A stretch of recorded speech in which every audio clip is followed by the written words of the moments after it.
The story is set in the apocalyptic era, where a cataclysmic change occurs in the world. The sun, upon which humanity relies for survival, suddenly vanishes, plunging the globe into darkness for 3 long months. When light ultimately returns, people discover that the celestial body above has transformed into a white hole. Consequently, all living beings on Earth begin to undergo mutations. Beasts regress to ancestral forms, exhibiting extraordinary strength and peculiar traits, while humans awaken their spiritual perception, allowing them to harness cosmic energy to refine themselves and acquire incredible powers. This series of miraculous transformations is collectively referred to as mystical evolution. Chapter 1. Yichio. In the year 121 of the Genesis era, at Qinyun High School in Jiangnan City, one of the 3 prestigious institutions in the area with a history stretching back to the early centuries, the atmosphere is thick with tension as it is the day of the annual crucial examination. Students furiously pin their answers within the examination hall, while anxious parents await outside. Ding! 15 minutes into the examination, the preliminary bell rings, startling the candidates. In the 49th examination room, just as the students regain their focus to continue answering, one figure stands up. The chief examiner, taken aback by this unexpected behavior, swiftly reprimands, "That student, please adhere to the examination regulations." Yichio organizes the papers and pens on his desk, then calmly states, "Teacher, I would like to submit my paper." The chief examiner is momentarily stunned, exclaiming, "You wish to submit your paper?" It is not unusual for a student to complete the exam early, but to do so right after the preliminary bell is unheard of. You are being irresponsible not just towards your parents, but towards your own future, the chief examiner retorts angrily. At that moment, another examiner whispers something to the chief, causing his words to falter. "Very well, you may leave." The chief examiner's face reveals a hint of unspoken emotion. "Thank you, teacher," Yichio replies, and as he departs, the chief examiner lets out a deep sigh. What a pity. Hey, why is someone out so soon? Surely they forgot their examination permit. Such a shame. Another year of repeating the exam awaits them. Hearing the whispers, Yichio smiles wryly, pondering whether revealing that he had submitted his paper early would provoke these ambitious parents to scorn him in disappointment. The answer is self-evident. Before long, Yichio arrives at the physical training center outside the school. In the Genesis era, with the cataclysmic disappearance of the sun, the world was enveloped in darkness. And now, it is a white hole. Since then, all living beings on Earth have begun to mutate. Beasts have started to regress, exhibiting extraordinary and peculiar powers. Humans have awakened their spiritual perception, drawing from cosmic energy to refine their beings and gain astonishing abilities. The mystical transformations are collectively termed mystical evolution. As humanity evolves, so do the beasts. In response to the threat posed by these ancestral beasts, a global martial initiative ensues, leading every school to establish a physical training center. Yichio, good morning. A middle-aged man greets him within the training center. At this moment, it is just past 9 o'clock, making a greeting entirely appropriate. Good morning, Uncle Zhang, Yichio smiles back. Uncle Zhang is one of the instructors at Qinyun High School's training center, and frequent visits have fostered a friendly rapport. Wait, isn't today the day of the crucial examination? Why are you here? Uncle Zhang suddenly queries. I submitted my paper early, Yichio replies with a grin. After the Genesis, students are divided into literary and martial disciplines. The literary students follow the traditional curriculum, while the martial students enter the martial academy for training.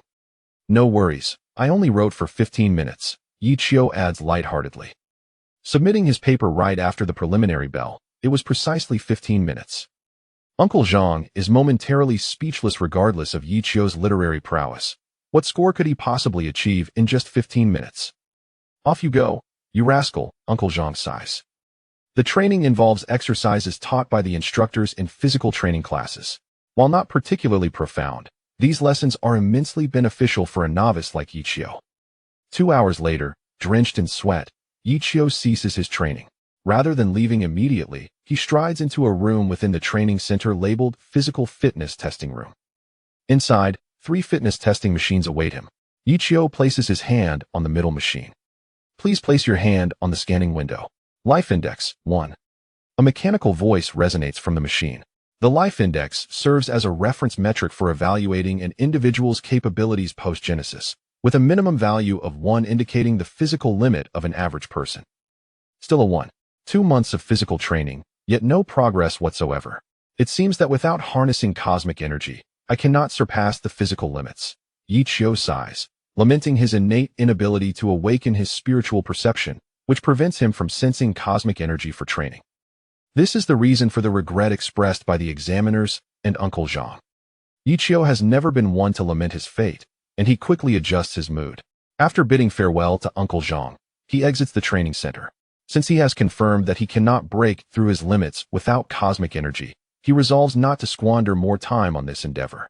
He has another path to explore. Yi Qiu, a melodious voice calls out as he steps away from the training center. Turning, he sees a graceful young woman, her figure slender and her beauty striking, approaching him briskly. Yi Qiu, how could you submit your paper early? Lin Miaoka stands before him, her expression filled with indignation. How did you find out? Yi Qiu asks, intrigued.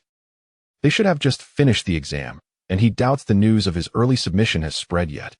That is none of your concern. Did you consider your parents? Did you think about your future? How can you be so irresponsible? Lin Miaoka scolds him. Isn't it enough that you're responsible for me? Yi Qiu responds, a playful smile gracing his handsome features. Yi Qiu, I am speaking seriously, not jesting. Lin Miaoka's chest rises and falls, clearly agitated. All right, I'm not joking. Rest assured, even if I submitted early, I will definitely gain admission to Longting Academy, Yi Qiu asserts. Longting Academy is renowned as the finest martial academy in Huagua, without exception. Such arrogance. Setting aside your early submission, do you really think that even with full marks in the literary subjects, Longting Academy would accept a waste like you, who lacks any spiritual perception? Yi Qiu, you boast as if you could float a balloon with your words.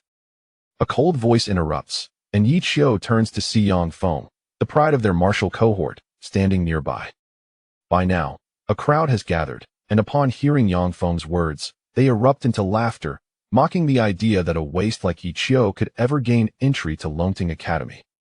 Is Longting Academy your family's property? Yi Qiu retorts, unfazed by the mockery surrounding him. Oh, your words are so fervent. I almost believed that Longting Academy was owned by your family. Truly, you worry about things that do not concern you. Yi Qiu shoots a glance at Yang Feng, who reacts with a flicker of malice in his eyes. Brother Feng, why waste your breath on this waste?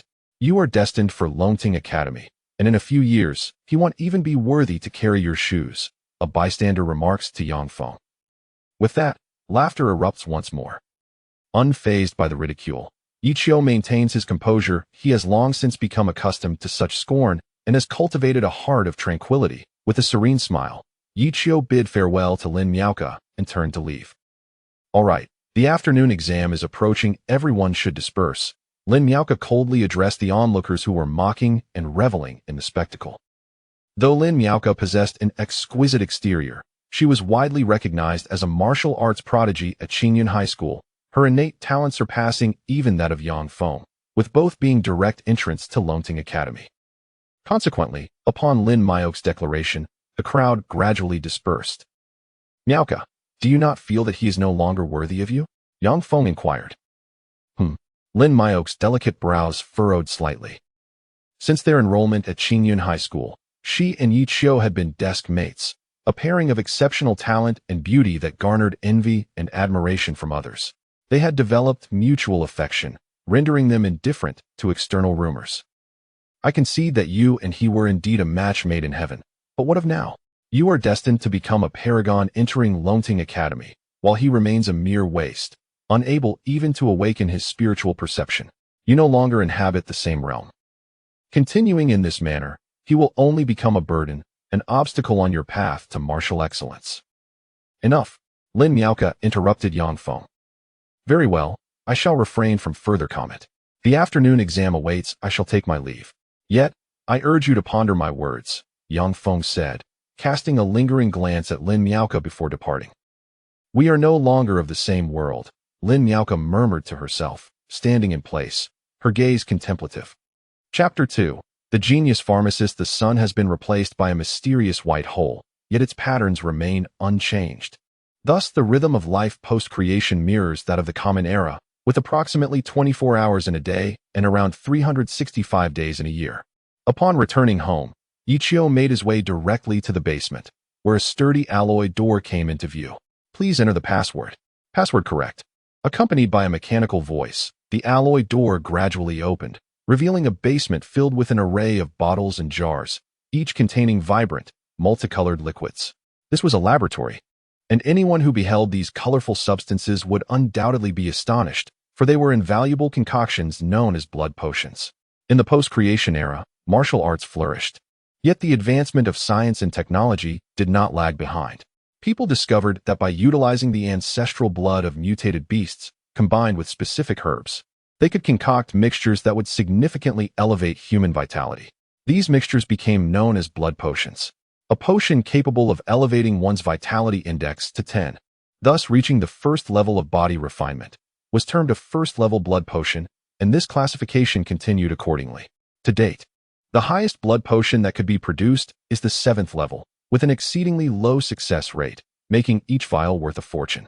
Blood potions allow individuals to achieve a rapid surge in power without the need for traditional cultivation. Thus, the act of consuming blood potions is often referred to as a form of transcendent evolution. However, blood potions are not without limitations. Firstly, the level of the potion cannot differ significantly from that of the user. Theoretically, one may only consume potions that are within 3 levels higher than their own. For instance, if a user is at the first level of body refinement, they may consume potions up to the 4th level. Furthermore, a significant drawback exists. Once a blood potion is consumed, the user's power cannot be further enhanced. This means that after taking a 7th level blood potion, an individual may temporarily elevate their strength to the 7th level of warrior, achieving a vitality index of 70, but that is the ultimate limit.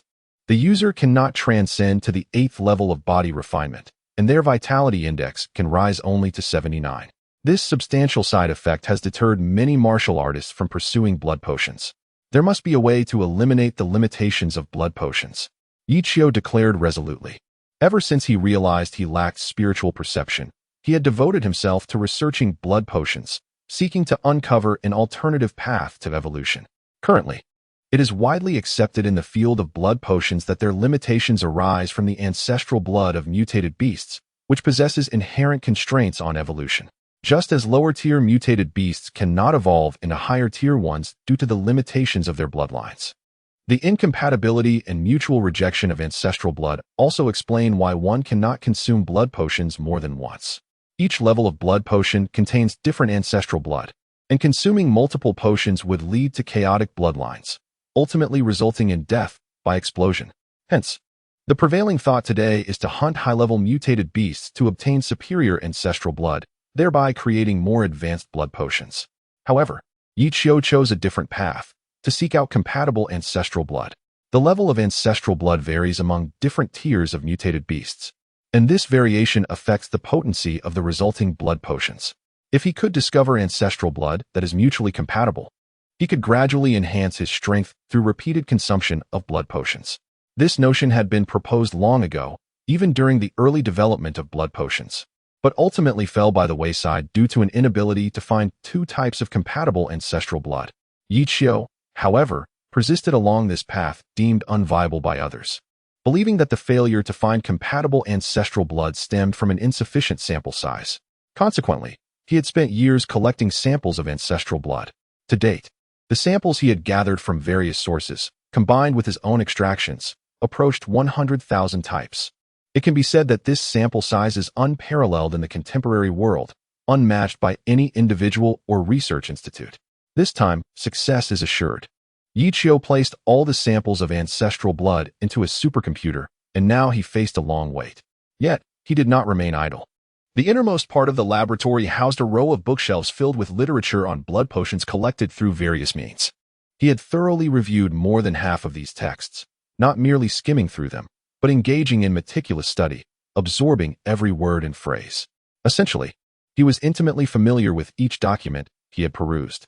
Ichio then immersed himself in the sea of books behind him. Analysis based on the properties of blood potions, on the influence of variations in mutated beasts' bloodlines, on the efficacy of blood potions, a study on the properties of auxiliary ingredients in various blood potions. Information regarding blood potions flowed into Ichio's eyes, traversed his mind, and underwent dialectical evaluation before transforming into his own insights, which he meticulously recorded in a notebook. Time passed inexorably, and before long, half a day had slipped by. Although Yi Qiu read with painstaking care, his prodigious memory allowed him to absorb information at a pace quicker than most. And in that half-day, he had thoroughly reviewed 5 documents. Soon, another day had passed. The autumn examination had concluded. Yet the supercomputer had analyzed less than 10% of the ancestral blood samples. Several more days passed, and for convenience, Yi Qiu brought 2 buckets of water and several boxes of instant noodles to his office. Eating, sleeping, and studying literature became his relentless routine, as he resembled a robot, perpetually repeating these tasks. On the 9th day, Yi Qiu's phone rang. "Hello, Dad," he answered. "Little Qiu, how have you been?" came his father's voice on the other end. "I'm doing well, what's up?" Yi Qiu inquired. "Well, could you call your mother later? She has been nagging me for days, worried about you, and hasn't he dared to call." "Okay." Upon hearing this, Yi Qiu felt a twinge of guilt. After a brief pause, his father hesitated before asking cautiously, "How did the autumn examination go?" "It doesn't matter if I didn't take it. I have you. Even if I didn't sit for the exam, I can still get into Longting Academy with your help," Yi Qiu's father replied confidently. "I know," Yi Qiu said with a faint smile, aware that his father was merely trying to spare him any sorrow. "Don't worry, Dad. You know your son's capabilities. Even without your assistance, I can enter Longting Academy on my own merit," Yi Qiu asserted with confidence. All right. Dad believes in you," his father repeated reassuringly. Yi Qiu smiled, recognizing that his father didn't fully believe him, but he chose not to elaborate. Time would reveal all. After exchanging a few more words, just as Yi Qiu was about to hang up, his father's resolute voice came through. "Son, don't feel pressured. Whatever happens, I'm here for you. Rest assured. Even if the sky were to fall, your father would create a haven for you." Yi Qiu nodded, understanding that this statement bore no exaggeration, for his father's name is Yi Feng. Chapter 3. The True Blood of the Ancestor Dragon. 13 days later, the supercomputer finally completed the comparison of 100,000 samples of ancestral blood. Yi Qiu hurriedly approached to review the results, and the findings from the supercomputer's analysis invigorated him. Out of the 100,000 samples, 7 groups of related ancestral blood were identified. Success! Yi Qiu felt a rush of joy. Although only 7 groups of related blood were found, even if just one group existed, it would entirely validate Yi Qiu's prior hypothesis. This marked the beginning of a brand new evolutionary path. No, it should be 7 distinct evolutionary paths. Each group of ancestral blood represented a unique and novel evolutionary trajectory. After a moment, Yi Qiu calmed his emotions. He proceeded to extract the information from the 7 groups of ancestral blood, each group containing multiple samples, totaling nearly 100. The first group consisted of the black spirit cat, fire cloud weasel, golden raccoon, and Siberian tiger. As Yi Qiu read through the names of the mutated beasts represented by the first group, he noted that the level of ancestral blood increased with each subsequent creature, with the Siberian tiger's ancestral blood being a vital ingredient for creating 7th-level blood elixirs. Oddly, were all these mutated beasts felines?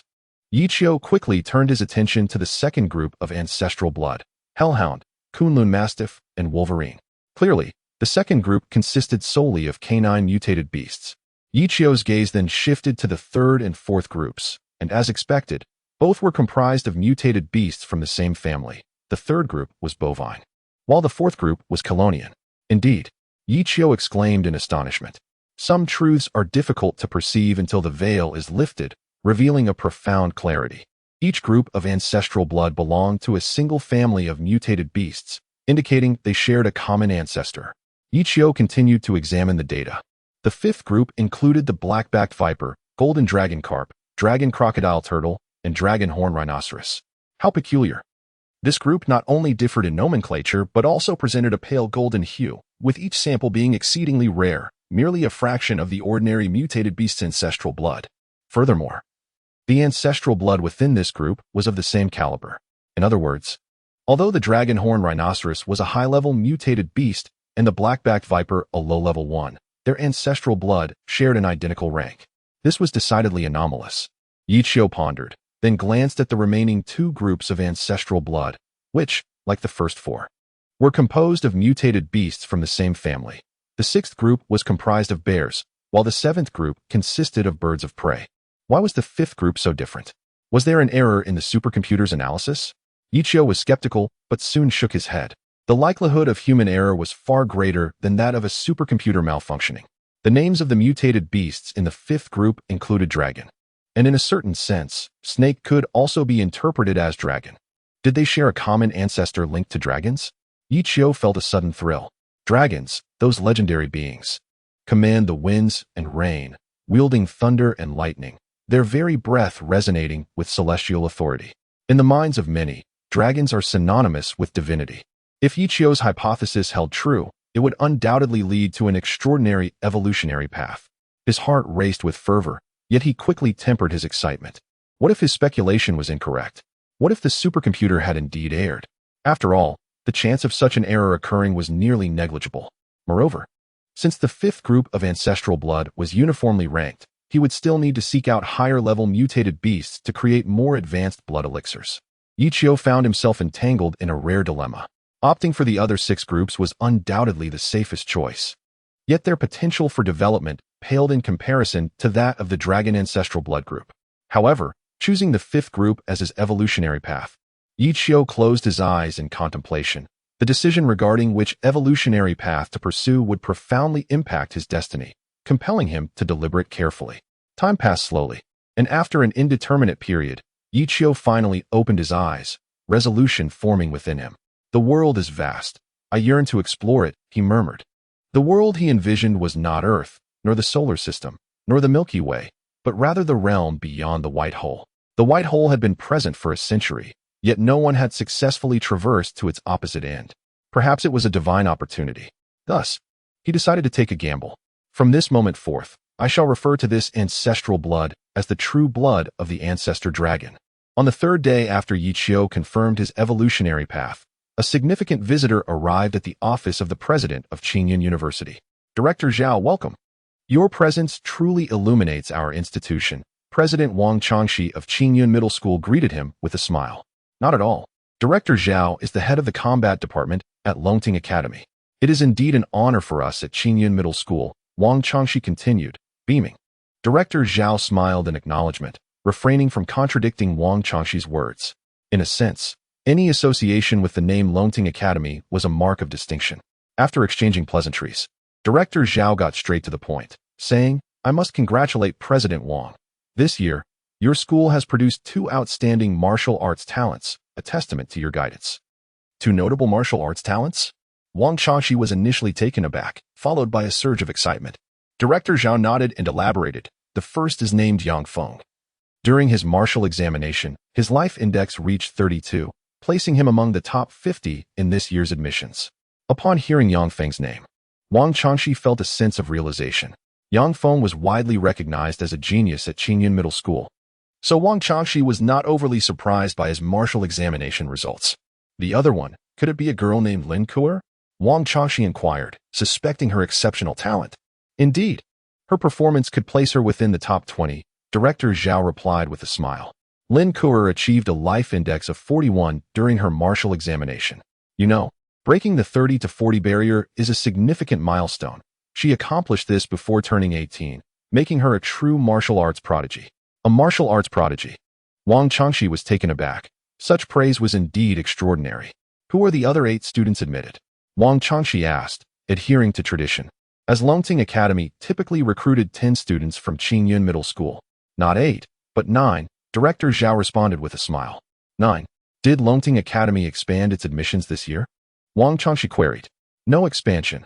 Rather, this year, Qingyun Middle School has a special admission quota, Director Zhao explained. A special admission quota? Wang Changxi was once more astonished.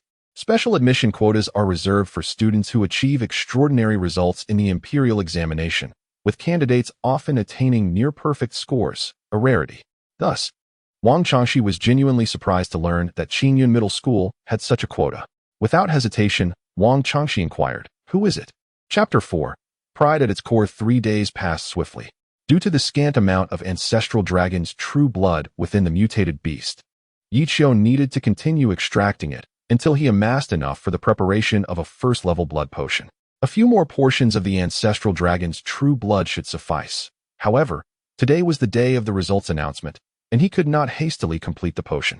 Yichio was so engrossed in preparing the blood potion that he had nearly forgotten it was results day, only recalling it after a reminder from his father, Yiba, during last night's request for the ancestral dragon's true blood. After tidying up his belongings and changing his clothes, Yichio took a vehicle to Qingyun Middle School. Look, isn't that Yichio? I heard he finished his major exam in just 15 minutes. The bell had barely rung when he submitted his paper. Well, it's no wonder. Yichio lacks spiritual perception and can't cultivate. Perhaps he has simply given up on himself. Still, he only took 15 minutes to finish the test and dares to come to school today. He really has some nerve. The news of Yichio completing his exam in just 15 minutes had spread throughout Qingyun Middle School, prompting a flurry of discussions among the students as they spotted him on campus. Yichio smiled, unfazed by the gossip surrounding him. Since the moment his lack of spiritual perception was discovered, he had endured countless jests and mockeries, developing a heart that remained unperturbed. In this era, being unable to cultivate was indeed considered a grave sin. Yichio sighed, increasingly looking forward to the blood potion he was concocting from the ancestral dragon's true blood. The results would be announced at 10 o'clock at Qingyun Square, where representatives from Longting Academy would declare the names of the students accepted into the institution, serving as motivation for the younger students. Consequently, nearly all students from Qingyun Middle School would attend, marking an annual celebration for the school. Have you heard? This year, Longting Academy has a special recruitment slot at our school. Really? Who is the lucky recipient? I don't know, but I heard the special slot is for those with exceptional academic performance. Perhaps they scored full marks in every subject. Had I known that exceptional academic performance could lead to acceptance into Longting Academy, I would have studied harder. As Yichio walked through the campus, snippets of information floated around. Upon hearing the term special recruitment slot, his heart stirred, and he let out a sigh of relief. The prospect of a special recruitment slot seemed quite appealing, and a smile graced Yichio's face. He felt confident about gaining admission to Longting Academy, but he had not anticipated being considered for acceptance via special recruitment status. Only taking 15 minutes to finish the exam, and you're still smiling? Yichio, your confidence is astounding. Or perhaps you're just shameless, a mocking voice interjected. Yichio turned to see Yang Feng approaching, dressed in white, flanked by several companions, exuding an air of confidence. Have I eaten your family's rice? Yichio asked suddenly. You're quite imaginative, Yang Feng retorted with a cold smile. Then am I digging up your ancestors' graves? Yichio continued. You're courting death. Yang Feng fumed. I neither ate your rice nor disturbed your ancestors. So why should your 15 minutes concern me? Yichio scoffed. How ridiculous. Wasting time worrying about someone like you. Yang Feng's face darkened at Yichio's words. Brother Feng, why bother arguing with someone like him? No matter how eloquently he speaks, he cannot change the fact that he lacks spiritual perception and cannot cultivate. He's just a waste of space. Speaking with him only diminishes your status. One of Yang Feng's companions sneered at Yichio. And do you know who you're speaking to, Yichio? Brother Feng has been praised by the higher-ups at Longting Academy as a martial arts genius. He is essentially a student there, just waiting for the semester to begin. The companion continued. So what qualifications do you, a waste, have to converse with Brother Feng? You truly lack self-awareness. The loud declaration drew a crowd, and while some felt pity for Yichio, they understood the truth in the companion's words. It was indeed a mismatch for a martial arts failure to confront a genius. Yichio's lack of self-awareness was evident. Ah, how unfortunate. The pitiful often have their reasons, someone remarked nearby. Meanwhile, Yang Feng regained his composure, brimming with self-importance, relishing the adoration of those around him. He glanced at the person who had spoken earlier, smiling and nodding, deciding to elevate him in the future. The individual, sensing Yang Feng's approval, prepared to say more when Yichio's calm voice interrupted. Is it truly remarkable to gain admission to Longting Academy? The atmosphere fell silent, only to erupt into laughter moments later. Did I hear that correctly? He just questioned whether entering Longting Academy is impressive. It's over for Yichio. He must have been driven mad. Yang Feng shot Yichio a disdainful glance, surprised by his audacity. The eager companion of Yang Feng saw an opportunity and exclaimed, Of course it's impressive to enter Longting Academy. Do you know how many students they accept each year? It's a rare occurrence. Our Qingyun Middle School is among the top schools in Jiangnan City. But do you know how many students Longting Academy takes from us? Just 10. Only 10. How can entering Longting Academy not be considered remarkable? If it were otherwise, why wouldn't they accept you? Nods of agreement rippled through the crowd. This sentiment was not merely that of the speaker, but echoed the thoughts of all present. Longting Academy was the premier martial arts institution in the nation, without rival. Thus, those who gained admission were indeed noteworthy. Once more, Yichio's voice broke through. How do you know Longting Academy isn't recruiting me? Another hush fell over the crowd, only to be followed by a chorus of laughter. Ha ha ha, this is too funny. A person devoid of spiritual perception dares to claim he could be accepted into Longting Academy. I can almost see a cow flying in the sky. No, wait. A herd of cows. Yang Feng shook his head, believing Yichio had finally lost his mind. If you think you can get into Longting Academy, why not wager on it? Yang Feng proposed. The crowd quieted, intrigued by what Yang Feng intended to wager with Yichio. What's the bet? Yichio inquired. If you're not admitted to Longting Academy, you will slap yourself and loudly apologize to me.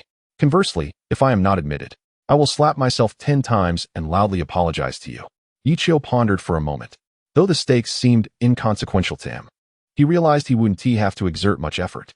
Just as he was about to agree, Lin Ku's voice rang out. Yang Feng, have you had enough of this nonsense? The crowd parted as Lin Ku stepped between the two. Yang Feng, you know very well Yichio's talents. Is it amusing to challenge him to a wager? Lin Ku said coldly. Yang Feng, aware that Longting Academy favored Lin Ku even more than him, refrained from offending her. Moreover, he harbored feelings for her, so he replied with a smile, Miauka, don't be angry. It was just a joke. 10 o'clock is almost here, and there will certainly be a crowd. Let us leave now, he concluded, turning to depart. As Yang Feng and his companions left, the onlookers understood that the spectacle was over and began to disperse. Once again, it seems our Miauka has quite the influence, Yichio remarked with a smile directed at Lin Ku. Then, he extended a hand toward her head, but Lin Ku stepped back, evading his touch. Yichio's expression faltered. Lin Ku took a step back and said to Yichio, in the future, try to avoid Yang Feng. He is about to become a student at Dragon Rising Academy, and no matter how poorly he fares, he cannot be compared to an ordinary person. After all, you are no longer from the same world. As she uttered the phrase no longer from the same world, Lin Miauka cast a glance at Yichio before continuing. Moreover, we are all adults now. There should be some propriety between men and women. Upon finishing this statement, Lin Miauka exhaled deeply, as if she had relieved herself of a significant burden. This was the culmination of her reflections over the past few days. She understood the sacrifices that this decision entailed, yet she felt no regret. Just as Yang Feng had told her, they were no longer from the same world. For at his core, Yichio was a person of unparalleled pride. Chapter 5. No longer a saint after parting ways with Lin Miauka, Yichio wandered alone in the campus, his expression devoid of sorrow or joy. The inability to cultivate was indeed a fundamental sin. Yichio sighed once more, a bitter smile gracing his lips. He had thought that after enduring the mockery of others, he had cultivated a heart of equanimity. But the recent events made him realize that his so-called calmness was merely self-deception. He was, after all, no saint. Moreover, he discovered that the pride inherent within him deterred him from aspiring to be one. If he could not become a saint, then he might as well seek a carefree existence from now on. A radiant smile illuminated Yichio's face. Having come to this realization, he seemed somewhat transformed. As if he were still the same person, yet somehow not. Glancing at the time, he noted that the announcement of results was less than 10 minutes away, prompting him to hasten towards Qinyan Square. The square was abuzz with chatter, teeming with people. Truly, this was Longting Academy. Yichio marveled. He could ascertain that the vast majority of those in the square were here for the sake of Longting Academy. Longting Academy was a revered sanctuary for martial arts in the hearts of many. Look, Yichio dares to come. He can't possibly think he will be admitted to Longting Academy, can he? You must be reading too many novels. In reality, there are no miraculous turnarounds. If Yichio gets accepted, I will livestream eating excrement. As Yichio entered Qinyan Square, he captured the attention of several onlookers. The last speaker deliberately raised his voice, drawing the gazes of the crowd to Yichio. Are you certain you want to eat excrement? Since you've chosen to no longer suppress yourself and seek a carefree existence. Yichio decided not to remain silent in the face of ridicule. I meant that if you get accepted to Longting Academy, I will indeed livestream eating excrement. But do you truly believe that is possible? The person sneered, looking down at Yichio. If I get accepted to Longting Academy, will you genuinely livestream eating excrement? Yichio asked, his expression laced with skepticism. Seeing Yichio's unwavering confidence, doubt crept into the heart of the mocker. Just bluster. At that moment, Yang Feng approached with a group of followers. Don't be deceived by him. He is merely posturing, attempting to frighten you with an empty bluff. Upon hearing this, the mocker realized, how could Yi Qiu possibly be accepted by Longting Academy? Yi Qiu, since you remain so assured of your acceptance, why don't we wager? As classmates, it would be excessive for you to eat excrement. Let us continue with our previous wager. If you are not accepted, you shall slap yourself and loudly apologize to me. Conversely, if you are accepted, I will slap myself 10 times and loudly apologize to you. What do you say? Yang Feng suggested with a smirk. Upon hearing this, the crowd turned to Yi Qiu, eager to witness the unfolding drama. All right, Yi Qiu replied with a smile, then scanned the surroundings. Is there anyone else who wishes to wager with me? The crowd fell silent for a moment before erupting into laughter. Fine, since you insist, I will wager with you. Count me in. Me too. Don't forget about me. The crowd, sensing Yi Qiu's audacity, rallied in agreement, excitement bubbling over. Today was the day of results. Should anything go awry, this individual would be delivered to Longting Academy. Upon noticing Wang Changxi approaching, Yang Feng immediately welcomed him, recounting the events that had just transpired. Absurd. Wang Changxi reprimanded. Director Zhao had kept him in suspense, thus he remained unaware of the special admission quota. Oh, since this matter pertains to Longting Academy, how about I serve as the judge? Director Zhao chimed in with a smile. Although the discussion touched on Longting Academy, it did not tarnish its reputation. Hence Director Zhao not only refrained from intervening, but also expressed keen interest. Moreover, while Director Zhao was aware of who held the special admission quota, he did not know who Yi Qiu was. Director Zhao, are you joining in their folly? Wang Changxi said, half amused, half exasperated. How can this be considered folly? One must be accountable for their words and actions. With me as the judge, no one shall retract their statements today. This serves as a lesson in reality. Director Zhao asserted. In light of this, Wang Changxi had no grounds for further rebuttal and conceded. Very well, our Qingyun Academy's motto is to act on one's word. So let Director Zhao impart a lesson today. By the way, this gentleman beside me is Director Zhao from the Martial Arts Department of Longting Academy. Upon hearing Wang Changxi's introduction, the crowd gasped in astonishment, realizing that the individual before them was indeed a teacher from Longting Academy, and a director no less. Yang Feng felt a twinge of anxiety. Should he lose, his standing in Director Zhao's eyes would surely diminish. Yet, recalling Yi Qiu's talent restored his confidence. As for the special admission quota, if Yi Qiu managed to secure it after merely 15 minutes of examination, it would be utterly absurd. Director Zhao is correct. We should not merely speak of accountability, but demonstrate it through our actions. Thank you for your guidance, Director Zhao. Yang Feng then turned to Yi Qiu. Yi Qiu, you won't regret this, will you? I warned you not to provoke Yang Feng, but you wouldn't listen. Perhaps enduring some setbacks will help you grasp the harshness of reality, Lin Miaoke murmured to herself. All eyes were fixed on Yi Qiu. The crowd anticipated a display of shame or rage, yet disappointingly, Yi Qiu maintained his gentle smile. You all won't regret this, will you? Yi Qiu surveyed the crowd. Of course not. Whoever regrets, it is a fool. The crowd clamored, eager to impress Director Zhao. Since you are all so insistent, I shall oblige you. Yi Qiu stated with conviction amidst the astonished gazes of the onlookers. He must be bluffing to draw Director Zhao's attention. It can only be that. Yang Feng muttered to himself. Not just Yang Feng, but others felt a foreboding sense as Yi Qiu readily accepted. However, with Director Zhao present, retracting their statements was no longer an option. All right, since both parties have agreed, I hereby declare this wager in effect, Director Zhao announced loudly. Director Zhao, it's almost 10 o'clock. Wang Changxi urged. Very well, I shall proceed at once. Director Zhao glanced at the crowd, then smiled. The answer will be revealed shortly.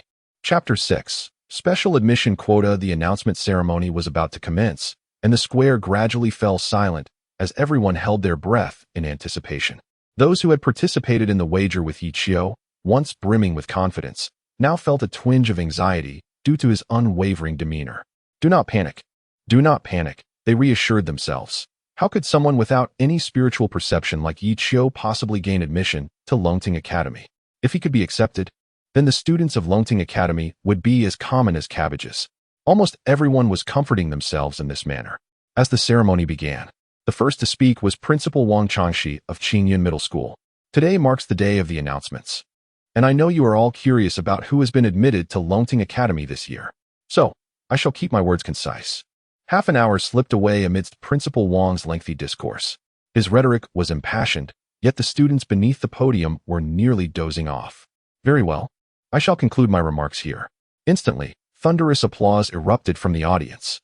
Principal Wang Changshi beamed with delight, interpreting the enthusiastic clapping as recognition of his speech. Following the principal's address, Director Zhao announced the list of students accepted into Longting Academy.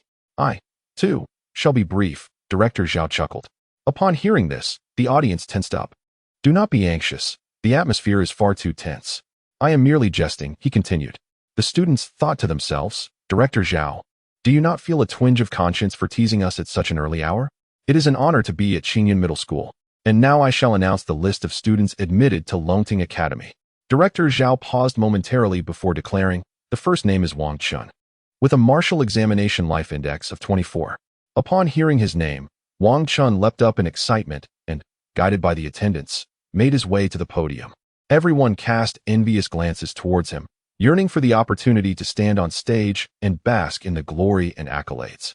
Yang Feng, observing Wang Chun at the podium, felt a surge of heat in his heart, mildly resenting that he was not the first name called. Had he been announced first, he could have ascended the stage sooner to receive the admiration and envy of others. The second name is Hermione, with a martial examination life index of 24. Hermione, a girl, screamed with delight upon hearing her name. Director Zhao showed no sign of displeasure.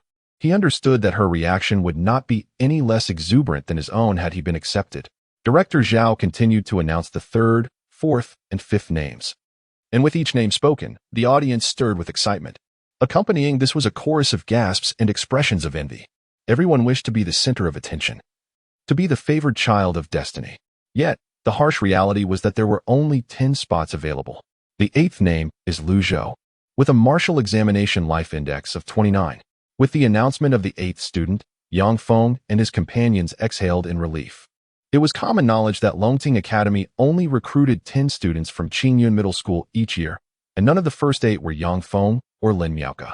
This meant that Yi Qiu was not on the admission list. Haha, what a needless worry. I was terrified.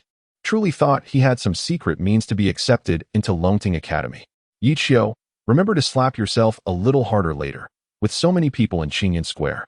I fear others might not hear you. The tension had been stifling, and now the release was wild and fervent. Yi Qiu's earlier confidence had left them anxious. But upon learning the results, they wasted no time in mercilessly mocking him. Faced with their ridicule, Yi Qiu merely smiled faintly, choosing to disregard them. Their dazzling laughter would soon transform into bitter tears. Yang Feng glanced at Yi Qiu, his eyes filled with mockery. He now questioned whether he had indeed provoked Yi Qiu too much, perhaps to the point of folly. Lin Miaoke similarly looked at Yi Qiu, shaking her head, increasingly convinced that her choices were indeed the right ones. They were no longer of the same world. The ninth name is Yang Feng. With a martial examination life index of 32, Director Zhao announced the ninth admission. Wow, Brother Feng, your life index has surpassed 30. Truly impressive. That Yi Qiu fellow dares to oppose you. He clearly does not know the heights of heaven or depths of earth. Yang Feng cast a sidelong glance at Yi Qiu, a cold smile gracing his lips, refraining from further mockery. For the greatest disdain one can show is to ignore another. The 10th name is Lin Miaoke, with a martial examination life index of 41. As Lin Miaoke prepared to step onto the podium, Director Zhao added, Lin Miaoke, you have done remarkably well. At this, the square erupted in excitement. If memory serves, Lin Miaoke was the only one among the 10 to receive such commendation from Director Zhao. Subsequently, Lin Miaoke gazed over Qingyun Square, her eyes pausing momentarily on Yi Qiu before sweeping past him. Yi Qiu, all 10 spots have been announced, and you are not among them. It appears you must fulfill your wager now. Indeed, we all wagered against you. My math skills are lacking. You should calculate how many slaps you owe yourself. Make sure to do it with enough force. My ears are not great, and I might not hear. With the announcement of all 10 names, those who had wagered against Yi Qiu turned to him, eager to see his humiliation. Wait, is there not still one special admission slot? Yi Qiu replied calmly. Special admission slot? Haha, Yi Qiu, you do not truly believe you are that special admission, do you? If you are that special admission, I will eat live on stream. Before he could finish his sentence, Director Zhao's voice rang out from the podium. The 11th name, the special admission slot, is Yi Qiu. With that proclamation, silence enveloped the crowd, leaving them utterly stunned. Their expressions were akin to having seen a ghost. Wasn't Yi Qiu devoid of spiritual perception? Did he not only spend 15 minutes on the entrance examination? Why, then, was Yi Qiu the recipient of the special admission? They never dreamed that the fabled special admission to Longting Academy would be Yi Qiu. Meanwhile, Yang Feng and Lin Miaoke stood frozen in shock upon hearing Yi Qiu's name for the special admission. They had considered countless possibilities, yet never imagined Yi Qiu would be the one. As previously stated, special admissions are typically granted to students who excel exceptionally in the entrance examinations, a rarity occurring once in a decade. Yet, Yi Qiu had only spent 15 minutes on his 4 subjects during the entrance examination. How could this be possible? But the reality was that Yi Qiu had been accepted into Longting Academy. Moreover, he was awarded the special admission. As Yi Qiu approached the podium, he paused before the individual who had spoken last and inquired, "What would you eat if I were that special admission?" Chapter 7. A 15-minute reversal amidst the watchful eyes of the crowd. Yi Qiu ascended the podium with a measured grace. Unlike the previous 10 individuals, a profound silence enveloped the audience as he took his place. At that moment, the admiration and longing that once filled their hearts were supplanted by the harsh reality of their defeat. They were to apologize. They were to slap their own faces in remorse. Every mocking word they had uttered felt like a barbed whip, striking painfully against their own selves. "Is it you?" Director Zhao exclaimed in astonishment upon seeing Yi Qiu. "You are Yi Qiu." His words lashed out like a whip, further stinging the faces of those who had ridiculed Yi Qiu. Yang Feng's countenance darkened, his expression so grim it seemed as if he might weep. Lin Miaoke fared no better. Since Yi Qiu's arrival on stage, she had lowered her proud head, unable to meet his gaze. "Congratulations, you have been admitted to Longting Academy," Director Zhao remarked, casting a glance at Yang Feng and then surveying the crowd below. "You have won." At this proclamation, the faces of those who had wagered against Yi Qiu turned crimson with shame and anger. Apologizing was one thing, but to slap their own faces in front of such a vast assembly was a humiliation they could scarcely endure. Yet, this was the very wager they had eagerly made, one witnessed by Director Zhao himself. In that moment, they wished for a fissure in the ground to swallow them whole. "And the wager?" Yi Qiu inquired, glancing at Yang Feng. "Of course, we shall adhere to the agreement. My words are my bond," Director Zhao replied, an imposing aura emanating from him. The few individuals on stage felt a weight upon their shoulders, as if a 1,000-pound burden had been placed upon them. "Thank you, Director Zhao," Yi Qiu said, not intending to plead for leniency. Having chosen not to be a saint, he sought only to live freely and gracefully, without the need to feign magnanimity. "I object," Yang Feng suddenly interjected. The moment he stood, those who had bet against Yi Qiu brightened with interest. "Very well. To lose is to lose with conviction. What is your objection?" Director Zhao inquired with a smile directed at Yang Feng. Relieved that he had not been rebuked, Yang Feng pressed on. "Yi Qiu only took one subject in the prestigious autumn examination and only spent 15 minutes on it. How can he qualify for a special admission?" Yang Feng challenged. This question resonated not only with him, but with everyone present. Special admission slots were typically awarded based on comprehensive performance in the autumn examination. Yet Yi Qiu had completed only one subject in a mere 15 minutes. Even if he had achieved a perfect score, what of the remaining 3 subjects? Shouldn't absence equate to a score of 0? This very reason was why they had so recklessly bet against Yi Qiu, believing him to be an easy opponent. "Is this your sole objection?" Director Zhao asked. "Indeed, I implore you to clarify this matter," Yang Feng insisted. While 15 minutes may not yield much in terms of written content, some things cannot be measured by quantity, Director Zhao replied with a smile. "For instance, a level 7 blood potion formula." Taken aback, Yang Feng stammered, "A level 7 blood potion formula?" "Indeed, a level 7 formula, mind you. It is said that even the renowned Changsheng Biotech has never fully succeeded in its preparation. Yi Qiu is only 18. He is undoubtedly a prodigy in alchemy," Director Zhao declared, his gaze fixed on Yi Qiu, nodding in satisfaction. Yi Qiu had indeed crafted a level 7 blood potion formula in just 15 minutes. How could he possess such alchemical skill? The final question echoed in the hearts of those who had wagered against him. It felt akin to discovering that an ordinary person beside you had suddenly transformed into an extraordinary figure, especially after having just mocked them. It was as if they had offered their faces for a slap, inviting ridicule. "How is this possible?" Yang Feng exclaimed, disbelief etched across his features. He had always believed Yi Qiu was merely a good student, but in this world where martial prowess reigned supreme, Mere academic success seemed irrelevant. Yet, he had not anticipated that Yi Qiu was not just an alchemist, but a genius alchemist. Lin Miaoke, too, shared Yang Feng's shock. Although the era favored martial strength, the status of an alchemist was not to be underestimated. A flicker of regret coursed through Lin Miaoke's heart. Yet at this moment, Yang Feng shouted defiantly, "I refuse to accept this." He glared at Yi Qiu, his eyes ablaze with fury, as the others turned their attention to him. Director Zhao paused, then asked, "What is it that you refuse?" Blood potions may benefit ordinary warriors, but they are ultimately a shortcut, a means to an end. Any true aspirant of martial arts would scorn them. I disdain the idea of studying alongside him, Yang Feng declared loudly, echoing the sentiments of many self-proclaimed orthodox warriors who looked down on alchemists. They believed that those who relied on blood potions sought an easy path to power, thus holding both the potions and their practitioners in contempt. Despite this, Director Zhao discerned an underlying implication in Yang Feng's words. "State your final thoughts," he said, his tone growing stern. Yang Feng glanced at Director Zhao, anxiety gnawing at him, but he steeled himself, recalling the wager. "I refuse to study alongside him. Longting Academy can have me or him." A murmur of astonishment rippled through the crowd below the podium. "Are you threatening me?" Director Zhao's expression turned icy as he regarded Yang Feng. Yang Feng felt a flush of embarrassment, but pressed on. Yi Qiu lacks spiritual awareness. His life index can reach a maximum of 1, while my life index stands at 32. Therefore, I refuse to accept this outcome. Another wave of astonishment swept through the audience. Clearly, Yang Feng was forcing Director Zhao into a dilemma. Some believed Yang Feng to be right. Although Yi Qiu had shown talent in alchemy, he was still a waste without spiritual awareness, while Yang Feng was a martial genius with a life index of 32.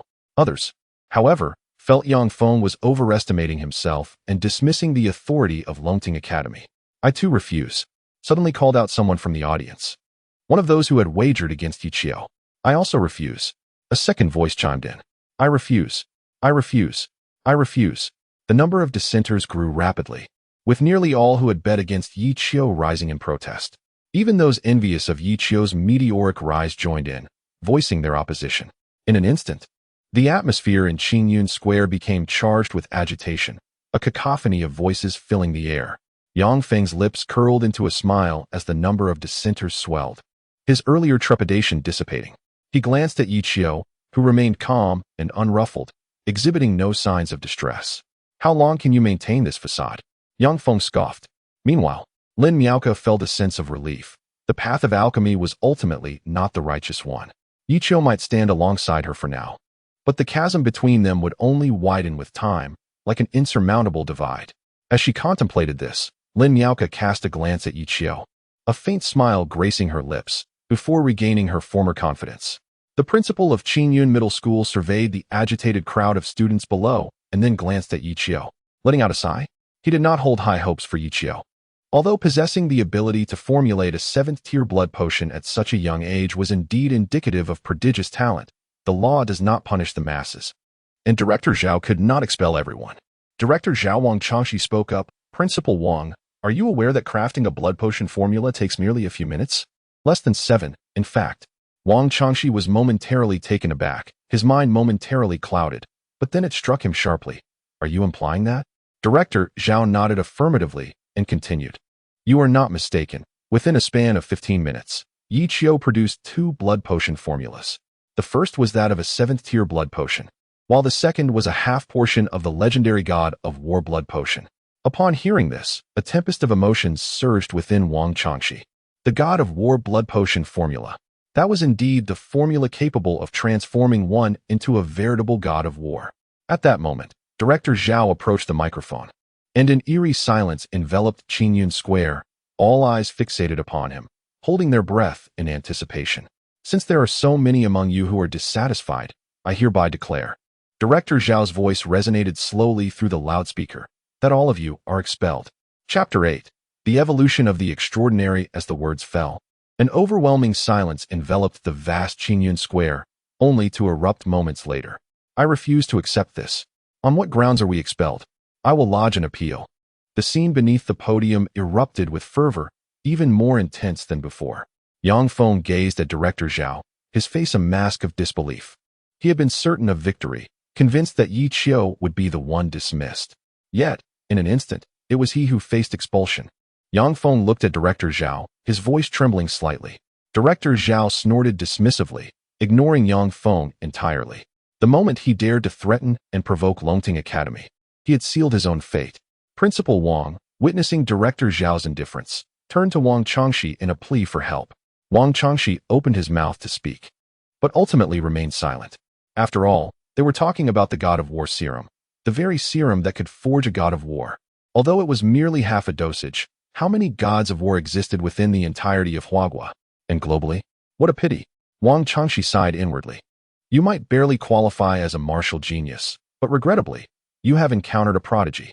Realizing that Director Zhao was resolute in his decision to expel him, Yang Feng cast a resentful glance at Yi Qiu before turning away from the podium.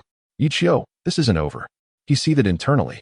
The students who had previously been filled with righteous indignation felt their spirits plummet as they witnessed Yang Feng's dejected departure from the stage. If Yang Feng, who was already halfway into Longting Academy, could be expelled without hesitation, their hopes seemed utterly dashed. Gradually, the protests from the crowd diminished, giving way to a sense of resignation.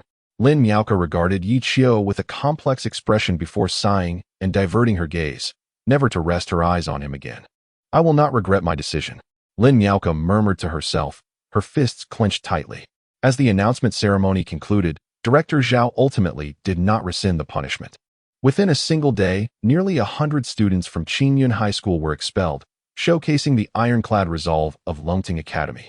This event would forever etch Yi Qiu's name into the hearts of that generation of Qingyun students. For Yang Feng and the others expelled, Yi Qiu felt no remorse. He understood that had he not taken precautions by supplementing the 7th-level blood serum formula with an additional half dosage of the God of War serum, he might have faced a significant risk of not being admitted to Longting Academy amidst Yang Feng's protests. You lack benevolence. Do not blame me for my ruthlessness. If you can perform at a junior level, I shall achieve at a senior level. Ultimately, the inability to cultivate is a fundamental sin. Yi Qiu lamented once more. The third such lamentation of the day. Consequently, his yearning for power intensified. Upon returning home, Yi Qiu wasted no time and proceeded directly to the underground laboratory. The essence of the ancestral dragon's blood within the dragon-blooded creatures was exceedingly rare. To obtain enough for a single serum, he needed to extract from dozens of these beings. Previously, Yi Qiu had completed most of the extraction, and now he was determined to gather the remaining ancestral dragon's blood in one vigorous effort. As time passed, he succumbed to a frenzied state, consumed by the task of extracting the ancestral dragon's blood, with only eating and sleeping briefly interrupting his labor. Finally, after 2 arduous days, he completed the extraction of the remaining ancestral dragon's blood. Next, I shall prepare the blood serum, Yi Qiu murmured. Given his lack of spiritual awareness and a life index of 1, Yi Qiu prudently opted to prepare a 1st-level serum. For someone capable of concocting a 7th-level serum, crafting a 1st-level serum was a trivial endeavor. Within mere hours, he successfully prepared the 1st-level serum centered around the ancestral dragon's blood. Holding the golden serum in a test tube, myriad thoughts cascaded through Yi Qiu's mind. Ultimately, he swallowed the serum in one swift motion. It flowed down his throat like a refreshing spring, leaving a cooling, sweet sensation in its wake. As the serum coursed through his veins, he distinctly sensed the acceleration of his blood flow, even hearing the rush of blood within his vessels. His heartbeat quickened, resonating like the rhythm of a war drum. With a low growl, Yi Qiu felt a heaviness within him, followed by a sensation of swelling that intensified to the brink of explosion. Just as he believed he might burst, a sudden release occurred, and the discomfort vanished. He then felt a substantial coolness flooding his body through his pores, merging with his blood.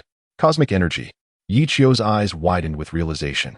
Although he lacked the ability to perceive spiritual energy and could not guide it within for cultivation, he was certain that this refreshing essence entering through his pores was indeed cosmic energy. I can cultivate now, he thought, elated. As cosmic energy continued to surge into his body, Yi Qiu felt its power rapidly escalating. Suddenly, a buzzing sensation reverberated in his mind. When he opened his eyes again, he discovered he could see within himself. This serum enhances my mental strength. Yi Qiu was astounded. Ordinary serums merely harnessed the energy from ancestral blood to bolster physical strength. But he had not anticipated that his 1st-level serum, based on ancestral dragon's blood, could also enhance mental acuity.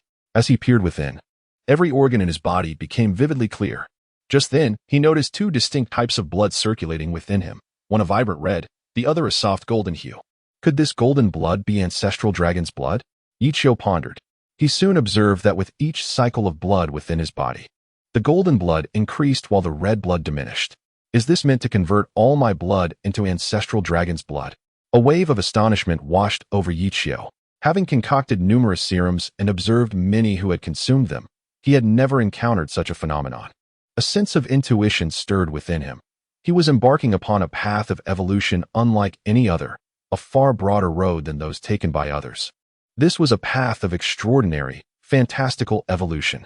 Time slipped away, and the rate at which Ichio absorbed cosmic energy gradually subsided. He rose from his seat, exited the laboratory, and made his way to the first floor. At the innermost part of the first floor lay a small room, and as Ichio pushed open the door, he found a life index measuring device inside. Please place your hand on the scanning window, a mechanical voice instructed. Ichio smiled and followed the steps. Beep, detecting life index. Beep, beep, beep, warning, warning. The life index of the subject exceeds the measurement limit of this device. Chapter 9. Defeating the enemy with a single blow. Upon hearing the incessant alarms from the life index monitor, Ichio momentarily lost his train of thought, followed by an expression of disbelief. Although this particular device in his room was merely a basic life index monitor, its testing range was indeed limited to between 1 and 20. In other words, it was capable of measuring the life index of martial artists below the second tier. But what had Ichio's life index been previously? Merely a 1. According to common knowledge, a first-tier blood elixir could at most elevate a person's life index to 19, which fell well within the monitor's measurement capabilities. Could it be that the life index monitor was malfunctioning? This was the second time Ichio had questioned the reliability of a device, the first being with the supercomputer. He decided to test the life index monitor once more, and the result remained unchanged. Could it be that my life index has surpassed 20? Ichio pondered. Perhaps it was due to the Zulong true blood, he mused, recalling that the life index monitor in the school's training facility had a much broader range. Without hesitation, he set off for the training facility. Half an hour later, he arrived at the training hall. Being summer break, the facility was nearly empty, and after greeting Uncle Zhang, Ichio made his way directly to the fitness testing room. Please place your hand on the scanning window. A familiar mechanical voice echoed in Ichio's ears. With a smile, he complied.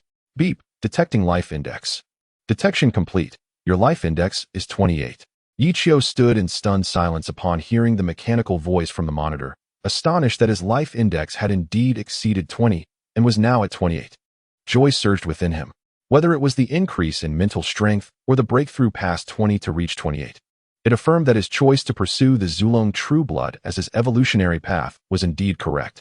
Moreover, Ichio had a vague sense that, although he had only consumed a first-tier blood elixir, a life index of 28 was certainly not his limit. Perhaps, my life index could even surpass 30. A glimmer of determination flashed in Ichio's eyes. He couldn't help but feel a twinge of guilt. Deep down, he was an incredibly proud individual. His father was a legendary figure in martial arts, and he himself had been born without spiritual perception.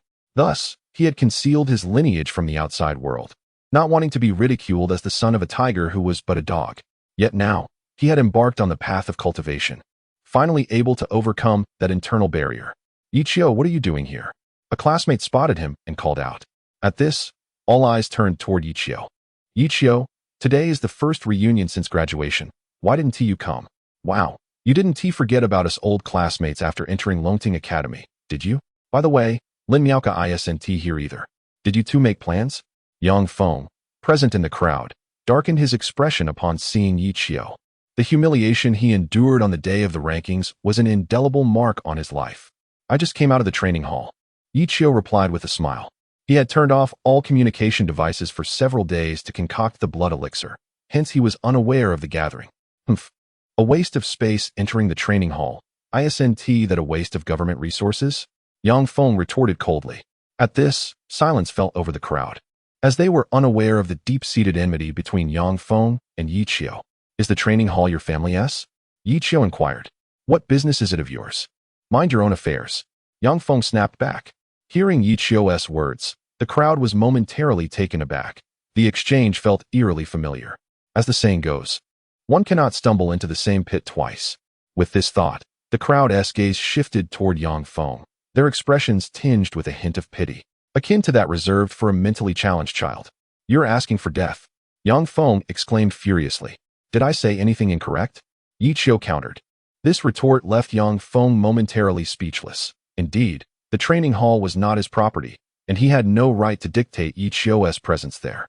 A waste is still a waste. That is an undeniable fact, Yang Feng shot back, his eyes cold as he regarded Yi Qiu. "Has a waste eaten your family's rice?" Yi Qiu asked. Yang Feng remained silent. This was a common tactic of Yi Qiu's, and he wouldn't fall for it this time. A sense of small triumph filled him.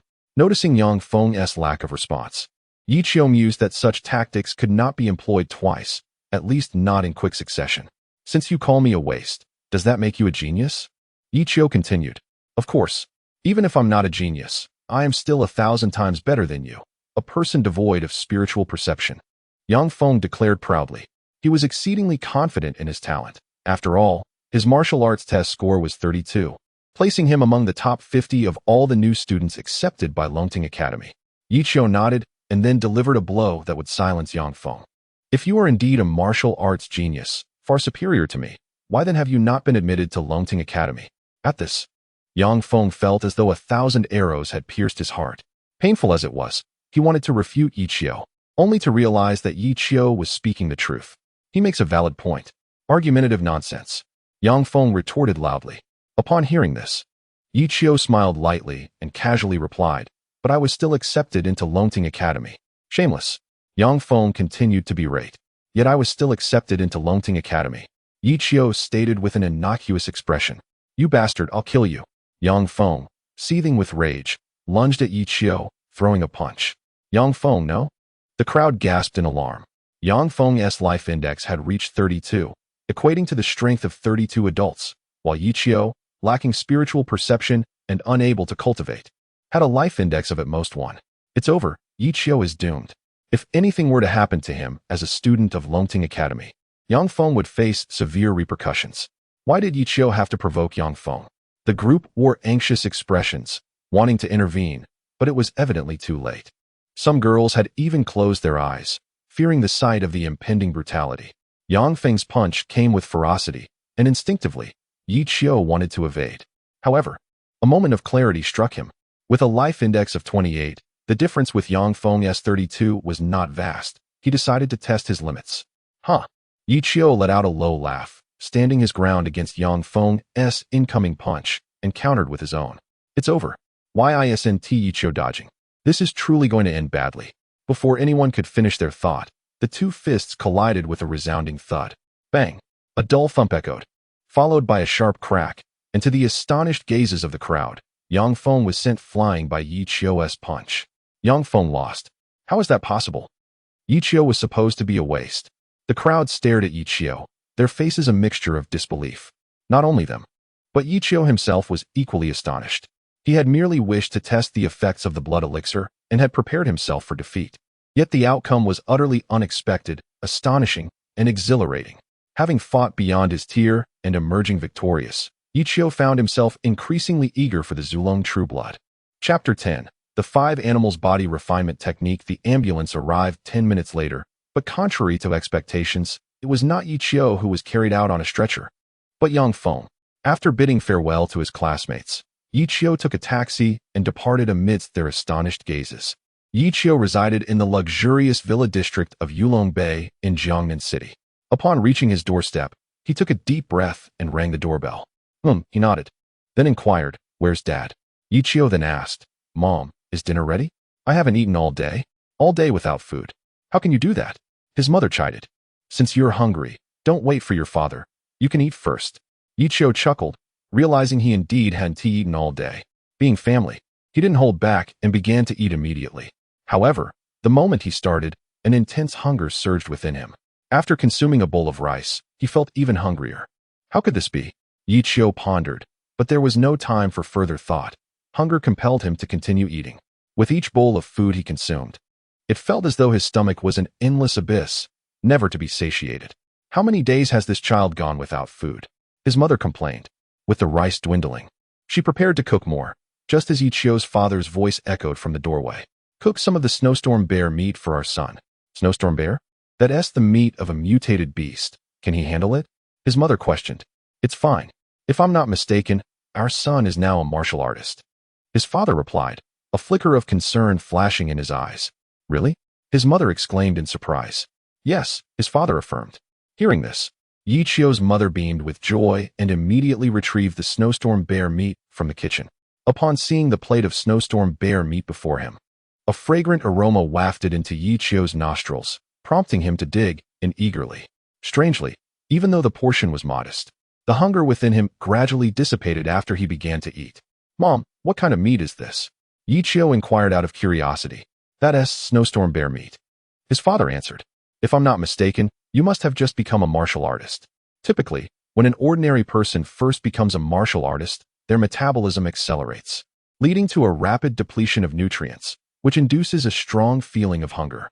The snowstorm bear, being a mutated beast, contains rich energy in its blood and flesh, which can swiftly replenish your body's needs, thus alleviating your hunger. So that is how it is, Ichio nodded. Dad, I can cultivate now. Ichio refrained from mentioning the matter of the Zulong true blood to his parents, not out of fear of them spilling the secret, but rather out of concern for their worry. After all, no one had traversed this path of evolution before, and no one could ascertain its feasibility. That is wonderful, his mother exclaimed with excitement. However, his father merely gazed deeply at Ichio, remaining silent. Noticing his father's demeanor, Ichio sensed that his father had guessed something. As he contemplated whether to divulge the truth, his father suddenly commanded, "Follow me." Curiosity piqued, Ichio followed his father upstairs. To Ichio's surprise, his father did not inquire about his newfound martial artist status, but instead stated, "Now that you are a martial artist, I shall impart to you a body refinement technique today." Ichio was momentarily taken aback, but then elation filled his heart. A martial artist channels their spirit to sense the cosmic energy, drawing it into their body to refine themselves, thus enhancing their physical form. In the wake of the Genesis, humanity fused ancient martial arts with modern cultivation systems to create contemporary martial arts, of which the body refinement technique is one. Thank you, Dad, Ichio expressed gratefully. Don't be silly, we are family, his father replied, continuing, this body refinement technique is known as the 5 animals body refinement technique. The 5 animals body refinement technique originates from traditional wellness practices, specifically the 5 animal play, encompassing 5 animals, the tiger, deer, bear, ape, and bird, consisting of a total of 54 movements. While the 5 animals body refinement technique may appear simple, it is profoundly intricate, capable of maximizing human potential, classifying it as a top-tier body refinement technique. I will demonstrate it for you now. Pay close attention, his father instructed. To ensure Ichio observed carefully, his father's movements were deliberate and slow. Despite the pace, Ichio could sense an overwhelming aura emanating from him. The 54 movements were not overly numerous, yet completing a full set took half an hour. How much did you remember? His father inquired. Ichio nodded, and his father continued, I will demonstrate once more. This time at a quicker pace. Focus well. Ichio nodded, concentrating intently on each movement his father performed. 20 minutes later, the second demonstration concluded. How much did you remember? His father asked again. Ichio nodded, and his father said, I will demonstrate one last time. Pay close attention. With that, his father executed the sequence again, this time at a swifter pace, the 54 movements flowing seamlessly like a river. During the demonstration, Ichio even faintly heard the sounds of the 5 animals calling to one another. What about this time? His father queried. Ichio nodded. The 5 animals body refinement technique, while seemingly straightforward, was vast and profound. Remembering 70 to 80% after 3 demonstrations was already commendable. Practice on your own first. Come to me if you have any questions, his father advised. Ichio nodded in acknowledgement. As his father turned to leave, he paused at the door, glanced back at Ichio, and said, I know you have taken the blood medicine, but I believe you are not reckless. You must have your own reasons for taking it. Everyone has their own secrets, so I want to ask, you need not tell me. However, I want you to know that your mother and I will always be your unwavering support. Ichio nodded emphatically. His father smiled and then exited the room. The 5 animals body refinement technique truly lived up to its reputation as a premier body refinement method.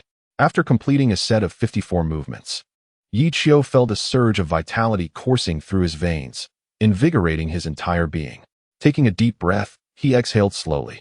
Upon introspection, he noticed his blood circulating vigorously, and as the flow accelerated, the transformation of the Zulong true blood also noticeably quickened. Could the 5 animals body refinement technique expedite the transformation of Zulong true blood? Yi Qiu's eyes sparkled with realization. Thus, abandoning any thought of resting, he resumed practicing the 5 animals body refinement technique. In the blink of an eye, 3 days had elapsed. Please place your hand on the scanning window. The life index measurement device chimed within the room. This was the life index measurement device from Yi Qiu's home, comparable to the one in the school training facility. Yi Qiu placed his hand on the scanning window, and moments later, the familiar mechanical voice of the device reverberated once more. Beep, detecting life index. Detection complete. Your life index is 32. Chapter 11. A fortuitous encounter. As the days passed, the opening day of Longting Academy arrived. During the holiday, Yi Qiu immersed himself in rigorous training, dedicating his time exclusively to the practice of the 5 animal sports. Through diligence, he honed this technique to perfection, and remarkably, his vitality index soared to an astonishing 40. It is noteworthy that Lin Miaoka, who was hailed as a martial arts prodigy by Director Zhao, had achieved a score of only 41 in her martial arts examination. What is more impressive is that Yi Qiu accomplished this feat in merely one holiday.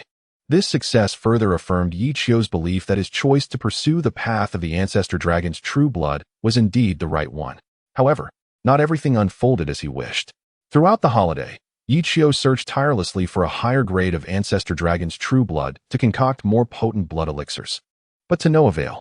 This left him with an unsettling feeling, for should he fail to procure a superior grade of ancestor dragon's true blood, his path of evolution would come to an abrupt halt. Fortunately, time was not pressing. According to Yi Qiu's calculations, he would only require the higher grade of ancestor dragon's true blood once his blood completely transformed into this level. In other words, he would need the superior blood only when he attained the title of war god. Longting Academy, being a sanctuary for martial arts, boasted an abundance of literature in its library, and Yi Qiu hoped to uncover information regarding the higher grades of ancestor dragon's true blood there. He murmured to himself, increasing his anticipation for Longting Academy.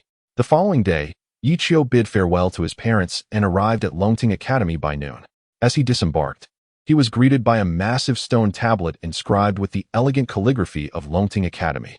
Upperclassmen welcomed him at the entrance, and under the guidance of a senior girl, he spent the afternoon completing various tedious formalities. Senior sister, after running around all afternoon, let me treat you to a meal, Yi Qiu suggested with a smile. Let us skip the meal. I still need to pick up other newcomers. Since you are new to the school, you should explore and familiarize yourself with the place where you will spend the next few years, she replied. Also, you have completed all your procedures. As a student of the pharmacology department, just report there, and you will be officially enrolled. Grateful, Yi Qiu watched as the senior departed. After a busy day without a proper meal, he realized it was getting late and decided to endure his hunger for a while longer, opting to organize his dormitory before dining. Reporting to his department could wait until the next day. Yi Qiu's dormitory consisted of 2 bedrooms, a living room, a kitchen, and a bathroom. The door across from him remained shut and silent, indicating the occupant was likely not present. After tidying up his room, his hunger grew insistent, prompting him to seek out a meal. Not long after, he stumbled upon a lamb noodle restaurant nearby, charmingly named a Fat Sheep. The aroma wafting from within was enticing. Hello, I would like a large bowl of lamb noodles, with extra chili, please, Yi Qiu requested at the counter. Certainly, your order has been placed, please wait a moment. The server replied. Yi Qiu nodded, glancing around the spacious restaurant, which was nearly filled with patrons. Just then, a customer finished their meal and left, allowing Yi Qiu to swiftly claim the now available seat. As he settled in, he realized that the person sitting across from him was an exceptionally beautiful girl, possessing features that could easily be rated a 9 out of 10. With delicate features and fair skin, she wore a white jumpsuit and sat gracefully, quietly enjoying her noodles. Yes, she exuded tranquility. Despite the bustling noise of the restaurant, this girl radiated a serene aura, akin to a single red flower amidst a sea of green leaves. Coughing softly, Yi Qiu chastised himself for his wandering thoughts. He stole another glance at the girl, marveling at her exquisite beauty and calm demeanor. Feeling relieved that his earlier thoughts were not entirely inappropriate, The pursuit of beauty is a commendable endeavor. Suddenly, the girl across the table lifted her gaze slightly, causing Ichio to feel a bit awkward. Fortunately, just as he was about to fumble for words, the server arrived with his noodles. He quickly shifted the bowl in front of him, pretending to eat with composure. The server paused, glancing at the girl, then back at Ichio before leaving them to their meal. The portion was generous, with plenty of lamb. However, Ichio felt the spiciness was lacking despite his request for extra chili. He mused that this restaurant was likely run by people from the north. As Ichio savored his meal, the girl finished hers and prepared to leave. Oddly, he sensed that she had been glancing at him throughout his meal. And just before departing, she stood and seemed to mouth something in his direction. Ichio stared in astonishment as she walked away. Could it be that she had taken an interest in him? A self-deprecating smile crossed his face as he entertained the thought. At that moment, the server approached again. "Excuse me, sir, your noodles are here," she announced. Ichio was momentarily taken aback. "My noodles?" The server nodded, apologizing. "I'm sorry for the wait. Today is the opening day at Lungting Academy, and we have many customers, which has caused some delays. I truly apologize. Also, we added extra chili as per your request. Please let us know if it's sufficient or if you'd like more." Many customers? Extra chili? Was he not eating his own noodles? A sinking feeling washed over him. "How many bowls did the girl at my table order?" he inquired. "2 bowls," the server replied. "And how many did she eat?" Ichio pressed on. The server glanced at him but remained silent. In that unspoken moment, a wave of despair washed over Ichio. No wonder the girl had been glancing at him. No wonder his noodles had seemed less spicy. No wonder she had hesitated to speak to him. He had been devouring her meal. But why would such a refined and composed girl order 2 bowls? Why would she have 2 bowls at all? As she departed, it wasn't shyness that compelled her to leave, but rather her good manners, not wishing to confront or scold. Resolute, Ichio finished both bowls of noodles. Stepping out of the restaurant with a heavy sigh, he thought to himself that he would likely never return to this place again, a sight of heartache. Yet, as he reflected, he realized that this very restaurant might become a frequent haunt, a place of first encounters. Chapter 12. Please stay, classmate. Are you Ichio? The following morning, Ichio arrived at the Department of Pharmacology, where the instructor responsible for the registration procedures looked at him in astonishment. "I am indeed Ichio," he replied, nodding. The teacher's unwavering gaze made him feel somewhat uneasy. "Such a remarkable young man. Your half formula for the War God Blood Elixir created quite a stir within our entire department, and even throughout Lungting Academy," the teacher exclaimed with excitement. "You flatter me," Ichio humbly responded. He had anticipated the impact of that half formula while drafting it, which was also the reason he was so confident in his acceptance to Lungting Academy. If a 7th-tier blood elixir could maintain a sense of composure within the academy, a half formula for the War God Blood Elixir was enough to drive them into a frenzy. "There's no flattery involved. Even Director Yang praised you as a genius alchemist," the teacher waved his hand dismissively. At this, Ichio's heart skipped a beat. The Yang he referred to was none other than Yang Fujing, a renowned alchemist not only nationally but globally, belonging to the elite echelon of pharmacology. 1/5 of the books on the shelves in Ichio's underground laboratory were authored by him. Moreover, Yang Fujing was known for his rigorous academic standards. So to be called a genius alchemist by him was indeed a rare honor. "You truly lack spiritual perception and cannot cultivate?" the teacher suddenly inquired curiously. "Oh, that's a relief. It would be quite a pity if you truly couldn't cultivate," the teacher nodded in agreement. After conversing with the teacher for a while longer, Ichio departed. As he walked towards the corridor, he heard a lecture emanating from a nearby classroom. Peering through the glass, he discovered that Yang Fujing was instructing a class of advanced students. After a moment's contemplation, Ichio decided to enter and audit the lecture. Quietly slipping in through the back door, he caught Yang Fujing's fleeting glance before the instructor continued with his lesson. Ichio was capable of concocting a 7th-tier blood elixir. And of course, he could also formulate a 5th-tier one. However, there were multiple recipes for each type of elixir, and each recipe required a different approach. With Yang Fujing, a master of pharmacology, often citing references and drawing parallels, Ichio found himself nodding in agreement frequently. To conclude today's lesson, I will present a 5th-tier blood elixir formula. Yang Fujing announced, as a projection of a formula primarily based on the ancestral blood of the snow-tail fox appeared on the screen. This 5th-tier formula is, in fact, incomplete. I challenge you to see who can restore this formula using the fewest materials in the shortest time, he added. Upon hearing Yang Fujing's words, the students below did not react with panic, Evidently, such classroom assessments were a regular occurrence. The advanced class students fell into contemplation, aware that performing well would undoubtedly leave a favorable impression on Yang Fujing. Seeing the furrowed brows of his students, Yang Fujing smiled and nodded, appreciative of this teaching method that not only allowed them to apply their knowledge but also ignited their competitive spirit, which was immensely beneficial for learning. Yi Qiu too pondered the task, conjuring several potential solutions in his mind. The best solution would require the addition of just 3 herbs to complete the 5th-tier elixir. Yet he felt it might not be the most optimal. Does anyone have an answer? Yang Fujing inquired after half an hour. Following a brief silence, a student stood up not far from Yi Qiu, speaking hesitantly. I believe we will need at least 15 materials to complete this 5th-tier blood elixir formula, specifically linguizi and ziluogen. As the student listed the 15 herbs, Yi Qiu shook his head internally. 2 of the herbs mentioned clashed with the ancestral blood in the 5th-tier formula, clearly indicating an incorrect answer. As expected, Yang Fujing shook his head upon hearing the response, offering a few encouraging words before asking if anyone else had a solution. Once one person spoke up, others gradually followed suit, bringing the classroom to life with discussion. Most of them proposed at least 9 materials to complete the formula.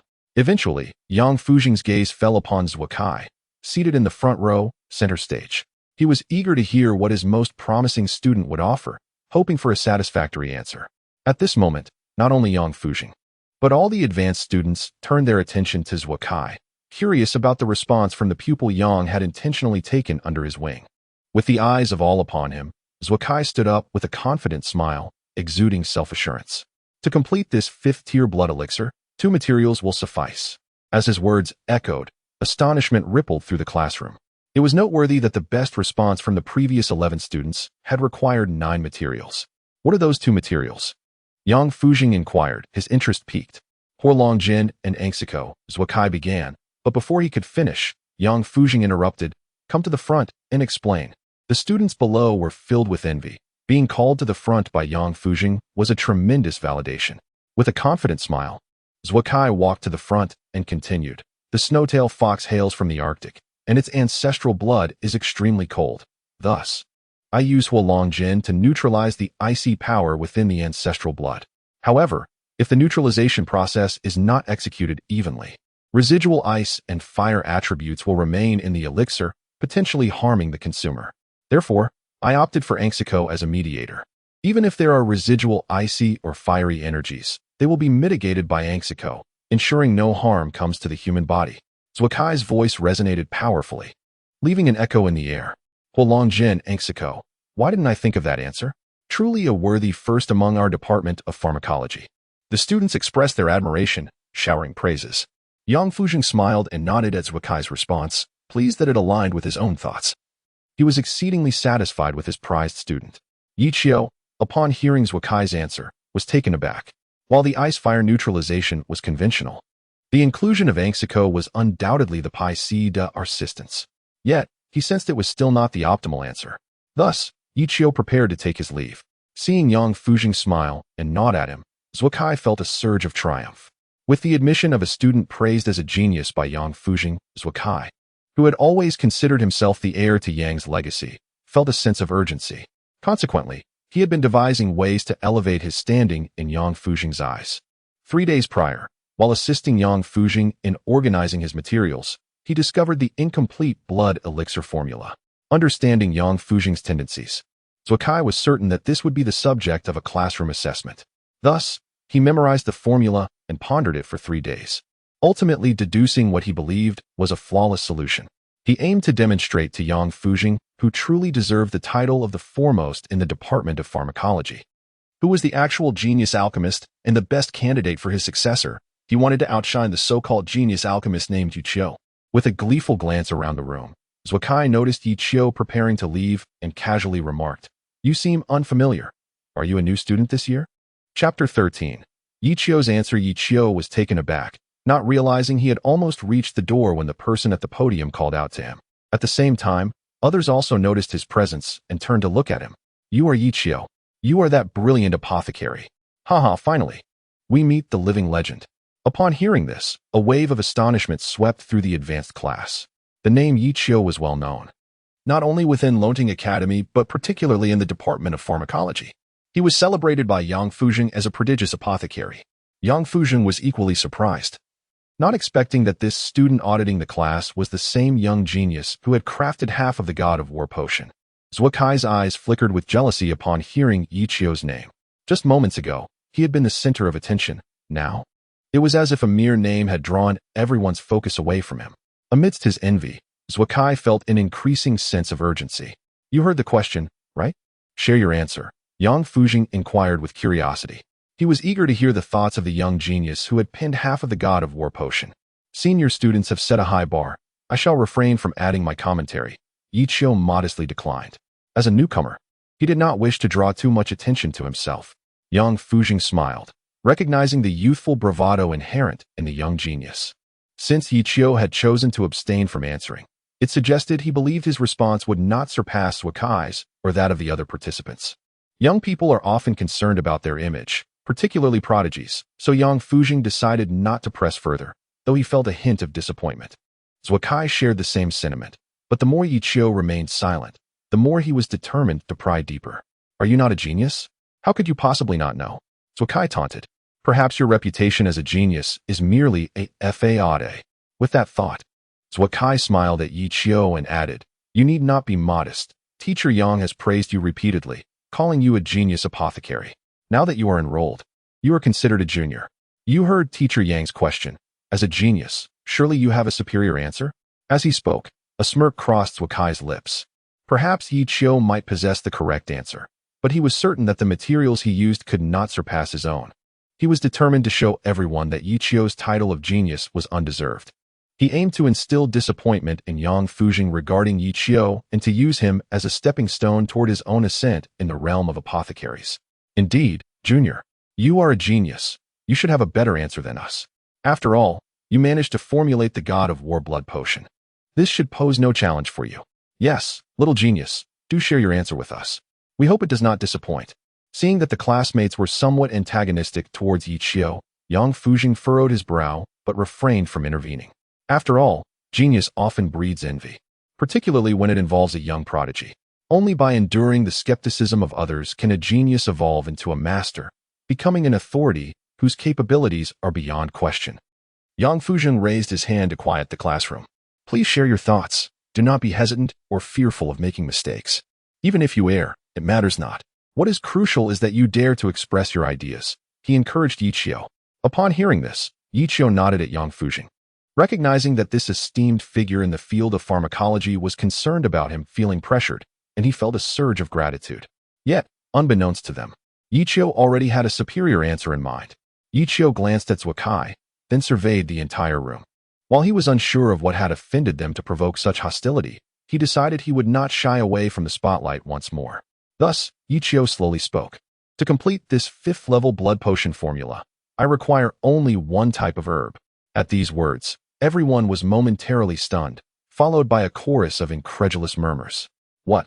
Just one herb? Surely, I misheard. How could that be possible? Is he suggesting he only needs one fire-based herb? How will he address the issue of uneven ice and fire balance? If that were the case, it would simply indicate he is overestimating his abilities. He was confident that his answer was the most perfect, utilizing the fewest materials.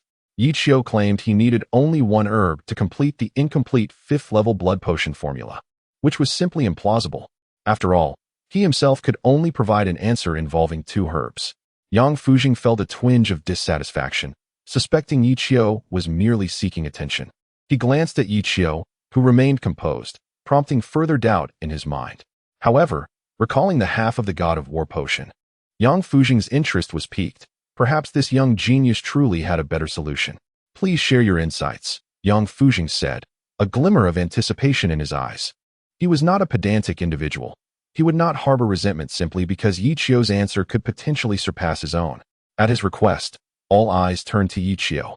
He smiled faintly, remaining unperturbed by the scrutiny. After a brief pause, he declared, the answer is the cold spirit fruit. The cold spirit fruit? Surely, I must have misheard. He suggests that this herb can complete the 5th-level blood potion formula? The cold spirit fruit was a cold-type herb, and the ancestral blood within the snowtail fox was exceedingly frigid. Was this not adding fuel to the fire? A young genius? This answer lacks merit.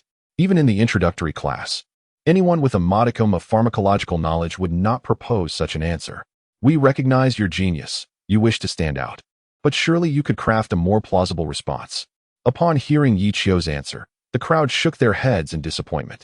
Zhuo Kai smiled slightly, deciding against further disparaging Yi Qiu, as it would make him appear ill-mannered. A chorus of murmurs filled the advanced class, suggesting that the so-called genius apothecary was not all that impressive. At that moment, Yang Fujing suddenly spoke with enthusiasm. A genius. A genius. To even consider the cold spirit fruit. Truly remarkable. His uncharacteristic display of excitement left the advanced class in shock, unsure why Yang Fujing would endorse an answer they deemed incorrect. Professor Yang, are you serious? The students inquired, bewildered. Yang Fujing, his eyes sparkling with fervor, explained, we have all fallen into a cognitive trap, believing that because the ancestral blood within the snowtail fox is cold in nature, it must be neutralized with a fire-type herb. While that approach is viable, it is not the most optimal or the only solution. In fact, there exists another method, utilizing a mildly cold herb to blend with the extremely cold ancestral blood. Through the principle of thermal conductivity, the milder cold will gradually increase in temperature while the extreme cold will decrease, ultimately achieving a harmonious balance between the two. This is akin to adding cold water to hot water. The final stabilized temperature is neither that of the cold water nor the original hot water, but rather a new equilibrium temperature. As long as enough cold water is added, the temperature can be lowered sufficiently, and the cold spirit fruit serves as this cold water within the blood potion formula. Finally, amidst the astonished gazes of his peers, Yang Fujing looked at Yi Qiu with certainty and declared, Yi Qiu, you truly live up to your reputation. You are indeed a genius. Chapter 14. Would you be my girlfriend? Yi Qiu, indeed a genius. Yang Fujing's words were a tremendous affirmation of Yi Qiu, yet for those who had previously mocked him, it served as a profound irony. Their derision now felt like a series of sharp whips striking their faces, leaving them with a stinging pain. Zhuo Kai's expression darkened, almost dripping with gloom. He had intended to prove himself, to humiliate Yi Qiu, and to use him as a stepping stone to elevate his status in Yang Fujing's eyes. Yet, he found himself relegated to the role of mere backdrop, a steadfast stepping stone beneath Yi Qiu's feet. As he gazed at Yi Qiu, a flicker of resentment surfaced in Zhuo Kai's eyes. Yang Fujing ignored the others, his attention solely fixed on the young prodigy before him. Observing Yi Qiu, Yang Fujing was filled with admiration. Previously, he had harbored doubts about Yi Qiu, believing that his ability to concoct that half portion of the war god potion was merely a stroke of luck. He adhered to the belief that diligence is rewarded, and that while a mere 1% of inspiration is valuable, 99% of hard work is indispensable. He did not subscribe to the notion of innate genius, and his praise of Yi Qiu as a genius pharmacist stemmed from the exhilaration of discovering the war god potion. However, his beliefs had now shifted. He was convinced that true genius exists in this world. The introductory class is of no further use to you. You shall directly enter the intermediate class for your studies. Additionally, I grant you the privilege to audit the advanced class, and if you wish, you may also partake in the final assessment, Yang Fujing declared to Yi Qiu. Upon hearing this, Yi Qiu nodded, still unaware of the significance behind Yang Fujing's words. However, the advanced class students were not so oblivious. Their eyes brimmed with astonishment as they heard Yang Fujing address Yi Qiu. Longting Academy did not follow a traditional academic year structure, but rather a credit system. This meant that as long as one accumulated the requisite credits through courses, graduation was attainable. Conversely, failure to meet these requirements resulted in perpetual retention at the same level or automatic withdrawal. The pharmacology courses were divided into 3 tiers: introductory, intermediate, and advanced. One could only advance to the next level after successfully passing assessments in the preceding tier, ultimately accumulating enough credits for graduation. Thus, even the most exceptional students would require 3 years to complete the necessary credits. In stark contrast, Yi Qiu was exempt from the introductory class. And though he was merely auditing the advanced class, he was granted the opportunity to take assessments, earning credits upon passing. In other words, while others needed 3 years to finish what he could complete in just 1, if Yi Qiu also fulfilled elective credits, he could graduate in just a year. The advanced students regarded Yi Qiu with a mixture of emotions, admiration, envy, but predominantly jealousy. Only a select few among them had navigated their studies smoothly. with most having endured a tumultuous journey fraught with challenges to reach their current stage. This reality fueled their envy. How could they not feel it? Zwakai's expression darkened further. He was among the exceptional few, the very best, consistently securing first place in every assessment, earning him the title of the top student in the pharmacology department. However, following the events of today, particularly Yang Fujing's commendation of Yichio, the crown he cherished as the department's foremost scholar seemed poised to slip away. Zwakai felt a pang of regret. No, a profound sense of remorse. Why had he insisted on keeping Yichio around? Had he allowed him to come and go without incident, perhaps they could have coexisted peacefully. Yet, the harsh truth remained. There were no remedies for regret. As the class bell rang, Yang Fujing announced the end of the session and called Yichio to his office. Yichio speculated that Yang Fujing sought to discuss the half portion of the War God potion. Indeed, upon arriving at the office, Yang Fujing's first inquiry was about the structure and thought process behind that potion. Yichio took a brief moment to gather his thoughts before elucidating his conceptual framework to Yang Fujing. The formula for the War God potion was derived from Yichio's extensive experience in concocting thousands of potions over the years, resulting in a broad outline and direction for future research, but lacking in specifics, thus merely qualifying as a half formula. This was also why Yang Fujing and other professors in the pharmacology department believed that Yichio's proposal was indeed a genuine formula for the War God potion. Yichio's reasoning was fundamentally sound. After nearly 3 hours of discussion in Yang Fujing's office, the latter had to excuse himself for a meeting, reluctantly ending their dialogue. Truthfully, your knowledge and understanding of blood potions are sufficient to bypass the intermediate and even advanced classes. However, the school has its regulations, so we must adhere to them. You need not spend excessive time on this. Attend classes occasionally, and I will exempt you from the final assessment, Yang Fujing remarked before departing. Yichio nodded. Having not experienced the school's rigorous evaluations, he felt no particular concern. Stepping out of the pharmacology department, the afternoon had already dawned. Having skipped meals for the day, Yichio felt a pang of hunger. Unconsciously, he found himself at the entrance of a noodle shop called the Fat Sheep. However, this time, he did not encounter the girl from his previous visit. Unbidden, a faint sense of loss washed over him. Oh Yichio, must you be so lacking in ambition? He chided himself.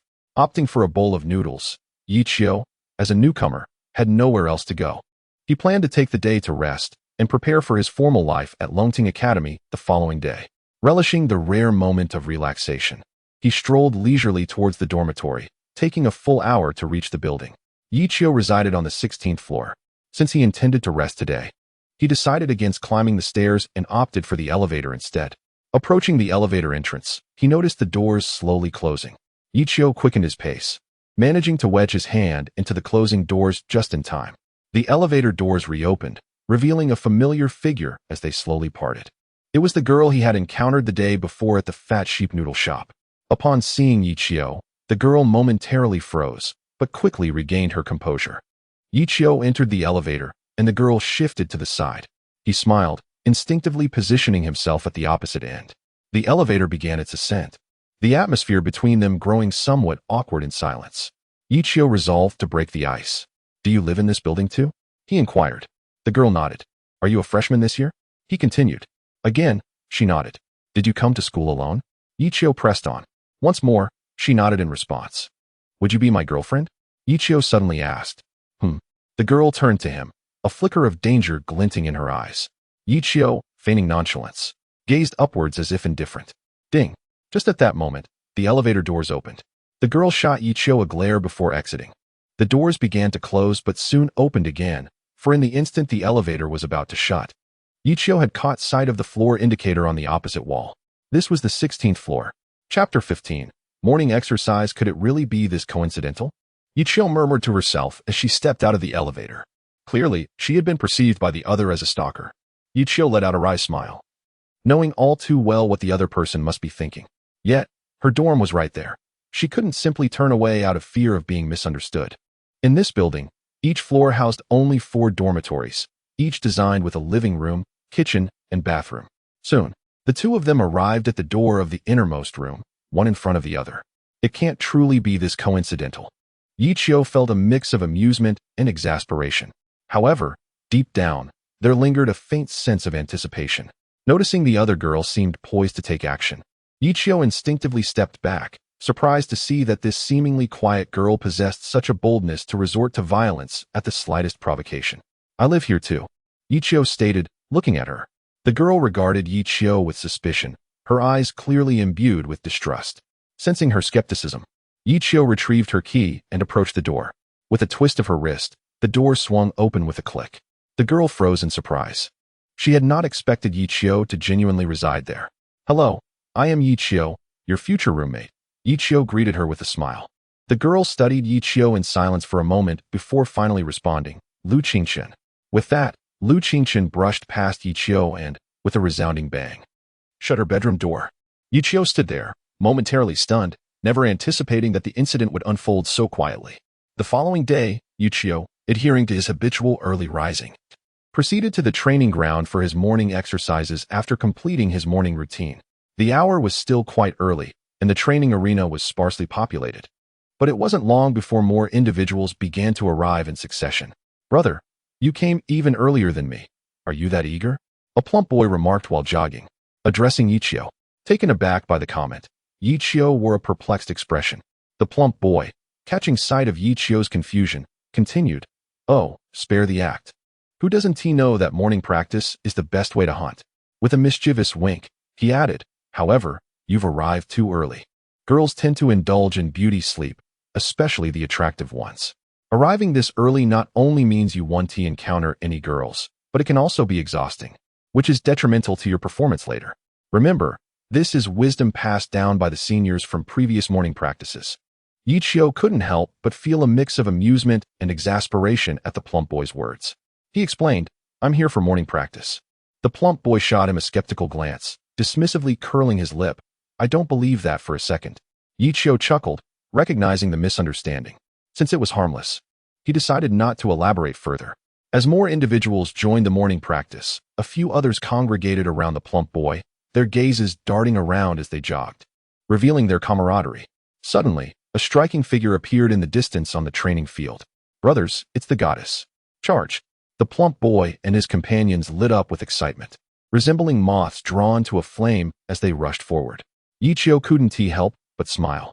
But his expression quickly shifted to surprise as he recognized the radiant figure. It was Lu Qingchen.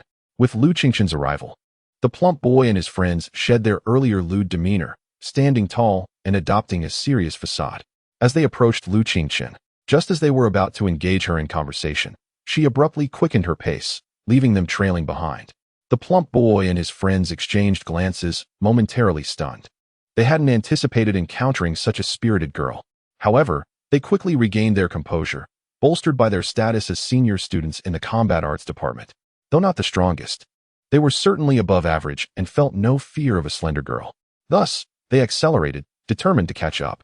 Yet, just as they neared Lu Qingchen again, she surged ahead with renewed vigor, leaving them in her wake. This pursuit continued, with the plump boy and his companions managing to match Lu Qingchen's pace only for her to once again pull ahead, leading to their perpetual chase. Such humiliation. After half an hour, they still could not catch up to her, feelings of disgrace washing over them. They exchanged determined glances, summoning all their strength for a final sprint. We've surpassed her, they exclaimed, watching as Lu Qingchen's figure receded. Elation filled their hearts. You should have known who you were dealing with. However, their joy was short-lived. As Lu Qingchen swiftly overtook them once more, their smiles vanished, replaced by determination as they chased after her. Their pace quickened, and soon they found themselves directly behind Yichio. Lu Qingchen, having spotted Yichio, glanced at him briefly before gliding past. Come on, little brother. You can't let a girl outpace you. We can't bring shame upon our kind. The plump boy panted beside Yichio, imparting what he believed to be wise counsel. Yichio chuckled, knowing that his purpose in morning practice was to enhance his blood circulation and accelerate the transformation of his ancestral dragon blood, far removed from the concerns of the others. After imparting a few more encouraging words, the plump boy resumed his pursuit of Lu Qingchen. Today, they were determined to keep up with her. For as the renowned flower guarding squad of Longting Academy, they had never felt such frustration before. As time passed, the plump boy and his companions grew increasingly fatigued. Sweat pouring down their faces, their complexions pale, and their breaths labored, yet they still fell short of catching Lu Qingchen. Finally, after another half hour, One of them could no longer hold on and fell behind. One by one, they dropped out until only the plump boy remained. "Little brother, you still in the game?" he gasped, staggering past Yichio. Seeing the plump boy, Yichio was taken aback. The boy's face was ashen, his steps unsteady, as if he might collapse at any moment. "Don't blame me, brother. I'm doing this for your own good." Just then, as Lu Qingchen passed by, the plump boy shouted, "Hey, have you seen this little brother of mine? Remember his face. He is the ace of our flower-guarding squad, and soon to be your conqueror." Lu Qingchen paused, momentarily taken aback, then cast Yichio a fleeting glance before continuing on her way. "You've been disdained. You can't let us men down. Go prove yourself. Go on. I'll be here cheering you on, giving you strength and spirit." With that, the plump boy plopped down on the ground, thoroughly spent. Chapter 16. Oh men. Yichio accepted the challenge. To be precise, it was the competitive glint in Lu Qingchen's eyes as she departed that ignited his spirit of rivalry. Taking a deep breath, Yichio exerted force beneath his feet and began to accelerate. Gradually, he closed the distance between himself and Lu Qingchen. When he was within 10 meters of her, she sensed his presence. Turning her head, she cast a casual glance at him and quickened her pace slightly. Yichio smiled, anticipating her reaction, and surged forward in pursuit once more. Seeing Yichio's increased speed, Lu Qingchen remained unfazed, matching his acceleration to prevent him from overtaking her. "Do you think that little brother can do it?" one of the chubby comrades questioned skeptically. "I doubt it. The only reason he has managed to keep up is that he isn't running at full speed like us. He is running quite slowly. Just because he has endured thus far doesn't mean his stamina exceeds ours," another replied. Upon hearing this, the others nodded in agreement, acknowledging the stark contrast in stamina consumption between sprinting and jogging. One might sustain a slow jog for an hour, yet struggle to endure a full sprint for even 10 minutes. "I don't share that opinion," the chubby one suddenly interjected. "What do you mean?" the others inquired. "Although that little brother is merely jogging, he arrived here earlier than us. I estimate he must have come at least an hour before us," he asserted. "That's extraordinary. There is hope."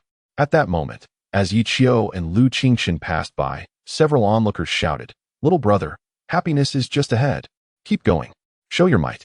Hearing this, Yichio nearly stumbled, bewildered by how the Dragon Rising Academy's flower guarding team had suddenly transformed into a cheerleading squad. As time slipped away, both competitors increased their speed. Half an hour had elapsed, and their pace had surpassed that of the chubby one during his full sprint. A flicker of astonishment crossed Yichio's eyes. Despite his life index being only 40, categorizing him as a level 4 warrior, his physical prowess, bolstered by the blood of the ancestral dragon, was comparable to that of a level 5 warrior. Yet, he was surprised to find that even after half an hour, he had not caught up to Lu Qingchen.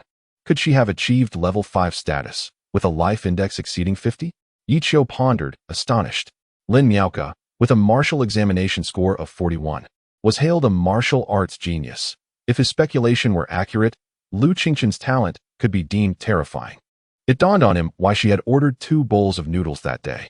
Although a martial artist's metabolism would eventually normalize, the higher the level of the warrior, the greater their nutritional needs, thus explaining her choice of 2 bowls. At the same time, Lu Qingchen was equally astonished. With an exceptional talent that earned her first place in the martial examination, boasting a staggering score of 53, she had never anticipated that half an hour later, she had still not managed to shake off Yichio. While running could not truly measure one's strength, it served as an essential reference for physical capability. Could he be the second best among this year's freshmen? She speculated. Then, realizing they shared the same dormitory, she couldn't help but entertain her theory. If dorm assignments were based on rankings, their cohabitation made perfect sense. As they each contemplated the other, their competitive spirits ignited further. Lu Qingchen exerted herself once more, accelerating. Yichio, unwilling to be outdone, pressed on, determined not to fall behind, even if he couldn't surpass her. Their speeds escalated, leaving the chubby onlookers in stunned silence. "At this rate, we could place in the top 20 for our age. Are they exceptional talents from the Dragon Rising list?" one questioned. "No, I checked the list yesterday, and neither of them was on it. I've never seen them at school before. That little brother is one thing, but that fiery girl is so beautiful. I surely would remember her," another exclaimed. Could they be freshmen? The group was jolted by this realization. If so, their talents were indeed frightening. Are we to be overshadowed by the new wave after just 1 year at school? Another half hour passed, and both competitors had nearly reached their limits. Yichio felt the blood within him boiling, even hearing the rush of blood flowing through his veins. Lu Qingchun, too, had lost her previous calm demeanor. Her face was flushed, sweat pouring down as she struggled to maintain her pace. Their stamina was nearing its peak, yet neither wished to concede defeat. Waiting for the other to falter first. Little brother, keep going. Charge. You must uphold our honor. The chubby group transformed into a cheering squad, rallying behind Yichio. Their contest had drawn attention from others in the training grounds, and upon hearing the chubby comrades, the female spectators couldn't help but chime in. Come on, ladies.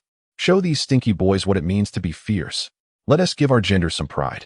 Inexplicably, the atmosphere shifted from support for the two competitors to a battle of the sexes, the training ground buzzing with excitement. This development left not only Yichio, but also Lu Qingchun feeling bemused. Yet, it only fueled their competitive spirits further. Both gritted their teeth, determined not to yield. Yichio felt as if he might collapse, but having devoted a decade to studying blood medicine, he was inherently resolute. He would only surrender if he were to faint from exhaustion. Each passing moment felt like an eternity, every step a monumental challenge. Just as Yichio approached the brink of exhaustion, a wave of warmth surged within him. Instantly revitalized, he sensed a significant boost in his strength. He realized he had likely broken through a barrier. With newfound vigor, Yichio's eyes sparkled as he prepared to overtake Lu Qingchun. The chubby group brightened, recognizing that Yichio was on the verge of victory. Meanwhile, the girls supporting Lu Qingchun wore expressions of disappointment. As Yichio drew closer to her, poised to surpass her, he glimpsed Lu Qingchun's stubborn visage. Her face had turned pale, her breath ragged, her eyelids heavy with fatigue, her body moving mechanically. In an unexpected moment, Yichio felt less inclined to win. With a deliberate stumble, he fell to the ground. We won! We won! The girls erupted in cheers. The chubby group stared at the fallen Yichio, momentarily dumbfounded. Wasn't he supposed to overtake her? Were we not about to win? Upon hearing Yichio's fall, a rare smile graced Lu Qingchun's face. Look who is still competing. Yet, she could no longer hold on, her body giving way as she began to collapse. In that instant, Yichio, who had been lying on the ground, sprang up and caught her just before she fell. No need, he said. Why? One of the girls asked. Because I am her roommate, he replied. Then, amid the astonished expressions of the girls, Yichio carried Lu Qingchun out of the training ground. Observing Yichio's departure with Lu Qingchun in his arms, the chubby group couldn't help but express envy. And soon the seasoned protectors of the Dragon Rising Academy seemed to grasp something profound. Morning exercise. The art of feigning injury. The intricacies of manipulation. The nature of man. Chapter 17. Lu Qingchun awoke, yet she hesitated to open her eyes.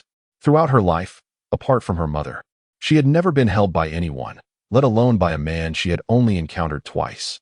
Her heart raced in a tumult of anxiety. Yichio was aware that Lu Qingchun had regained consciousness. The blood of the ancestral dragon not only augmented his physical prowess but also significantly enhanced his mental acuity. He could distinctly feel Lu Qingchun's heart pounding. Thus it was impossible for him to be oblivious to her awakening. However, he refrained from rousing her. For it was his first time holding a girl, and he was uncertain how to react should she suddenly awaken. Consequently, he decided to let things unfold naturally. At that moment, Longting Academy was already bustling with activity. As Yichio carried Lu Qingchun through the campus without a care, passers-by turned their heads in surprise. After all, most of the crowd consisted of spirited youths, aged 18 or 19. The vigor of youth, particularly in the morning, was palpable, oblivious to the scrutinizing gazes around them. The two maintained an unspoken understanding, one feigning sleep while the other chose not to break the fade. Time seemed to pass both swiftly and slowly. Eventually, after an indeterminate duration, Yichio reached the dormitory entrance. Put me down, Lu Qingchun finally murmured as she stirred. Yichio smiled and gently set her down. He retrieved the key and unlocked the dormitory door, with Lu Qingchun stepping inside first, promptly shutting the bedroom door with a resounding thud behind her. Was she shy? Curiously, Yichio yearned to glimpse what Lu Qingchun, usually so composed, would look like when flustered. After a brief respite, Yichio took a shower and changed into fresh attire. He glanced toward Lu Qingchun's closed bedroom door, recognizing that she likely refrained from emerging to avoid an awkward encounter. He surmised that as long as he remained in the dormitory, she would not venture out to bathe. Contemplating this, Ichio approached the door and knocked lightly. Knock, knock, knock. Upon hearing the sound, Lu Qingqian's heart leapt suddenly, her expression turning wary. Just then, Ichio's voice drifted in from the other side of the door. I'm heading out to buy breakfast. What would you like to eat? Upon hearing this, Lu Qingqian exhaled softly, her caution dissipating somewhat, and replied, nothing. Moments later, Ichio departed. With the sound of the dormitory door closing, Lu Qingqian felt a wave of relief wash over her. She opened the door to find Ichio had indeed left, allowing her to gather her clothes and head to the bathroom. Downstairs, Ichio intended to have breakfast in the dining hall but was struck by an impulse to visit a nearby restaurant known for its delicious lamb noodles. Aware that it typically took girls a considerable time to shower, he savored his meal slowly, taking his time to finish a bowl of noodles over several minutes. Boss, 1 bowl of lamb noodles, no spice, to go. He then amended his order, make that 2 bowls. Upon returning to the dormitory, Lu Qingqian emerged from the bathroom, freshly cleaned and holding her clothes. I bought you breakfast, Ichio announced, not pausing to hear whether Lu Qingqian would refuse, as he briskly retreated to his bedroom, closing the door behind him. Gazing at the breakfast before her, Lu Qingqian contemplated for a moment but decided against declining. After all, he owed her a meal. As she approached the packaged breakfast, she opened the plastic bag, and the words "have a fat lamb" caught her eye, prompting a faint smile. Uncertain if Lu Qingqian would indulge in the breakfast he had brought, Ichio felt an urge to peek outside but restrained himself, knowing that should he encounter her, it would inevitably lead to her refusing to eat. After resting for a while, Ichio began practicing the 5 animals exercise in his bedroom. Only those who have lost can truly appreciate what they once had. Born without spiritual perception, he had been unable to cultivate. However, the ancestral dragon's blood had reopened a door to cultivation for him, and he cherished this opportunity deeply. Having mastered the 5 animals exercise during a holiday, he could now perform the complete set of 54 movements in under 10 minutes. Yet, he mused, it still lacked the essence his father possessed. The speed of the 5 animals exercise does not solely determine its quality.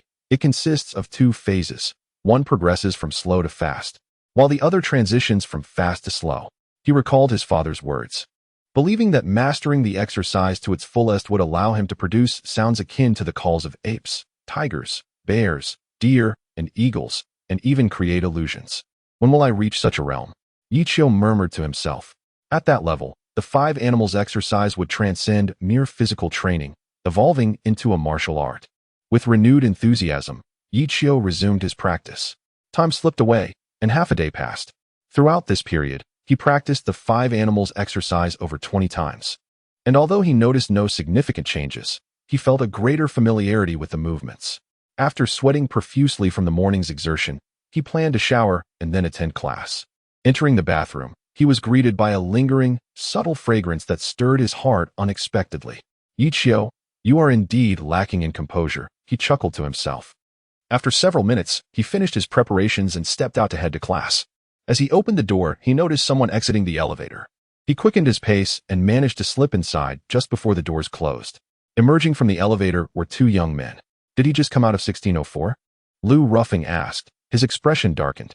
It seems so, Ding Chung replied, facing Lu Ruffing's brooding demeanor with trepidation. Lu Ruffing fell silent, his face shifting between emotions.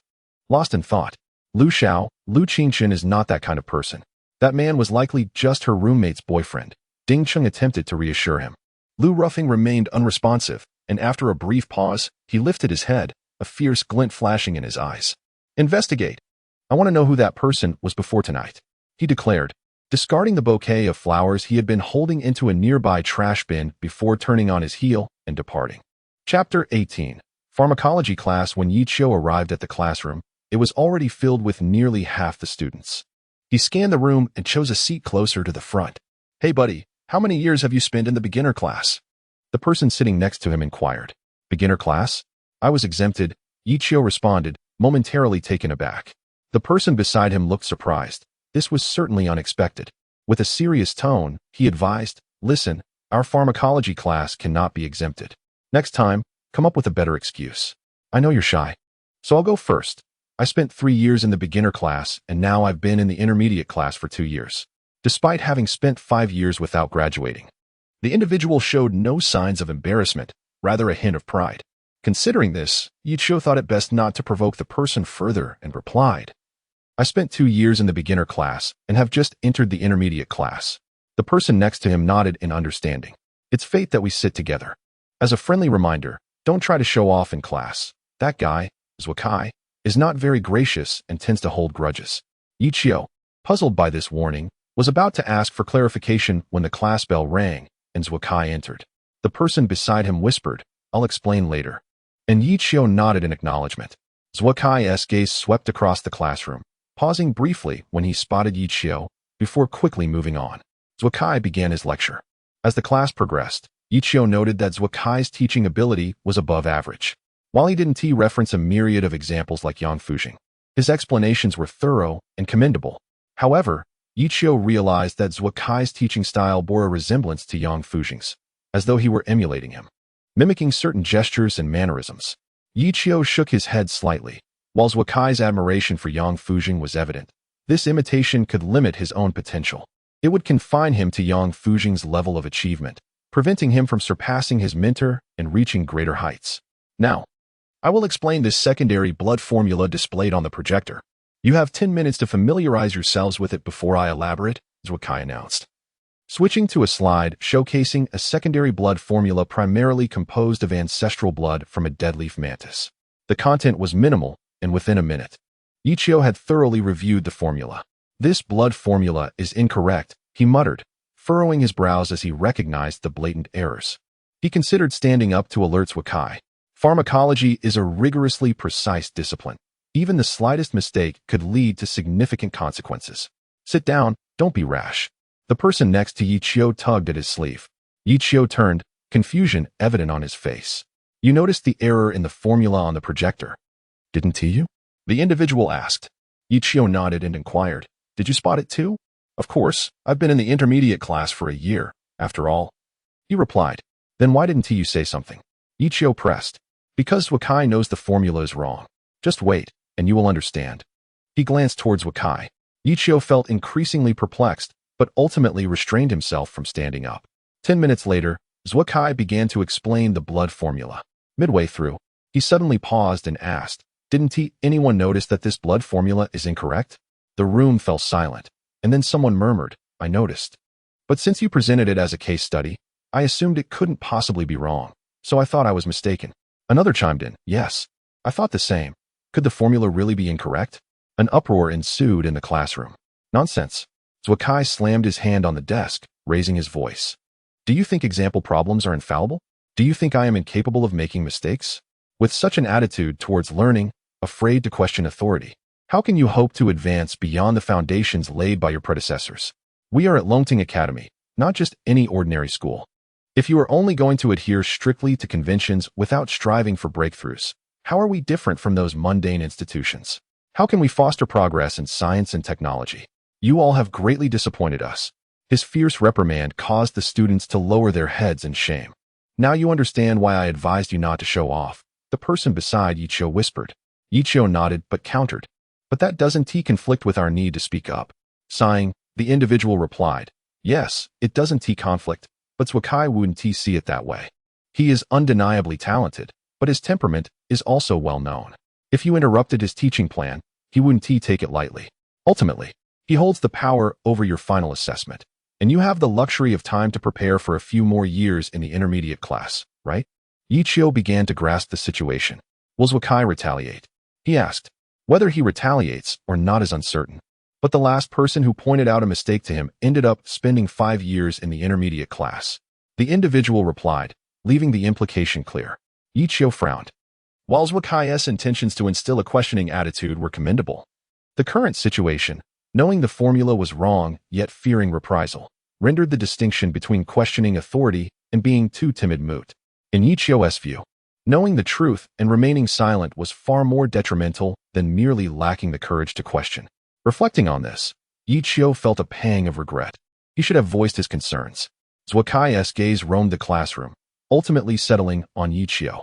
A glimmer of derision flickered in Zwakai's eyes as he regarded Yichio. What did it matter that he was a prodigy in pharmacology if he remained silenced before authority?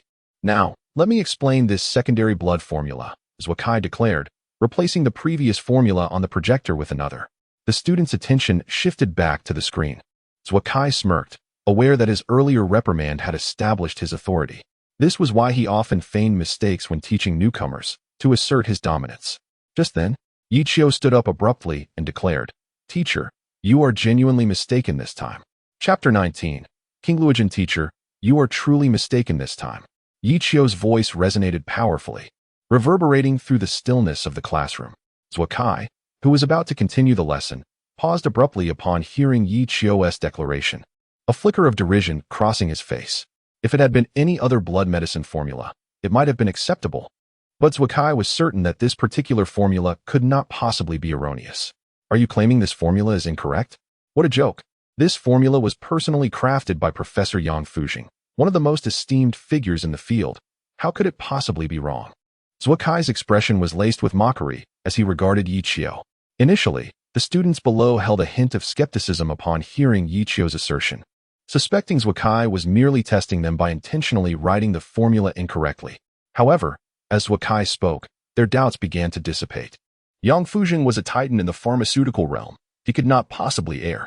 Furthermore, as Yang Fujing's most promising student, why would Yi Qiu present such a mistake? Especially in front of the class? It would only serve to embarrass himself. At that moment, Yi Qiu delivered a stunning retort. Could it be that Elder Yang is incapable of making a mistake? Zhuakai's gaze sharpened, and he asked sternly, "Are you questioning Elder Yang? Did you not just instruct us to dare to challenge authority?" Yi Qiu countered boldly. If he affirmed this, it would equate to him questioning Yang Fujing as well. If he denied it, would that not be a contradiction, especially under the scrutiny of all present? A flicker of anger crossed Zhuakai's eyes before he coldly demanded, "What is wrong with this blood medicine formula?" The King Luojian in the formula should actually be King Luojian, with the character Luo having a grass radical above it, Yi Qiu elucidated. At this revelation, the crowd fell silent, taken aback that Yi Qiu had indeed pinpointed a flaw. How absurd. I have studied pharmacology for nearly a decade, graduating with full marks in herbal medicine classes, yet I have never heard of any King Luojian. Zhuakai replied icily, then turned to the assembled students, asking, "Have any of you heard of King Luojian, the one with the grass radical?" The students shook their heads in unison. Zhuakai, not having noticed this before, realized that upon reflection, they indeed had never heard of such a King Luojian. A cold smirk crept onto Zhuakai's face. It is perfectly normal that you haven't heard of it. This King Luojian is exceedingly rare. I only came across it in a rather obscure text. If you don't believe me, you can search for it online, Yi Qiu asserted confidently. Upon hearing this, the students hurriedly began their searches. Witnessing Yi Qiu's self-assured demeanor, a sense of unease flickered in Zhuakai's mind. Just then, someone found the information. Indeed, there is such a thing as King Luojian. This herb grows on a small island in the Atlantic Ocean and is extremely rare. Who is he? How does he know about such a rare herb? Zhuakai's expression darkened considerably, having previously insisted that no such herb existed, only to be swiftly contradicted. But what of it? This does not imply that the King Luojian in the blood medicine formula is incorrect, Zhuakai retorted, his demeanor grim. Hearing Zhuakai's question, the students looked at Yi Qiu with confusion. What is wrong. Though the pronunciations of King Luojian and King Luojian are identical and their forms are similar, their properties are quite distinct. The King Luojian projected on the screen is the root of a shrub, while the other King Luojian refers to the root of a vine known as King Luoding.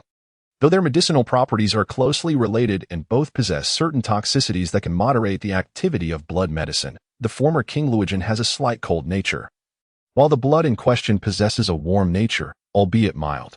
This warmth must be preserved. Thus I assure you that the formula on the projector specifies King Luojian, not King Luojian. While the pronunciations of both King Luojian were indeed the same, it was clear which King Luojian Yi Qiu referred to. King Luojian has a cold nature? I had no idea. Could he possibly be telling the truth? The students' doubts multiplied upon hearing Yi Qiu's explanation. When Zhuakai heard Yi Qiu elucidate the properties of the two King Luojian, his pupils constricted sharply. He too had overlooked the fact that King Luojian possessed a cold nature. The cold nature of King Luojian is quite weak and often disregarded, which was why Zhuakai had failed to notice it. Suddenly, Zhuakai recalled that Yang Fujing had a presentation containing the formula for this blood medicine. He discreetly opened it to check, and his gaze was abruptly fixed. The presentation clearly stated King Luojian. Zhuakai felt a surge of anger, realizing he must have mistakenly transcribed King Luojian as King Luojian.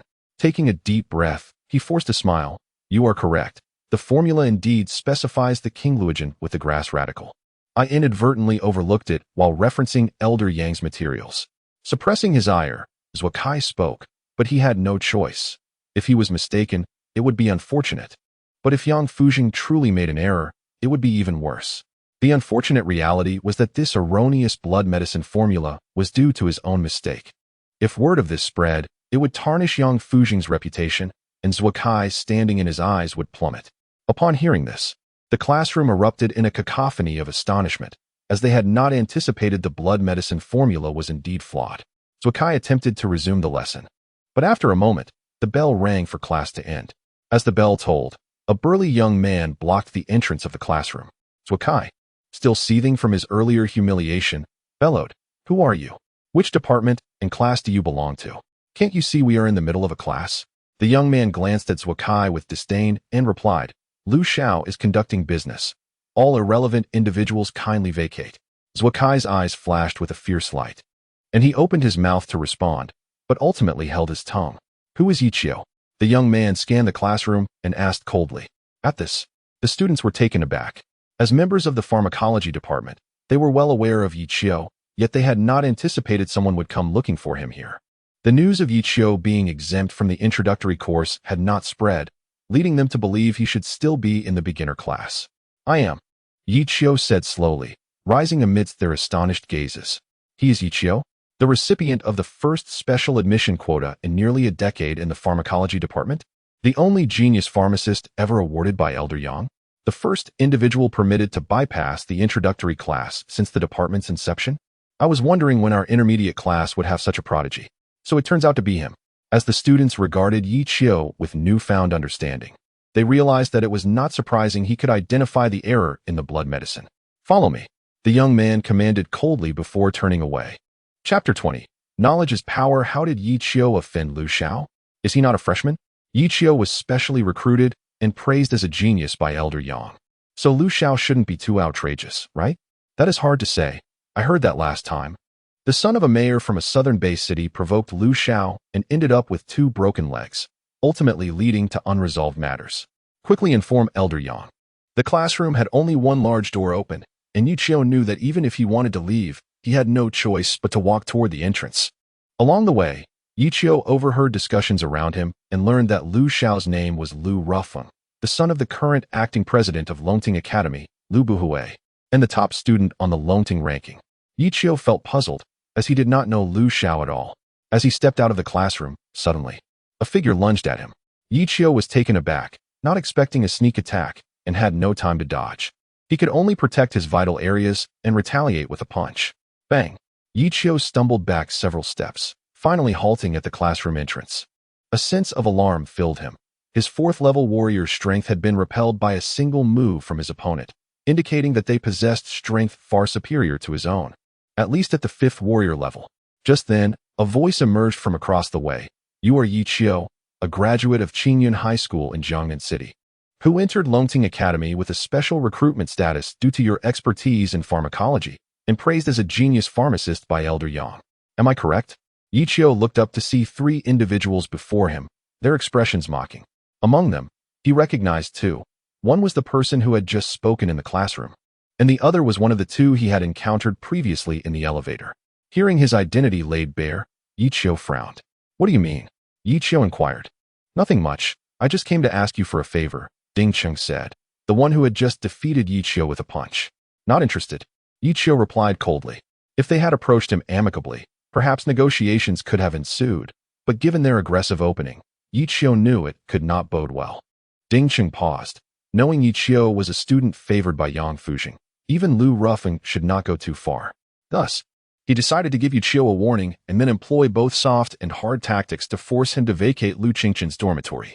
However, Yiqiu's response was entirely unexpected. Ding Cheng then snorted. "So you choose to ignore the invitation and face the consequences instead." At that moment, the 3 of them cast increasingly hostile glances at Yiqiu. They did not desire to offend Yang Fujing, but that did not mean they were afraid of confrontation. It was currently the break period, and as the commotion grew, more people began to gather around. Who is this person? So formidable, yet so disrespectful. I think his name is Yi Qiu, the genius pharmacist praised by Professor Yang Fujing. But he can't just disregard Lu Xiao's authority. That's courting disaster. The crowd murmured, clearly skeptical of Yi Qiu's fate after offending Lu Xiao. Neither wine nor punishment is to my liking, Yi Qiu stated as he attempted to leave. But Ding Cheng and his companions would not allow it, blocking his path once more. You will help with this favor today, whether you want to or not. Otherwise, you won't leave here. Ding Cheng regarded Yi Qiu with a cold smirk. Since Yi Qiu had refused the invitation, they would have to teach him a lesson. Zhukai, witnessing Yi Qiu repeatedly provoking Lu Xiao, wore a smirk of ridicule. His previous displeasure had dissipated, and he simply wished to witness Yi Qiu's predicament. Facing the trio that surrounded him, Yi Qiu displayed little panic. He suddenly asked, "Do you know why I was specially recruited to Longting Academy? Isn't it just the formula for half a dose of the Battle God Blood Potion? As long as I don't kill you, that is sufficient," Ding Cheng scoffed. Although Yi Qiu was favored by Yang Fujing, Lu Xiao was the son of the president and the top student on the Longting ranking, likely to become a true battle god. Ding Cheng and his companions could afford to disregard him, but the surrounding crowd erupted in astonishment. Did I hear that correctly? The Battle God Blood Potion formula. No wonder he has the confidence to confront Lu Xiao. If he truly succeeds in concocting the Battle God level potion, even Lu Buhui would have to treat him with respect. Yet, it was only half a dose, suggesting he had yet to succeed in the concoction. The crowd buzzed with discussion. Some believed in Yi Qiu, but many remained doubtful. Hearing Ding Cheng's words, Yi Qiu shook his head and added, "Not merely half a dose of the Battle God Blood Potion formula, but also a 7th level potion formula." Upon hearing this, Ding Cheng felt perplexed. Wasn't the Battle God Blood Potion formula more valuable than the 7th level potion formula? Why emphasize the latter? Just then, Yi Qiu spoke again thus, "I can now concoct a 7th level potion." He then pointed at Ding Cheng and his companions, stating casually, "For each of them, I will produce a 7th level potion. Whoever can defeat them, I will gift it to." At this, the crowd stirred with excitement. "Who dares?" Ding Cheng exclaimed, alarmed at the stirring crowd. "Aren't you afraid of Lu Xiao's retaliation?" Though some were deterred, a few still harbored eager glints in their eyes. Yi Qiu continued, "With billions of people on Earth, how many can truly become battle gods? How many can reach the 8th or even 9th warrior levels? They are truly rare. Certainly, those who enter Longting Academy are the elite, but how many graduates become 7th level warriors? Each 7th level warrior is a guest of various factions, and when that time comes, will you still fear retaliation?" Yi Qiu's words resonated, gently persuading those around him. Indeed, entering Longting Academy does not guarantee becoming a 7th level warrior. Lu Buhui cannot dominate all. Realizing this, more people began to stir with enthusiasm.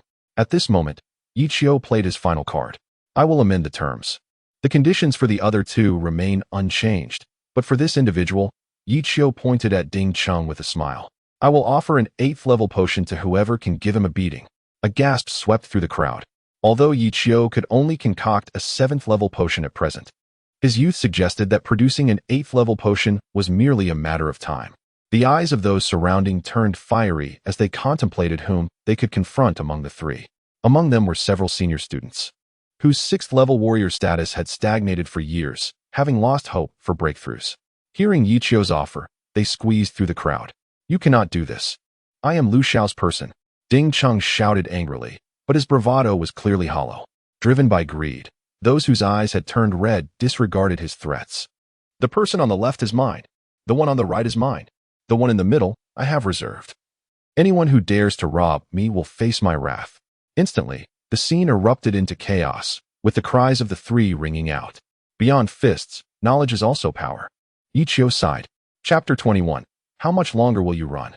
Yi Qiu demonstrated the adage that knowledge is power through his actions. Observing the three individuals groaning on the ground, an unusual spark ignited in the eyes of all the students from the pharmacology department. It turned out that our pharmacology department could be formidable without relying on brute force.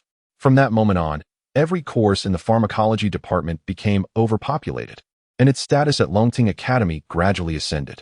Upon leaving the lecture hall, Yi Qiu noted that there was still ample time and decided to head to the library. Longting Academy, a sanctuary for martial arts, housed an extensive collection of texts within its library. And Yi Qiu had long anticipated uncovering information regarding the true blood of the ancestral dragon. Dragons are legendary beings, revered throughout both the Common Era and the Genesis. Thus, Yichio resolved to begin his inquiries with the myths and legends. He located the section dedicated to classical mythology within the library, where numerous texts on the legends of dragons were stored. Unsure which accounts would prove useful, he opted to peruse the related volumes one by one. As time elapsed, mealtime approached swiftly. There are far too many books here. I must allocate some time each day to come, Yichio mused to himself. By the time he returned to the dormitory, it was nearly midnight, and the room of Lu Qingchun was devoid of light. He must have fallen asleep. The night passed in silence. The following day, Yichio rose early as was his habit, and after completing his morning routine, he made his way to the training ground. As on the previous day, there were few individuals present. After a brief warm-up, he commenced his morning exercises. Half an hour later, Lu Qingchun arrived at the training ground. He cast a glance at Yichio before beginning his own morning practice, deliberately maintaining a half-circle distance from him. "You are Yichio." As Yichio approached the entrance of the training ground, a group of individuals closed in around him. "What is this?" Yichio slowed his pace, furrowing his brow. "Let me introduce myself. My name is Wang Wu, a freshman from the Battle Martial Arts Department this year. The individuals behind me are also freshmen from the same department, and we wish to challenge you.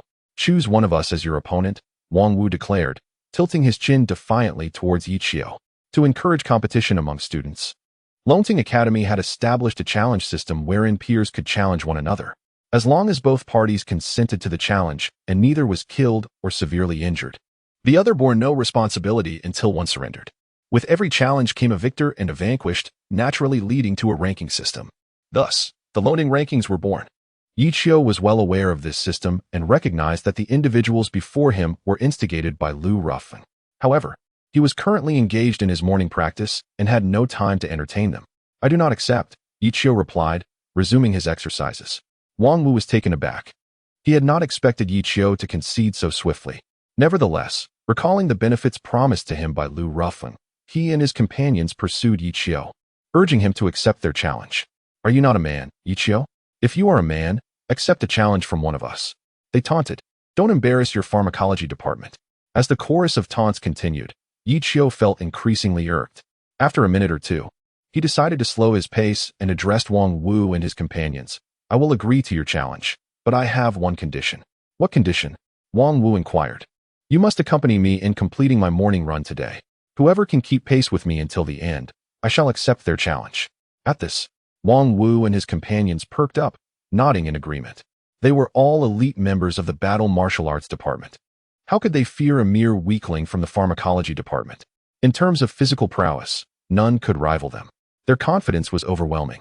No, they thought. They didn't regard Yichio at all. They would find a way to encourage him to run longer, and when he fatigued, they could easily overpower him.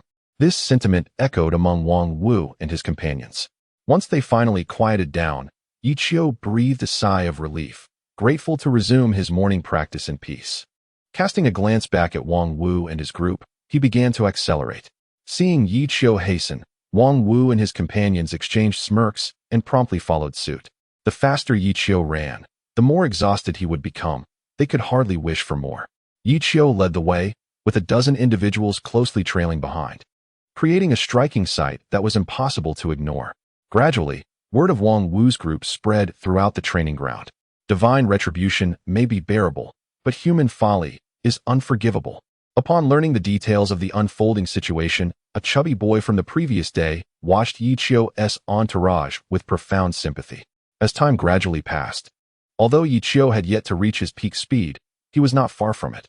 The prolonged sprinting began to take its toll on Wang Wu and his companions. However, seeing that Yichio showed no signs of stopping, they remained determined. Soon, half an hour had elapsed, and several members of Wang Wu's group were already paling. But observing Yichio's steady pace and even breathing sparked thoughts of surrender among them. "We are the elites of the Battle Martial Arts Department. How can we be outdone by a weakling from the Pharmacology Department?" Wang Wu shouted, reigniting the fighting spirit of those who had considered giving up. With renewed vigor, they summoned their strength to remain in Yichio's wake. Before long, Yichio had pushed his speed to its utmost limit, while some of Wang Wu's companions began to wobble unsteadily. Thud! At last, one person could no longer endure and collapsed to the ground. With that individual's fall, several others in Wang Wu's group displayed visible signs of conceding. Let us hold on a little longer. He can't last much longer. Wang Wu bellowed, rallying his companions. Battle martial arts is invincible. Battle martial arts must prevail. Roar. The remaining members of the group shouted in unison. Their spirits rekindled as they gritted their teeth to keep pace with Yi Qiu. Time continued to pass, and soon another half an hour had gone by. Almost every member of Wang Wu's group was now ashen-faced and staggering. I can't go on. One finally cried out, collapsing to the ground with a thud. The fall of that individual was akin to the final straw for those already fatigued, and soon several others followed suit. Hold on. Hold on. We are the Battle Martial Arts Department. How could that guy's physical abilities compare to ours? We are nearing our limit, so he must be exhausted as well. Just a little longer, and we will be victorious.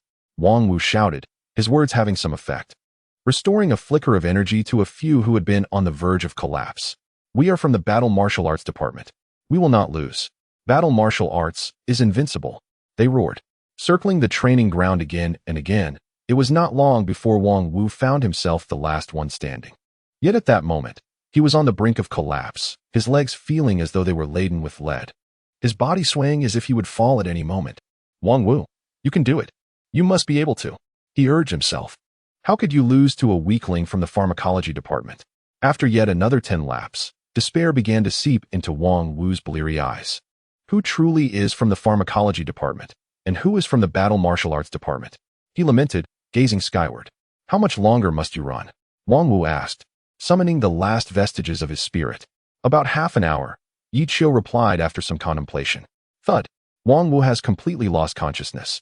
Chapter 22. Mental control of bullets. Lu Xiao. The individuals we dispatched to challenge Yi Qiu have failed. Ding Cheng cautiously reported to Lu Rufeng within the confines of the room. At this, Lu Rufeng furrowed his brow. Is the level of the martial arts department so low that they cannot even defeat a student from the pharmacology department? They never even engaged in combat, Ding Cheng replied. Then how could they have failed? Lu Rufeng inquired, perplexed. They ran away, Ding Cheng admitted, somewhat uncomfortable, acknowledging that it was indeed a disgrace for a member of the martial arts department to be outpaced by a student from the pharmacology department. He then recounted the events of that morning to Lu Rufeng. Upon understanding the sequence of events, Lu Rufeng's frown deepened. After Ding Cheng had led a group to confront Yi Qiu in the classroom, Yang Fu had thrown a considerable tantrum in the principal's office. Given Yang Fu's esteemed position at Longting Academy and Lu Buhui's current role as acting dean, he wished to avoid offending such a titan in the field of pharmacology. So he had instructed that Lu Rufeng's actions remain subtle. I have an idea, Ding Cheng suddenly proposed, catching Lu Rufeng's attention. As the instructor for the introductory firearms course, if you, Lu Xiao, were to enroll Yi Qiu in this course, he would be unable to earn any credits from me, even if he studied for a decade. Ding Cheng said with a cold expression. We can then leverage this situation to ensure Yi Qiu vacates Lu Qingchen's dormitory. Once you have pursued Lu Qingchen and gained the support of the Lu family, Dean Lu will undoubtedly ascend to the position of principal. At that point, that brat would be at your mercy. Longting Academy employs a tiered educational system, where advanced classes are taught by esteemed professors. Intermediate classes are taught by regular instructors or top students from advanced classes, and introductory classes are usually led by outstanding members of the advanced classes. This explains why Zhuo Kai serves as the instructor for the intermediate pharmacology class. Lu Rufeng nodded in agreement, a cold smile curling at the corners of his lips. Very well. As he settled into the rhythm of his studies, Yi Qiu's life at Longting Academy became increasingly busy. His daily routine consisted of morning exercises, attending classes, and immersing himself in the library. A week passed swiftly, and Yi Qiu gradually acclimated to the academy's lifestyle. As the second week approached, elective courses were set to commence. Upon accessing the course selection system, Yi Qiu noticed an unexpected addition, a firearms course. Did I mistakenly select this? He wondered. Noticing the class was scheduled for that very afternoon, he resigned himself to shifting his planned reading time to the evening. At 2 in the afternoon, Yi Qiu arrived at the training ground for his class. Shortly thereafter, the firearms instructor entered. It's him. Yi Qiu's heart raced as he recognized the instructor as the one who had led the confrontation against him. It seems my enrollment in this course was orchestrated by them, he surmised. Ding Cheng stepped forward. Hello everyone, I am Ding Cheng, your instructor for this course. After introducing himself, Ding Cheng began to teach the theoretical portion of the firearms course. All right, we will conclude the theoretical segment here, he announced after half an hour. However, Mere discussion without practice is futile. This course fundamentally emphasizes practical application. You will now have the opportunity to practice on your own. The armory contains 58 types of firearms for you to select from. With that, Ding Cheng turned and departed. Watching Ding Cheng's retreating figure, Yi Qiu felt a mix of curiosity and wariness. They had gone to such lengths to bring him here, and he had expected them to make things difficult for him. Yet Ding Cheng had simply left. As the armory opened, Yi Qiu set aside his thoughts and began to choose his weapon. Previously, he had achieved perfect scores in every subject except for martial arts, including firearms. Among the 58 firearms, he was proficient in most, but his favorite remained the sniper rifle. Selecting the SRK Tianhua sniper rifle, a powerful long-range weapon known for its immense recoil, he took a box of sniper ammunition and headed to the specialized training area for sniping. Unlike standard shooting ranges, the sniper range featured targets placed at significant distances, complete with intelligent environmental simulations such as valleys, jungles, and deserts. Yi Qiu opted for the jungle setting. Setting up the sniper rifle, Yi Qiu lay prone and began his practice. Bang! At a distance of 1,800 meters, the automated voice announced, "Score, 6 rings." Yi Qiu smiled, considering this first shot a mere trial, so he did not concern himself with precision. Even so, a score of 6 rings at that distance was commendable. Bang, bang, bang. After several more shots, the best score reported was 7 rings. With each pull of the trigger, Yi Qiu's heart began to calm, and his scores steadily improved. Distance, 1,800 meters, score, 7 rings. Distance, 1,800 meters, score, 7 rings. Distance, 1,800 meters, score, 8 rings. Distance, 1,800 meters, score, 9 rings. Half an hour passed, and Yi Qiu stabilized his score at 9 rings, with several shots reaching the perfect 10 rings. Suddenly, an idea struck him. What if I employ mental control over the bullets? The thought ignited a spark of excitement within him. With determination, Yi Qiu loaded the bullet into the chamber, concentrating his mental energy on it. Bang! As he squeezed the trigger, Yi Qiu felt his mental force being inexplicably drawn outward. Stretching rapidly. Distance, 1,800 meters, score, 0 rings. An utter miss. Yet, rather than disappointment, Yi Qiu was exhilarated. The miss was not due to a misfire. Rather, it was the result of his mental energy exerting influence over the bullet, altering its intended trajectory. This realization ignited a fervor within him. If he could master this control, he could curve the bullet's paths. With sufficient mental strength, he could even make the bullets change direction. The prospect was thrilling. If he could bend bullets around obstacles, he could strike targets that were otherwise shielded. This would be an extraordinary skill. Yi Qiu began to practice fervently. While the concept of curving bullets was theoretically sound, executing it proved far more challenging than anticipated. Just adapting his mental energy to the bullet's high speed consumed nearly the entire class period.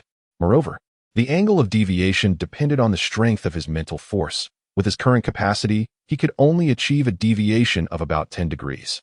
I need to find a way to enhance my mental strength, Yi Qiu murmured to himself.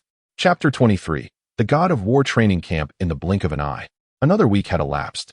Besides his morning exercises, classes, and reading, Yi Qiu had added the practice of mental control over projectiles to his schedule, rendering his life at Longting Academy increasingly hectic. Although Yi Qiu had yet to fully master the art of mental control, he had achieved a commendable level of proficiency. Finding suitable techniques for cultivating mental strength was a challenge. While there were some available at Longting Academy, Yi Qiu deemed them inadequate and thus sought his father's assistance in locating better resources. When Yi Qiu's father learned of his son's quest for methods to enhance his mental prowess, he initially assumed Yi Qiu intended to pursue the path of a mind master. Although Yi Qiu had not contemplated this direction at first, his father's insights piqued his interest. One day, after finishing his class and preparing to head to the library for research, Yang Fujing summoned him. Upon entering the pharmacology department's conference room, Yi Qiu found several individuals already present, most of whom he recognized as faculty and students, but 2 in military uniforms were unfamiliar to him. Yi Qiu, you have arrived. Yang Fujing paused his conversation to address him. Upon hearing Yi Qiu's name, the 2 military personnel turned their attention towards him, evidently well acquainted with the name. As Yi Qiu took his place, Yang Fujing resumed the discussion, and it soon became clear that Yang had summoned him to assist in the formulation of an 8th-grade blood tonic. Subsequently, Yang Fujing began assigning roles to each participant. Teacher Yang, You will be responsible for organizing the medicinal materials, he instructed one of the faculty members, who nodded in agreement. Gaoyang, you will handle the extraction of ancestral blood, he continued, addressing a senior student who cautiously acknowledged the task. Yang then proceeded to distribute the remaining duties. Zhuokai, you will analyze the pharmacological integration of the ancestral blood with the medicinal materials. Upon hearing this, Zhuokai's face brightened, for this analysis was of utmost importance. Yang's trust in him was a significant affirmation of his abilities. Zhuokai glanced at Yi Qiu, feeling a sense of pride, as the assignments neared completion, leaving only minor tasks remaining.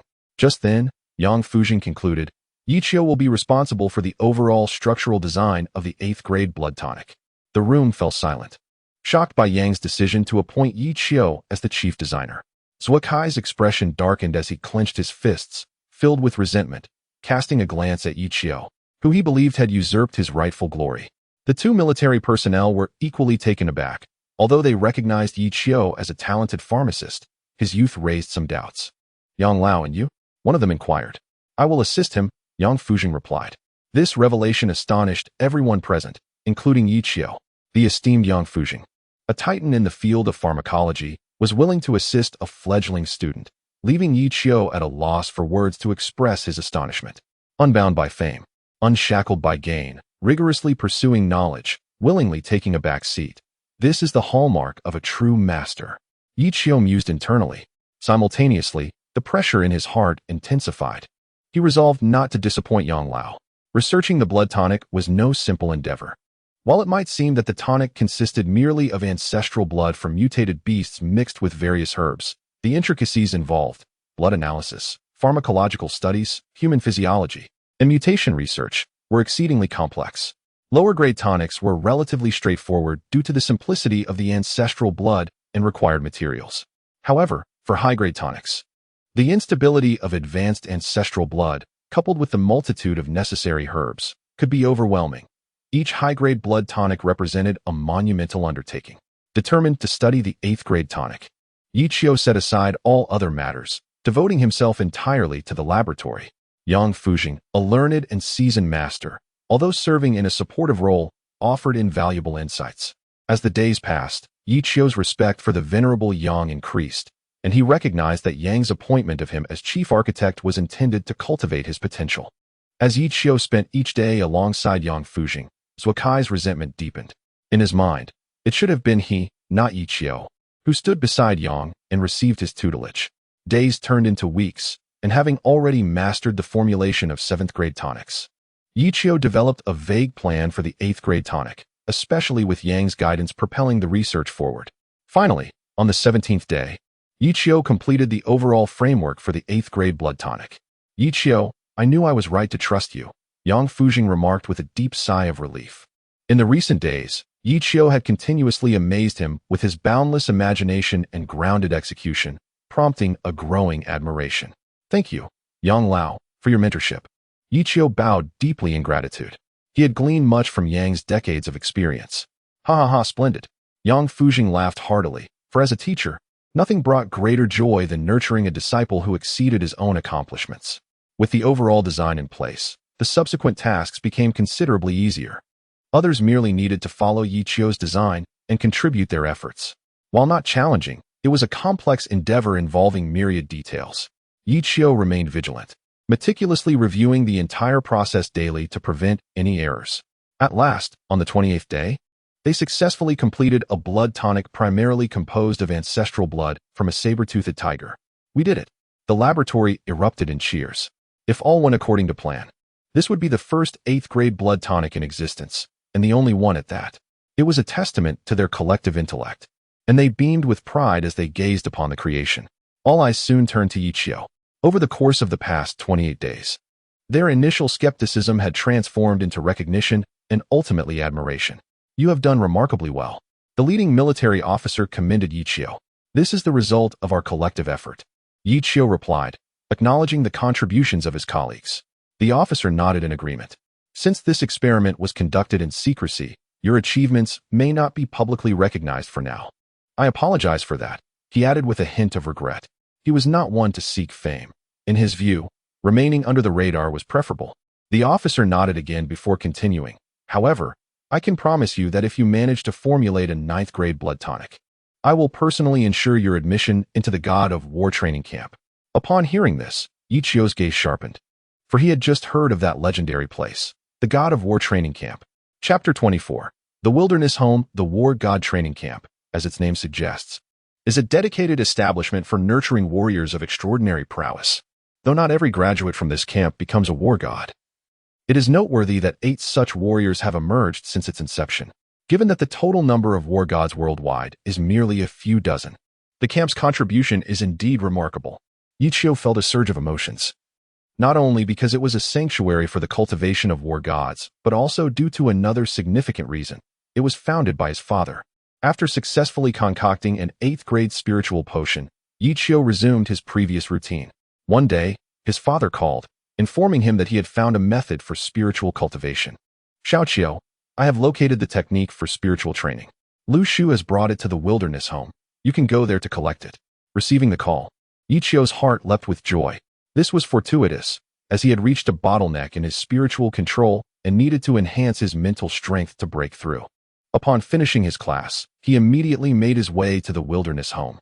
The Wilderness Home is one of the 2 largest companies in China that sells martial artists' equipment, the other being the War God Martial Arts School.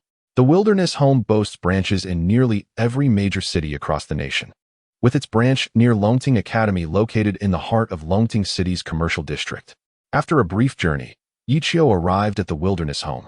Upon entering, he intended to seek out Uncle Zhang, but was distracted by a familiar figure in the lobby, Lu Qingchen. At that moment, Lu Qingchen sensed his presence and turned to meet his gaze. Yi Chio approached her with a smile. What a coincidence, he exclaimed. Yes, Lu Qingchen replied, maintaining her characteristic demeanor. Are you here to purchase something? Yi Chio inquired. Yes, she nodded in response. Yi Chio chuckled, understanding her nature, and added, you choose first. Once you're done, let me know, and I'll give you a 60% discount. Lu Qingchen did not question how he could offer such a discount, as it was not in her character.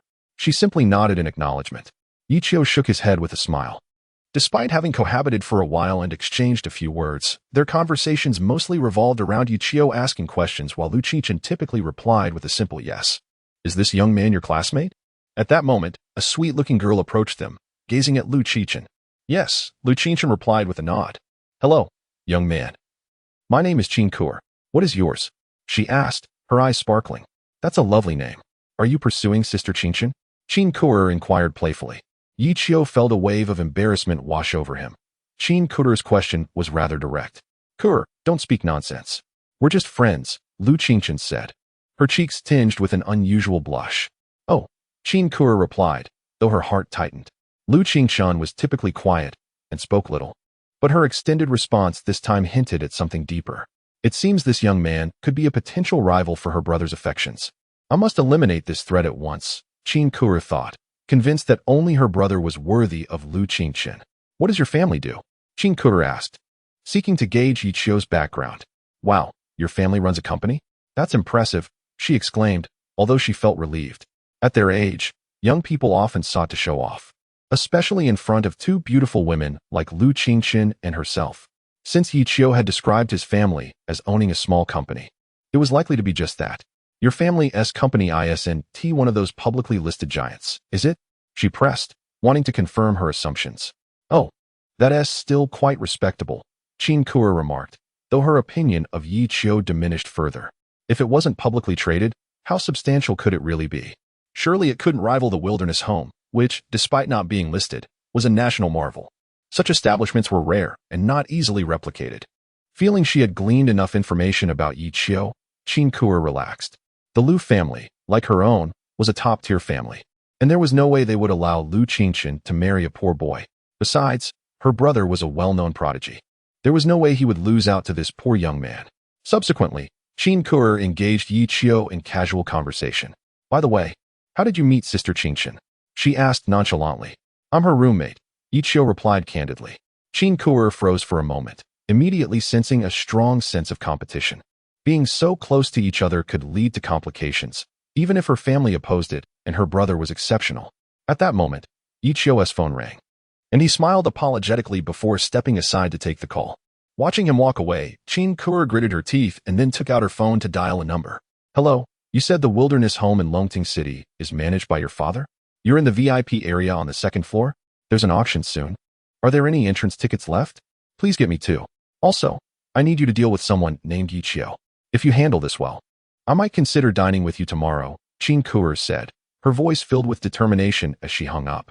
Inside, she lamented, knowing her agreement to dine with that person was merely a formality. Just mentioning her brother's name would likely intimidate anyone into submission. Can you really give us a 60% discount here? Qin Kuer asked Yichio as he returned. Are you planning to buy something too? He inquired. Absolutely. She replied eagerly, then curiously added, but isn't the maximum discount at the wilderness home only 80%? With a sly look, Qin Kuer watched Yichio intently. Others might be unaware, but she knew that even the highest-tier VIPs at the wilderness home could only enjoy an 80% discount. Is that so? I'm not quite sure, Yichio replied, genuinely perplexed. Then how can you offer us a 60% discount? Qin Kuer pressed, intent on exposing Yichio's contradictions in front of Lu Qingchen. He had just claimed that his family owned a small business. He couldn't possibly reveal that his small business was actually the wilderness home. Chapter 25. The VIP area. You've been caught in the act by me. The little fairy. How will you continue to pretend now? Qin Kuer felt a surge of pride within her. Although her acquaintance with Yichio was brief, she held a high regard for his character, firmly believing he would not deceive her in this matter. His silence undoubtedly stemmed from his own intentions. Hence, she sought to offer him an escape route. Upon hearing her words, Qin Kuer was taken aback, not expecting Lu Qingchen to extend a hand to Yichio. This heightened her sense of urgency. Yichio cast a grateful glance at Lu Qingchen, preparing to reveal his true identity. But just then, Qin Kuer interjected, indeed. What treasures could be found on this floor? Sister Qingchen, let us ascend to the second floor. I've heard there is an auction taking place today. Perhaps we might unearth some delightful items. Turning to Yichio, she added, young man, why don't you join us upstairs? Yichio smiled in response. He had just received a call from Uncle Zhang, who mentioned he would arrive later, so he decided to follow them. Before long, the trio arrived at the bustling VIP area. The atmosphere was lively, with attendees adorned in opulent attire, exuding an air of affluence. Having rushed over directly from class, Yichio remained in his casual clothing, a stark contrast to the lavish ensembles around him. As he stepped into the VIP area, the crowd turned to gaze at him, their expressions rife with disdain. Since when has the threshold for the VIP area become so low that anyone can stroll in? One remarked. Indeed, those with discerning eyes understand this is a VIP area. Those without might mistake it for a marketplace, another added. That lad lacks discernment. Were it me, I would have withdrawn at once. The patrons of the VIP area unleashed a barrage of scornful remarks towards Yichio, yet he remained unfazed. As the saying goes in the era of the public, the customer is king. The rationale behind treating customers as such is self-evident. Qin Kuer and Lu Qingchen dashed ahead, already melding into the crowd as they entered the VIP area. Yichio scanned his surroundings, and after a moment, he spotted the two of them. As he made his way through the throng, someone abruptly stepped back, colliding with him. Are you blind? The person bellowed angrily. Yichio frowned slightly, recognizing he had inadvertently bumped into the individual, and replied, I'm sorry. Is that all? Because of you, I've spilled a drink all over myself. Do you even know the brand of this outfit? Do you understand its worth? Even selling you wouldn't cover the cost. What do you want? Yichio inquired, his brow furrowing. Get down on your knees and apologize. The person shouted. At these words, a sharp glint flickered in Yichio's eyes. His humility did not equate to weakness. Perhaps I shall consider it once you are no longer among the living, he retorted coldly. The other person's expression morphed into one of fury. You seek death. What is going on? At that moment, a young man approached, followed closely by Qin Kuer and Lu Qingchen. Upon seeing Zhang Xiao arrive, the individual's expression shifted subtly. Zhang Xiao, this is your territory. You must provide me with an explanation. Zhang Xiao, known as Zhang Min, was the son of Zhang Qingyun, the manager of the Wild House in Longting City. He subtly nodded to Boss Li behind him and inquired, What transpired, Boss Li? It's this brat. He barged in recklessly, spilling drinks on me. I demand an apology. Yet he cursed my demise. This is your territory. I insist you give me a proper explanation. Boss Li exclaimed loudly. Instantly, the patrons of the VIP area erupted in discussion. Indeed, Zhang Xiao, this is the VIP area. How can any riffraff be allowed entry? Such a lack of decorum should not be tolerated. How can we trust the wild house if such individuals are permitted? Zhang Xiao, you must not only provide Boss Li with an explanation, but also address our concerns. Having already been displeased by Yi Qiu's casual attire, they now seize the opportunity to voice their disdain, unwilling to let him off easily. Everyone, please calm down. You are all esteemed guests of the wild house. I will ensure you receive a satisfactory response. Zhang Min reassured the crowd, then turned to Yi Qiu. Who are you? Every invitation here is personally pinned by me, and I recall not sending you one. I suspect you entered the VIP area without an invitation. Please present it for inspection. I do not possess an invitation. Yi Qiu stated plainly. The crowd erupted in astonishment. So he truly lacks an invitation. I knew it. That is how such scoundrels infiltrate the VIP area. The onlookers jeered at Yi Qiu. How did you gain entry without an invitation?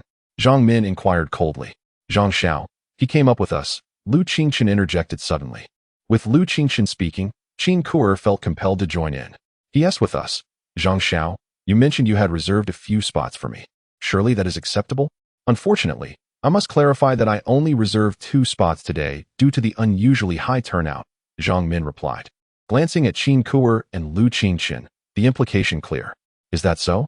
I was unaware. Qin Kuer feigned innocence, sticking out her tongue. See, Boss Li. This is all a misunderstanding. Grant me a favor. Have him apologize, and we can let this matter rest, Zhang Min said, pretending to be magnanimous. No way. If he had merely bumped into me, I would have let it slide, but his curse upon me is intolerable. He must kneel and apologize. Boss Li retorted angrily, fixing his gaze on Yi Qiu. Exactly. He must kneel and apologize. If words alone sufficed, why would we need law enforcement? The other affluent guests echoed Boss Li's sentiments, their indignation palpable. In their world, the wealthy were deemed superior to the less fortunate. The atmosphere in the VIP area grew tense. Yet Yi Qiu remained impervious to their pressure. Continue your charade. I wonder how long you can maintain it, Qin Kuer thought with a sardonic smile. Zhang Xiao, might I ask you to overlook this matter for my sake? Just have Yi Qiu apologize, and I will cover the cost of Boss Li's attire. Qin Kuer proposed to Zhang Min. That is not feasible. I've already stated that Yi Qiu must kneel and apologize, Zhang Min replied, a conflicted expression crossing his face. He then turned to Yi Qiu and suggested, a true man knows when to yield. Why not kneel and apologize? Under the gaze of disdain and contempt from everyone in the VIP room, his pronouncement echoed. A furrow appeared on Lu Qingchen's brow as she glanced at Qin Kuer, suspecting her involvement. She stepped forward to defuse the situation, but Yi Qiu interjected, his gaze piercing. How do you know my name? Startled, Zhang Min quickly regained composure, dismissing Yi Qiu as a mere poor fellow with a small family business. Avoiding the question, Zhang Min chuckled, apologize with a kowtow, and I'll persuade Director Li to forgive you. Kowtow. Yi Qiu retorted coldly, I'll consider it after he's dead. Enraged, Director Li felt insulted for the second time that day. Young Master Zhang, you must give me an explanation, he demanded, his resentment toward Yi Qiu growing. Acknowledging Director Li's genuine anger, Zhang Min realized his attempt to curry favor had backfired. Director Li, I assure you, you'll have your explanation today. I guarantee, in the name of Wilderness Home, he will pay the price. A glint of malice flashed in Zhang Min's eyes. Don't push your luck. Kneel and apologize, and I'll let you leave with all your limbs intact. The onlookers in the VIP room grinned in anticipation. Qin Kuer, feigning concern, secretly reveled in the unfolding events. Brother, are you watching? Your adorable sister is eliminating your rival. Lu Qingchen looked at Yi Qiu, seeking his consent, but Yi Qiu shook his head. He would rather die than be bullied in his own territory. Moreover, Zhang Min's actions had ignited his fury. He intended to set things right. What gives you the right to demand my kneeling? Yi Qiu challenged coldly. You're courting death. Zhang Min roared, accustomed to deference due to Wilderness Home's influence. Men, beat him. Break his limbs. I'll take responsibility. A group of security guards surged forward. Kid, you dare to offend young Master Zhang in Wilderness Home? You must be tired of living. The captain sneered. Get him. The VIPs retreated, creating space, their eyes gleaming with anticipation. Undeterred by the approaching guards, Yi Qiu remained calm, choosing not to reveal his identity. If they want to play, I'll play along. With a sudden burst of speed, Yi Qiu launched himself into the fray, like a wolf among sheep. His fists flew, each blow felling a guard. Screams filled the air as Yi Qiu swiftly incapacitated the security team. The onlookers stared in disbelief, their expectations shattered. Lu Qingchun, aware of Yi Qiu's strength, was not surprised. Qin Kuer, slightly disappointed, felt the situation had escalated too quickly. She had hoped to deepen the conflict, ensuring a bitter rivalry. A sly smile crept across her face. Zhang Min, his face contorted with fury, felt humiliated. Sensing Zhang Min's displeasure, the security captain stepped forward. "Kid, you've got some skills. But let's see how you fare against a level 4 warrior." The revelation reignited the VIP's hopes. Lu Qingchun's face clouded with concern, estimating Yi Qiu's strength to be around the same level. Qin Kuer frowned, deeming the move premature. Zhang Min smirked, confident in his father's bodyguard. "As long as he doesn't die, I'll take responsibility." A predatory grin spread across the captain's face. "Don't blame me, kid. Blame your own ignorance." With a surge of power, he unleashed his level 4 warrior aura and lunged at Yi Qiu. His fist, a blur of motion, aimed to cripple Yi Qiu. Anticipating victory, he envisioned Yi Qiu writhing in agony. All eyes were fixed on the impending impact. Sensing the pressure, Yi Qiu remained unfazed. Level 4 warrior? So am I? Clenching his fist, Yi Qiu met the captain's attack head-on. Ridiculous. Preposterous. Overconfident. The onlookers scoffed, envisioning Yi Qiu's imminent defeat. The fists collided. A figure was sent hurtling backward, the security captain. The room fell silent, everyone staring in utter disbelief. "Who exactly are you?" Zhang Min demanded, sensing an extraordinary aura about Yi Qiu. Yi Qiu smirked. "You want to know who I am? Call your father." S audacious declaration reverberated throughout the VIP area, creating a palpable stir. Who was this audacious youth? Could he be some scion of a wealthy family? This is the wilderness home, and no one, regardless of their lineage, can act with such impunity here. Zhang Min's countenance darkened upon hearing Yi Qiu's words. He approached Yi Qiu, initially reluctant to engage physically, deeming it beneath his dignity. However, Yi Qiu's words, which slighted both him and his father, ignited his fury, compelling him to impart a lesson Yi Qiu would never forget. Zhang Min launched his attack. "I heard he was already a level 5 warrior 3 years ago. That's impressive. Finally, someone who can vent our frustrations." The onlookers gazed at Zhang Min with anticipation, their displeasure with Yi Qiu's continued success palpable. Had the Wilderness Home's VIP area not prohibited bodyguards, they would have long ago had Yi Qiu's limbs broken and been ejected. Now, with Zhang Min, a level 5 warrior at the very least, they doubted Yi Qiu could withstand his onslaught. Qin Kuer's eyes gleamed with excitement. This was the climax. Regardless of the victor, a feud between them was inevitable. By offending the son of a Wilderness Home branch manager, Yi Qiu had jeopardized his future prospects. Moreover, Zhang Min was known for his vindictive nature. "Brother, as your sister, this is all I can do to assist you." Qin Kuer sighed inwardly, envying her brother for having such a supportive sister. Upon learning of Zhang Min's level 5 warrior status, Lu Qingchun frowned and moved closer to Yi Qiu, intending to offer assistance. However, Yi Qiu subtly shook his head. Lu Qingchun, though puzzled by Yi Qiu's rejection, trusted his judgment. As Zhang Min approached, Yi Qiu sensed the pressure. He was uncertain of his ability to defeat Zhang Min, but he was willing to test his limits. Since consuming the ancestral dragon's blood, he had not encountered an opponent who could push him to his full potential. He intended to use Zhang Min to gauge his true strength. "I can sense that you are not ordinary, but what does it matter? This is the Wilderness Home, founded by the first war god of Hua. No matter how influential you are, you will not leave here unscathed," Zhang Min said coldly as he approached Yi Qiu. "I am aware, but regardless, believe me, you will be the one leaving here prone." Yi Qiu retorted sharply. "Ha ha ha, very well. I hope you can withstand a few of my moves." Zhang Min sneered. In response, Yi Qiu smiled, extended his hand, and beckoned Zhang Min. "Come on, as you wish." Zhang Min roared, lunging forward and unleashing a swift, sweeping kick towards Yi Qiu. The kick was so rapid and forceful that it generated gusts of wind, indicating its immense power. If it connected, Yi Qiu would either be defeated or severely injured. This time, Yi Qiu chose not to meet force with force. He shifted his footwork, evading Zhang Min's fierce kick. However, Zhang Min did not relent. He used his other foot to push off the ground, launching himself into the air. In midair, Zhang Min continued his assault, aiming another kick at Yi Qiu. This attack was swift and angled precisely, leaving Yi Qiu with no room to dodge. Let me see just how formidable a level 5 warrior is. Yi Qiu's aura intensified, and he raised both hands to meet Zhang Min's descending leg. Bang! The impact sent Yi Qiu staggering backward, retreating more than a dozen steps before regaining his footing. Zhang Min fared no better. His aerial attack was met by Yi Qiu's hands, and the immense force caused him to somersault in the air several times before dissipating the momentum.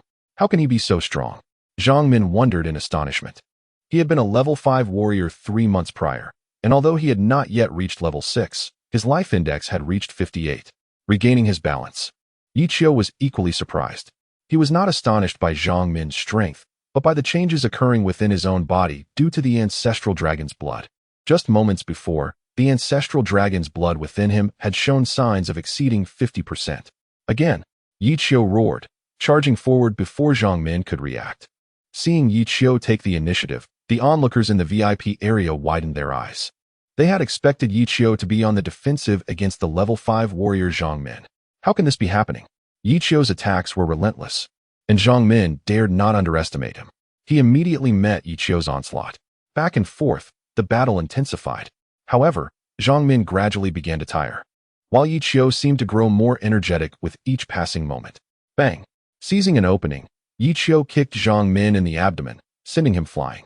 Zhang Min struggled to rise, but the excruciating pain in his abdomen prevented him from standing. Zhang Min was defeated. The crowd stared at Yi Qiu with disbelief, unable to comprehend his strength. Who is he? How can he be so strong at such a young age? The VIP area was filled with shock, and the previous jeers and taunts ceased.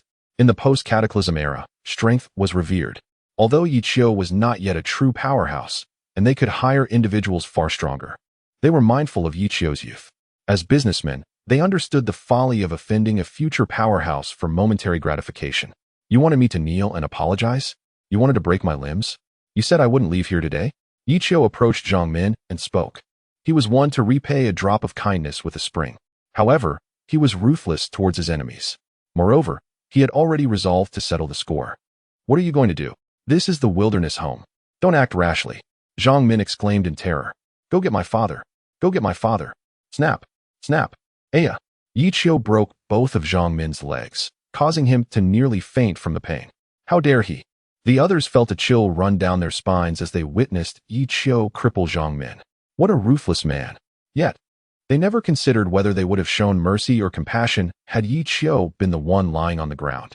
Seeing Yi Qiu cripple Zhang Min, Qin Kuer felt a sense of foreboding, despite her initial expectation that she would celebrate the creation of a blood feud between Yi Qiu and Zhang Min. Who exactly is he? Qin Kuer murmured to herself. To cripple Zhang Min so brazenly within the wilderness home. She refused to believe that Yi Qiu was merely from a small, unlisted company. Just as Yi Qiu was about to break Zhang Min's arms, the crowd parted, and a burly, stern-faced, middle-aged man strode in. It was Zhang Hu, the general manager of the wilderness home in Longting City. The VIP area's occupants perked up upon seeing Zhang Hu, knowing that the matter was far from over. Upon seeing his father, Zhang Min was overjoyed and cried out, Father! Father, save me! Save me! He's trying to kill me! He's trying to kill me! Seeing his son's legs broken and his pathetic state, Zhang Hu was incensed. Who did this? Zhang Hu roared. Hearing Zhang Hu's roar, everyone's gaze turned to Yi Qiu. Yi Qiu smiled calmly, and, to the astonishment of the crowd, stomped down again, breaking Zhang Min's arm before slowly raising his head and declaring, I did. You have been educated on information available until October 2023. Chapter 28. Do not move a finger. The crowd stared in astonishment at Yi Qiu. They never anticipated that he would so brazenly incapacitate Zhang Min right before Zhang Hu's eyes. Who is he? This question echoed in the minds of everyone present in the VIP area. Zhang Hu, witnessing Yi Qiu's audacity in rendering his son armless, felt an immediate surge of fury. However, being a man of considerable experience, he possessed remarkable mental fortitude and understood that Yi Qiu's actions must be backed by a strong motive. Suppressing his rage, he inquired, Who are you? To wreak havoc in my wild home and lay waste to my son. You clearly hold my establishment in utter disdain. Zhang Hu fixed his gaze on Yi Qiu, hoping to discern even a hint of fear or trepidation in his eyes.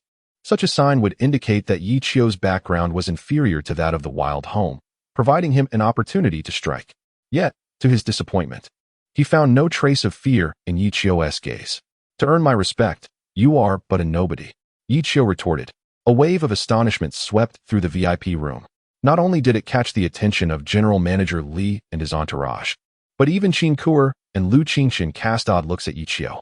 They were acutely aware that this was the wild home, and the individual before them held the position of General Director of Longting City for the establishment. To slap Zhang Hu's face was tantamount to striking the wild home itself. Where did he find such audacity? Could he be the heir of Chongqing Pharmaceutical, or the scion of Tianwai Technology, or perhaps a successor of the Myth Group? Whispers filled the air, for the names mentioned were among the most formidable forces in Huagua. Even the War God Martial Arts Hall and the Wild Home were but pale shadows in comparison. Zhang Hu's pupils constricted at the thought. If this individual were indeed a young master from one of those three powers, he was not someone to provoke lightly. Turning to glance at his fallen son, a hint of reproach flickered in Zhang Hu's eyes. This esteemed young master, could you not show some mercy? Everyone has their moments of need. Perhaps we can let today's incident pass? Zhang Hu implored. To be candid, he was intimidated by Yi Qiu's composure. He sought to bide his time, hoping to ascertain Yi Qiu's true identity before making any further moves. If Yi Qiu truly hailed from one of those illustrious families, Zhang Hu would have to acquiesce. If not, he would ensure Yi Qiu faced dire consequences. Realizing this, Zhang Hu discreetly signaled for someone to investigate Yi Qiu's background. I stand by my word. If he aims to cripple me, I shall ensure he is rendered utterly powerless. Yi Qiu declared coldly. Those who seek to harm others must be prepared to face the same fate. Out of compassion for a parent's heart, esteemed young master, might you grant me, Zhang Hu, a favor? I will pay 10 million for my son's remaining arm, and in the future, I shall repay this debt. Zhang Hu offered. Do you truly believe I would be swayed by a mere 10 million? Yi Qiu countered. Had it not been for his own strength, it would have been he, lying on the ground, limbs incapacitated and dignity stripped away. Yi Qiu had no intention of sparing Zhang Min. Moreover, he had a purpose to fulfill today, to cleanse his own ranks. With this thought in mind, Yi Qiu cast a penetrating gaze at Zhang Hu. Indeed, my perspective was too narrow. How could someone of your stature deign to be concerned with a trifling 10 million? Zhang Hu's eyes flashed with a hint of menace. Yet his face wore a forced smile. How about I offer 50 million for my son's arm? Yi Qiu remained silent, merely shaking his head. Seeing this, Zhang Hu gritted his teeth and proclaimed, I will pay 100 million for my son's arm. When Yi Qiu still did not respond, Zhang Hu continued, I will offer 200 million for my son's arm. Yi Qiu continued to shake his head, resolute in his decision to incapacitate Zhang Min. The delay had been strategic, aimed at waiting for reinforcements and preventing Zhang Hu from acting out of desperation. 500 million. I will pay 500 million for my son's arm. Zhang Hu's heart ached at the thought. Although he could rake in billions yearly from the wild home, 500 million was still a staggering sum. Upon hearing Zhang Hu's offer, Yi Qiu cast a surprised glance at him. Zhang Hu's position garnered him an annual salary of merely a few million. How could he possibly produce such a vast sum? The source of his wealth was all too apparent. Yet, with Yi Qiu still unyielding, Zhang Hu's neck pulsed with tension. As the inquiry into Yi Qiu's background had yet to arrive, he dared not offend him and was left with no choice but to part with more money to avert disaster. Money could be recovered, but losing his son's last limb would render him utterly bereft. 1 billion, Zhang Hu declared loudly. At the mention of this figure, the VIP area fell into a stunned silence, swiftly followed by uproar. Heavens, am I hearing things? 1 billion. An arm is worth 1 billion? If my arm were worth that much, I would not hesitate to sever it. Even the top young masters would surely be tempted by such a sum. Zhang Hu regarded Yi Qiu with a knowing expression. He had gleaned that Yi Qiu was merely a special enrollment student from the Longting Academy, a revered institution in the realm of martial arts. While he dared not act recklessly, he had already devised ways to make Yi Qiu suffer.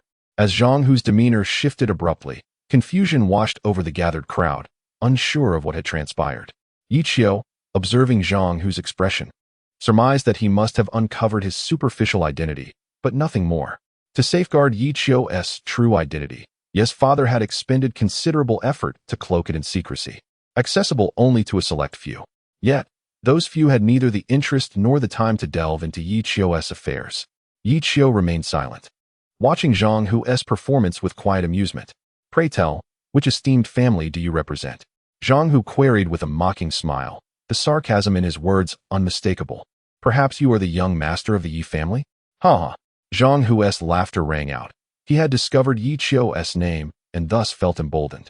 Rumor has it that the founder of the Wild Home shares the surname Yi, yet even the Jade Emperor himself bears the surname Zhang.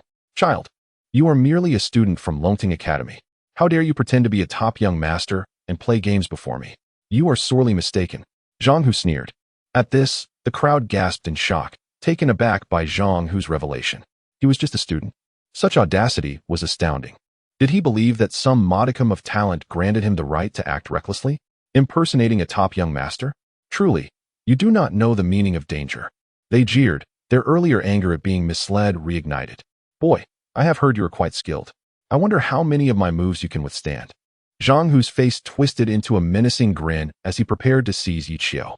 At that moment, a cold voice cut through the air. I advise you not to move a finger. Upon hearing this voice, Yi Qiu's eyes lit up. The person he had been waiting for had finally arrived. The crowd parted, revealing a tall, slender man stepping into the room. Upon recognizing the newcomer, Zhang Hu was taken aback. It was Lu Wan, the assistant to the CEO of the Wild Home. Assistant Lu, what brings you here? Zhang Hu hastened to greet him, ingratiating himself.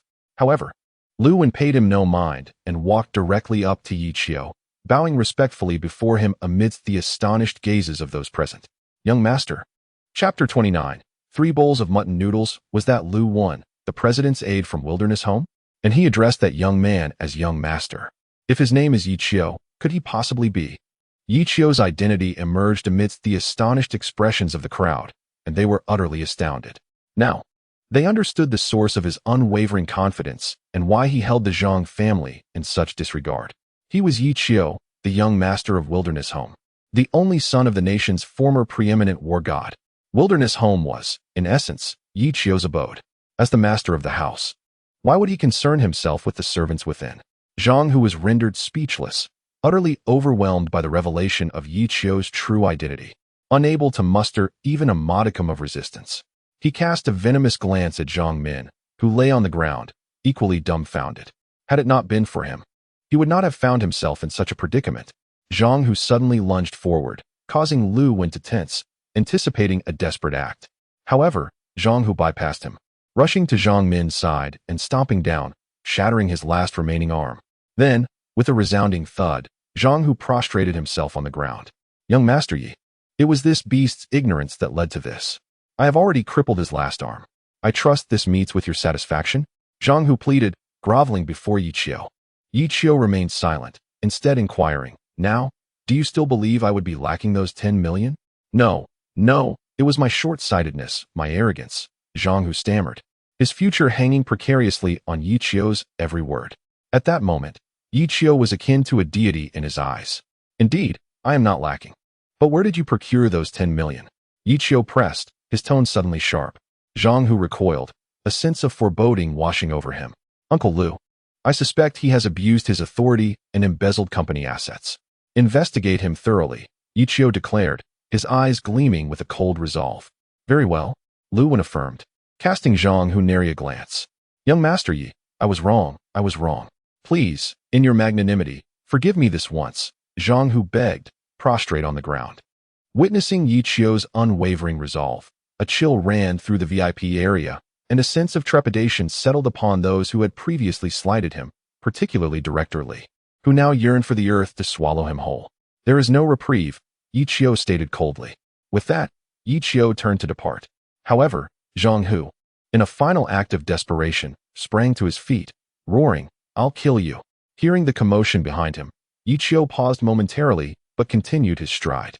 Just as Zhang Hu's attack was about to strike, Lu Wan intervened. In a blur of motion, he appeared at Zhang Hu's side. With a casual wave of his hand, Zhang Hu was sent hurtling through the air as if struck by a cannonball. War God! Zhang Hu uttered his final words, his life ebbing away. Having dispatched Zhang Hu with a single blow, Lu Wan betrayed no emotion, merely glancing at the fallen figure before swiftly rejoining Yi Qiu. Silence descended upon the VIP room, broken only after a long interval. I have just witnessed a living war god, someone finally exclaimed. Others nodded in agreement, their hearts filled with lingering dread.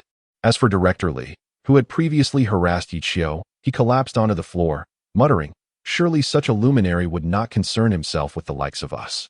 The least surprised of all was Lu Qingchen, who understood Yi Qiu well enough to know that his refusal of assistance meant he was capable of resolving the situation himself. His only surprise lay in the revelation that Yi Qiu was the young master of Wilderness Home, the son of the nation's former preeminent war god. "How should I treat you then, Yi Qiu?" Lu Qingchen mused, a rare hint of vexation flickering in his eyes. The realization that Yi Qiu was his son brought a rare frown to Lu Qingchen's face. "Uncle Lu, thank you for your efforts today," Yi Qiu said, personally pouring Lu Wen a cup of tea in a Wilderness Home office. Lu Wen was the most valued and trusted individual in his father's eyes, akin to the head butler of the Yi family, having watched Yi Qiu grow up. As such, Yi Qiu held him in high regard. It was no trouble, Lu Wen replied with a smile. He had always regarded Yi Qiu as a son. He knew that Yi Qiu was born without spiritual perception, and he was both surprised and delighted that he could now defeat a level 5 warrior. "This is the cultivation technique for training the divine sense that your father wanted me to bring you. Here, take it." Lu Wen handed Yi Qiu an ancient book. Yi Qiu was overjoyed and quickly accepted the book, offering his thanks. The book had 3 black characters written on the cover: Spirit Cultivation. It's good to walk the path of a psychic. A powerful psychic is more than a match for a martial artist of the same level, and may even be able to fight beyond their level. Therefore, your father and I are very happy that you are taking this path. You must cultivate well, Lu Wen said, looking at Yi Qiu. Psychics are very powerful, but not everyone can cultivate them. Since Yi Qiu wanted this technique, it meant that he had the talent. That's why everyone hoped that he would cherish it. "Yes, Uncle Lu, I will," Yi Qiu nodded.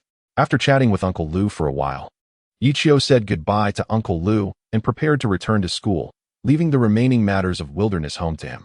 Just as Yi Qiu was about to get into the car, he saw Lu Qingchen. "Together?" Yi Qiu asked. Lu Qingchen hesitated for a moment, but in the end, he did not refuse. "Yes," Lu Qingchen nodded. "Were you worried about me just now?" A sly glint flashed in Yi Qiu's eyes. "Yes." Lu Qingchen was thinking about something and nodded habitually, but immediately realized that something was wrong and quickly changed his words. "I wasn't." Yi Qiu smiled and did not continue to press Lu Qingchen. Soon, the two arrived at the gate of Dragon Sur Academy. "Have you eaten yet?" Yi Qiu asked. "Yes." Lu Qingchen nodded. "Then I'll treat you to a meal," Yi Qiu said with a smile. Hearing this, Yi Qiu was overjoyed. "Follow me," Yi Qiu said. A moment later, Yi Qiu brought Lu Qingchen to the front of the restaurant. "There's a fatty sheep. Eat this." Yi Qiu laughed. "Yes." Lu Qingchen glanced at Yi Qiu, smiled, and nodded. This was where they first met. Then, Yi Qiu shouted, "Boss, 3 bowls of mutton noodles." Chapter 30. The Coming Great Era. Upon returning to his dormitory, Yi Qiu settled into his bedroom and retrieved the ancient tome on mental cultivation that Lu Wen had brought him. "Yun Shen Shu," he murmured, the archaic characters on the page evoking a sense of antiquity, enhanced by the texture of the manuscript. As he turned to the first page, he encountered an overview of mental power, accompanied by some cautionary notes for practitioners. After all, Yun Shen Shu was a technique for cultivating mental prowess, and even a minor misstep could lead to irreversible damage to the brain. The consequences could range from mild nervous debility and confusion to severe mental derangement, potentially culminating in brain death. Absorbing the teachings of Yun Shen Shu, Yi Qiu committed its contents to memory. He then closed his eyes and began to practice in accordance with the methods outlined in the text.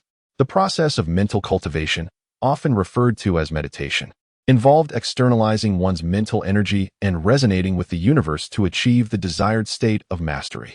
Yi Qiu calmed his mind, allowing himself to relax completely while maintaining a thread of consciousness guiding the practice. As time passed, Yi Qiu's aura grew increasingly tranquil. Suddenly, a buzzing sensation filled his mind, and he entered a wondrous state of being, his heart as still as water, transcending the material world. This was indeed meditation. Time slipped away swiftly in Yi Qiu's contemplative state, and soon enough, a night had passed. Upon opening his eyes, he noticed the dawn light spilling through the window, heralding the arrival of a new day. After a night of meditation, Yi Qiu discerned a marked enhancement in his perception of the surrounding world, an effect he attributed to the amplification of his mental faculties. He rose, refreshed, washed up, and made his way to the training ground for morning exercises. Due to his first meditation session, he awoke a bit later than usual, and upon arriving at the training facility, he found it already bustling with activity. "Good morning." Just as he finished warming up, he spotted Lu Qingchen jogging toward him and greeted her with a smile. She nodded in acknowledgement, a hint of a smile gracing her features. After the events of the previous day, Their relationship had inadvertently grown closer. Yi Qiu chuckled, accustomed to Lu Qingqian's demeanor. It was a rare delight to see her smile directed at him, and he began to jog alongside her. Such a role model. The chubby boy observed Yi Qiu with envy.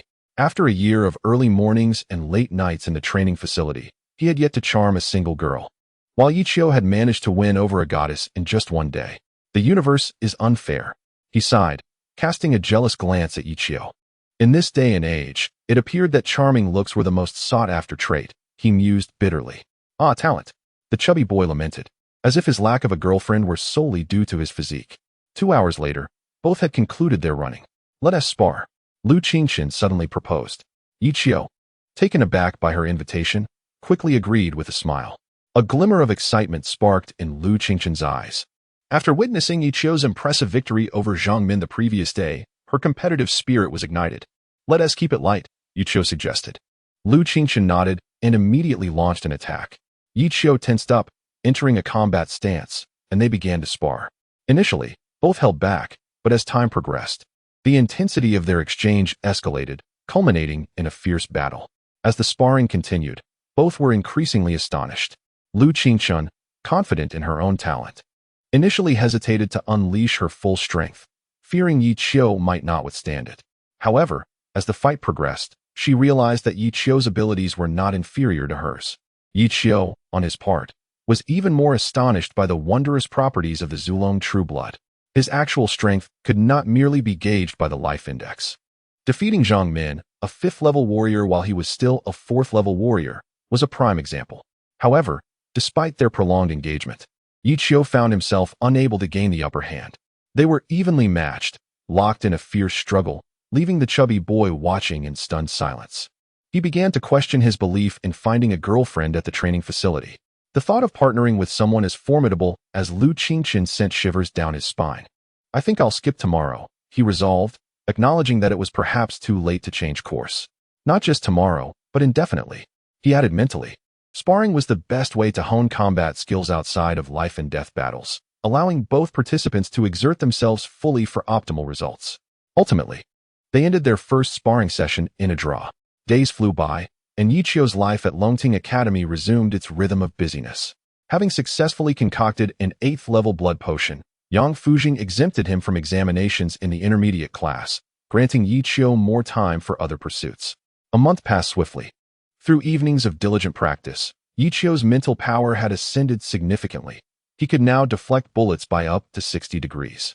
Additionally, the Zulong True Blood within him had transformed halfway due to his relentless training.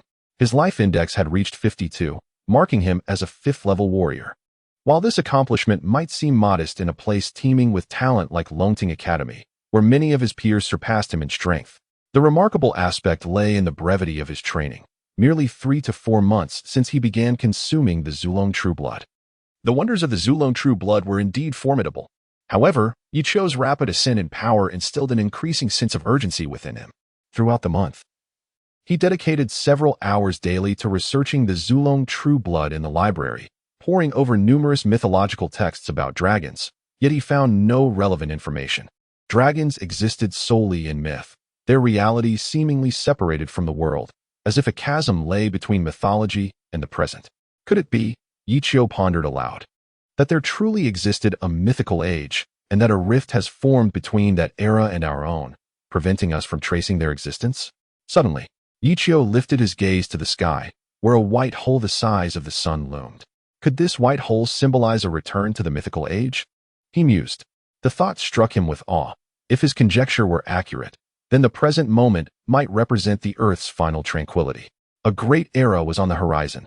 Chapter 31. Firearm Assessment. A grand era is on the horizon. Yi Qiu's heart raced with anticipation. If his speculation were accurate, the Earth would soon undergo a monumental transformation. Whether this change would be beneficial or detrimental remained uncertain, yet it was undeniable that possessing formidable strength would be essential for survival in the impending epoch. With this thought, Yi Qiu's eagerness intensified. Where might the next level of dragon ancestors' true blood be found? Yi Qiu pondered aloud, immediately immersing himself in the vast ocean of books within the library. How has the situation progressed? It's almost time, inquired Lu Rufeng, glancing at Ding Cheng in the room. Upon hearing this, Ding Chung smiled confidently, replying, "Rest assured, Lu. In 3 days, the firearm assessment will commence. As I've stated before, unless he agrees to our terms, even if Yi Qiu were a perfect marksman, he would not obtain this credit from me." Lu Ruffing nodded, a faint smile gracing his lips. Ding Cheng's unwavering confidence indicated he had a solid grasp of the situation. The reasons behind it mattered little to him. He only desired the final outcome. "In 3 days, I will achieve the results I seek," Lu Ruffing declared. Ding Chung responded with another confident smile, "As you wish." 3 days swiftly passed, and the day of the firearm assessment arrived. Yi Qiu placed a bookmark in his book, setting it aside as he made his way to the examination venue. This was his first assessment at the Longting Academy, and he wondered about its difficulty. "Does anyone know the passing rate for each session of the firearm course?" Someone beside him asked. "I believe I chose the sniper rifle. How has your practice been?" Another inquired. "Fairly well," Yi Qiu replied honestly. He could manipulate the bullet's trajectory to rotate at 60 degrees, a skill that could only be described as satisfactory. Such confidence. Someone remarked, observing the anxious faces of others around them. Yi Qiu noticed that many lamented their lack of preparation.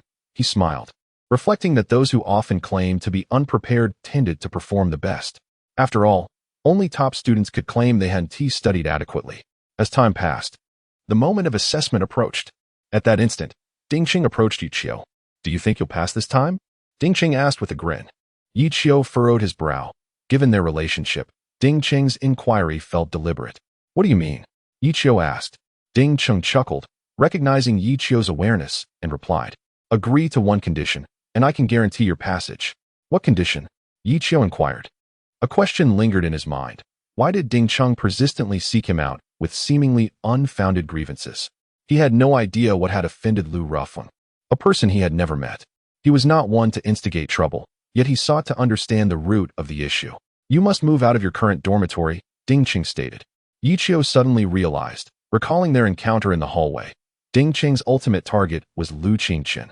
Therefore, the other individual in the corridor that day must have been Lu Ruffling. What now? Ding Cheng pressed. From their actions, it was evident that this so-called Lu Ruffling was no good. Why would he push Lu Qingchen into the fire?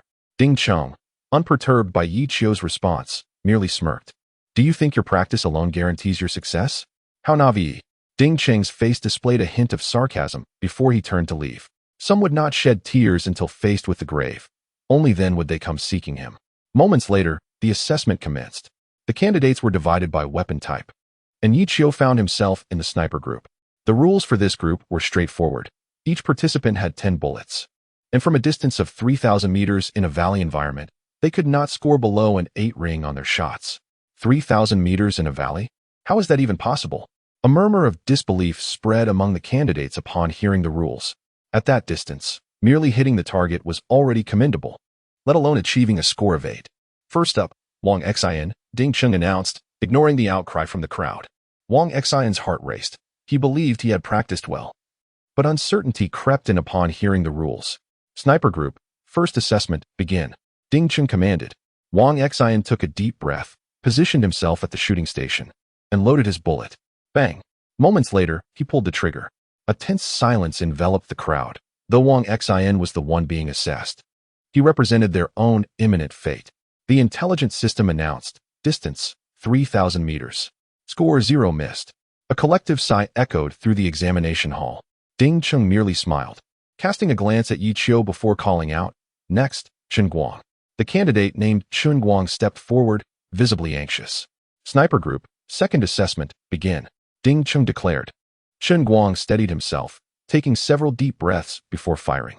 Once again, the system chimed in, distance, 3,000 meters. Score 0 missed. Ding Cheng appeared unsurprised and announced, "Next, Yang Biao." Soon, Yang Biao took his turn, yet he too missed the target. As the assessments progressed, it became apparent that not a single candidate had hit the target. How could this be? Even at 3,000 meters, in a valley, there should be at least one hit. Someone protested. However, protests fell on deaf ears as the assessment continued. Gunfire rang out intermittently, followed by the cold mechanical voice declaring missed shots. As the examinations continued, frustration mounted among the candidates. Ding Cheng, observing the situation, smiled to himself. This was the outcome he desired. He turned to glance at Yi Qiu and noted his calm demeanor, which irked him. Truly, it seemed that until one confronted their fate, they would remain obstinate. Since it's come to this, I shall ensure you understand clearly, as long as I wish it. No one shall pass this assessment. For here, I am the examiner. I am the god. Chapter 32. This is cheating. Sniper team, the 30-second assessment, Ichio. Moments later, Ichio took the stage.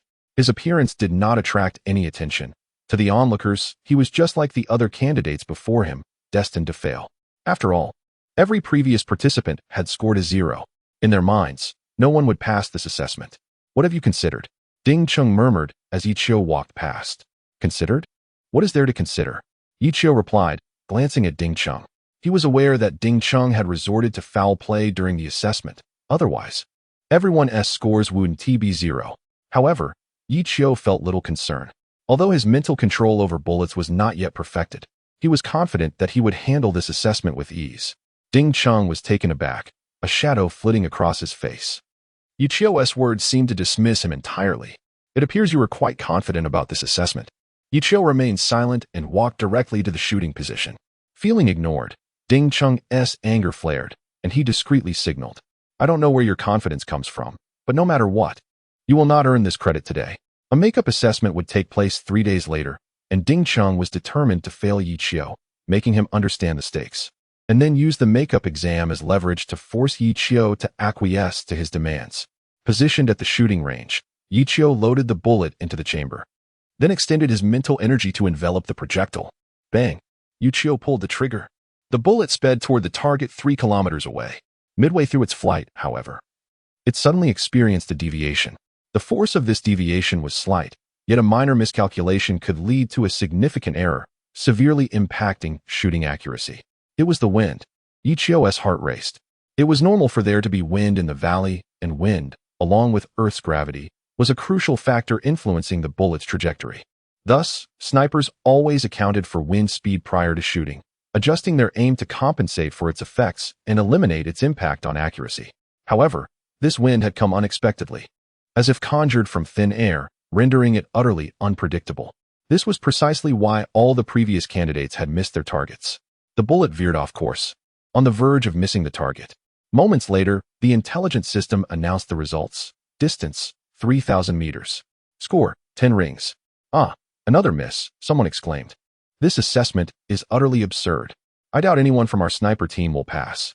Wait, didn't that score seem like a 10 ring? The examination room erupted in disbelief as everyone stood, gazing at Ichio with incredulity. He was the first participant today not to miss the target. And not only did he hit it, but he also scored a perfect mark. Ding Chung was momentarily stunned, staring at Ichio in astonishment. He had planned to sabotage him, yet Ichio still managed to score perfectly. Just then, with a loud bang, Ichio pulled the trigger for the second time. Moments later, the system announced, distance, 3,000 meters. Score, 10 rings. The examination room buzzed with excitement. After the first perfect shot, Ichio had followed it up with another flawless score. How is it that we're not shooting at the same target? Achieving 2 perfect scores in this 3,000-meter valley environment is extraordinary. The other candidates lamented, though they felt frustrated at their own misses. They understood that attaining consecutive perfect scores was indeed a monumental task. Subsequently, Ichio continued to fire, each shot culminating in yet another perfect score. The atmosphere in the examination hall became increasingly lively, with consecutive perfect scores causing doubt among the observers. This examination must be rigged. The examiner is definitely favoring him. I refuse to believe that anyone could score 2 consecutive perfect marks in a 3,000-meter valley. This is blatant cheating. If he merely scored a 9 ring, it would be more believable, especially since everyone else had scored 0. The candidates began to murmur among themselves, casting suspicious glances at Ding Chung. Convinced he and Ichio were conspiring together, Ding Chung felt a bitter smile creep across his face. He had attempted to sabotage Ichio to prevent him from passing. Yet now he was being viewed as one who had deliberately allowed him to succeed. How ironic. Bang! The 8th shot rang out. Distance, 3,000 meters. Score, 10 rings. The surrounding skepticism grew louder, some even suggesting a complaint to the school after the examination. Ding Chung's face darkened. He hadn't anticipated that his scheme would backfire so spectacularly. Humph, do you think this means you can pass the assessment? How naive. A glint of malice flickered in Ding Chung's eyes as he discreetly signaled again. I told you, this is my domain. Without my approval, no one, not even you, Yi Qiu, shall pass the assessment. Ding Cheng smirked coldly. With 8 bullets fired, only 2 remained to conclude the assessment. Taking a deep breath, Yi Qiu fired his 9th shot. Bang! Moments later, the system announced, distance, 3,000 meters. Score, 10 rings. The sniper team had become desensitized after 8 perfect scores. A 9th was merely a formality. They were convinced this assessment had to be rigged. They agreed to file complaints immediately after the examination. Wait, why is the target askew? Suddenly, someone noticed that after the 9th shot, the target had tilted, rotating about 40 degrees from its original position. From the shooting position, only a side view of the target was now visible. Haha, one shot actually misaligned the target. The heavens must be displeased with this. The sniper team exchanged gleeful glances, relishing in the misfortune. Ding Cheng wore a sly smile. He had intentionally loosened the target's positioning. As Yi Qiu's 9th bullet struck, the impact caused the target to rotate, resulting in the current predicament. He was uncertain how Yi Qiu had managed to score perfectly despite his interference. But that no longer mattered. Once the 10th shot was fired, all would be resolved. Yi Qiu would fail the assessment, and the sniper team would have no grounds to complain. Everything was unfolding splendidly. Ding Cheng looked at Yi Qiu with satisfaction. Bang! Yi Qiu pulled the trigger for the 10th time. The crowd chuckled and shook their heads, none holding faith in Yi Qiu, not to mention achieving a perfect score. Whether he would even hit the target was in question. They felt a tinge of regret. If Yi Qiu missed, they would have no reason to report Ding Cheng. What a pity. I told you, this is my territory, only I can decide who passes. Here, I am the examiner and the arbiter of your fates. Ding Cheng smiled. Believing Yi Qiu was merely flailing in desperation, all was coming to an end. He stood up, prepared to call forth the next candidate.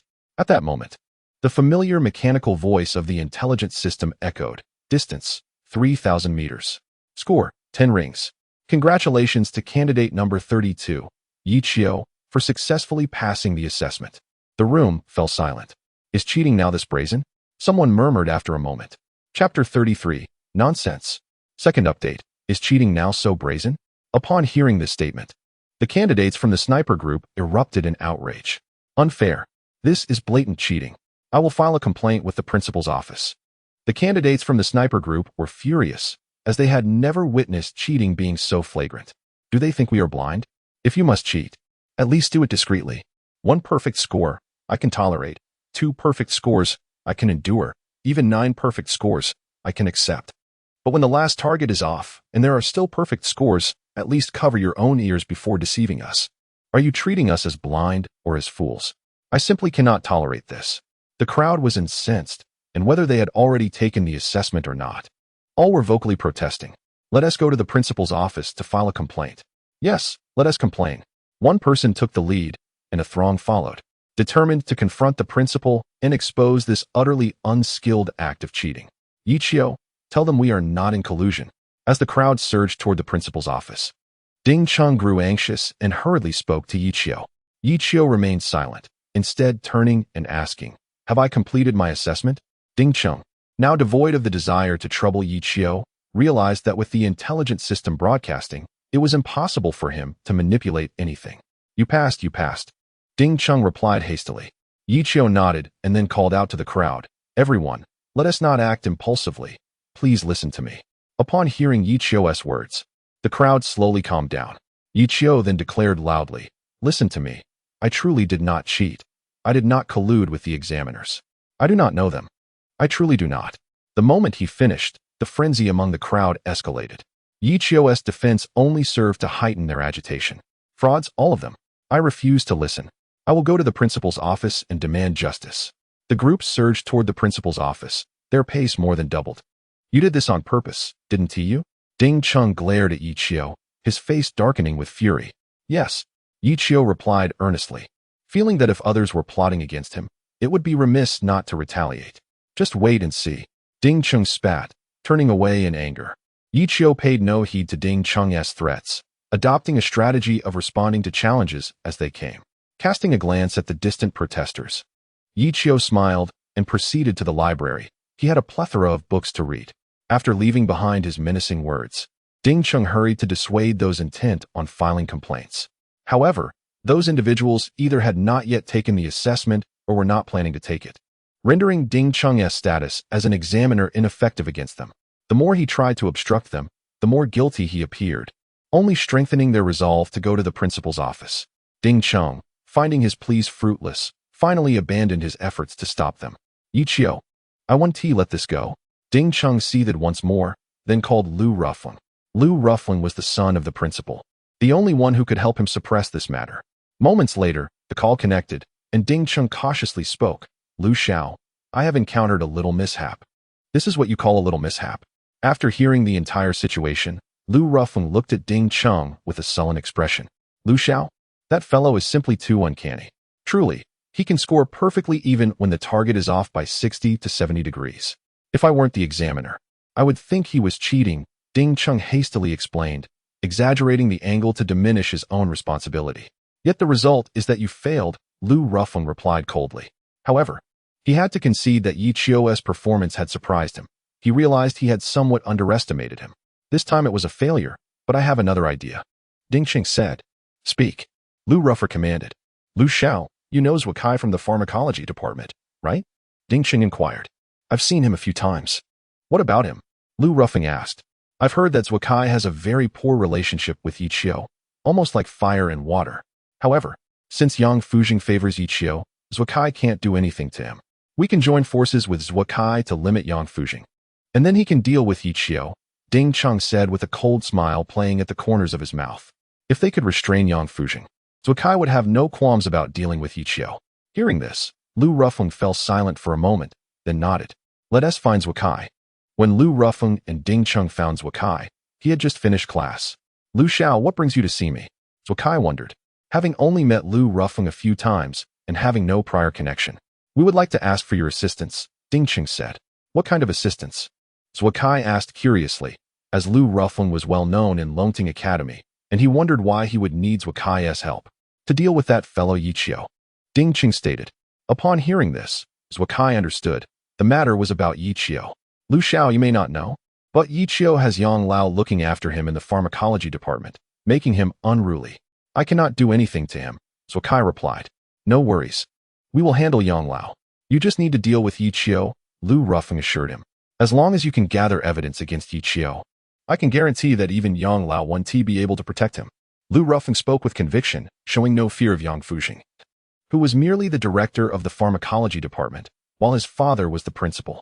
All right, with Lu Xiao's word, that is sufficient.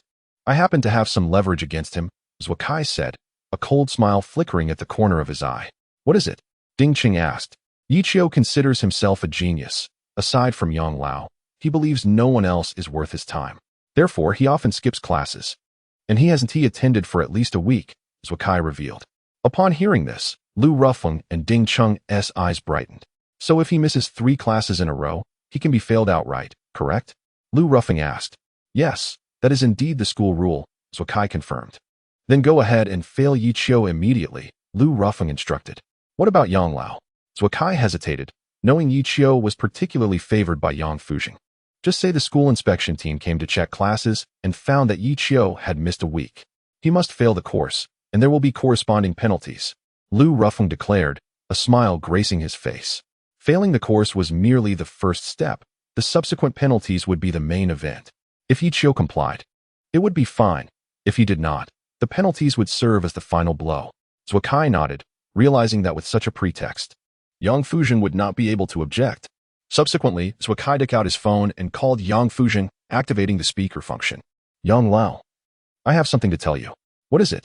Came the voice from the other end, accompanied by the sound of glass instruments clinking, likely indicating that Yang Fujing was conducting an experiment. Today, the school inspection team is checking classes and discovered that Yichio has missed class for a week. They will nullify his grade for this course, and there will be corresponding penalties, Zhuokai stated, glancing at Lu Ruffling and Ding Chung.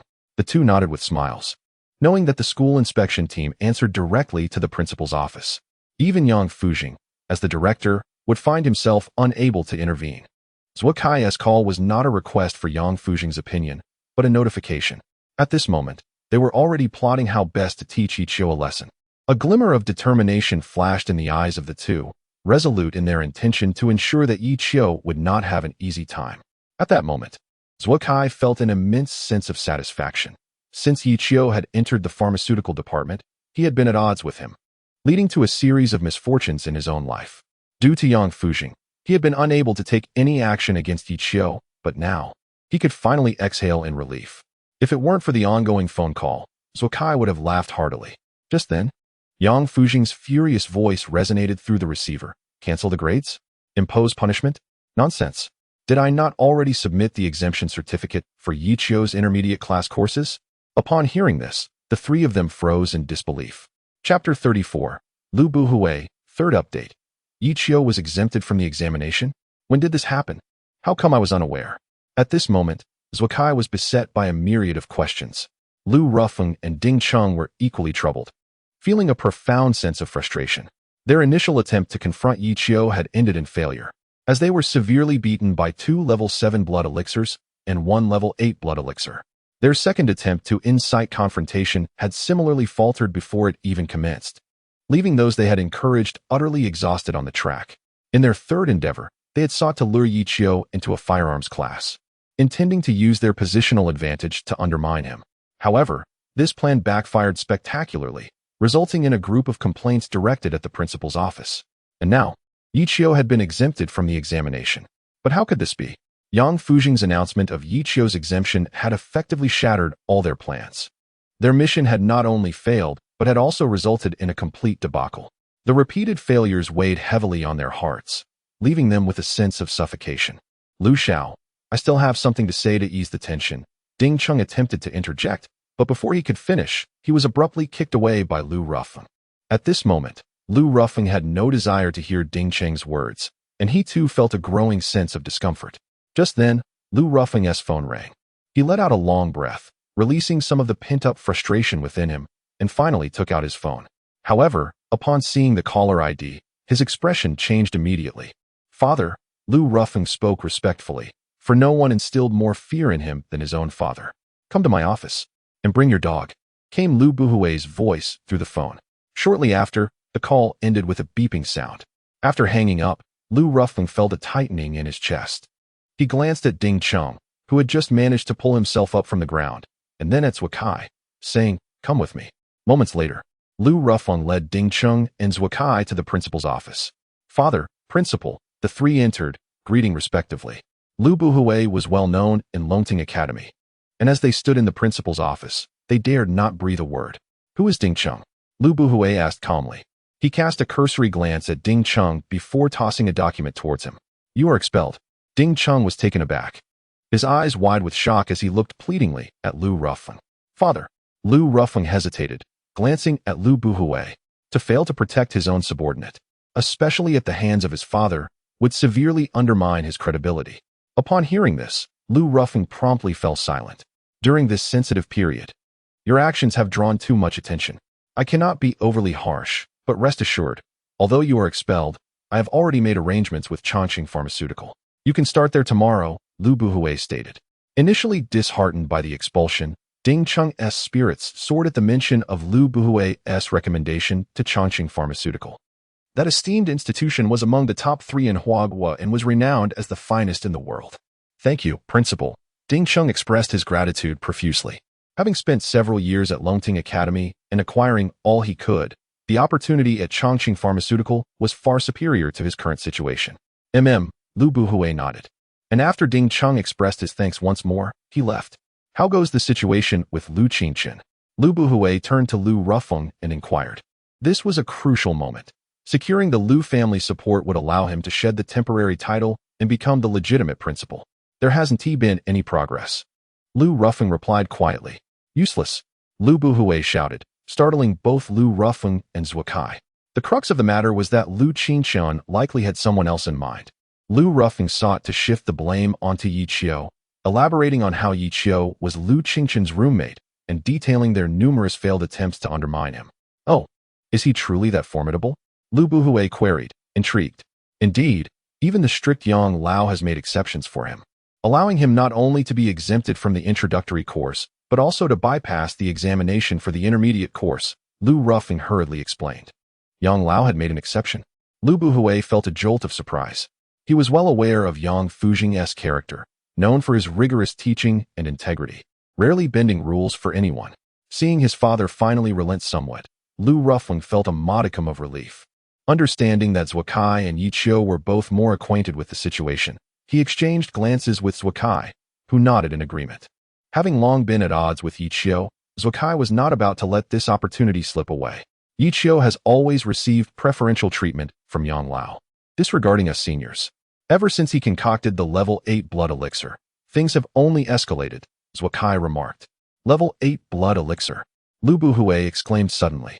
Due to the confidentiality surrounding the formulation of the level 8 blood elixir, even Lu Buhui, as the principal, was unaware of the details. Realizing he had let slip vital information, Zhuakai's heart raced, and he refrained from speaking further. Am I, as the principal of Longting Academy, not entitled to know about matters within the institution? Lu Buhui furrowed his brow, exuding an intimidating presence. Under the weight of his formidable aura, Zhuakai felt breathless. Principal, there are confidentiality agreements in place, Zhuakai murmured. Do you wish to be expelled as well? Lu Buhui's voice turned cold. Hearing this, Zhuakai was taken aback. Chongqing Pharmaceutical? The RD team? His heart skipped a beat. Chongqing Pharmaceutical was revered as the finest in the world, and its RD team was considered hallowed ground among all pharmacists. Caught in a dilemma between the confidentiality agreement and the allure of the RD team, Zhuakai struggled to choose. Thank you for your support, Principal. Ultimately, Zhuakai made his decision. In response, Lu Buhui nodded and signaled Lu Ruffling to depart, then said, Now let us discuss the level 8 blood elixir. As the chief designer of the level 8 blood elixir, Yi Qiu had limited knowledge, and half an hour later, Zhuakai exited the principal's office. Once Zhuakai had left, Lu Buhui sat in his chair, gazing ahead, a glint of light in his eyes. Moments later, a smile crept across his face as he picked up his phone and dialed. I believe I have uncovered the source of the recent emergence of the level 8 blood elixir formula. Chapter 35, Zhuakai's Doubts. First update, since the firearms assessment. Ding Cheng had not troubled Yi Qiu again, and it was later revealed that Ding Cheng had been expelled from the academy due to the incident. Without any distractions, Yi Qiu devoted himself entirely to his studies and cultivation. The speculation of an impending great era instilled in him a sense of urgency. Before long, another month slipped by. Mr. Yang, you summon me? Yi Qiu entered Yang Fujing's office, addressing him directly. Yang Fujing was perusing some documents and, upon noticing Yi Qiu's arrival, closed his book and said, Do you recall our previous discussion about concocting a level 9 blood potion? Yes, are we about to begin? Yi Qiu inquired. Indeed. Preparations are underway for the formulation of the level 9 blood potion in 2 months. Do you have any concerns? Yang Fujing responded. No concerns. Yi Qiu nodded affirmatively. At this moment, Yang Fujing produced a card and handed it to Yi Qiu. With this card, you may access materials and books regarding blood potions in the library. The complexity of level 9 potions exceeds that of level 8 by several folds. Thorough preparation is imperative, Yang Fujing advised. Upon hearing this, Yi Qiu accepted the card and nodded earnestly. Observing Yi Qiu's humility and receptiveness to his guidance, Yang Fujing smiled, increasingly pleased with him. Very well, you may leave. By the way, the atmosphere at Longting Academy is becoming somewhat tumultuous. Pay it no mind and concentrate on preparing the level 9 blood potion. The higher-ups have assured me that should you succeed in its formulation, you will be specially recruited into the God of War training camp, Yang Fujing stated. Gazing at Yi Qiu. At this revelation, Yi Qiu's eyes brightened, and he nodded eagerly. In order to concoct the level 9 blood potion, he had to reallocate his time, devoting the majority to researching blood potions. While Yi Qiu toiled from dawn till dusk, the academy was abuzz with explosive news. In 3 months, the God of War training camp would recruit new members from Longting Academy. During this period, the academy would hold the Longting Grand Competition, with the top 10 on the Longting leaderboard qualifying for participation. The slots for the God of War training camp would be determined based on the performance of the winners in the competition.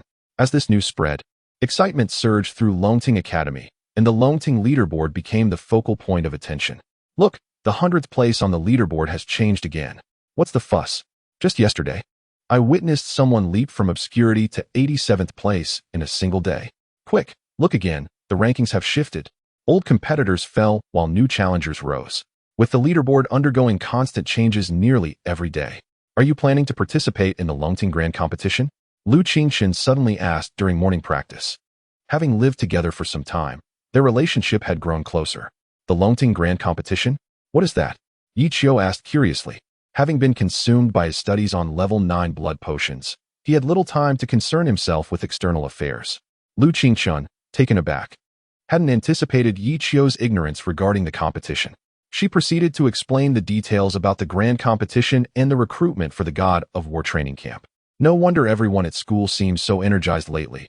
It's all because of this. Yi Qiu chuckled. Are you planning to participate? Lu Qingchun inquired again. I think I shall abstain, Yi Qiu replied. He had been exceedingly busy for the past month. And with the assurance from the higher-ups regarding his special recruitment upon successfully creating the level 9 blood potion, he deemed it unnecessary to compete. Will you participate? Yi Qiu asked. Yes, Lu Qingchun nodded, a glimmer of excitement in her eyes. Yi Qiu smiled wryly. It was only through their time together that he realized her passion for combat. In battle, Lu Qingchun transformed entirely. She became a fierce warrior, and during their practice bouts, she could continue until exhaustion if Yi Qiu did not call for a halt. Days turned into weeks, and soon a month had passed. The competition for the Longting leaderboard intensified. Throughout this month, numerous newcomers had emerged, captivating everyone's attention. Among them, two particularly shone bright, both women, earning the title of the Longting Beauties. Yi Qiu recognized both. The first was Lin Miaoke, his high school deskmate. With a martial examination score of 42, she was hailed as a genius by Director Zhao of the Martial Arts Department. Upon entering Longting Academy, her strength burgeoned, and within a short time, her life index surpassed 50. Though she had yet to reach level 6, it was merely a matter of time. After a month of relentless challenges, she now ranked 19th on the Longting leaderboard. The other was Lu Qingchun, Yi Qiu's current roommate, with a martial examination score of 56. She entered Longting Academy at the top of her class. Her training aptitude was extraordinary. She had already achieved level 6, and her combat abilities, honed through daily practice with Yi Qiu, were formidable. She had famously defeated 10 opponents in a single day over 3 consecutive days. In a mere span of days, Lu Qingchun had surged from obscurity to 12th place on the leaderboard. Most believed that while Lin Miaoke's entry into the top 10 remained uncertain for Lu Qingchun, it was merely a question of time. With 2 months still until the Longting Grand Competition, Yi Qiu remained oblivious to the happenings outside, immersing himself in the study of blood potions. The only noticeable change was that Lu Qingchun's training intensity had escalated. In the library, after spending an entire day studying blood potion materials, Yi Qiu felt fatigued and decided to browse a book in the mythology section. This would not only provide information on the true blood of the ancestral dragon but also offer a brief respite for his mind. However, after days of searching, he had yet to discover any information on higher-grade ancestral dragon blood, leaving him somewhat disheartened. An hour later, Yi Qiu prepared to have dinner before returning to his research on the level 9 blood potion. Just as he set the book down and was about to leave, he encountered Zhuokai. Accompanying Zhuokai was one of the librarians. Yi Qiu nodded at the librarian before departing. Feeling slighted by Yi Qiu's indifference, Zhuokai harbored a twinge of annoyance, but with company present, he refrained from expressing it openly. Is this the mythology section? Zhuokai pondered, surprised, as he had assumed Yi Qiu would be in the blood potion resource room upstairs. Does he frequent this place? Zhuokai asked curiously. Yes. I saw him here a few months ago, replied the librarian. He often encountered Yi Qiu while organizing books in the mythology section. Zhuokai's curiosity deepened at this revelation. Following the librarian's guidance, he located the books he sought and subsequently exited the library. Why would he be here? Since their encounter, Zhuokai had been mulling over this question. Unable to resolve his confusion, he retrieved his phone and made a call. Once connected, he said, Lu Xiao, could you do me a favor and obtain a copy of Yi Qiu's borrowing records for this semester? Chapter 36, 9th Level Blood Elixir, Second Update. In the blink of an eye, another month has passed, and the date for the preparation of the 9th Level Blood Elixir draws near. This time, the preparation process is under strict closed management. Entry is permitted, but exit is not, and the confidentiality measures are exceptionally rigorous. The initiation ceremony is set for 8 in the morning. Upon entering the conference room, Yi Qiu discovers 3 military personnel present. 2 of them are familiar to him, having been involved in the previous preparation of the 8th level blood elixir, while the third remains a stranger, and judging by his position, he appears to be in charge. Our young genius has arrived, the unfamiliar military officer remarks with a smile as Yi Qiu enters. However, Upon seeing Yichio's face clearly, the stranger seems momentarily taken aback. Yichio's visage strikes a chord of familiarity that escapes his recollection. This is Major General Li, Yang Fujing, one of the 3 chief instructors of the War God training camp, explains to Yichio. Hearing Yang's words, Yichio is instantly startled. Everyone in the War God training camp is a paragon of excellence, and this individual, being a chief instructor, undoubtedly possesses formidable prowess. Furthermore, Yichio senses a familiar aura emanating from Major General Li, reminiscent of the feelings he associates with his father and Lu Wan. He is a war god. Yichio muses, though he is also somewhat bewildered. It stands to reason that only a war god could cultivate another war god. Greetings, Major General Li. Yichio addresses him respectfully. In the era following Genesis, martial artists are revered, representing the pinnacle of martial arts, and they deserve our utmost respect. Major General Li nods, then reflects with admiration. I have heard that the 8th level blood elixir was completed under your leadership. Truly, heroes emerge from the young. Thank you for your praise, General. However, this is not solely my achievement. Without the assistance of Elder Yang and the unwavering support of my teachers and seniors, I could not have concocted the 8th level blood elixir in such a short span of 1 to 2 months. This honor belongs to all of us, Yichio replies sincerely. Although he was responsible for the overall structural design, the workload in other areas was no less substantial. However, upon hearing Yichio's words, Suakai smirks slightly, deeming them hypocritical. In his view, Yichio is merely a typical example of someone who takes advantage of a situation while pretending to be modest. Well, the young rise to fame, yet remain humble. It is no wonder that even Elder Yang refers to you as a young genius. You truly deserve this title. Major General Li lauds Yichio once more. Yichio expresses his gratitude again, and under Yang Fujing's guidance, a brief initiation ceremony for the 9th level blood elixir is conducted, followed by the allocation of responsibilities. The structure of the division of labor this time is not significantly different from the last. Yichio continues to serve as the chief structural designer for the 9th level blood elixir, with Yang Fujing as his aide, while others are tasked with pharmacological analysis, ancestral blood extraction, and various other duties. Upon hearing that Yichio has been appointed chief designer once more, Zwakai's heart flares with resentment, swiftly replaced by a smirk. After the division of labor, everyone activates their communication devices, passes security checks, and enters the laboratory. At this moment, Zwakai seizes the opportunity, unnoticed, to send a message from his phone before shutting it down and handing it over. I do not wish to be the villain, but you leave me no choice. As he reflects on Yichio's various exploits since joining the pharmacological department, a flicker of malice crosses Zwakai's face. The distinction between the 8th level and 9th level blood elixirs is not merely a matter of a single character or level. The disparity is akin to that between heaven and earth. In terms of difficulty and complexity, the latter's challenge far exceeds that of the former. Firstly, from the perspective of ancestral blood, the higher the level, the more arduous it is to extract, and its stability diminishes correspondingly, to the point of being described as volatile. Secondly, the complexity of pharmacological analysis increases with the level of the ancestral blood, necessitating correspondingly higher and more intricate matching medicinal properties, thus geometrically expanding the workload. As days turned into weeks, after entering the laboratory, Yichio found himself resting only 3 to 4 hours each day, dedicating the remainder of his time to researching the 9th level blood elixir.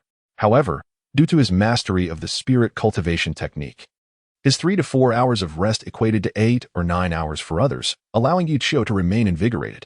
Previously, during the 2-month period, Yichio had utilized the card given to him by Yang Fujing to access invaluable resources in the library, leading to the formation of preliminary ideas.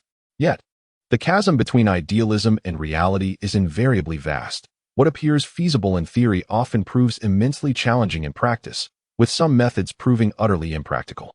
Time and again, failures ensued, and structural frameworks were repeatedly dismantled and reconstructed. At times, Yichio felt a surge of frustration. Yet, Yang Fujing would invariably appear at the right moment, calming his spirits. Yang Fujing is not only a scholarly master, but also a sage of life. Perhaps his insights into blood elixirs may not surpass Yichio's, but his life experience and wisdom are beyond Yichio's reach. From him, Yichio has witnessed what true mastery embodies. As a month swiftly passed, through relentless study and dedication, significant breakthroughs in the structural design of the 9th level blood elixir finally emerged. The pace of preparation for the 9th-level blood elixir markedly accelerated, and all personnel in the laboratory became increasingly busy, with each person sleeping only 5 to 6 hours daily. Yet, they did not feel weary, although fatigue marked their faces. Their eyes sparkled with zeal. For Zhukai, the division of labor remained unchanged, focusing on the mechanisms of integrating ancestral blood with medicinal properties. The workload was substantial in the early stages, but became relatively more manageable later. Seizing moments of respite, Zhukai roamed about, offering assistance wherever needed, prompting Yang Fujing to nod in approval, mistakenly believing Zhuakai's character had transformed. Finally, after a month, a viable structural framework for the 9th-level blood elixir was established. The laboratory erupted in cheers, and the admiration in the eyes of the assembled individuals turned toward Yichio. Let us all exert ourselves, with a final push. Let us strive to complete the 9th-level blood elixir this month. Afterward, I shall grant each of you a month-long vacation. Yang Fujing encouraged. Upon hearing this, the crowd erupted in cheers once more. Congratulations. Once this 9th-level blood elixir is successfully prepared, you shall be specially recruited into the War God training camp. Major General Li remarked with satisfaction as he looked at Yichio. The War God training camp is the training ground for war gods. Although Yichio is merely a student of pharmacology, he is a prodigy capable of concocting 9th-level blood elixirs. To be able to formulate a 9th-level blood elixir means that the War God blood elixir cannot be far behind, and importantly, Yichio is still so young. Perhaps he will usher in a new era. Major General Li mused silently. If the War God blood elixir could indeed be mass-produced, this era would undoubtedly transform because of Yichio. Thank you, General Li. Although already aware of this outcome, Yichio felt a surge of excitement upon hearing it articulated by Major General Li. No need for thanks. This is what you rightfully deserve. Major General Li replied with a smile, then suddenly inquired, do you share the surname Yi as well? Chapter 37. The Supreme Medicine. Upon hearing Major General Li's words, Yichio was momentarily taken aback, perplexed by the seemingly obvious question posed by the general. Meanwhile, Major General Li fixed his gaze intently on Yichio, the sense of familiarity intensifying. He realized that the reason for this strong sense of recognition was due to Yichio's striking resemblance to the statue erected in the War God Square. Furthermore, the statue's original figure also bore the surname Yi, known as Yi Feng, the foremost war god of Huagua and the founder of the War God training camp. How is your father? Major General Li inquired, observing Yichio closely. Yichio, startled, recalled the earlier question and connected it to the general's affiliation with the War God training camp, surmising that he had deduced his identity. In response, Major General Li nodded, diverting his gaze before continuing. In the war years ago, War God Yi suffered severe injuries. Although he eventually recovered, his cultivation level plummeted from a 5th-tier war god to a 1st-tier war god. At that time, War God Yi was merely 35 years old. Not only the foremost war god of Huagua, but also the youngest 5th-tier war god in the world, with the greatest potential to break through to the next level. Alas, it seems that fate has conspired against such talent. Major General Li lamented, recalling his youth when he regarded Yi Feng as a role model. He was among the first cohort of the War God training camp, having received direct tutelage from Yi Feng, and had always considered himself a student of Yi Feng. I wonder if War God Yi has found a way to restore his cultivation, Major General Li mused. No, Yichio shook his head. Hearing this, Yichio felt a wave of despondency wash over him. After his father's cultivation level fell, he had been desperately seeking a means to recover, leading to the establishment of the wilderness home. However, after exhausting various precious materials, there had been little progress, and he had begun to lose hope. In response, Major General Li sighed deeply and remarked, I'm certain a solution can be found. Reports from the Space Observation Station indicate that in recent years, the fluctuations of white holes have intensified, and the pace of evolution on Earth has noticeably accelerated. Some speculate that soon, white holes will serve as gateways to other worlds. When that time comes, there is bound to be a way to restore War God Yi. At these words, Yichio felt a surge of excitement. Major General Li's assertions aligned perfectly with his own speculations regarding the imminent arrival of a great era. Reflecting on the extraordinary occurrences on Earth since the dawn of a new age, Yichio felt a flicker of hope. 15 days later, the 9th-tier blood medicine was successfully formulated. The laboratory erupted in jubilation as this marked another groundbreaking achievement following the 8th-tier blood medicine. They would be recorded in the annals of blood medicine history. A faint smile of relief appeared on Yi Chio's face. With the successful formulation of the 9th-tier blood medicine, he could finally afford himself a moment of respite. The following day, remarkably, Yi Chio did not engage in his usual morning training, instead sleeping until 3 in the afternoon. Suddenly, his heart skipped a beat. Yi Chio nodded. It's been a while. Let us have dinner together tonight, Yi Chio suggested unexpectedly. Lu Qingchen felt an inexplicable flutter of anxiety. Lu Qingchen replied with a barely perceptible nod. You choose the place. I'll find you after I'm done with my tasks. Hearing this, Yi Chio smiled, relieved that Lu Qingchen had not declined. The usual place? He said with a grin. Is this considered a date? Yi Chio pondered inwardly. As he strolled through the campus alone, Yi Chio felt an immense sense of joy and comfort, a sensation unattainable through the cultivation of the spirit-nurturing technique. Suddenly, a man clad in black appeared before him. Instinctively, Yi Chio felt a tightening in his chest. Do not be alarmed. I harbor no ill intentions. Besides, we are in Longting Academy, where the Longting guards ensure safety. Even a war god would think twice before causing a stir here, the man in black said with a smile. Upon hearing his words, Yi Chio felt somewhat reassured, though he did not entirely lower his guard. Who are you? He inquired. Allow me to introduce myself. My name is Nan Feng, the current deputy leader of the research team at Great Wall Pharmaceuticals. I am here to extend an invitation for you to join our research team. The man in black stated, gazing at Yi Chio. Great Wall Pharmaceuticals. Yi Chio was taken aback, astonished that the representative was from the renowned Great Wall Pharmaceuticals, the leading pharmaceutical entity in Huagua, and a coveted destination for all apothecaries. I am still a student, and as for my future, I shall decide later. Yi Chio politely declined. Being a student does not conflict with joining Great Wall Pharmaceuticals. We will grant you ample freedom, and should you choose to join us, we will appoint you as the leader of the research team, Nan Feng declared confidently, aware of the weight of his offer. The position of research team leader at Great Wall Pharmaceuticals is second only to the president and a few executive directors, a role of significant importance throughout Huagua. I am not yet inclined towards such an idea. Yi Chio remained resolute in his refusal. Nan Feng was initially taken aback, not expecting Yi Chio to decline such a generous offer. However, he did not take offense. Instead, he smiled and said, do not be hasty in your refusal. This opportunity is one that countless individuals yearn for. Take your time to contemplate it. The doors of Great Wall Pharmaceuticals will always remain open for you. As he concluded, Nan Feng cast Yi Chio a meaningful glance before turning to leave. Watching Nan Feng's departing figure, Yi Chio found himself in deep thought. The fact that Great Wall Pharmaceuticals had sent the deputy leader of their research team to invite him, along with the promise of the leadership position, was undeniably sincere.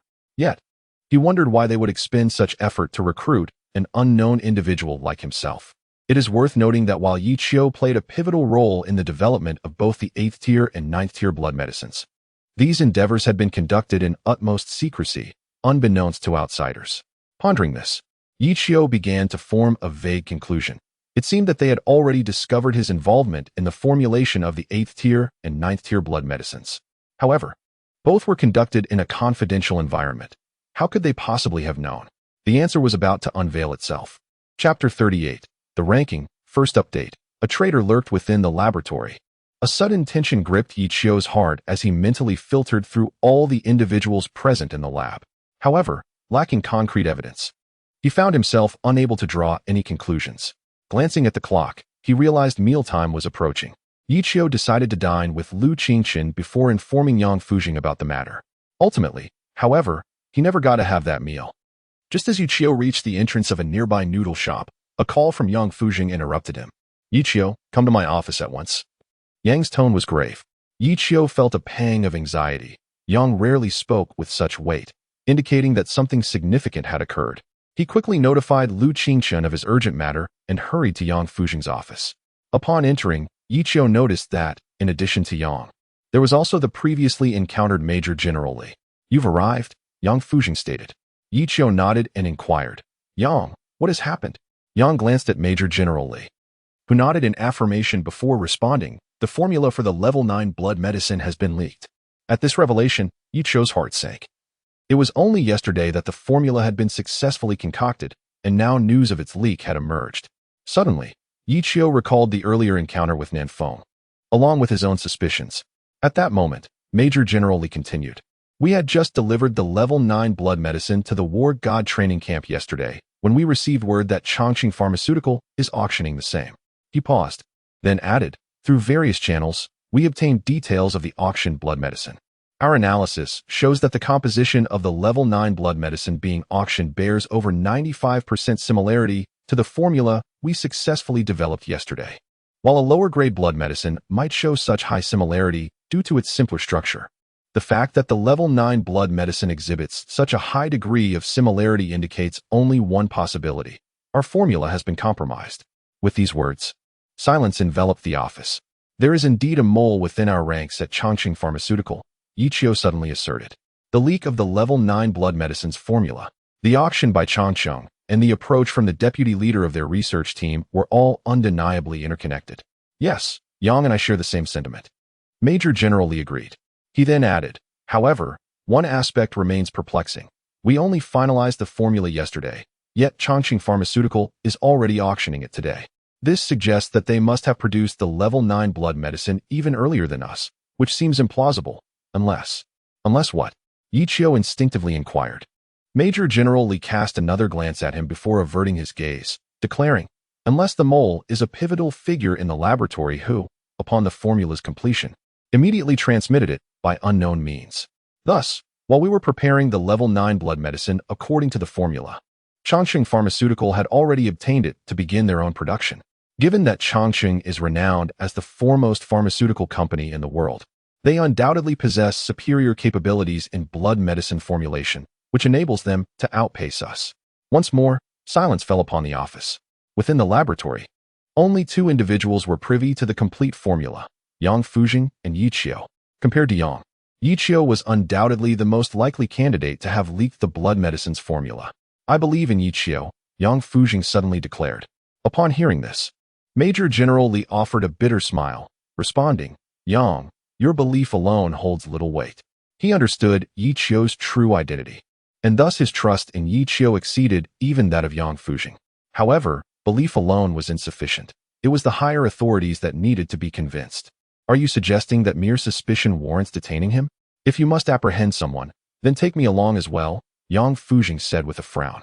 Although he had only known Yichio for half a year, he trusted his judgment. Yichio was not the kind of person to betray. Yichio felt a surge of gratitude at Yang Fujing's words, yet he recognized that this was not the moment for him to speak, so he remained silent. Yang, you are being overly generous. The higher-ups still maintain a level of trust in Yichio. We are currently investigating this matter, Major General Lee reassured him. Moreover, he added with a hint of remorse, the previously promised opportunity for Yichio to enter the War God training camp has also been put on hold due to this incident. However, rest assured, Yichio, once this matter is resolved, that opportunity will be reinstated. This is absurd. You have no evidence. How can you confine Yichio? Yang Fujing exclaimed indignantly. Yang, this is a decision from above. I am powerless to change it, Major General Lee replied. Yichio chuckled ruefully, realizing that not only had he lost his special entry into the War God training camp, but he was now also restricted from leaving the Dragon Rising Academy. Truly, trouble had befallen him while he sat idly at home. Chongqing Pharmaceutical, Yichio murmured to himself. He was certain this incident was intricately linked to them. Furthermore, he surmised that the issue surrounding his special entry into the War God training camp was also being manipulated from behind the scenes. After all, if he had joined the War God training camp, how could they have approached him to recruit him into Chongqing Pharmaceutical? At that moment, Yichio finally understood the cryptic look Nanfeng had given him before leaving. Nanfeng was already aware of everything. And now that Yichio had lost his special entry into the War God training camp, Chongqing Pharmaceutical became his most viable option. Yet, what Nanfeng did not realize was that the War God training camp was an essential destination for Yichio, as it was the birthplace of Yifeng and a place dedicated to nurturing warriors. And he, himself, aspired to be one of them. Everyone recognized Yichio as a prodigious pharmacist. Yet what remained undisclosed was that his pursuit of blood medicine was driven by a desire to one day tread the path of martial arts. In other words, his role as a pharmacist was merely a means to serve his ambitions in martial arts. It has been quite some time, while it may still astonish. It is no longer extraordinary, Yichio murmured to himself. Since one path had proven fruitless, Yichio decided to forge a new one. He would ascend the rankings, the Dragon Rising list. Until now, he had refrained from showcasing his true capabilities to avoid drawing attention and revealing the secret of his ancestral dragon's true blood. However, with time having passed, exposing his prowess might still elicit surprise, yet it would no longer be considered groundbreaking. Yi Qiu retrieved his phone and dialed Lu Qingchen. Qingchen, you mentioned earlier that only those in the top 10 of the Dragon Rising list can participate in the grand competition, correct? How much time remains until the deadline? No worries, 10 days will suffice. Chapter 39. Ascending rapidly. Second update. At the break of dawn the following day, Yi Qiu arrived at the Dragon ranking announcement site. Over 2 months had elapsed since the recruitment of students from the War God training camp, and those eligible had already made their mark on the rankings. Those who could not ascend had resigned themselves to their limitations, and thus the rankings of the Dragon ranking had stabilized. The Dragon ranking did not discriminate by age or grade. It solely assessed strength, yet challengers were not permitted to contest above their rank. Consequently, Yi Qiu had to begin his challenges from the very bottom. His gaze roamed the Dragon ranking, landing upon 3 familiar names. One was Lin Miaoke, ranked 12th. Another was Lu Qingchen, ranked 9th. And lastly, there was Lu Rufeng, who held the first position. Finally, Yi Qiu's eyes settled on the very last name, the 100th on the list. Wang Ping, it is you. After a brief moment, Yi Qiu located Wang Ping. Pharmaceutical Department, Yi Qiu here. Senior, please enlighten me, he said directly upon approaching Wang Ping. Although 10 days seemed ample, the reality was that Yi Qiu needed to defeat at least 90 opponents to breach the top 10, rendering his time exceedingly tight. What? The Pharmaceutical Department? When did students from the Pharmaceutical Department start contending for the Dragon ranking? Upon hearing of Yi Qiu's challenge, some gathered around, but upon learning of his affiliation with the Pharmaceutical Department, their interest dwindled. Each had their own specialty, and while they acknowledged the unmatched prowess of the Pharmaceutical Department in concocting remedies, the Dragon ranking was their territory, after all. Winning against others brought them a sense of achievement, but triumphing over a student from the Pharmaceutical Department would merely elicit scorn. The Dragon ranking stipulated that, barring special circumstances, refusal to accept a challenge equated to surrender.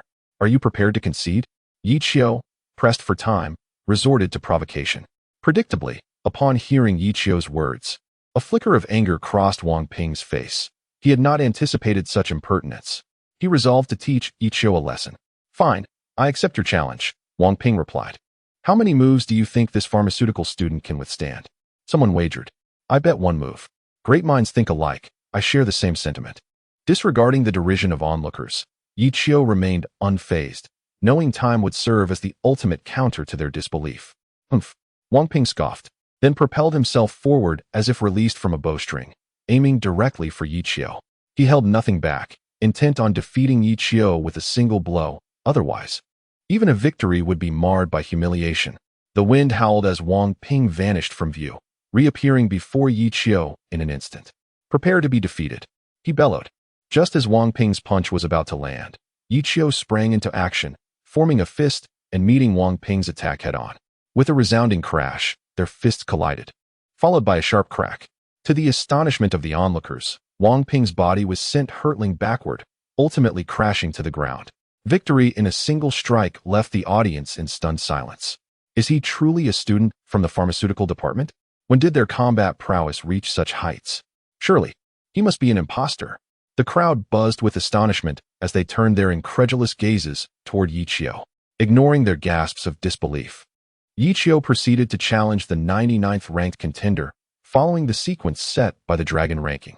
Moments later, amidst further exclamations of surprise, Yi Qiu claimed victory with another punch, ascending to the 99th position. After 2 consecutive challenges, Yi Qiu took a brief respite. Despite winning both encounters with a single blow, the exertion had taken a toll on his stamina. After a moment of recovery, he prepared to confront the 98th ranked opponent. As time passed, the number of challengers surged, and with each successive victory, Yi Qiu's reputation grew, dispelling any lingering doubts about his capabilities. His identity as a student from the Pharmaceutical Department only heightened the intrigue surrounding him, and the name Yi Qiu began to circulate widely. How many challenges has he completed? Someone inquired. 9. Isn't he about to break into the top 90? Came the amazed response. When did students from the Pharmaceutical Department become so formidable? Before long, the morning had slipped away, and Yi Qiu had surged from obscurity to the 80th rank. After lunch, he refrained from immediate challenges, feeling fatigued from the relentless morning bouts. Upon introspection, he noted that the ancestral dragon's blood within him had increased from just over 50% to nearly 60% after a day of combat. Indeed, fighting is the most effective means of enhancing one's strength, he mused. 2 hours later, having replenished his stamina, Yi Qiu resumed his challenges. The crowd, anticipating his next move, had gathered around the 79th ranked contender. Look, Yi Qiu has indeed arrived. He ascended into the top 80 this morning. I wonder how much higher he will climb this afternoon. I reckon he could breach the 70s. The audience buzzed with speculation, and Yi Qiu, taken aback, realized he had become the center of attention. Pharmaceutical department, Yi Qiu here. Senior, please enlighten me, he declared, officially commencing his afternoon challenges. In the afternoon, Lin Miaoke visited the Dragon ranking announcement site. The rankings updated every half day, and having successfully challenged the 11th rank that morning, she was just one step away from the top 10. Gazing at her position on the board, a long-lost smile graced her face. Since Yi Qiu was specially recruited into the Dragon Academy, Lin Miaoke had dedicated herself to relentless training, determined to leave Yi Qiu far behind and prove to the world that her decision to part ways with him was justified. They were not of the same caliber. Yi Qiu was simply unworthy of her, and now she had succeeded. To enter the top 10 in her first semester was a rare feat in the annals of Dragon Academy history. Undoubtedly, Lin Miaoke was deserving of the title martial arts prodigy, and her accomplishments validated her choice. As her gaze swept across the Dragon ranking, she suddenly furrowed her brow, fixating on the 9th position, Lu Qingchen. One day, I will surpass you, Lin Miaoke vowed silently. Her eyes continued to roam until, just as she was about to depart, a name flashed before her. Yi Qiu. Lin Miaoke was taken aback. How did he manage to ascend the Dragon ranking, and to the 8th position no less? The rankings updated bi-daily, meaning this was Yi Qiu's accomplishment from the morning. Lin Miaoke was astonished. Wasn't he incapable of cultivating due to lack of spiritual awareness? How could he ascend the Dragon ranking? Even if it is only the 8th position, those who make it onto the list are all martial elites. Unbeknownst to her, a sense of unease began to stir within Lin Miaoke. I will not regret my decision. Suddenly, a resolute glimmer shone in her eyes. So what if he has made it onto the Dragon ranking? So what if he is the 8th? It is merely a matter of talent. I have reached the 11th position in just 2 months, merely one step away from the top 10. He will never catch up to me. Lin Miaoke's resolve solidified. Yi Qiu's appearance on the Dragon ranking had shaken her momentarily, but she remained confident, certain that she could leave him in her wake, forcing him to forever gaze upward in admiration. With a smile, Lin Miaoke prepared to depart, intent on preparing for her upcoming challenge against the 10th rank. Just as she turned to leave, the Dragon ranking suddenly began to shift. The time for updates had arrived. Subsequently, under the astonished gaze of Lin Miaoke, Yi Qiu's name surged forth like a wild stallion, racing feverishly up the leaderboard, from 79th to 78th, 77th, 66th, 65th, 64th, climbing relentlessly until it ultimately settled at the remarkable position of 50th. Chapter 40. A force to be reckoned with in a single night, Yi Qiu ascended the Dragon ranking, surging from obscurity into the top 50, earning him widespread acclaim within the Dragon Academy. Achieving the 51st position on the Dragon ranking is a remarkable feat. No other individual has ever defeated 50 opponents in a single day since the Academy's inception. Moreover, Yi Qiu is a student of the pharmacology department, which further piques the interest of many regarding his name. Have you heard? That dark horse, Yi Qiu, who emerged from nowhere, is actually a student of pharmacology. It's true. Not only that, but he is a freshman who has been at Dragon Academy for less than 6 months. He is also the first student admitted through a special recruitment slot since the establishment of the pharmacology department. Before even enrolling, he successfully formulated a 7th-level blood elixir, earning the admiration of Professor Yang Fujing, who dubbed him a genius pharmacist. Is that really true? He sounds like he is living in a game. As more people became curious about Yi Qiu, details of his identity gradually surfaced. It was even revealed that he and Lin Miao were high school classmates, and he was also a roommate of Lu Qingchen. In an instant, Yi Qiu became the most talked-about figure in Dragon Academy. There was no competition. Senior, please enlighten me. The following day, Yi Qiu boldly challenged Lu Yang, the 49th ranked contender on the Dragon ranking. After a night of rest, Yi Qiu returned to peak condition, and following his exhausting 50 consecutive battles from the previous day, his strength had further escalated. Currently, 60% of his ancestral dragon's true blood had been transformed.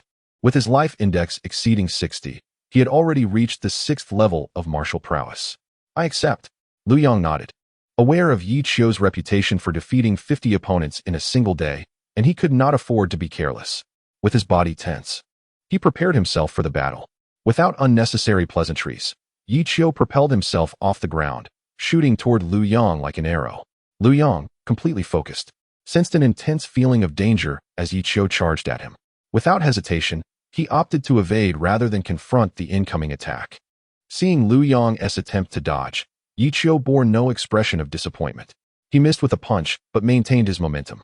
In the fleeting moment before they passed each other, his right leg lashed out like a whip, striking horizontally at Lu Yong. Caught off guard, Lu Yong was astonished by Yi Qiu's cunning strike, realizing too late that he could not evade it. He had no choice but to protect himself, bracing for impact. Bang! Yi Qiu's kick connected with Lu Yong, sending him flying. Despite Lu Yong's full defensive efforts, he could not withstand the force of Yi Qiu's blow. Yi Qiu wins. With a single strike, Yi Qiu ascended to the 49th position on the dragon ranking, and without pausing, he challenged the next opponent. Moments later, the scene from yesterday repeated itself. 49, 48, 47. Yi Qiu's ranking surged wildly, and once again, his name echoed throughout Dragon Academy.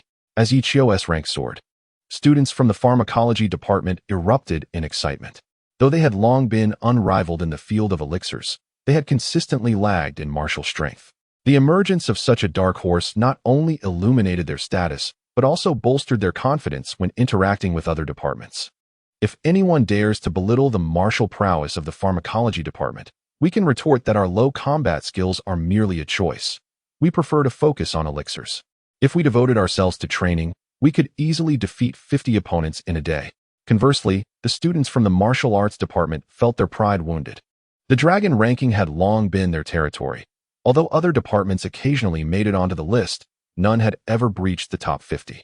Yi Qiu's rapid ascent cast a shadow over their self-proclaimed dominance. The martial arts students began to gather, intent on confronting Yi Qiu and shattering his undefeated streak. We cannot tarnish the reputation of the martial arts department. The martial arts department is the strongest. Martial invincibility. As the crowd swelled, latecomers could only peer in from the windows of the teaching building. Perhaps due to his recent breakthrough to the 6th level of martial prowess, Yi Qiu felt an immense surge of power within him, amplifying his strength several-fold compared to the previous day. Thus, despite the increasing strength of his opponents, Yi Qiu's ascent showed no signs of slowing. Yet, he remained somewhat dissatisfied, sensing that he could push himself even further. Senior brothers, let us all engage together. Yi Qiu's gaze swept across several individuals, his face alight with fierce determination. Having advanced to the 6th level of martial prowess, he was eager to test just how far his abilities had progressed. My goodness, did I hear correctly? He dares to challenge 6 champions from the dragon ranking simultaneously. Is he mad? No, he seems even more spirited than yesterday. Could it be that he has truly broken through? I get it. He is training through battle, striving to break through his limits. You're right. He is indeed a madman. The crowd buzzed with speculation. Their curiosity piqued as they anticipated the unfolding events. The 6 individuals, hearing Yi Qiu's challenge, were incensed. They were the pride of the martial arts department, ranked among the top 40 on the dragon ranking. And Yi Qiu's blatant disrespect ignited their fury. Arrogant, ignorant. We shall teach you a lesson and make you aware of the vastness of this world. Exchanging glances, the 6 nodded in agreement and stepped forward, entering the arena. Attack! With a low command, the 6 encircled Yi Qiu and charged from different directions. Having observed his previous battles, they knew of Yi Qiu's formidable strength and approached with utmost seriousness, unleashing their full power without holding back. The winds howled as the 6 launched their strikes toward Yi Qiu. Though he faced them from one direction, his spiritual awareness had already expanded, allowing him to monitor their movements. Suddenly, Yi Qiu sprang into action. Just as the 6 were about to land their blows, a surge of power erupted from within him, intensifying as he unleashed a formidable force. Bang! With a powerful kick against the ground, Yi Qiu vanished in a blur. The 6, having reached the top 50 of the dragon ranking, were no ordinary opponents. When Yi Qiu suddenly disappeared, they did not panic but continued forward. slightly adjusting their positions to avoid collision, ultimately forming a back-to-back stance. The fluidity of their movements showcased their skill. The back-to-back formation allowed for both offense and defense. Impressive. Indeed, for those who have breached the top 50. Ichio thought, admiration flickering in his eyes as his battle spirit surged once more. No longer evading. He channeled his inner strength, unleashing an attack that rushed toward the six with a sonic boom. In the blink of an eye, the tides of battle shifted. Ichio's gaze was sharp. Despite his newfound strength as a 6th-level warrior, he still felt immense pressure facing 6 of the top 40 contenders. No, I must defeat them one by one. I cannot allow them to unite. With his mind sharply focused, Ichio sought out their vulnerabilities while engaging with all 6. Now, finally, Ichio identified a crucial flaw in their cooperative strategy. Ichio paid no heed to the assaults of others, trading injury for injury. Channeling his strength into a single, forceful punch directed at one of his adversaries. Bang, bang, bang. Ichio was struck by 3 opponents, his body retreating under the impact. However, the individual he struck was sent flying, utterly devoid of the will to continue the fight. Next, it's your turn, Ichio declared, wiping the blood from the corner of his mouth, charging forward towards the remaining 5 opponents. A jolt of fear coursed through them, startled by the intensity of Ichio's fighting spirit. Courage is the essence of a warrior's soul, and their burgeoning trepidation signified a loss of initiative. Subsequently, Ichio employed the same strategy, exchanging blows until he vanquished each of the 5 foes. With a sigh of relief, he acknowledged the immense toll this victory had taken on his stamina, despite successfully fending off 6 adversaries. As he stepped forward, intending to depart and resume the battle the following day, the crowd before him parted, creating a clear path. Then, a senior student emerged, declaring, "I concede." Taken aback, Ichio watched as another stepped forward, echoing, "I concede." Soon, more individuals who had ranked above Ichio on the Dragon Rising list began to declare their surrender. "I concede. I concede. I concede." Ichio's standing surged once more, akin to a forceful tide. Chapter 41. The ranking announcement. The atmosphere at Longting Academy was electrifying. The following day, Ichio's position on the Longting ranking soared dramatically to the 11th place. This achievement was unprecedented in the Academy's history and likely to remain unmatched in the future. With Lin Miyako leading the charge, and now Ichio making waves, one could not help but wonder if this new generation of students was destined to outshine their predecessors. Initially, there had been lamentations over the apparent decline of male students. Yet Ichio's extraordinary rise was nothing short of astonishing. He was a prodigy, a martial arts genius hindered by his studies in pharmacology. No one dared to hold biases against him any longer. Strength commanded respect. Within just 2 days, he had vanquished 90 opponents, earning the admiration of all. Given Ichio's momentum, it seemed that the 11th position was merely a stepping stone. The 10th place was occupied by Lin Miyako, a fellow newcomer and reputedly a high school classmate of Ichio. The anticipation of their impending clash was palpable, while some voiced confidence in Lin Miyako's abilities. The majority harbored doubts about her chances against Ichio, who had achieved his rank in a mere 2 days compared to Lin's 2 months of effort. The Academy buzzed with speculation about who would ultimately secure a spot in the top 10 of the Longting ranking. At the public announcement board, Lin Miyako gazed at Ichio's name, now fixed at the 11th position, her expression unreadable. Had her initial decision truly been misguided? She had chosen to distance herself from Ichio out of fear that his lack of spiritual awareness would impede her progress. Yet now, it appeared she had underestimated him. He was no martial arts failure, and his talent rivaled her own. "I shall not be defeated." Lin Miyako clenched her fists, determination flickering in her eyes. "Tomorrow, I will demonstrate to everyone that I, Lin Miyako, am the superior one, and Ichio cannot compare to me." With renewed resolve, she turned to prepare for the forthcoming battle, intent on proving her merit and justifying her earlier choice. As the night passed in anticipation, Ichio awoke. Exhaling a deep breath, thoughts of Lin Miyako crossed his mind, and he could not help but smile bitterly. Since their last parting, they had not met again, and now their first encounter would be on the battlefield. If confrontation was inevitable, then so be it. He would embrace the challenge. A fierce spirit ignited within him, for deep down, he was a proud individual. He understood Lin Miyako's rationale for her decision and was eager to demonstrate that he was not the weakling she believed him to be. "I cannot escape the mundane. Indeed, I am no saint," he mused, a self-deprecating smile gracing his lips. After refreshing himself, Yi Qiu was about to depart when Lu Qingchen entered, her face a mask of frost. "What is troubling you?" Yi Qiu inquired. Lu Qingchen, typically composed, now radiated an unusual blend of coldness and anger. After a moment's pause, she replied, "The Longting ranking has been sealed." Yi Qiu was momentarily taken aback, an unsettling premonition stirring within him. Sealed? What does that mean? In order to ensure fairness for the upcoming Longting Grand competition in 8 days, and to allow participants to rest and reach their peak condition, the Academy head has decreed that the Longting ranking will no longer accept challenges from today forth. Lu Qingchen's expression betrayed her indignation. She was aware that Yi Qiu intended to challenge Lin Miaoke, and having trained alongside him, she comprehended his strength well. Given that Lin Miaoke currently held the 7th position, and that Yi Qiu was slightly stronger, he was poised for victory. The sealing of the ranking at this juncture seemed an overt obstacle placed in Yi Qiu's path. A surge of anger coursed through Yi Qiu. "It's Chongqing Pharmaceuticals," he thought, realizing their interference was a deliberate attempt to corner him into submission, compelling him to acquiesce to their terms and join their research team. News of the Longting ranking's sealing spread like wildfire throughout the Academy, igniting outrage among those who had eagerly awaited the showdown between Yi Qiu and Lin Miaoke. Had Yi Qiu incurred the wrath of powerful adversaries?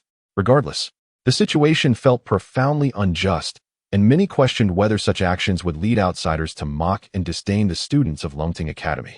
As protests erupted, the sentiment ran deep. When someone surpasses you by a slight margin, jealousy may arise. When they significantly outshine you, envy festers. But when they are leagues ahead, only respect remains. Though the reasons behind the sealing of the ranking remained unclear, it was evident to all that this decision was aimed squarely at Yi Qiu. In the cafeteria, Lin Miaoke received the news of the ranking's sealing and felt an inexplicable sense of relief. No matter the outcome, Yi Qiu would not be among the top 10, and he would miss the opportunity to compete in the grand competition. Meanwhile, she would participate, with a chance to enter the God of War training camp. If she succeeded, the gap between them would only widen, and even if Yi Qiu was a talented pharmacist, upon her return from the training camp, they would truly inhabit different worlds. A smile of relaxation graced Lin Miaoke's face as she considered this. In the training room, Lu Ruffing exhaled deeply, having learned of the Longting ranking sealing. "What a pity," he mused, "my father has made a mountain out of a molehill." Sealing the ranking over Yi Qiu was entirely unnecessary. I had hoped to test my newly acquired 8 trigrams palm against him. Yet now he won't even qualify for the grand competition. What a farce. With a light chuckle, Lu Ruffeng resumed his training, determined to master the ancient martial arts techniques gifted to him by Lu Buhui. 8 days from now, at the Longting Grand Competition, he intended to dazzle those from the God of War training camp, proving that he, Lu Ruffeng, was the true pride of Longting Academy.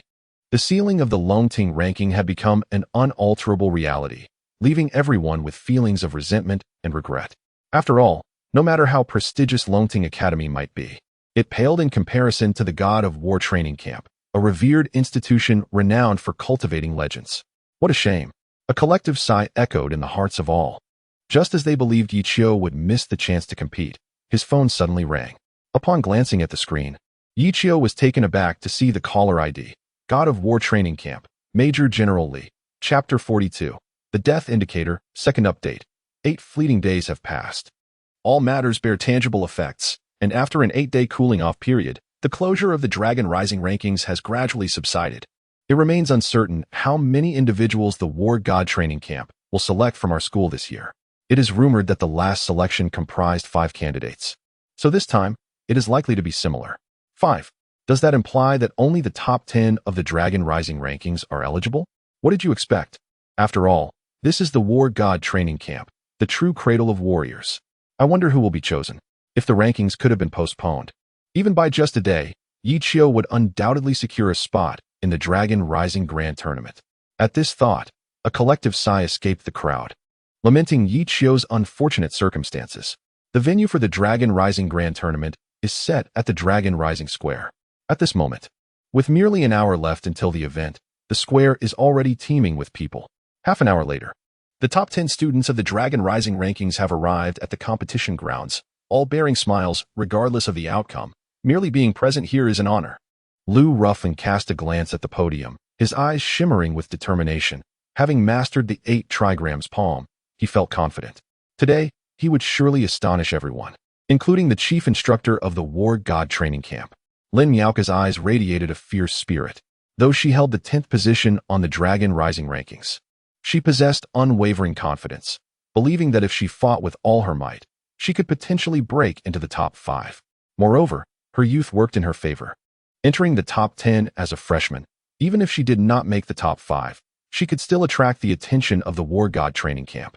The thought of the War God training camp ignited a passionate fire within her.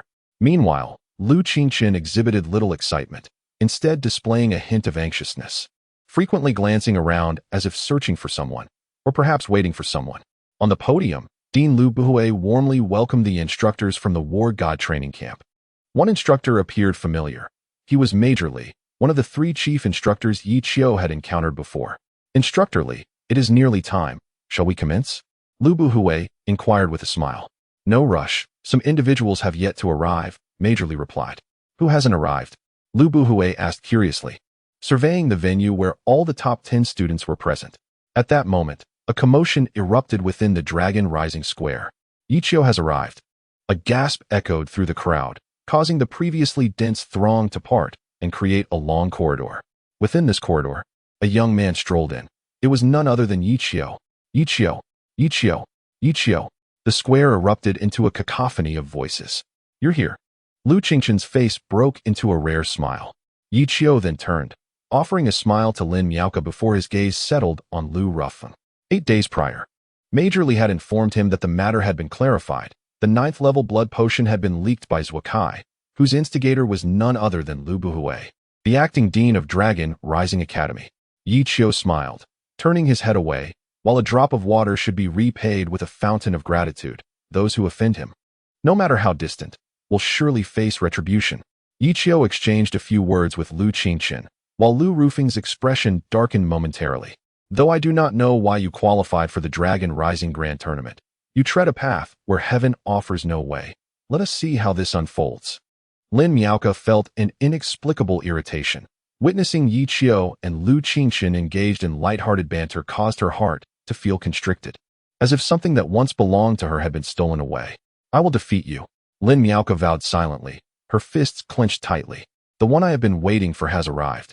Major Li beamed upon seeing Yi Qiu. Yi Qiu? ISNT the Dragon Rising Grand Tournament limited to 10 participants? Lu Buhui frowned, questioning. Oh, I forgot to mention, this year's Dragon Rising Grand Tournament features 11 slots. Major Li chuckled. What? Lu Buhui began, but Major Li interrupted, glancing at the clock. All right, the time has come. We may commence the Dragon Rising Grand Tournament. With that, Major Li strode toward the competition grounds. As Lu Buhui watched Major Li's retreating figure, his expression fluctuated between uncertainty and anger. Due to the instructions from Chongqing Pharmaceuticals, he had deliberately sealed the rankings. Yet he never anticipated that Yi Qiu would still participate in the grand tournament. Lu Buhui retrieved his phone, cast a glance at Yi Qiu, and sent a message. Moments later, Major Li arrived at the competition venue. Hello, students. I am Major Li, the instructor responsible for this year's Dragon Rising Grand Tournament. You may call me Instructor Li. His gaze swept over the 11 competitors, pausing briefly on Yi Qiu before continuing. As you can see, this year, the Dragon Rising Grand Tournament features 11 participants, with 5 ultimately selected. The announcement that the number of slots was similar to previous years brought a sigh of relief to the contestants. The Grand Tournament consists of 4 rounds. The first round narrows 11 down to 6, with 1 contestant receiving a bye. The remaining 10 will draw lots to form 5 pairs for competition, determining the final 5. The second round reduces 6 to 3 with another draw, forming 3 pairs to determine the top 3. The third round narrows 3 to 2, with 1 contestant receiving a bye, and the last 2 will compete for a spot in the grand final. Lastly, the fourth round pits the remaining 2 against each other to determine the champion of this year's Dragon Rising Grand Tournament. Previously stated, this year's tournament will award the top 6, with the champion receiving 10 points, the runner-up receiving 5, and the third place earning 3 points. As for the purpose of these points, Major Li grinned. You will discover their significance upon entering the War God training camp. However, as a piece of advice, I would encourage you to strive for a position among the top 3 to secure some reward points. as this will enhance your experience in the war god training camp. After all, it is a place with death indicators. At his words, a chill swept through the hearts of the crowd. Those who initially aimed merely to place in the top 6 reignited their competitive spirit upon hearing Major Li's remarks. Since Lu Buhui was the acting dean of Dragon Rising Academy, he conducted the draw for the bye. The result revealed that Lu Ruffeng received the bye. The spectators were momentarily taken aback, but upon recalling Lu Ruffeng's top position on the rankings, they dismissed any thoughts of foul play. However, upon realizing he had drawn the bye, Lu Ruffeng felt a tinge of regret. He was confident in his abilities and feared no opponent. I hope you do not get eliminated too early, Lu Ruffeng smirked at Yichio. Next came the draw for the remaining contestants to determine their opponents and match order. There were 10 lots, divided into 5 pairs. Those who drew the same number would compete as a group, with the numbers indicating the order of matches. Yichio drew number 4. Looking up, he met the gaze of the other contestant, who also drew 4, Lin Miaoka. Chapter 43. The Power of Lu Qingchun. Third update. Upon seeing the draw number in Yichio's hand, Lin Miao's heart tightened suddenly. But it was quickly ignited by a fervent fighting spirit. Was this not the outcome she had longed for? Yichio could not be defeated by anyone else but her.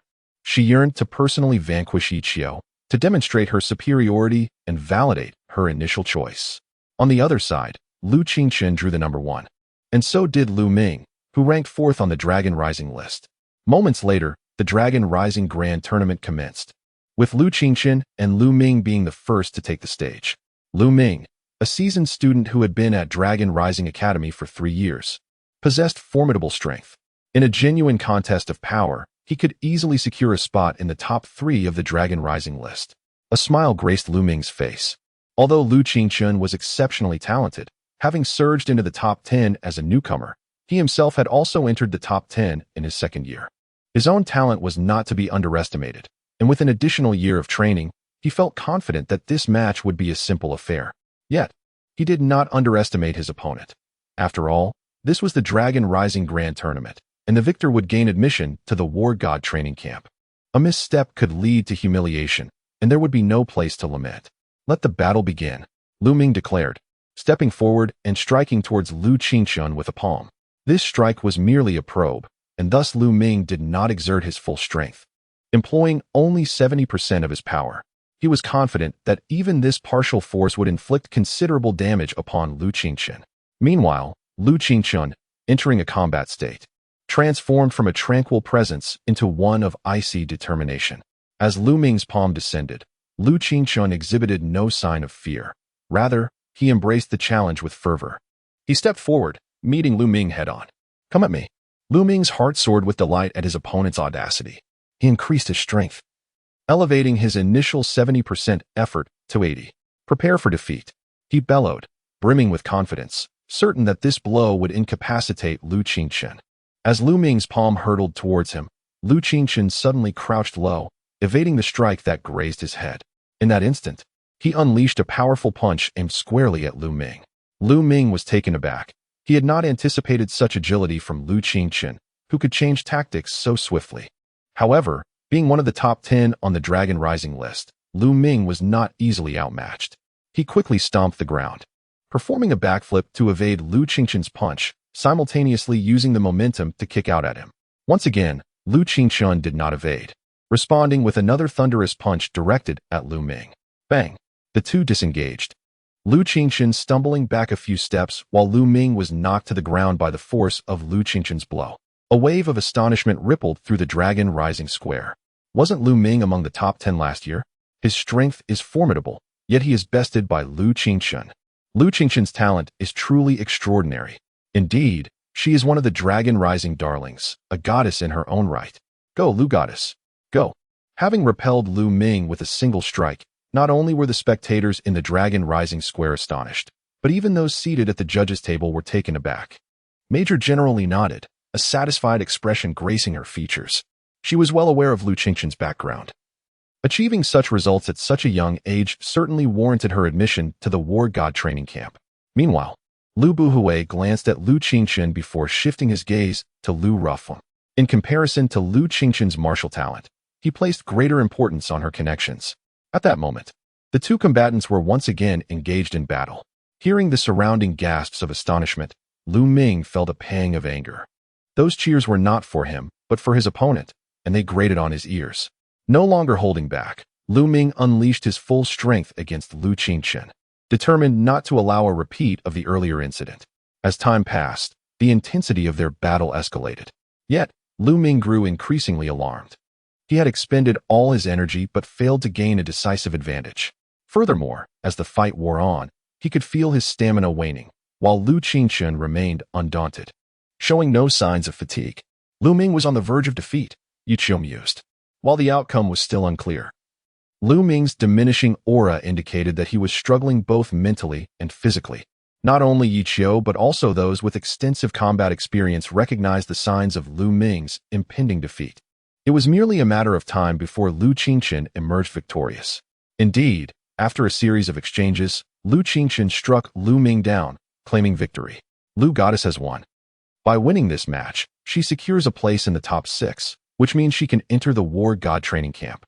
My goodness, she has only been at Dragon Rising Academy for half a year. This was the true essence of a prodigy. Lu Qingchen, as a newcomer, had triumphed over Lu Ming, who had been in the top 5 of the Dragon Rising list for over a year, leaving everyone speechless. The fourth match featured Yiqiu facing Lin Miaoke, both newcomers and among the Dragon Rising darlings. The audience was eager to discover the outcome. Both were prodigies who had embarrassed the seasoned students, shattering previous records on the Dragon Rising list.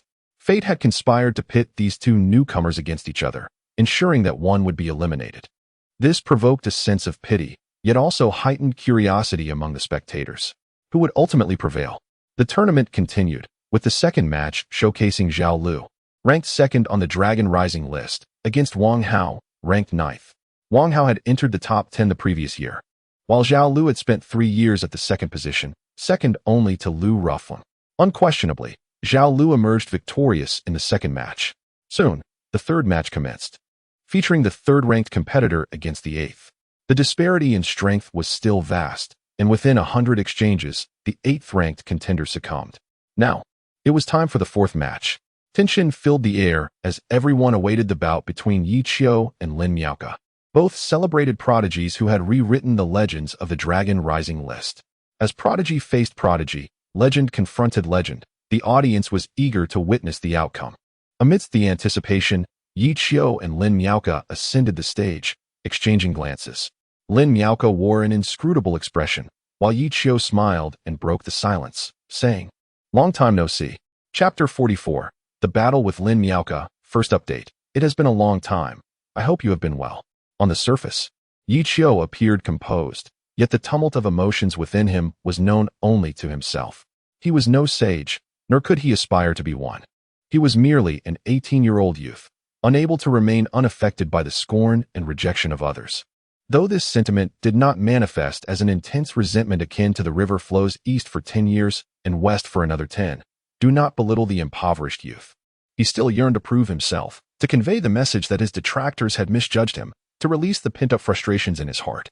"Let us begin," Lin Miaoke declared. Yiqiu nodded, his body tensing as he entered a state of combat. Lin Miaoke was determined not to lose, and he was even more resolute in his desire to win. Lin Miaoke made the first move, her body swayed, and in the blink of an eye, she was upon Yiqiu. What astonishing speed! Yiqiu marveled internally. While he had confidence in his own abilities, he realized that to match Lin Miaoke's swiftness, he would need to exert at least 80% of his strength. In an instant, Lin Miaoke's palm descended, though it appeared light and devoid of force. Yiqiu sensed an undercurrent of danger emanating from it. The transforming cotton palm. It was indeed the transforming cotton palm. Some recognized the martial technique Lin Miaoke had unleashed. The transforming cotton palm was one of the 5 ancient martial arts secrets of the battle martial system, possessing immense power and being notoriously difficult to master. Throughout the history of the battle martial system, few had succeeded in cultivating it. It was astonishing that Lin Miaoke had achieved it. With this single technique, regardless of the outcome, Lin Miaoke undoubtedly deserved to be hailed as one of the most exceptional prodigies of the battle martial system in nearly a decade. Truly, she was one of the twin beauties of Longting. Yiqiu was in peril. On the platform, Major General Li's eyes sparkled with intrigue. He was well aware of the 5 ultimate techniques of the battle martial system, and the rarity of anyone mastering the transforming cotton palm underscored Lin Miaoka's extraordinary talent in martial arts. What was more, she was a new student, having barely entered Longting Academy for less than half a year, making her aptitude even more remarkable. As this thought crossed his mind, a hint of regret for talent flickered in Major General Li's eyes. Yet, he soon grew concerned for Yiqiu. He acknowledged Yiqiu's merits. Yet he believed that Yiqiu's greatest strength lay in pharmacology, while his opponent was a genius girl who had mastered the transforming cotton palm. Major General Li did not foresee Yiqiu emerging victorious. If he were to lose, so be it. He could afford to sacrifice his reputation and secure a spot for him. Moreover, that matter had already been clarified, so arranging a place for him should pose no difficulty. With this in mind, Major General Li's face broke into a smile once more. Lin Miaoka's execution of the transforming cotton palm drew gasps of astonishment from the onlookers. However, as Yiqiu stood beneath the weight of her palm, he gradually regained his composure after the initial shock. He did not underestimate the power of Lin Miaoka's strike, yet he felt no fear. Yiqiu's aura deepened, a formidable presence radiating from him. Subsequently, he extended a hand, mirroring Lin Miaoka's palm strike. Bang! A thunderous sound erupted as immense force emanated from the point of contact between their palms, causing both to stagger backward. Yiqiu had managed to catch it. Yet, what did it matter? This exchange still signified Yiqiu's defeat. Both retreated, Lin Miaoka halting after 5 steps, while Yiqiu continued for 10.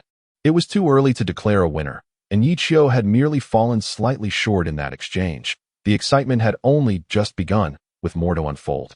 Meanwhile, Lin Miaoka felt a flicker of surprise within her. She had exerted 80% of her strength, yet her opponent had only been marginally less capable. This indicated that Yiqiu's strength was not inferior to her own, perhaps even on par. However, the one who would ultimately lose was still Yu. A firm resolve surged within Lin Miaoka as she launched another attack on Yiqiu, this time unleashing her full power. Lin Miaoka charged once more, and Yiqiu displayed no signs of panic. Though he had been slightly outmatched in the previous exchange, it did not imply that he was weaker than Lin Miaoka, for he had only used 60% of his strength then. As Lin Miaoka's strike intensified, Yiqiu grew wary, increasing his own power by another degree. Bang!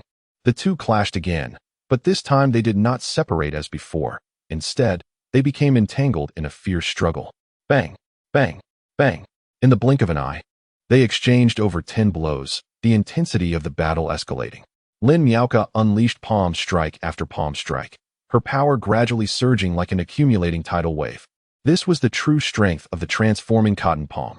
Faced with Lin Miaoka's relentless onslaught, Yiqiu stood undeterred, not evading, but rather absorbing the force of her transforming cotton palm head-on. The spectators held their breath. Previously, Lin Miaoka's use of the transforming cotton palm had left everyone in awe, casting doubt on Yiqiu's chances. Yet now, Yiqiu's ability to withstand so many of Lin Miaoka's strikes without faltering spoke volumes. Truly, he was his father's son, Major General Li mused. Setting aside his earlier underestimation of Yiqiu, although the outcome remained undecided, he, a seasoned battle veteran, could discern that Lin Miaoka's strength was beginning to wane. Of course, a tiger cannot raise a dog, and how could his son be weak? Major General Li chuckled. Lu Buhui's gaze sharpened. Yiqiu's formidable strength surpassed his expectations. Contemplating the directives from Chongqing Pharmaceutical, Lu Buhui's expression grew profound. In a flash, another 100 exchanges had passed. Within that span, Yiqiu continued to hold his ground. Yet even without the discerning eye of Major General Li, it was evident that something was amiss. The transforming cotton palm was one of the 5 ultimate techniques of the battle martial system, capable of harnessing a person's power to its fullest potential. In stark contrast, Yiqiu had yet to employ any of his own martial techniques, merely withstanding Lin Miaoka's transforming cotton palm blows. Unless an unexpected turn of events occurred, the outcome seemed predetermined. Simultaneously, Lin Miaoka began to feel her stamina waning, her composure unraveling. I will not lose. I absolutely cannot lose. He may have gained spiritual awareness and the ability to cultivate, but he has only trained for 6 months at most. How could I possibly lose to him? A flicker of panic crept into Lin Miaoka's eyes. I will not be defeated by you, Lin Miaoka shouted, her attacks becoming increasingly fervent, imbued with a desperate determination. Suddenly, Yiqiu felt an overwhelming pressure. Very well, Let us see my true strength. In an instant, Yi Qiu's aura surged as he ceased to hold back, unleashing all of his power. Bang, bang, bang. Yi Qiu continued to withstand Lin Miaoka's transforming cotton palm, yet this time, the dynamic shifted. Whereas they had previously matched each other blow for blow, Yi Qiu began to gain ground, progressively driving Lin Miaoka back. Yi Qiu was on the verge of victory. At that moment, everyone could see the unfolding situation clearly. Lin Miaoka was beginning to falter, while Yi Qiu remained a force to be reckoned with. I will not lose. I will not lose. My choice was correct. It cannot be wrong. Lin Miaoka's thoughts spiraled into hysteria as her strikes intensified. Yet they still proved insufficient against Yi Qiu, who pressed forward relentlessly. Finally, after a series of exchanges, Lin Miaoka was defeated by Yi Qiu's decisive strike. Falling from the platform.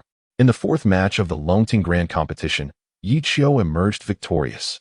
Chapter 45. This year's freshmen are extraordinary. Second update. In the fourth round of the Longting Grand Competition, Yi Qiu emerged victorious. With the referee's judgment, all uncertainties were laid to rest. Lying on the ground, Lin Miaoka no longer exhibited her previous frenzy. A tumult of emotions churned within her. How could she have lost? How could she possibly lose? Yet, the undeniable truth remained that she had indeed been defeated. Despite unleashing the full power of her Mianzhong technique, she had succumbed to Yi Qiu, who had not employed any ancient martial arts secrets. The defeat was complete. Was my initial choice truly a mistake? A flicker of regret inexplicably crossed Lin Miaoka's mind. Had she not made that choice, perhaps they would have been together now. Having shared a table with Yi Qiu for 3 years, she understood better than anyone the pride that resided within him. Even if Yi Qiu were to forgive her, could they truly be together? The answer remained elusive. Yi Qiu was a proud individual, and so was she, Lin Miaoka. Rising to her feet, she declined the assistance of others, turning her back on Yi Qiu as she departed from the Longting Square. Observing Lin Miaoka's retreating figure, Yi Qiu found himself at a loss for words. He had anticipated that defeating Lin Miaoka would bring him joy, a catharsis for his pent-up frustrations. However, that was not the case. His heart was not as light as he had envisioned. In truth, neither of them was at fault. The true error lay in the harsh reality of this transformed world, where the inability to cultivate was the original sin. Yi Qiu sighed, raising his gaze. The white hole, which had replaced the sun for a century, still loomed unchanged. Despite the passage of 100 years, no one had unraveled the mystery of its emergence. It appeared as if it belonged there, infused with an aura of enigma that defied all exploration. What lay beyond the white hole? Yi Qiu murmured to himself. A yearning glimmered in his eyes. Yet his current abilities were insufficient. Not only could he not traverse the white hole, but even approaching it seemed an impossibility. Contemplating this, Yi Qiu clenched his fists, his desire for strength intensifying. Following Yi Qiu's group match, the fifth group took the stage. The competitors were ranked 5th and 6th on the Longting list, possessing comparable strength, thus making it difficult to determine a clear victor. However, after Yi Qiu's clash with Lin Miaoka, the audience's enthusiasm for this less legendary match waned.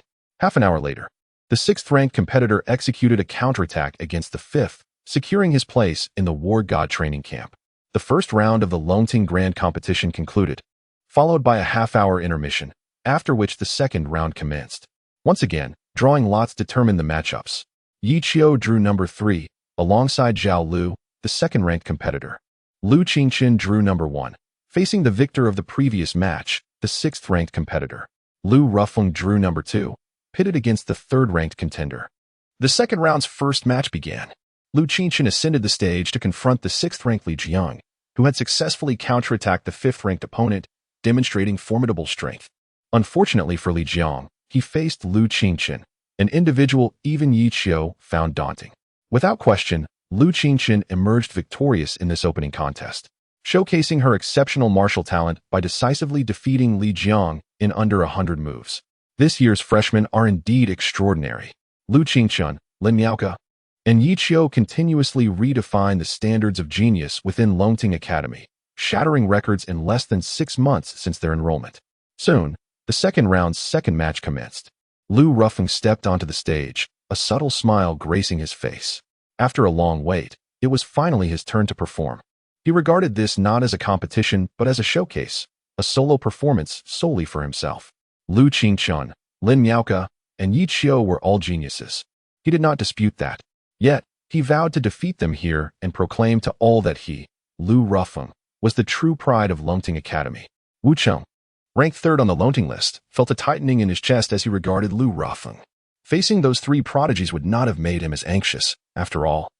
They were merely 18 years old, having spent less than half a year at Longting Academy. He had been cultivating there for 3 years. Time could bridge any gaps. However, Lu Rufeng was simply the equivalent of Lu Qingchun, Yi Qiu, and Lin Miaoke of his cohort. Having claimed the top spot on the Longting list in his freshman year, Lu Rufeng had remained unchallenged for 3 years. He was a legend of his generation. Under normal circumstances, Wu Cheng would not dare to confront him, preferring to surrender early to avoid unnecessary suffering. Yet, the rewards promised by Major General Li stirred his ambition. His cousin had previously joined the war god training camp, and he understood the significance of those martial points better than anyone. Wu Cheng refused to underestimate his opponent, tensing his body as he prepared to reach his peak state. Seizing the initiative, Wu Cheng launched the first attack. He propelled himself forward with a powerful push, his body rocketing towards Lu Rufeng like a cannonball, exuding tremendous might.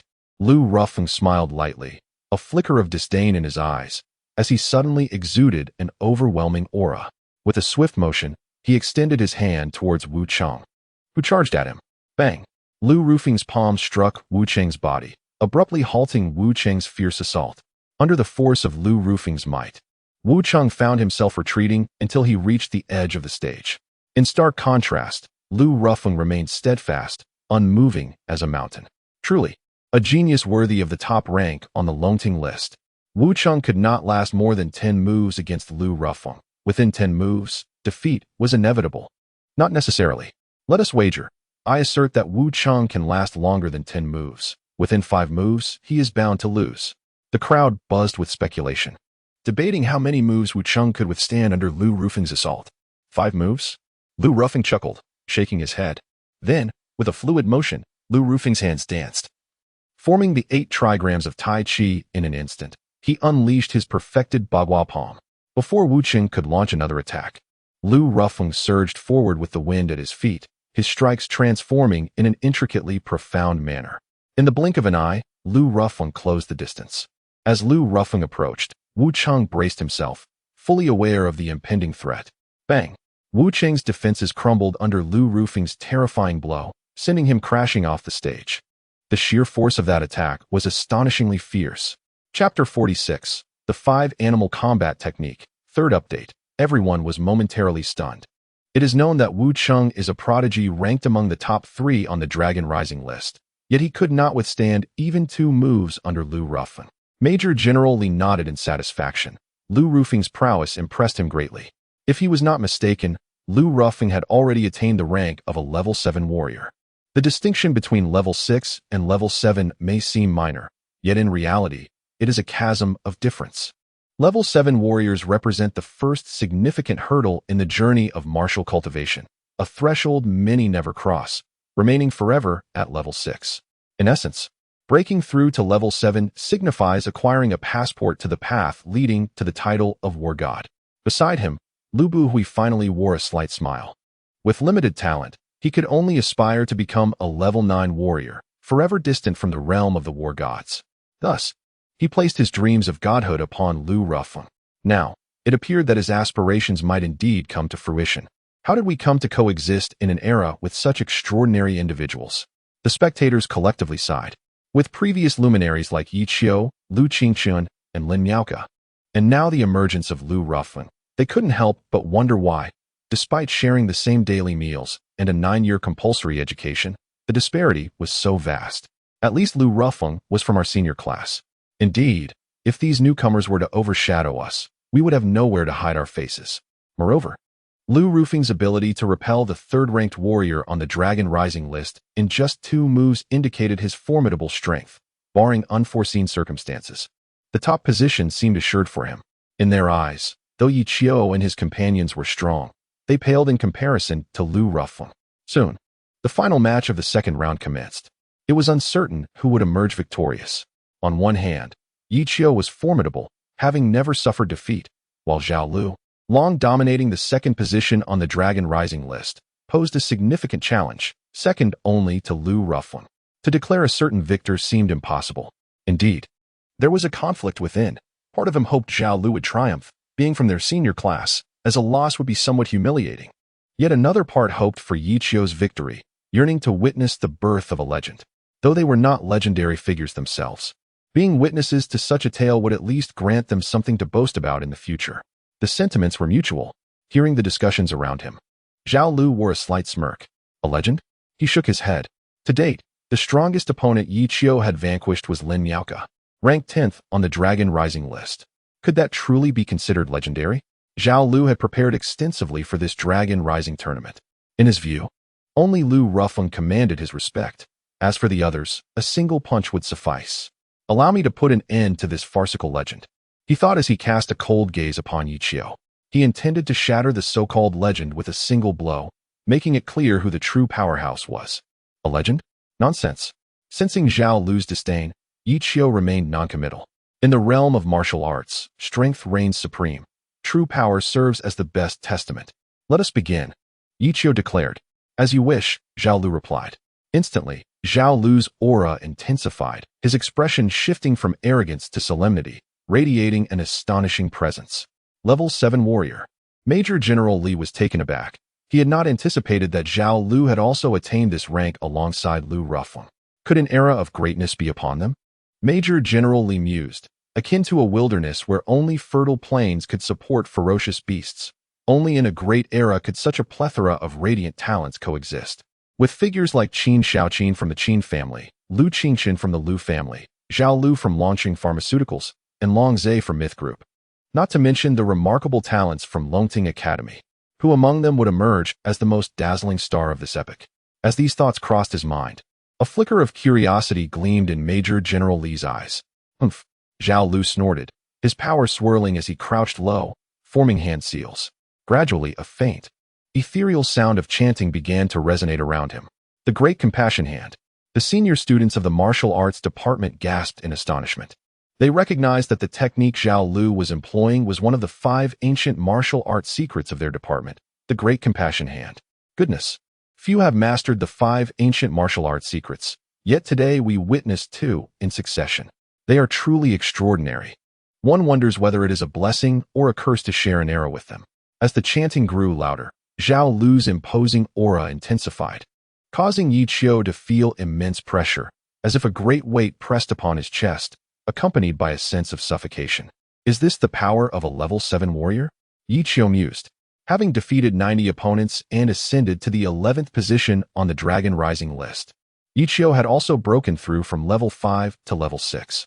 Yet, as Major General Li had pointed out, the gulf between level 6 and level 5 was vast, leaving him trapped at the pinnacle of level 6, unable to advance further. Now, let me witness the true strength of a level 7 warrior. With that, Yi Qiu let out a controlled breath, expelling the oppressive sensations within him, and initiated the 5 animal training technique. Yi Qiu's execution of the 5 animal training technique was deliberate, slow enough for those around him to discern each movement clearly, yet deceptively swift. This was the hallmark of mastery.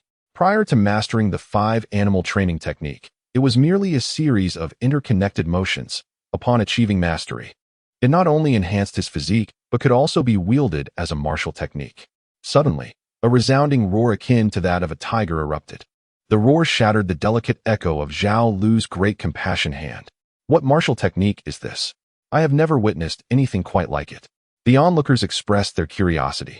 Meanwhile, Major General Li, upon witnessing Yi Qiu's execution of the 5 animal training technique, was taken aback. The 5 animal combat technique. Years ago, Yi Feng had triumphed over the war gods using this very technique. Sensing his Great Compassion Hand being thwarted, Zhao Lu's expression darkened. He ceased gathering power and abruptly struck out with a palm directed at Yi Qiu.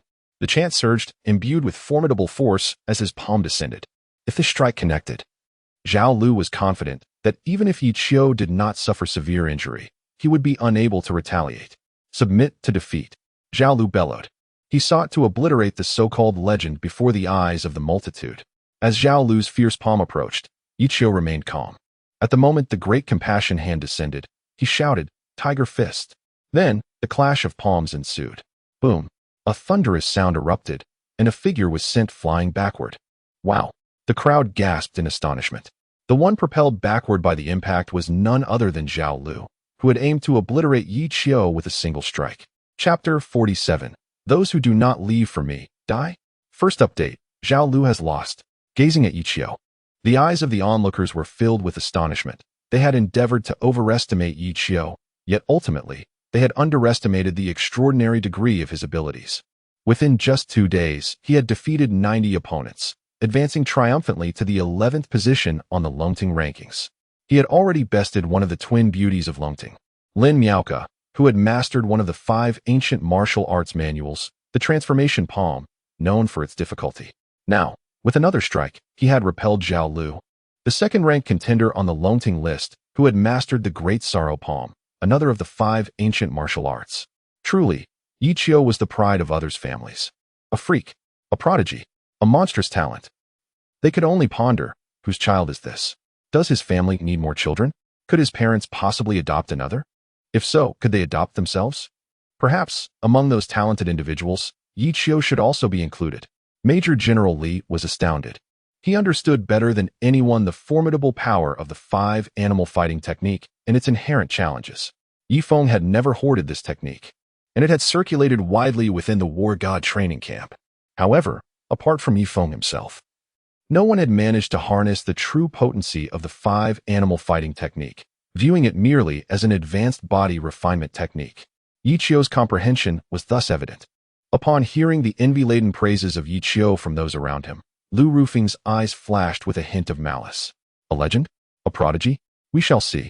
A sinister glint crossed Lu Rufeng's gaze. As long as he could trample Yi Qiu beneath his feet, the more praise the stepping stones beneath him received, the higher he would stand. Lu Buhuai observed Yi Qiu on the platform, his brow furrowed. Chongqing Pharmaceuticals had tasked him with preventing Yi Qiu from entering the war god training camp, but he had now secured a position among the top 3 without question. At that moment, Lu Buhuai's phone vibrated. Upon opening the message from Chongqing Pharmaceuticals, Lu Buhuai's gaze deepened.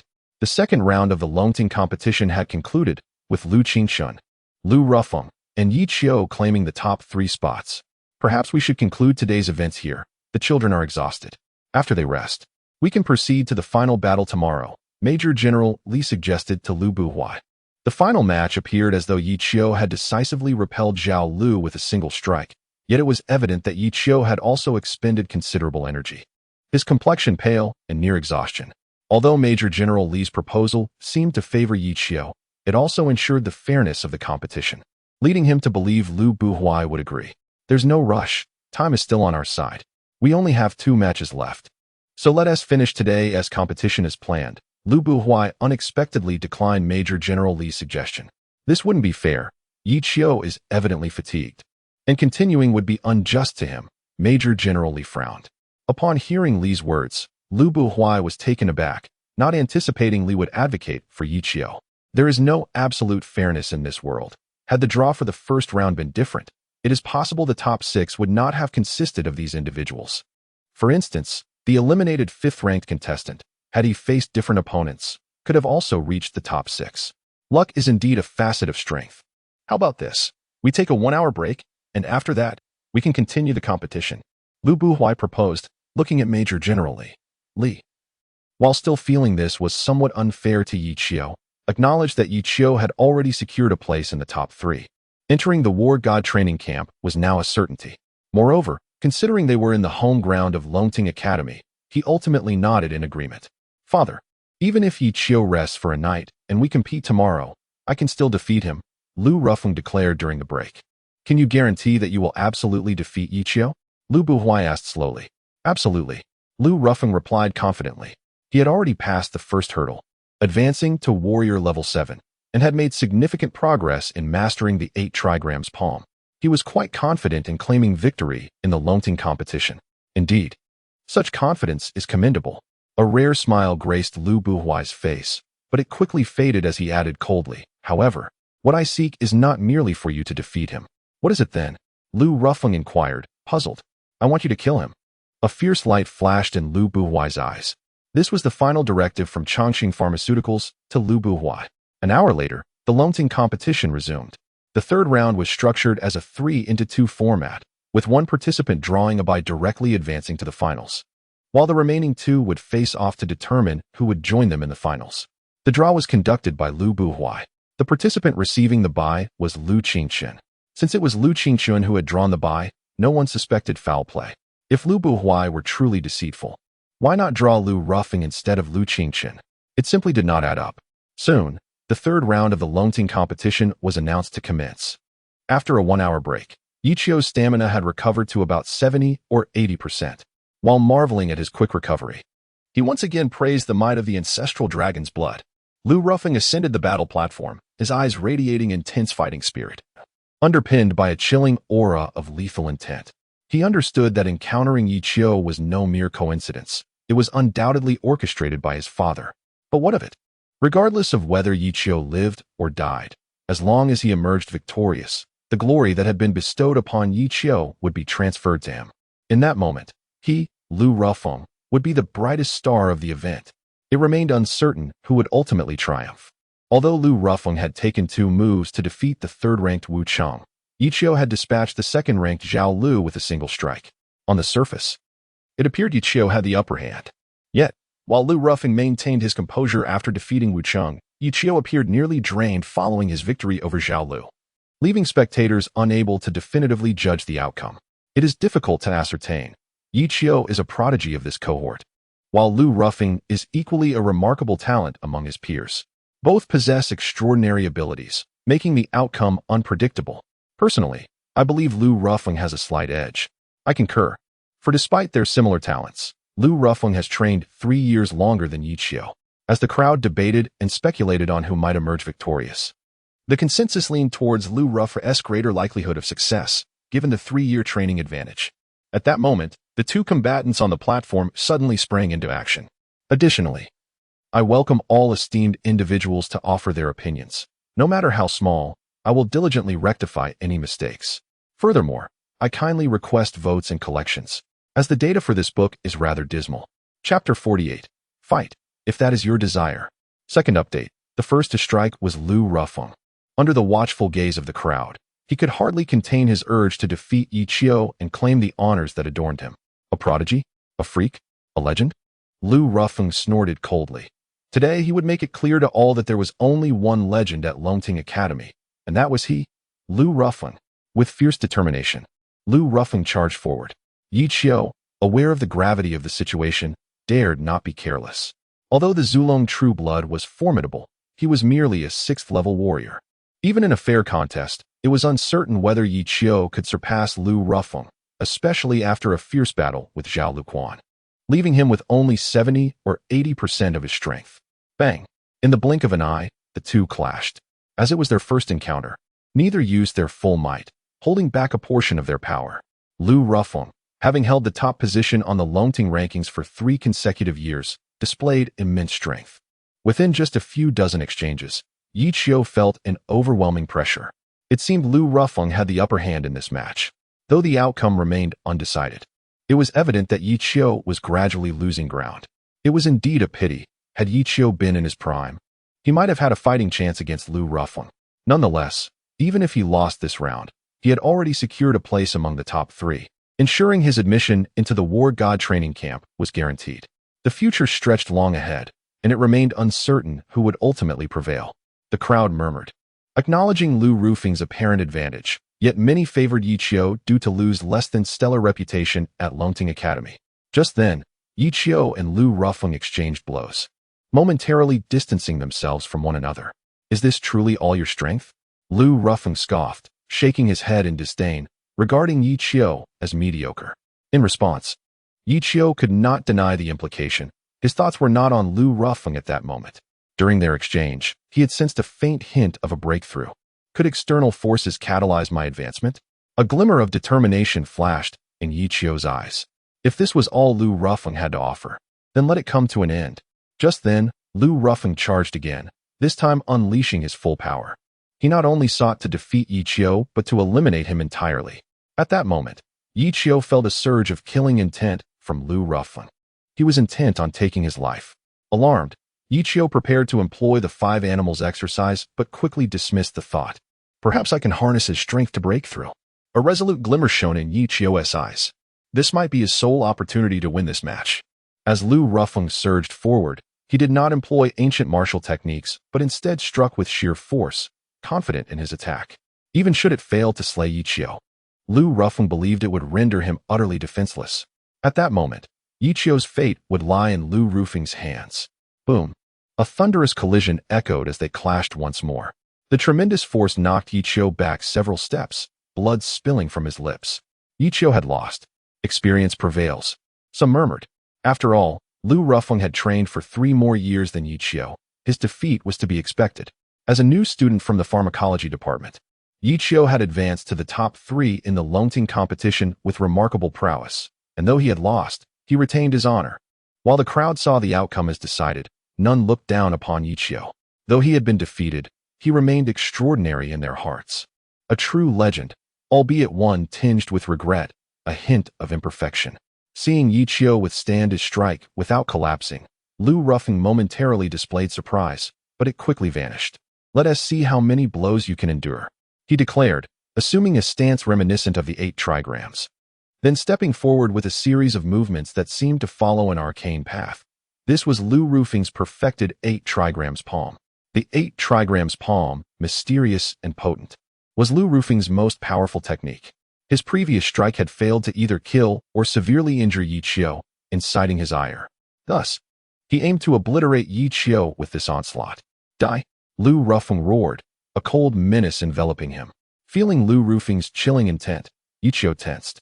His mental acuity sharp as he scrutinized every motion, wary of making even the slightest misstep. Countless times, the overwhelming killing aura emanating from Lu Rufeng tempted Yi Chio to unleash the 5 animals exercise, yet he suppressed the urge each time. To live is to risk madness. To die is to gain life. Boom! Lu Rufeng's palm, infused with the full power of a 7th-level warrior, descended upon Yi Chio. Uft! Blood erupted from Yi Chio's mouth as he staggered to the edge of the platform, only halting his retreat when he was nearly at the brink. Half kneeling, blood trickling from his lips, and his complexion pallid, it was clear to all that the outcome was sealed. He has indeed lost. A chorus of sighs arose from the crowd. Although they had anticipated Yi Chio's defeat, witnessing the end of his undefeated streak stirred a sense of lament within them. Ultimately, Yi Chio had succumbed. Lu Rufeng glanced at Yi Chio, a smirk curling at his lips. "What of the prodigy? What of the genius? What of the legend? You are all the same now, defeated by my hand." Noticing Lu Buhui watching him, a glint of murder flickered in Lu Rufeng's eyes. He imperceptibly nodded, then turned, a flash of menace crossing his gaze. The match was not over, as Yi Chio had neither fallen from the platform nor conceded defeat. Without granting Yi Chio a moment to surrender, Lu Rufeng launched himself into the air, initiating another strike with the 8 trigrams palm, descending upon Yi Chio once more. A gasp rippled through the crowd. While Yi Chio was clearly defeated, Lu Rufeng showed no mercy, unleashing yet another full-force assault. This was no longer merely about besting Yi Chio. Lu Rufeng intended to end his life. This thought coursed through everyone's mind, prompting Major General Li on the podium to spring forward in an attempt to rescue Yi Chio. However, Lu Rufeng's attack was too swift. He had not anticipated Lu's lethal intent, and it was too late for Li to intervene. All eyes were fixed on Lu Rufeng as he brought his palm crashing down toward Yi Chio. No one believed the already injured Yi Chio could survive such a powerful strike. Soaring through the air, Lu Rufeng approached with a bloodthirsty smile, confident in the fatality of his blow. As the lethal strike descended, Yi Chio suddenly lifted his head, his cold, indifferent gaze locking onto Lu Rufeng. With a hoarse voice, he declared, "If you wish to fight, then let it be as you desire." In that instant, a formidable power emanated from Yi Chio, sweeping through the air. A piercing sound resonated in the skies, sharp as a blade, as though it could cleave metal and shatter stone, sending tremors through the souls of those present in the Longting Square. Birdsong. Just as Lu Rufeng's palm was about to land on Yi Chio, he unleashed the ancient martial technique he had mastered, the 5 animals exercise, bird technique. The reverberating sound of birdsong startled Lu Rufeng, who was launching a decisive strike. He felt as if he had been jolted by electricity. Then, he saw Yi Chio reciprocate with a palm strike of his own. Courting death, Lu Rufeng sneered, surprised that Yi Chio was not seizing the opportunity to dodge, but instead attempting to withstand his attack head-on. Truly audacious and foolish. In that case, prepare to die. All of this occurred in a fleeting instant. Suddenly, Lu Rufing's lethal attack arrived. Their palms collided, unleashing a powerful force that reverberated with a thunderous roar. But in an instant, Lu Rufing's expression changed, and the sneer vanished from his lips. He realized that Yi Qiu's palm strike was even more powerful than his own. Bang! Lu Rufeng was knocked back by Yi Qiu, who remained steadfast in his place. How can this be? A storm of shock surged within Lu Rufeng's heart. He was confident in the power of his attack, which surpassed the previous two, yet not only had it failed to kill Yi Qiu, but he had been repelled by a single palm strike. At the same time, it wasn't just Lu Rufeng who was astonished. The entire Dragon Ascension Plaza was taken aback. Everyone had assumed that Yi Qiu would either die or be severely injured by Lu Rufeng's attack, and the outcome seemed certain. However, this supposedly fatal blow had been blocked by Yi Qiu. Not only had he blocked it, but he had also knocked Lu Rufeng back with a palm strike. Yi Qiu seems different. He seems stronger than before. Could it be that Yi Qiu has broken through? The crowd was astounded. If this guess was correct, then Yi Qiu had actually broken through during the battle. Prodigy. Freak. Genius. The shock in their hearts was indescribable, but they knew that the upcoming match would be even more thrilling. Yi Qiu, keep it up. Someone shouted, and soon, more and more people cheered for Yi Qiu, filling the Dragon Ascension Plaza with a deafening roar. This kid, he's truly comparable to that Qin Shao Mo generally thought of Qin Shaoqin. The Qin family prodigy, known as Qin Shao Mo, disregarding his own safety and daring to break through at this crucial moment. And even using external force to do so. This is another Yi lunatic. General Li shook his head with a wry smile, but his eyes were filled with admiration. Then, General Li glanced at Lu Buhui and Lu Rufeng. Everyone knew that Lu Rufeng had intended to kill Yi Qiu earlier. Thinking of this, a stern glint flashed in General Li's eyes. You truly think I'm a pushover just because I haven't shown my might? Just then, General Li's phone rang. Seeing the caller ID, General Li's eyes lit up. He glanced at Lu Buhui. Realizing that Yi Qiu's breakthrough to a level 7 warrior meant he was no longer in mortal danger. So, he left the podium to answer the call. On the battle stage, with his breakthrough to level 7 warrior, Yi Qiu felt his physical strength rapidly recovering. After the continuous battles, the blood in his body was flowing rapidly, which accelerated the transformation of the true dragon blood within him. His strength was increasing bit by bit. It could be said that Yi Qiu's strength was increasing with every passing moment. Yi Qiu remained still, waiting for his physical strength to recover rapidly. But Lu Rufeng couldn't wait any longer. He had also noticed that Yi Qiu had broken through to level 7 warrior. The moment after a breakthrough was when one's strength was at its most unstable. He wanted to strike while the iron was hot. To be honest, Yi Qiu's earlier palm strike had indeed frightened him a little. Die! Lu Rufeng roared, leaping into the air once more. His bagua palm generated gusts of wind as he launched another swift palm strike. Seeing Lu Rufeng's incoming palm strike, Yi Qiu remained calm. Although he had just broken through to level 7 warrior, it didn't mean that he only possessed the strength of an ordinary level 7 warrior. A trace of coldness emanated from Yi Qiu's eyes. If anyone offends me, they shall be punished, no matter how far they may be. Especially when the other party was trying to kill him. Yi Qiu struck again, and a powerful aura emanated from his body once more. Dear form, Yi Qiu was fearless. Directly meeting Lu Rufeng's palm, strike head-on. A direct confrontation. Or, in other words, tit for tat. Bang. Once again, Lu Rufeng was knocked back by Yi Qiu. Wow. The Dragon Ascension Plaza erupted in an uproar. The first time Lu Rufeng was knocked back could be attributed to his underestimation of the enemy, and Yi Qiu's victory was considered a fluke. But to knock Lu Rufeng back twice in a row was more than just a fluke. Lu Rufeng is likely to be defeated this round. More than one person had this thought in their minds. At that moment, on the battle stage, before Lu Rufeng could launch another attack, Yi Qiu took a step forward and walked towards Lu Rufeng. He walked slowly but steadily, as if each step had been carefully measured. Step by step, each one seemed to land on Lu Rufeng's heart, under the oppressive pressure. A hint of fear arose in Lu Rufeng's heart. Roar! Lu Rufeng roared, unable to bear the pressure any longer. He unleashed his bagua palm once more, charging towards Yi Qiu. A fierce wind stirred, and the bagua palm that Lu Rufeng practiced was not one of the 5 ancient martial arts manuals of the martial arts department, but its power was no less impressive. It had been specially acquired by Lu Buhui for Lu Rufeng. If it were an ordinary person, even a peak level 7 warrior, it would be difficult to withstand Lu Rufeng's attack. But Yi Qiu was no ordinary person. The magic of the true dragon blood made him far beyond what ordinary levels could measure. Once again, Lu Rufeng was knocked back by Yi Qiu. Knocking Lu Rufeng back with one strike, Yi Qiu did not retreat, but continued to walk towards Lu Rufeng step by step. Lu Rufeng charged again, but as time passed, Yi Qiu grew stronger. If he could knock Lu Rufeng back with one strike before, how much more so now? Without the slightest ripple, Lu Rufeng was knocked back by Yi Qiu once more. Roar! A tiger's roar echoed out. Suddenly, Yi Qiu approached Lu Rufeng and used the final technique of the 5-animal frolic, tiger form. Bang! Striking Lu Rufeng's body, Lu Rufeng was sent flying. However, Yi Qiu controlled his strength and did not knock Lu Rufeng off the battle stage, but instead left him lying at the edge of the stage. Blood continued to spill from the corners of Lu Rufeng's mouth. He wanted to admit defeat, but the blood blocked his throat, and he couldn't make a sound. Yi Qiu walked towards Lu Rufeng, his eyes flashing with coldness. Enough! Lu Buhui suddenly stood up and shouted. Yi Qiu ignored Lu Buhui and was only 10 steps away from Lu Rufeng in the blink of an eye. Impudent! Lu Buhui roared. Of course, he knew what Yi Qiu was going to do. He pushed off the ground and, with a few leaps, arrived on the battle stage. I said enough. Lu Buhui said in a deep voice. He hasn't admitted defeat yet, nor has he fallen off the battle stage, Yi Qiu said calmly.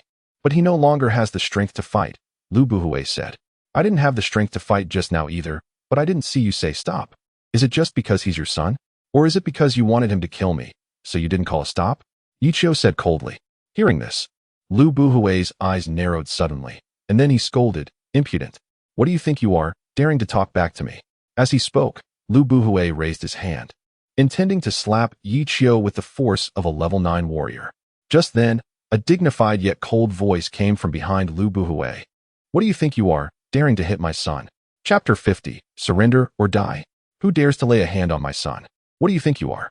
The voice, though not loud, resonated with authority, seemingly imbued with a certain secret technique that allowed everyone in the Longting Square to hear it distinctly. Who is he? This audacious figure who has the gall to disrespect Lu Buhui in front of so many people? Are you foolish? Did you not hear him say Yi Qiu, my son? Of course, that would mean he is Yi Qiu's father. Yi Qiu's father? Is he truly that formidable? Could it be that Yi Qiu is a concealed scion of wealth? The crowd buzzed with speculation. Even those familiar with Yi Qiu had never heard of any illustrious lineage associated with him. Upon hearing Yi Feng's voice, a hint of relief flickered across Yi Qiu's face. When it comes to the matter of parental influence, Yi Qiu had never feared anyone. Who are you? The esteemed president of Longting Academy, whose intellect surpasses the ordinary, ultimately refrained from striking down. Instead, he turned to scrutinize Yi Feng. Yi Feng had risen to prominence a decade ago, but had rarely made appearances since suffering a grievous injury. Over the years, he had transformed from a spirited youth into a composed and profound middle-aged man. His demeanor and appearance altered significantly, making it difficult for unfamiliar faces to recognize him. I am naturally Yi Qiu's father, Yi Feng replied, offering a slight nod to his son. Upon hearing this, Lu Buhui silently pondered. Given the connections with Great Wall Pharmaceuticals, he was well acquainted with Yi Qiu's background, which consisted merely of a small, unlisted family business. Where then did he derive such audacity? However, Yi Feng exuded an inherent authority that seemed genuine, instilling within Lu Buhui an inscrutable sense of caution. Contemplating further, Lu Buhui exchanged glances with his assistant, who nodded and departed from Longting Square. Let the children handle their own affairs. As adults, we should refrain from intervening. Yi Feng's voice resonated once more. That is not acceptable. Lu Ruhua has already lost his strength to continue. This match is over, and Yi Qiu is the victor, Lu Buhui declared, shaking his head. Yet he has not conceded, nor has he fallen from the stage.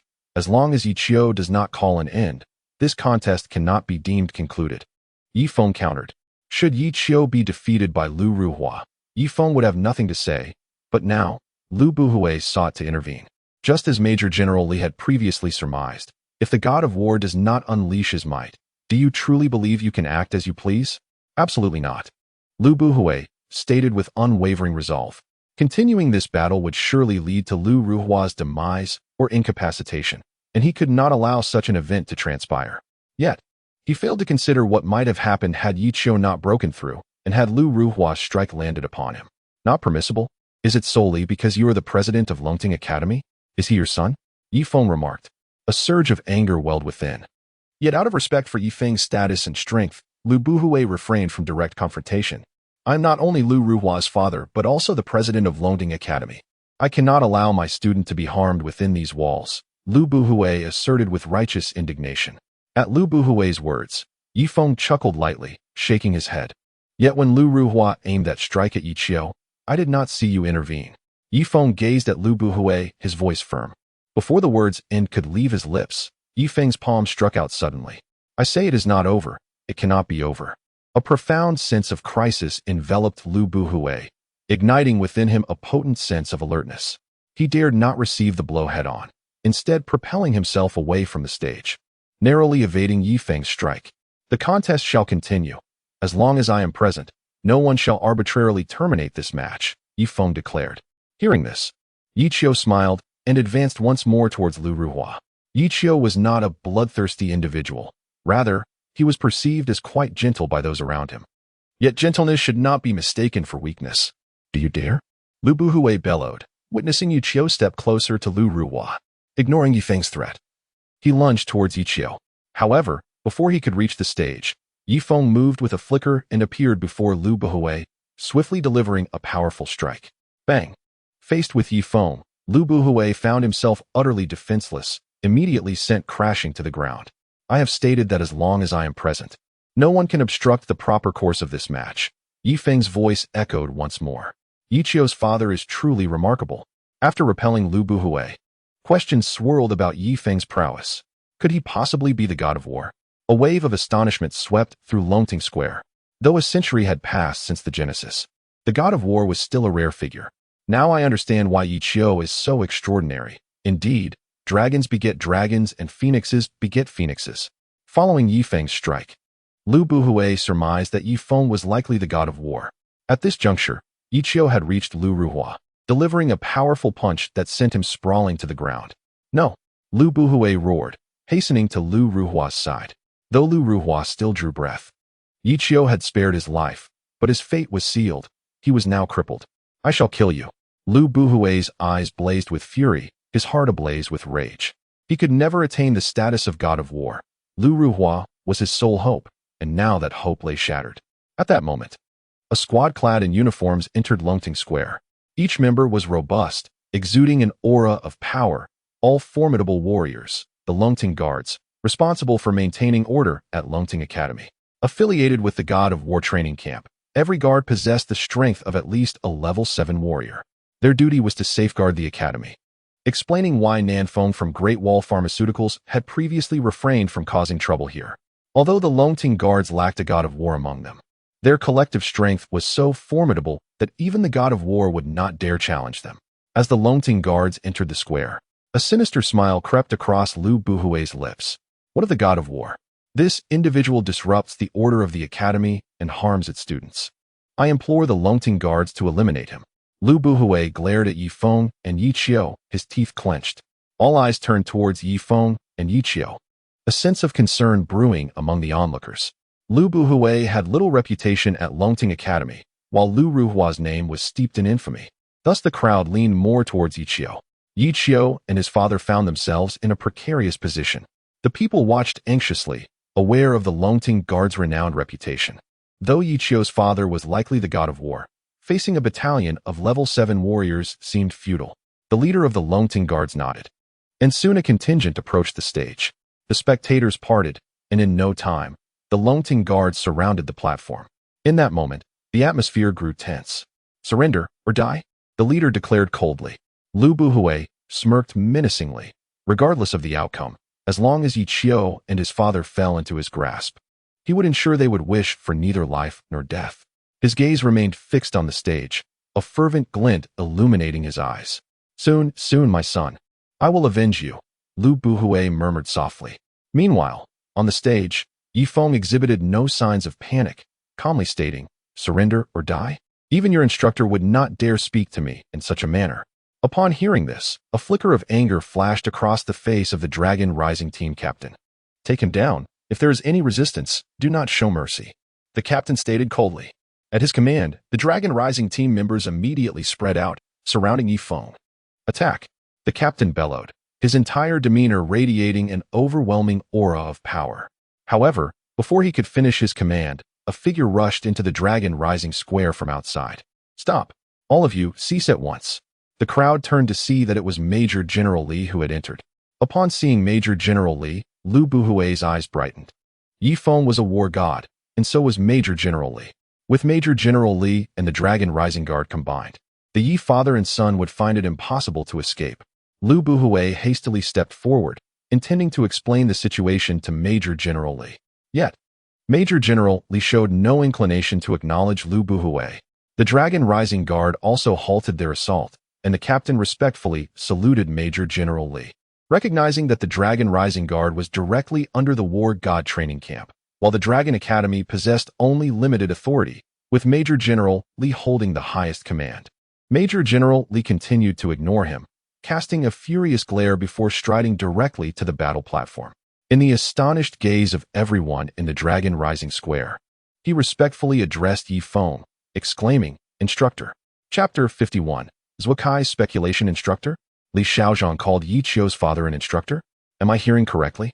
The onlookers gazed in astonishment at Li Xiaozhong, who was respectfully addressing Yifeng on the battle stage, their minds overwhelmed with shock. After all, it was Li Xiaozhong. The very person who regarded someone with such reverence as an instructor left them feeling utterly confounded, as if their minds were insufficient to comprehend the situation. Watching the respectful demeanor of Li Xiaozhong, the captain of the Longting Guard was utterly flabbergasted. An instructor? The individual they were meant to confront was, in fact, the instructor's instructor. Simultaneously, Lu Buhui was rendered speechless. He had hoped that Li Xiaozhong would ally with the Longting Guard to eliminate Yifeng, but it now appeared that such hopes were dashed. With Li Xiaozhong's arrival, the Longting Guard would no longer heed his commands. Li Xiaozhong, Lu Buhui called out. However, Li Xiaozhong ignored him and addressed Yifeng with deep respect. "Instructor, you have arrived. Why did you not greet me? Are you Shaoli?" Yifeng inquired uncertainly. The crowd at Longting Plaza was stunned. Shaoli? Yi Qiu's father actually referred to Li Xiaozhong as Shaoli. They were left speechless, their minds racing with countless thoughts yet unable to articulate them. "Instructor, do you still remember me?" Li Xiaozhong said excitedly. "Of course, how could I forget? You were among my first batch of students.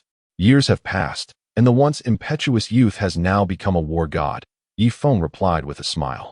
The term impetuous youth from Yifeng sent shockwaves through the crowd, akin to a seismic event. "I owe it all to your guidance, instructor," Li Xiaozhong said with utmost respect. While the master opens the door, the cultivation lies within the individual. Becoming a war god relies on your own efforts, Yifeng remarked. "Instructor." At this moment, the captain of the Longting Guard could no longer contain himself. "Surrender or die?" Li Xiaozhong turned, his presence exuding an overwhelming pressure that rendered the captain of the Longting Guard breathless. "Shaoli, let's not hold this against them. After all, they acted to protect the safety of Longting Academy," Yifeng interjected. Upon hearing Yifeng's words, Li Xiaozhong retracted his imposing aura. The Longting Guard sighed in relief at Yifeng's intervention, but their expressions fell once again at Li Xiaozhong's next statement. Li Xiaozhong's gaze then fell upon Lu Buhui, eliciting yet another gasp from the crowd. Li Xiaozhong was actually going to apprehend Lu Buhui, the principal of Longting Academy. "I am the acting principal of Longting Academy. On what grounds do you apprehend me?" Lu Buhui retorted angrily. "Do I need to elaborate on the 9th grade blood drug?" Li Xiaozhong coldly replied. The previous phone call was from the investigation team, who had confirmed the leak of the 9th grade blood drug was connected to Lu Buhui. Upon hearing the term 9th grade blood drug, Lu Buhui, who had been prepared to resist, deflated like a punctured balloon. "Take him away," Li Xiaozhong commanded, and the Longting Guard promptly escorted Lu Buhui out. It was indeed ironic. The Longting Guard had originally been summoned by Lu Buhui to deal with Yifeng, only to find themselves delivering him to prison. With the Longting Grand Tournament nearing its final event, it was initially planned to continue the decisive match the following day. However, before any announcement could be made, Lu Qingchun voluntarily conceded. The crowd was somewhat surprised but not overly astonished, given Yi Qiu's evident strength. Yet, they began to notice a hint of ambiguity in the glances exchanged between Lu Qingchun and Yi Qiu. Ultimately, Li Xiaozhong declared the conclusion of the Longting Grand Tournament. Yi Qiu claimed first place, Lu Qingchun second, and the third position remained vacant. Due to Lu Rufing's disqualification, an additional spot in the war god training camp became available, which Li Xiaozhong awarded to Lin Miaoke, whom he had long favored. Thus, all 3 new students participating in the Longting Grand Tournament secured their qualifications for entry into the war god training camp, prompting the senior students to lament the relentless progression of the younger generation. Having gathered his belongings, Yi Qiu prepared to bid farewell to Lu Qingchen, only to discover she was absent from the dormitory. "Still here?" Yi Qiu inquired. "Yes," came Lu Qingchen's characteristic response. Yi Qiu intended to say more, but Lu Qingchen merely cast a deep glance at Yi Feng, her eyes conveying unexpressed emotions before she turned to leave. "Are you quite familiar with her?" Yi Feng asked. "Yes, she is my roommate," Yi Qiu replied candidly. "Yi Feng, let us depart," Yi Feng stated. Yi Qiu nodded, placing his luggage in the vehicle. Ready for their journey, Yi Feng occupied the driver's seat, casting one last contemplative glance at Lu Qingchen as she approached the dormitory building. Is she the legitimate daughter of the Lu family from Tianwai Technology? Almost simultaneously with the departure of the Yi father and son, within a secret chamber of Longting Academy. Bang! The chamber doors were forcefully breached, and moments later, several individuals clad in black entered. "Who are you?" Zhuokai awoke in alarm. "Are you Zhuokai?" The leader of the black-clad figures inquired. "Are you the one who betrayed Lu Buhui?" The leader continued. Upon hearing this, Zhuokai was taken aback, finally realizing the identity of his visitors. "You are from Chongqing Pharmaceuticals." "Correct. As a reward, I present you with an early passage to the afterlife." With that, the black-clad figure advanced to eliminate Zhuokai. Zhuokai's betrayal of Lu Buhui had resulted in the destruction of a vital pawn for Chongqing Pharmaceuticals within Longting Academy, inciting considerable fury among the higher-ups, who ordered Zhuokai's execution. This act served not only as retribution, but also as a cautionary tale for others. "Please, do not kill me. I possess crucial secrets to divulge," Zhuokai shouted desperately. The black-clad figures halted, intrigued, hoping that this secret would be worth a life. "It is indeed valuable, absolutely." Zhuokai nodded fervently. "Speak," the black-clad figure commanded. "I have investigated." Yi Qiu had no spiritual perception during high school. Yet within less than half a year at Longting Academy, he possesses the strength to dominate the Longting rankings. Do you not find that peculiar? Zhuokai had been captured just before the rankings were sealed. Thus he was aware of Yi Qiu's sweeping success. "What are you insinuating?" The black-clad figure pressed. "Undeniably. Yi Qiu is a prodigious alchemist. His talent in pharmacology is unparalleled, even eclipsing that of the master Yang Fuzheng. What exactly do you wish to convey?" "What I intend to say is that perhaps Yi Qiu has discovered a novel path of evolution." Chapter 52, The 5-Animal Method Although Not Attending School. Yi Qiu remained diligent, adhering to a daily routine akin to that of his academic life, dedicating his time to cultivation aside from meals and rest. After 3 days of relentless practice, Yi Qiu's prowess as a 7th-level warrior stabilized, with his life index reaching 71. He had finally managed to join the ranks of the elite. A faint smile graced his face. In the eyes of true martial artists, entering the 7th level of warrior status signified a genuine step into the martial realm. "War God," Yi Qiu murmured, a glimmer of hope evident in his gaze. Now that he had achieved the 7th level, he found himself a mere 2 levels away from the war god, igniting a fervent ambition within him. However, his brow soon furrowed again, as he had yet to uncover any information regarding higher-grade ancestor dragon blood. Could it be that such blood simply did not exist? Over the course of 6 months, Yi Qiu had scoured all related materials in the Longting Academy library, yet found no trace of ancestor dragon blood. This absence sowed seeds of doubt in his mind, akin to a heavy stone weighing upon his spirit. His reasoning suggested that without higher-grade ancestor dragon blood, he would be unable to concoct more potent elixirs, thus stalling his ascent to the war god level. At that moment, Yi Feng entered the room. "Dad," Yi Qiu called out. Yi Feng replied with a smile. "I came to see how your training is progressing." Hearing this, Yi Qiu beamed, his confidence shining through as he declared, "I have broken through to the 7th level of warrior status, with a life index of 71. Though facing a war god, the former #1 warrior of Huagua, Yi Qiu felt an undeniable pride in his achievements. The 7th level and a life index of 71 might seem trivial compared to a war god. Yet it was essential to note that Yi Qiu had accomplished this in less than a year. While it may not be unprecedented, it was certainly a remarkable feat. Good. Yi Feng nodded in satisfaction. "Let us practice together." Yi Qiu's heart soared at the prospect. Having a war god as a sparring partner was a dream for any martial artist.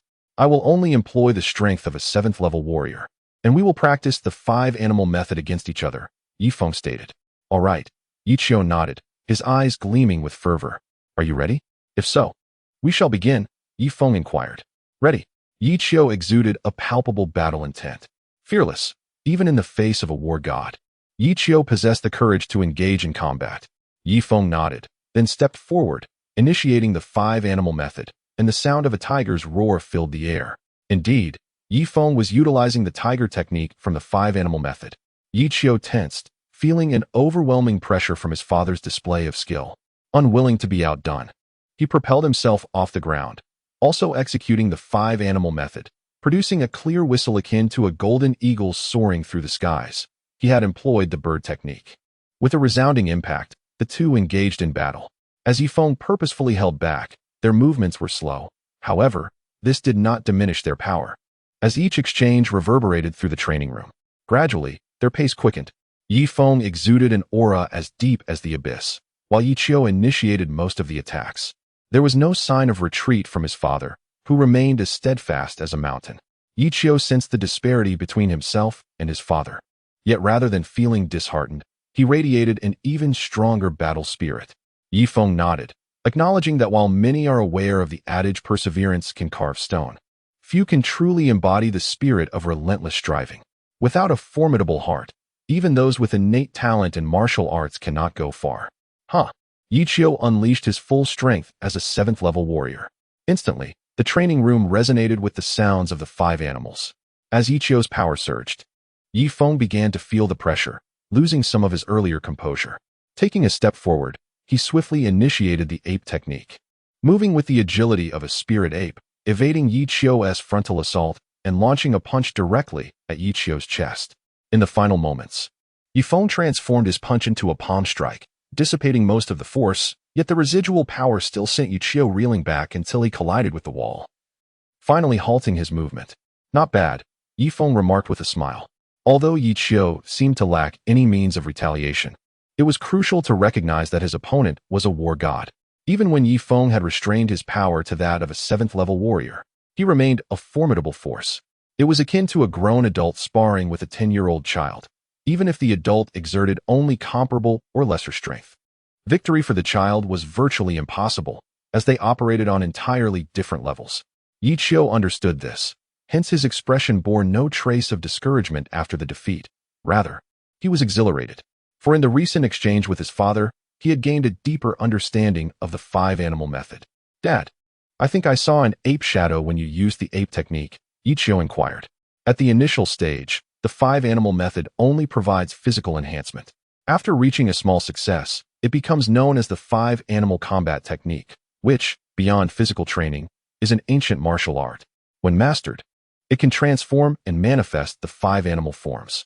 This transformation not only amplifies power several-fold, but also grants one aspect of the 5 animals' abilities: the ferocity of the tiger, the agility of the ape, the swiftness of the deer, the strength of the bear, and the soaring grace of the bird. Yi Qiu was taken aback. He had not anticipated the 5-animal method to possess such extraordinary capabilities. At this moment, Yifeng added, the first 2 levels can be attained through diligent practice. But to master the 5-animal method and manifest the 5 animal forms requires personal insight. Only when you truly comprehend the essence of the 5 animals can you cultivate the method to its fullest potential. Yi Qiu nodded, firmly etching his father's words into memory. After exchanging a few more words, Yifeng prepared to leave. Just then, Yi Qiu suddenly asked, Dad, do you know anything about dragons? Yifeng paused, taken aback. Dragons?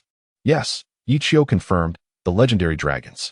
Yifeng fell into contemplation, and after a moment, he looked up and said, I've never seen a true dragon, but I once witnessed a phenomenon related to dragons. Upon hearing his father's words, Yi Qiu felt a surge of excitement, regretting not having asked earlier. Yifeng continued. Not long after establishing the war god training camp, one day, a storm brewed over the nearby sea. Initially, we thought it was merely a normal weather occurrence. But that night, a resounding dragon's roar echoed, prompting us to investigate. To our astonishment, we beheld a golden dragon, resplendent and magnificent, appearing on the sea. Much like the legends describe. Yet, The golden dragon vanished in less than 10 minutes, and the following day, when we returned to inspect, there was nothing left. The dragon phenomenon never reoccurred. Yi Qiu's eyes sparkled with contemplation. Regardless of its veracity, this was the only information he had come across regarding dragons, igniting an insatiable curiosity within him to delve deeper. War God Training Camp, Yi Qiu murmured, the anticipation for the camp swelling within him. Chapter 53. The Southwest Warrior King. Time swiftly passed, and in the blink of an eye, a fortnight had elapsed. Throughout this duration, Yi Qiu rarely ventured out, dedicating his days to rigorous training within the villa's practice room. Each day, Yi Feng would arrive punctually to guide Yi Qiu, and as a result, despite the brevity of the 2 weeks, signs of mastery in the 5 animal exercises began to manifest within Yi Qiu. He was now on the cusp of fully mastering the 5 animal exercises. Crossing this threshold was neither trivial nor daunting, perhaps achievable in a day, a year, or even longer, dependent on a fleeting moment of enlightenment or a stroke of fortune. This was the wisdom imparted by Yi Feng to Yi Qiu. During the day, Yi Qiu practiced the 5 animal exercises, while at night, he honed his spirit cultivation technique. Over the course of these 2 weeks, his mental acuity had significantly enhanced. Even when wielding a super heavy sniper rifle, capable of unleashing power akin to a small artillery piece, Yi Qiu could manipulate the trajectory of the bullets by 90 degrees through the force of his mental prowess. It was fair to say that unless the enemy surrounded him from 3 sides, they would find it nigh impossible to evade the elusive bullets controlled by Yi Qiu's mind. This extraordinary skill elicited admiration even from Yi Feng, who had long been renowned. However, not all was perfect. Yi Qiu's pace of advancement had noticeably slowed. In the past, a fortnight would have sufficed to elevate his life index by several digits, but during this period, he had only managed to increase it by 1, reaching a mere 72. Yi Qiu pondered the reasons behind this stagnation. Firstly, as one's power escalates, the rate of improvement inevitably slows, and secondly, the physical conditioning effects of the 5 animal exercises had seemingly reached their zenith. It was time to venture into the God of War training camp, Yi Qiu mused. Whether for the sake of continued breakthroughs or the extraordinary golden dragon phenomenon that had transpired at the camp, his journey to the God of War training camp was imperative. The following day, after sharing lunch with his family and bidding farewell to his parents, Yi Qiu made his way to the assembly point of the God of War training camp. The camp was located deep within the Pacific Ocean, comprising 2 islands, one designated for novice training and the other for warriors of levels 8 and 9. Only those who could surpass level 8 would gain access to the second island, and failure to do so within 3 years would result in expulsion from the camp. Given its remote location, access required a military transport aircraft. Upon arriving at the designated location, it was already 1 in the afternoon, and over 10 individuals had gathered there. Apart from a few from Longting Academy, the rest hailed from various military districts and prominent families. Yi Qiu spotted Lu Qingchen and began to approach, only to notice Lu Qingchen turning away, seemingly attempting to avoid him deliberately.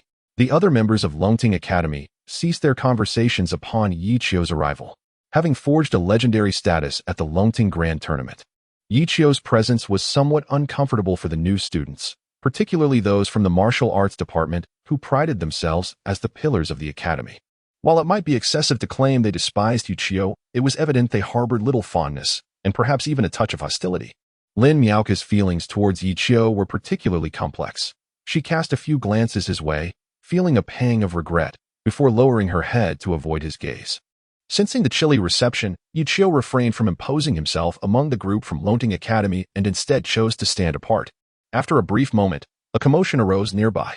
Yi Qiu glanced over to see a confrontation brewing between members of Longting Academy and a few individuals who appeared to be from the military. I truly wonder what the God of War training camp is thinking, allowing your kind to gain entry, Feng Yi remarked, looking disdainfully at a group led by Zhao Lu. Coming from the Southwest Military District, he had endured great hardships to secure his spot, yet the individuals before him appeared unscathed by adversity, resembling delicate flowers in a greenhouse. Provoking his contempt. What did you just say? Zhao Lu, the leader of the group, retorted sharply in response to Feng Yi's words. I said, you lack the qualifications to be part of the God of War training camp, Feng Yi replied with a smirk. At this juncture, Zhao Lu stepped forward, fixing Feng Yi with a steely gaze. Arrogant, he bellowed, lunging at Feng Yi with a powerful punch. Despite not placing among the top 3 in the Longting Grand Tournament, Zhao Lu had attained level 7 warrior status and was among the elite of his peers. He unleashed the Great Sorrow technique, its resounding notes drawing the attention of onlookers. Fang Yi's brow furrowed slightly. He recognized the technique Zhao Lu employed, yet a cold smile crept across his face. I have heard that the Great Sorrow technique is one of the 5 ancient martial arts skills of the martial arts department at Longting Academy. Today, let me see if it lives up to its reputation. Devil Suppression Seal. Fang Yi shouted, executing a technique he had cultivated for years. Defeat him. Zhao Lu leapt into the air, descending with a powerful palm strike aimed at Fang Yi. Foolish jester. Fang Yi scoffed, showing no fear as he countered with the Devil Suppression Seal, meeting Zhao Lu's Great Sorrow technique head-on. Bang! In a moment of panic, Zhao Lu had no choice but to employ the Great Sorrow technique once more to defend against Fang Yi's onslaught. Bang! In the blink of an eye, the two exchanged blows, and Zhao Lu was sent staggering backward several dozen steps.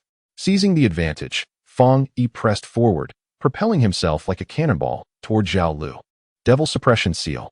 Fang Yi shouted again, delivering a powerful strike to Zhao Lu.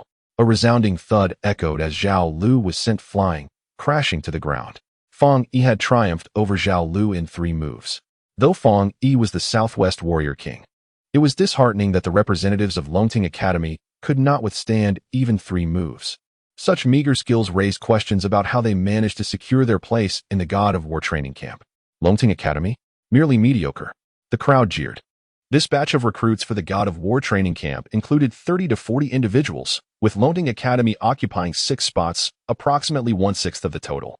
This disproportionate representation irked those from other regions, who reveled in witnessing the downfall of the Longting Academy representatives.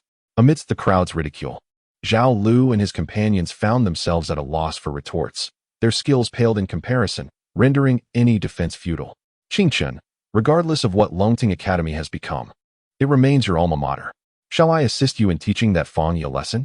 A young man clad in white, named Murong Guan, inquired of Lu Qingchen. He was one of the prodigies of the Murong family, one of the 3 major families of the Shenhua group. Individuals from the 3 top-tier powers often carried an innate arrogance, matched only by their prowess, and he regarded others with disdain. Even Fang Yi, the Southwest Warrior King, was merely a clown in his eyes. Hearing this, Lu Qingchen fell silent, glancing at Yi Qiu, who had already approached Fang Yi. No need, she replied. As her words faded, Yi Qiu stood directly before Fang Yi, declaring, Southwest Warrior King? Allow me to give it a try. Chapter 54 commences. The Southwest Military King? Let me give it a try.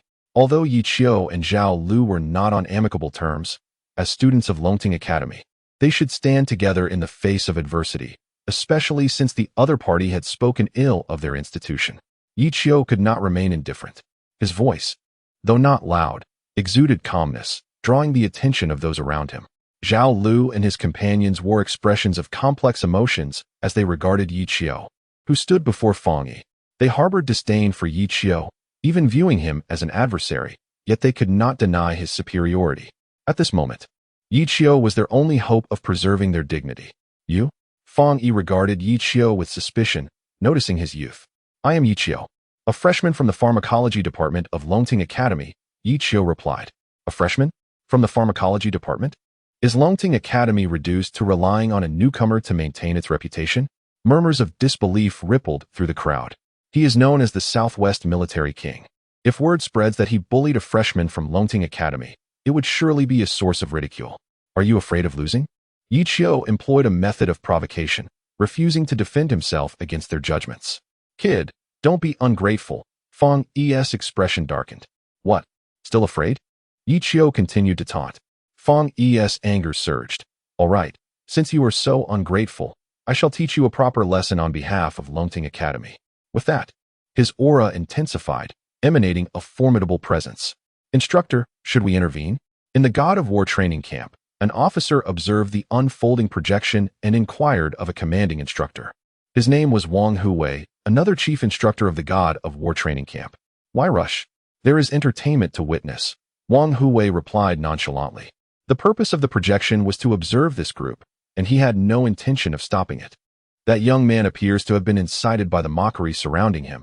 His youthful blood ignited to challenge Fang Yi. Fang Yi is renowned as the Southwest military king, a force to be reckoned with. That young man is undoubtedly no match for him. If Fang Yi were to strike too hard, it could end badly, the officer remarked. Wang Hui glanced at him and said, I know your concerns. You are also from the Southwest Military District. Are you worried that Fang Yi might seriously injure that young man and face repercussions? Of course, I'm merely looking out for him. The God of War training camp has its share of fatal incidents. If he were to be gravely injured, it would cause complications in training, the officer replied. You're being overly dramatic. Rest assured, fate governs life and death, and wealth comes from the heavens. Fang Yi will not be penalized. Besides, who has to say who will win? Wang Hui jested. Upon hearing this, the officer chuckled, his skepticism evident. He was solely concerned with the first part of Wang Hui's statement, while the latter part, Fang Yi losing, seemed implausible. Seeing the officer's unconcerned demeanor, Wang Hui shook his head. He too held doubts about Yi Qiu's chances, given his youth. However, Major General Li had mentioned Yi Qiu on multiple occasions, which piqued his curiosity. Li Depeo's judgment should not be underestimated. Meanwhile, the tension between Yi Qiu and Fang Yi escalated to its zenith. As Yi Qiu's aura soared, Fang Yi's expression grew grave. He sensed an overwhelming pressure emanating from Yi Qiu. Impossible. He is merely a freshman from Longting Academy. A pharmacology student at that. How can he possess such immense power? Fang Yi was taken aback. Yet, despite his astonishment, Fang Yi's fighting spirit intensified. In martial arts, strength reigns supreme, and this principle is particularly pronounced in the military. As Yi Qiu's energy surged, Fang Yi felt his blood boil in response. Fumoyan, Fang Yi, unable to contain himself, charged forward like a cannonball. His eyes burned with fierce determination, and his aura surged as he lunged at Yi Qiu. The wind howled as it rushed toward Yi Qiu, who stood undaunted. He expanded his stance, his back arching slightly, resembling a mutated giant bear. Wuqing Zan's. In the transport plane, Wang Hui was startled. Though he had not trained under Yi Qiu as a seasoned warrior, he was well acquainted with the legendary technique known as the 5-animal fighting method, once the hallmark of China's greatest warrior. Instructor, what did you say? The officer inquired, momentarily distracted by the battle outside. I said Fang Yi is about to lose, Wang Hui replied with a smile. The officer paused, then laughed. Instructor, you're jesting again. He was resolutely skeptical of Wang Hui's assertion. Seeing this, Wang Hui opted not to elaborate further, his gaze returning to Yi Qiu. Roar. A thunderous bear-like roar echoed, startling the onlookers. Before they could process it, the two figures collided. Boom. A colossal sound erupted, akin to a thunderclap. Then, a figure was sent flying, and as the crowd focused their attention, they were left utterly dumbfounded. The one who had been struck down was none other than Fang Yi, the so-called Southwest military king. Gasps of disbelief filled the air. How is this possible? Fang Yi cannot lose. He is the Southwest military king. The astonishment was palpable. Yet the undeniable truth remained. Fang Yi had been defeated. Seeing Fang Yi sent sprawling by Yi Qiu's punch, Zhao Lu and his companions breathed a sigh of relief. Despite their differences with Yi Qiu, they were undeniably members of Longting Academy in this moment. In unity, they rise. In adversity, they fall. He seems even stronger, Wuqing remarked. Fang Yi's strength appeared comparable to Lu Rufeng's, perhaps only slightly inferior. Yet this time Yi Qiu had decisively overpowered Fang Yi, prompting them to marvel anew at Yi Qiu's terrifying talent. You have safeguarded Longting Academy's honor this time. Next time, it shall be my turn. Zhao Lu clenched his fists, determined to train diligently upon entering the God of War training camp, vowing that such an event would not repeat itself. More importantly, he sought to surpass Yi Qiu. This young man is intriguing. As Yi Qiu's punch sent Fang Yi reeling, Murongguan felt a twinge of surprise. But that was the extent of his reaction. Defeating Fang Yi with a single blow was within his capabilities as well.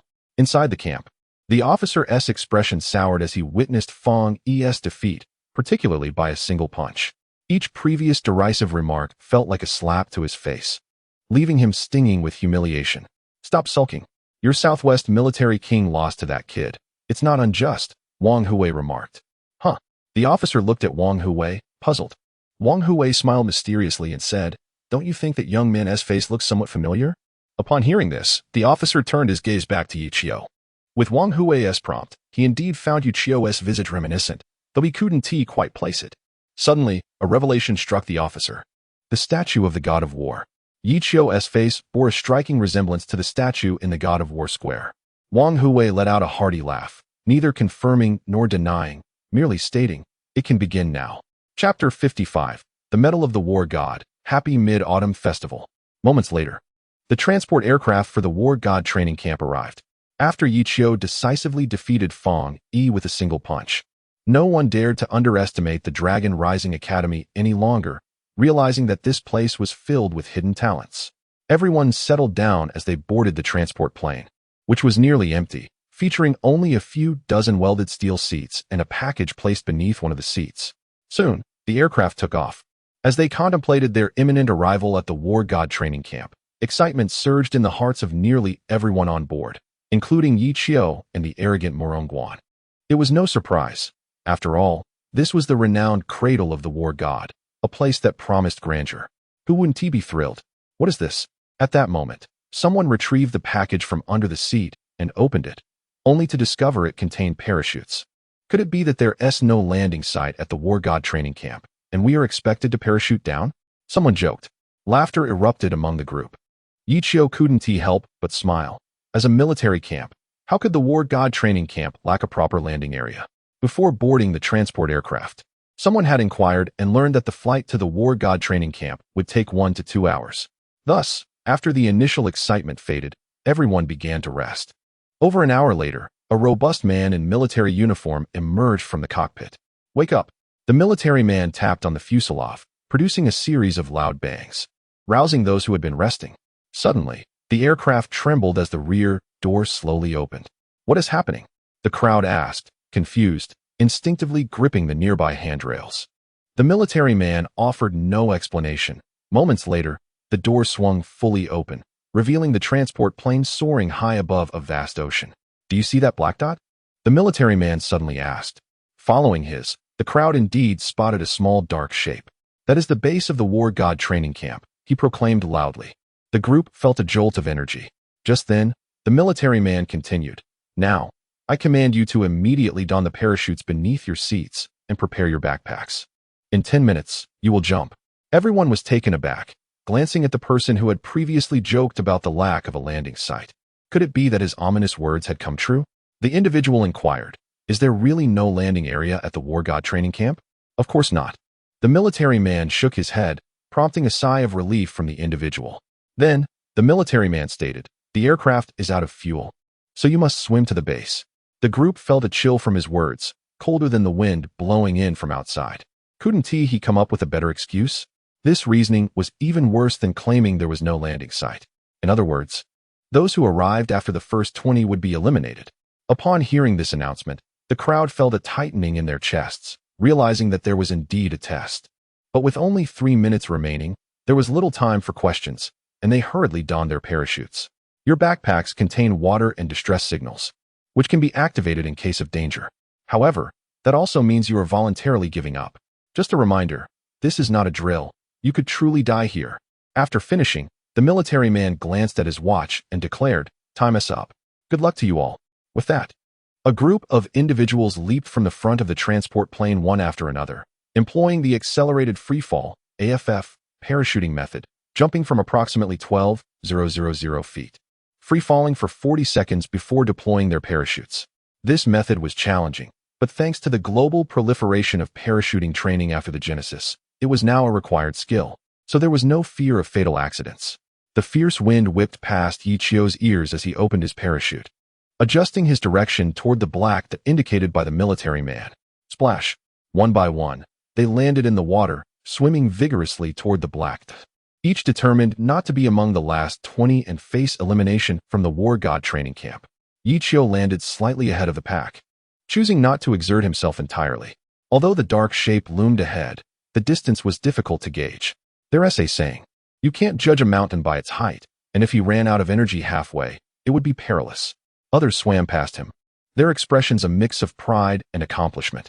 What did it matter that he had defeated the Southwest King of Soldiers? Now they were leaving him behind. Ignoring the glances of others, Yi Chio maintained his position within the top 20, ensuring he wouldn't be eliminated. Time passed slowly, and the group's stamina began to dwindle. After 3 hours, Their energy levels plummeted, and their speed diminished. Yet the war god training camp remained a distant black, seemingly unattainable. Realization dawned upon them. This test was far more challenging than anticipated, and they began conserving their energy. Yichio fared somewhat better, maintaining a steady pace. But he did not feel joyful about it. The war god training camp was still far out of reach. He would eventually exhaust his stamina as well. More importantly, 3 hours had already elapsed, and the base remained elusive. It would take several more hours to reach the war god training camp. And while he had water in his backpack, food posed a significant problem. Another hour passed, and due to the lack of food, the group's physical condition deteriorated further. This cannot continue. I must find food, Yichio murmured to himself. If he didn't seek sustenance while he still had strength, he would soon be left with no choice but to signal for help or wait for death. For hours had gone by, and the group had scattered, with nothing but water in sight. Taking a deep breath, Yichio submerged himself, needing to hunt marine creatures to replenish his lost energy. However, marine life was not easily found. Although the ocean was home to a multitude of species, its vastness resulted in a lower density of organisms compared to land. Moreover, this was the ocean, not land, making it difficult to catch anything even if he encountered marine life. After a grueling hour, Yichio managed to catch a single marine creature. Without considering its freshness or flavor, he quickly prepared it and consumed it, floating on the surface to rest for half an hour until he felt his strength gradually returning before continuing his journey. By now, the sun had set. Today, the plump sheep asks for no collections or recommendations, only wishing everyone a happy mid-autumn festival filled with good fortune and prosperity. Chapter 56. Survival in the Desolate. See the night instilled fear. Although they were all advanced warriors, they felt insignificant against the vastness of the ocean. With no light illuminating their surroundings, darkness enveloped them, and apart from the sound of the waves, silence reigned, driving them to madness. Those who had hunted sea beasts before nightfall fared better, while those who had not faced the dual torment of fear and hunger, each moment stretching painfully. Days felt interminable. Suddenly, in the dead of night, one individual could no longer endure the suffering and sent out a distress signal. Moments later, a helicopter arrived to rescue the one who had called for help. To signal for aid meant escape from their torment. But it also meant relinquishing their qualification for entry into the war god training camp. This dilemma deepened the anguish of those still adrift in despair. Time continued its relentless march, and the group mechanically swam through the dark waters, unable to discern how far they were from the training camp. The struggle of clinging to hope in such an oppressive silence was excruciating, as if they were lost in an endless ocean with no sight of the shore. Within half an hour, another individual succumbed to despair and emitted a distress signal. Philosophy teaches that man is a social being, and the nature of humanity inclines toward conformity. The cries for help from two individuals sparked thoughts of surrender in those who had been determined to persist. As distress signals were fired in rapid succession, the previously tranquil environment felt increasingly burdensome. Yichio sensed the shift in atmosphere, yet he recognized that it was not the external conditions that had changed, but rather his own mindset. This ordeal was not merely a test of physical endurance, but a crucible for the spirit. A prolonged exposure to such an unending, heavy silence made it challenging for anyone to maintain a rational state of mind. With no alternative, Yichio endeavored to recalibrate his thoughts. Even so, he felt a growing heaviness in his chest, gradually giving way to irritation. 3 hours slipped by, during which 7 or 8 others chose to abandon hope. Finally, an hour later, a glimmer of light appeared on the horizon. Yichio felt a surge of vitality. That faint light descended upon his parched heart like a refreshing rain, alleviating his earlier agitation. He paused to consume the remaining flesh of the sea beast, swimming slowly to regain his strength while awaiting dawn. An hour later, light returned to the world. The once tiny black had now expanded to the size of a fist. This discovery filled everyone with joy. The enlarging dot signified their approach to the camp. Yichio dove beneath the surface, preparing to hunt sea beasts once more. Suddenly, he spotted a figure sinking in the water. He swam closer and was shocked to discover that it was Lu Qingchen. Without hesitation, Yichio lifted Lu Qingchen from the water, bringing her to the surface. He noted her pale complexion, but fortunately, as an advanced warrior, her vitality surpassed that of ordinary folk, and her pulse still thrummed. Caring not for propriety, Yichio immediately administered first aid. Moments later, Lu Qingchen slowly opened her eyes. Yi Qiu refrained from asking why she hadn't given up. After half a year together, he understood that beneath her seemingly gentle exterior lay a tenacity stronger than most. Are you all right? Yi Qiu inquired with concern. Yes, Lu Qingchun weakly nodded, then expressed her gratitude. Upon hearing this, Yi Qiu smiled, attempting to lighten the mood. Who are we to each other, after all? Though Lu Qingchun had regained consciousness, her pallor remained. Yi Qiu speculated that her misfortune in failing to capture sea beasts had left her unable to replenish her strength, leading her to this precarious state. Go on. Don't worry about me, Lu Qingchun urged. Very well, I shall leave you be, but I have a condition, Yi Qiu replied. If you send out a distress signal, I will not interfere. That's not acceptable. You're losing too much energy. If you don't replenish your food, you might faint before reaching the camp, Yi Qiu observed. Then asked, can you hold on a bit longer? I will hunt for sea beasts. Either agree, or I will force you to leave, he said, brandishing the distress signal device, ready to activate it at any moment. Ultimately, Lu Qingchun nodded in resignation. As Yi Qiu swam away, she stared blankly in his direction, murmuring to herself, why are you being so kind to me, and why must you be his son? Leaving Lu Qingchun behind, Yi Qiu resumed his search for sea beasts, though he dared not stray too far, fearing for her safety. Soon, half an hour passed, and urgency gripped him. If he failed to catch a sea beast soon, Lu Qingchun would surely falter. Desperate, Yi Qiu made a bold decision. He drew his dagger and made a small cut on his hand, allowing blood to flow. He used his own blood to attract predators of the sea. Come on, he urged, as his blood vanished into the depths. His face began to pale, yet he gritted his teeth and persevered. Suddenly, an unusual sound from the water caught his attention, igniting a flicker of hope within him. He disregarded his wound and swam toward the source of the noise. Moments later, a sea beast came into view. You! Yi Qiu exclaimed, charging at the creature, which, sensing the scent of blood, grew excited. Yi Qiu did not hold back. The urgency of the moment called for all his strength. With a powerful blow, he struck the beast atop its head. Even beneath the water, with the resistance of the sea, Yi Qiu's force proved overwhelming, and the creature succumbed. However, the impact left him with internal injuries, exacerbating his earlier wound. After hastily processing the sea beast, Yi Qiu cut a tender piece of meat and brought it to Lu Qingchun's lips, attempting to maintain a light-hearted demeanor. I must confess, I feel somewhat ashamed. After knowing you for so long, I've only treated you to a few bowls of lamb noodles. Today, allow me to offer you sashimi. Eat your fill. I'm generous today. Chapter 57. Welcome to hell. Overindulgence after starvation is unwise. After slicing off several pieces of sea beast meat for Lu Qingchun, Yi Qiu refrained from further feeding him and began to eat for himself. I still want more. However, Lu Qingchun, with an empty stomach, found it difficult to consume much after such a small portion. Perhaps due to excessive exertion, his voice sounded soft, carrying a hint of coaxing that quickened Yi Qiu's heartbeat. No, I will feed you later.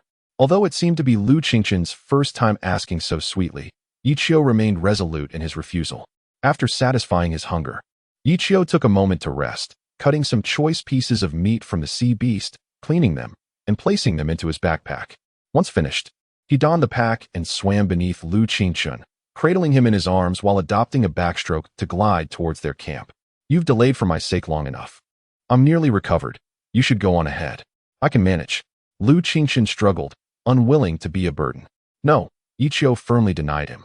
Despite Lu Qingchun's recent nourishment, his stamina had not yet returned, leaving him with little strength to resist, and he surrendered to Yi Qiu's embrace. Gradually, Lu Qingchun's face began to flush. In that position, cradled in Yi Qiu's arms, he could still feel the warmth radiating from him, causing his heart to race uncontrollably. Thank goodness I'm not lying on his back, he thought, realizing that otherwise, Yi Qiu would undoubtedly sense his escalating heartbeat. For the first time, Lu Qingchun experienced a sense of security from a man other than his father. Yet Yi Qiu was oblivious to these thoughts. Burdened by the weight of the sea beast meat on his back and the responsibility of carrying Lu Qingchun, he felt every muscle in his body strained to its limits. Although he was far from his peak condition, he could still swim on his own. I'm nearly fully recovered. I'll swim by myself next, Lu Qingchun stated during a brief respite. Yi Qiu glanced at him, noticing the color had returned to his cheeks. Let us wait another hour, he ultimately decided. All right. To Yi Qiu's surprise, Lu Qingchun readily acquiesced. Contrary to Yi Qiu's expectations of a refusal, which brought an inexplicable joy to his heart. Moments later, the two resumed their journey. Before long, an hour had passed, and Lu Qingchen requested to swim alone again, but was met with refusal. "Let us wait another hour," Yi Qiu said, feeling a twinge of anxiety until Lu Qingchen nodded in agreement, easing his worries. Another hour later, Lu Qingchen inquired once more. "Let us wait for another hour," Yi Qiu carefully suggested. "All right," Lu Qingchen replied softly. Time slipped away quietly, and the camp of the God of War training camp grew increasingly prominent in their sights.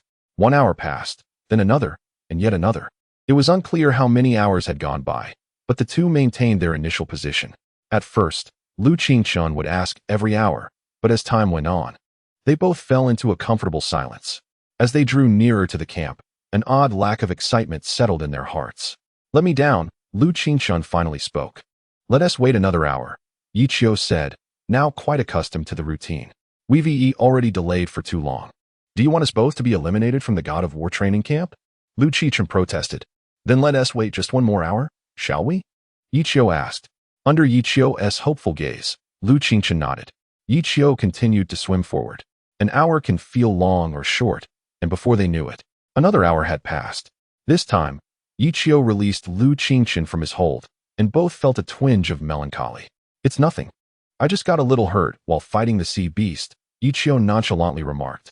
After being submerged in seawater for too long, his wounds had begun to pale, the edges turning outward. In response, Lu Qingchen fell silent. The neatness of the wounds on Yi Qiu's arm was clearly not from a sea beast, but rather from a sharp weapon. Then, Lu Qingchen recalled that each of them carried a dagger in their packs. That sea beast had been lured by his own blood. A shiver coursed through Lu Qingchen's heart, and unexpectedly, warm tears welled in his eyes. This was the first time he had cried since his mother's death.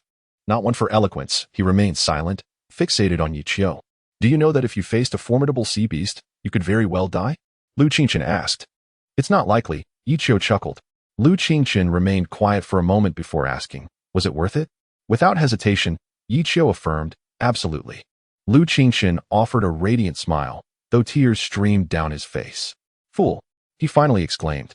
2 hours later, they finally set foot on the island housing the God of War training camp. Despite the time they had spent in tender moments, they had conserved their strength, and in the last 2 hours, they sprinted at full speed, claiming the 17th and 18th spots respectively as they reached the shore. 3 hours later, with the 20th person landing, this trial in the treacherous sea came to a close. Yi Qiu glanced around.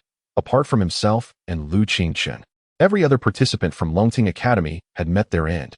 All 20 lay exhausted upon the beach, their fatigue evident. Even Fang Yi, who often participated in wilderness operations and had claimed first place in this trial, lay immobile on the sand. "I'm so tired," he muttered.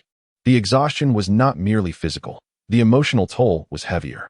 The despair of floating in the vast ocean, with no end in sight, still sent chills down their spines upon reflection.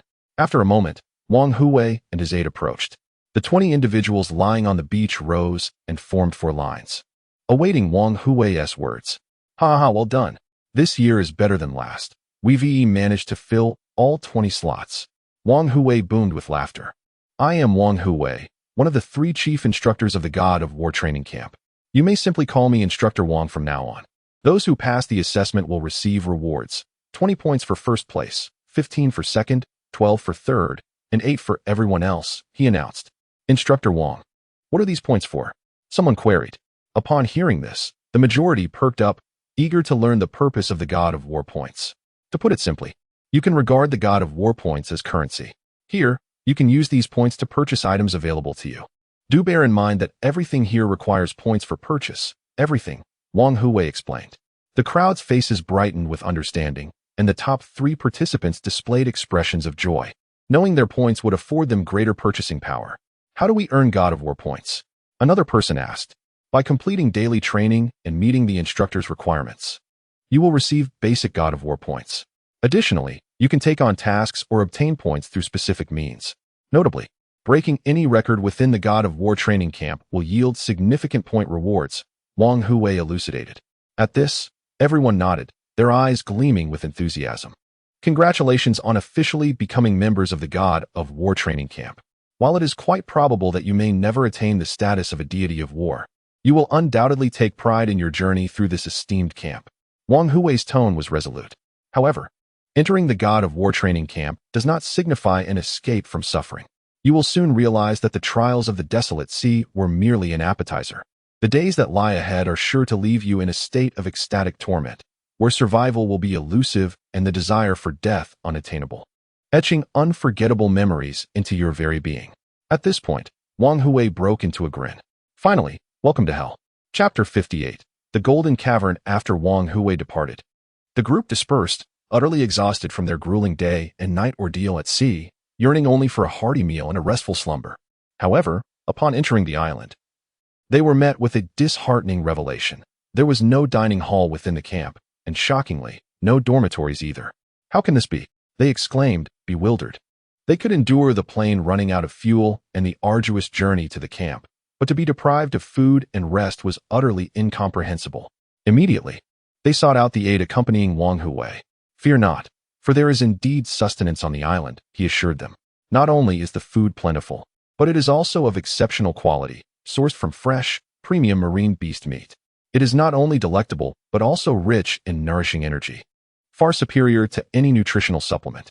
There are places to sleep as well, specifically the so-called Dream Angel sleep pods. These pods are imbued with energy particles that not only calm the mind, but also alleviate fatigue. A mere hour of rest within can equate to 2 hours outside. Is that truly the case? Yet we have seen neither dining hall nor dormitory, someone queried. Dining hall? Dormitory? Who said meals must be taken in a dining hall or sleep must occur in a dormitory? The aide wore a bemused expression. Hearing this, the group was momentarily taken aback and promptly inquired, then where might these be found? There, he pointed towards a towering edifice at the heart of the island. The building was grandly constructed, resembling a financial skyscraper in a bustling city, leading them to doubt it could serve as a place for meals or rest. Had the aide not indicated it, they would never have imagined it was a haven for sustenance and slumber. As they entered the building, their astonishment deepened. All services within were fee-based, with everything requiring battle god points for purchase. Moreover, the prices were exorbitant. Marine beast spirit meat was sold by the pound, with the sea serpent spirit meat being the cheapest at 1 point per pound.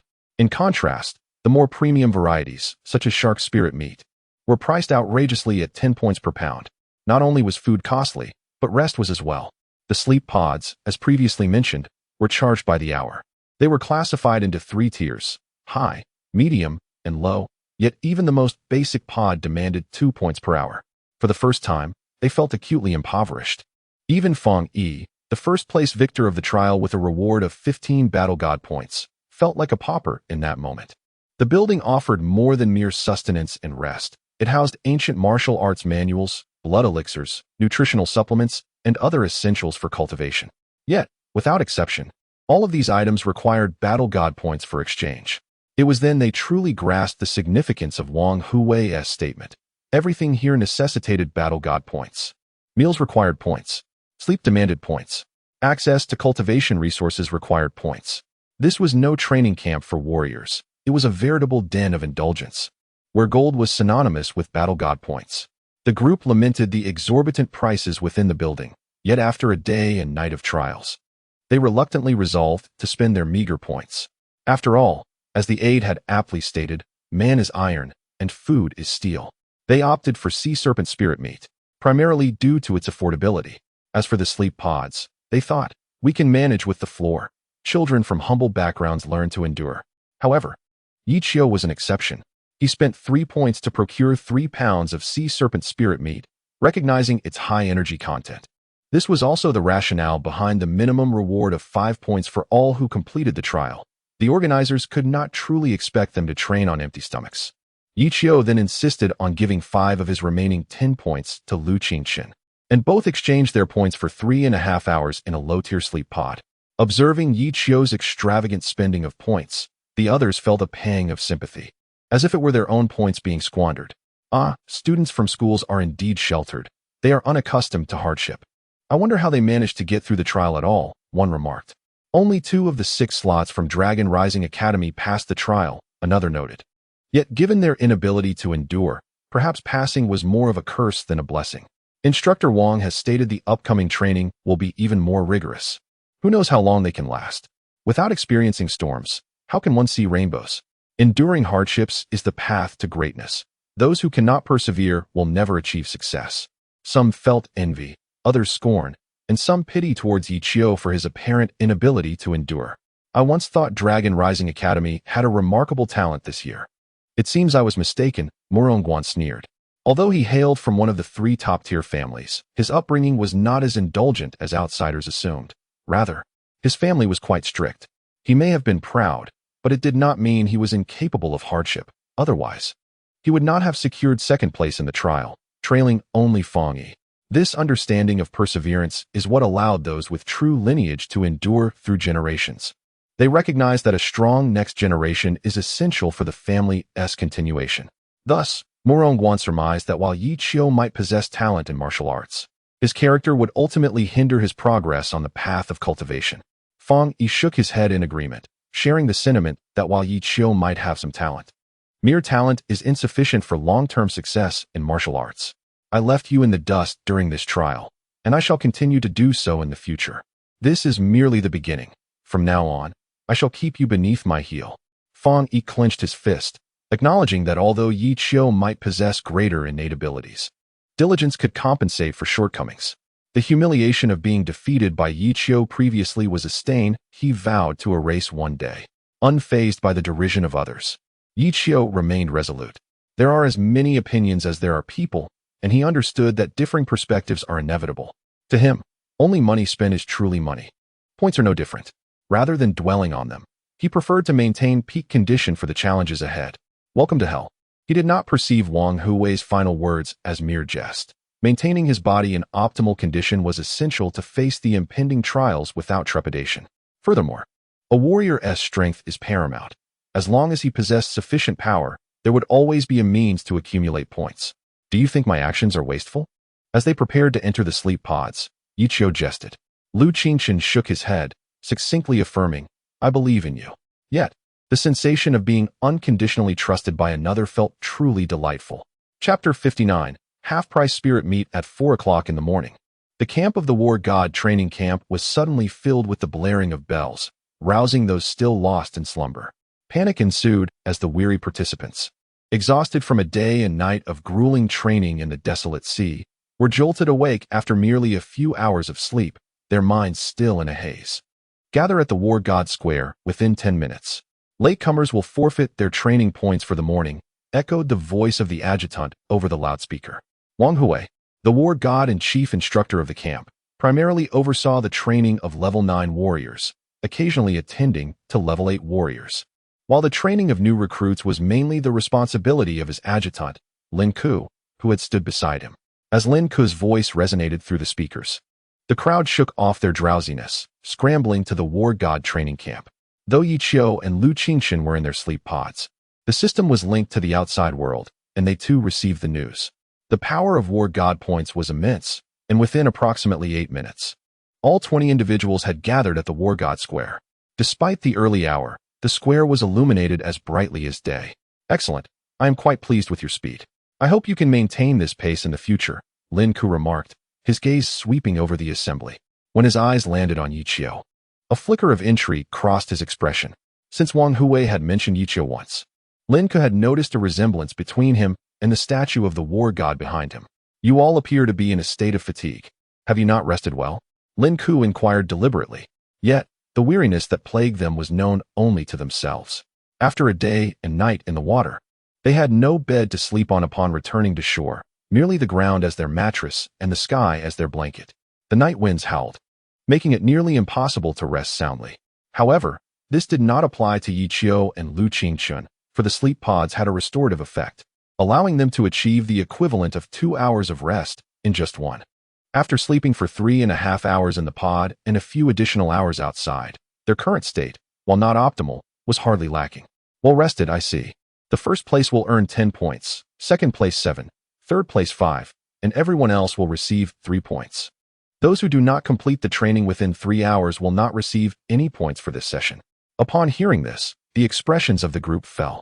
Having not eaten well or rested adequately, they found it challenging to muster the energy to train. However, the absence of points meant no food, no place to sleep, forcing them to grit their teeth and endure. plunging back into the sea to complete their training. Once again, they entered the water, swimming towards the designated red point. Yi Qiu and Lu Qingchun, having had ample rest, experienced no such fatigue, completing their training tasks in less than an hour and a half. By then, most of the others had only just reached the red point. 3 hours later, the training concluded, and without a doubt, Yi Qiu and Lu Qingchun claimed the first and second positions, while Murongguan secured third. Despite being third, Murongguan's performance paled in comparison to Yi Qiu and Lu Qingchun, taking over 2 hours to finish. Additionally, 3 individuals failed to complete their training and thus earned no points. Witnessing Yi Qiu and Lu Qingchun's triumph, the faces of the others flushed with embarrassment. The mockery from the previous day lingered in their minds, only to be met with a forceful rebuttal today, as they found themselves left behind by a considerable margin. They felt humiliated. All of them were prodigies of various backgrounds, often leaving others in the dust, yet today, the roles were reversed. They insisted it was merely coincidence, attributing Yi Qiu's earlier extravagant behavior to luck, believing that had they rested longer, the results would have been different. Training concluded, and they were granted half an hour for breakfast. After half an hour, the morning training resumed.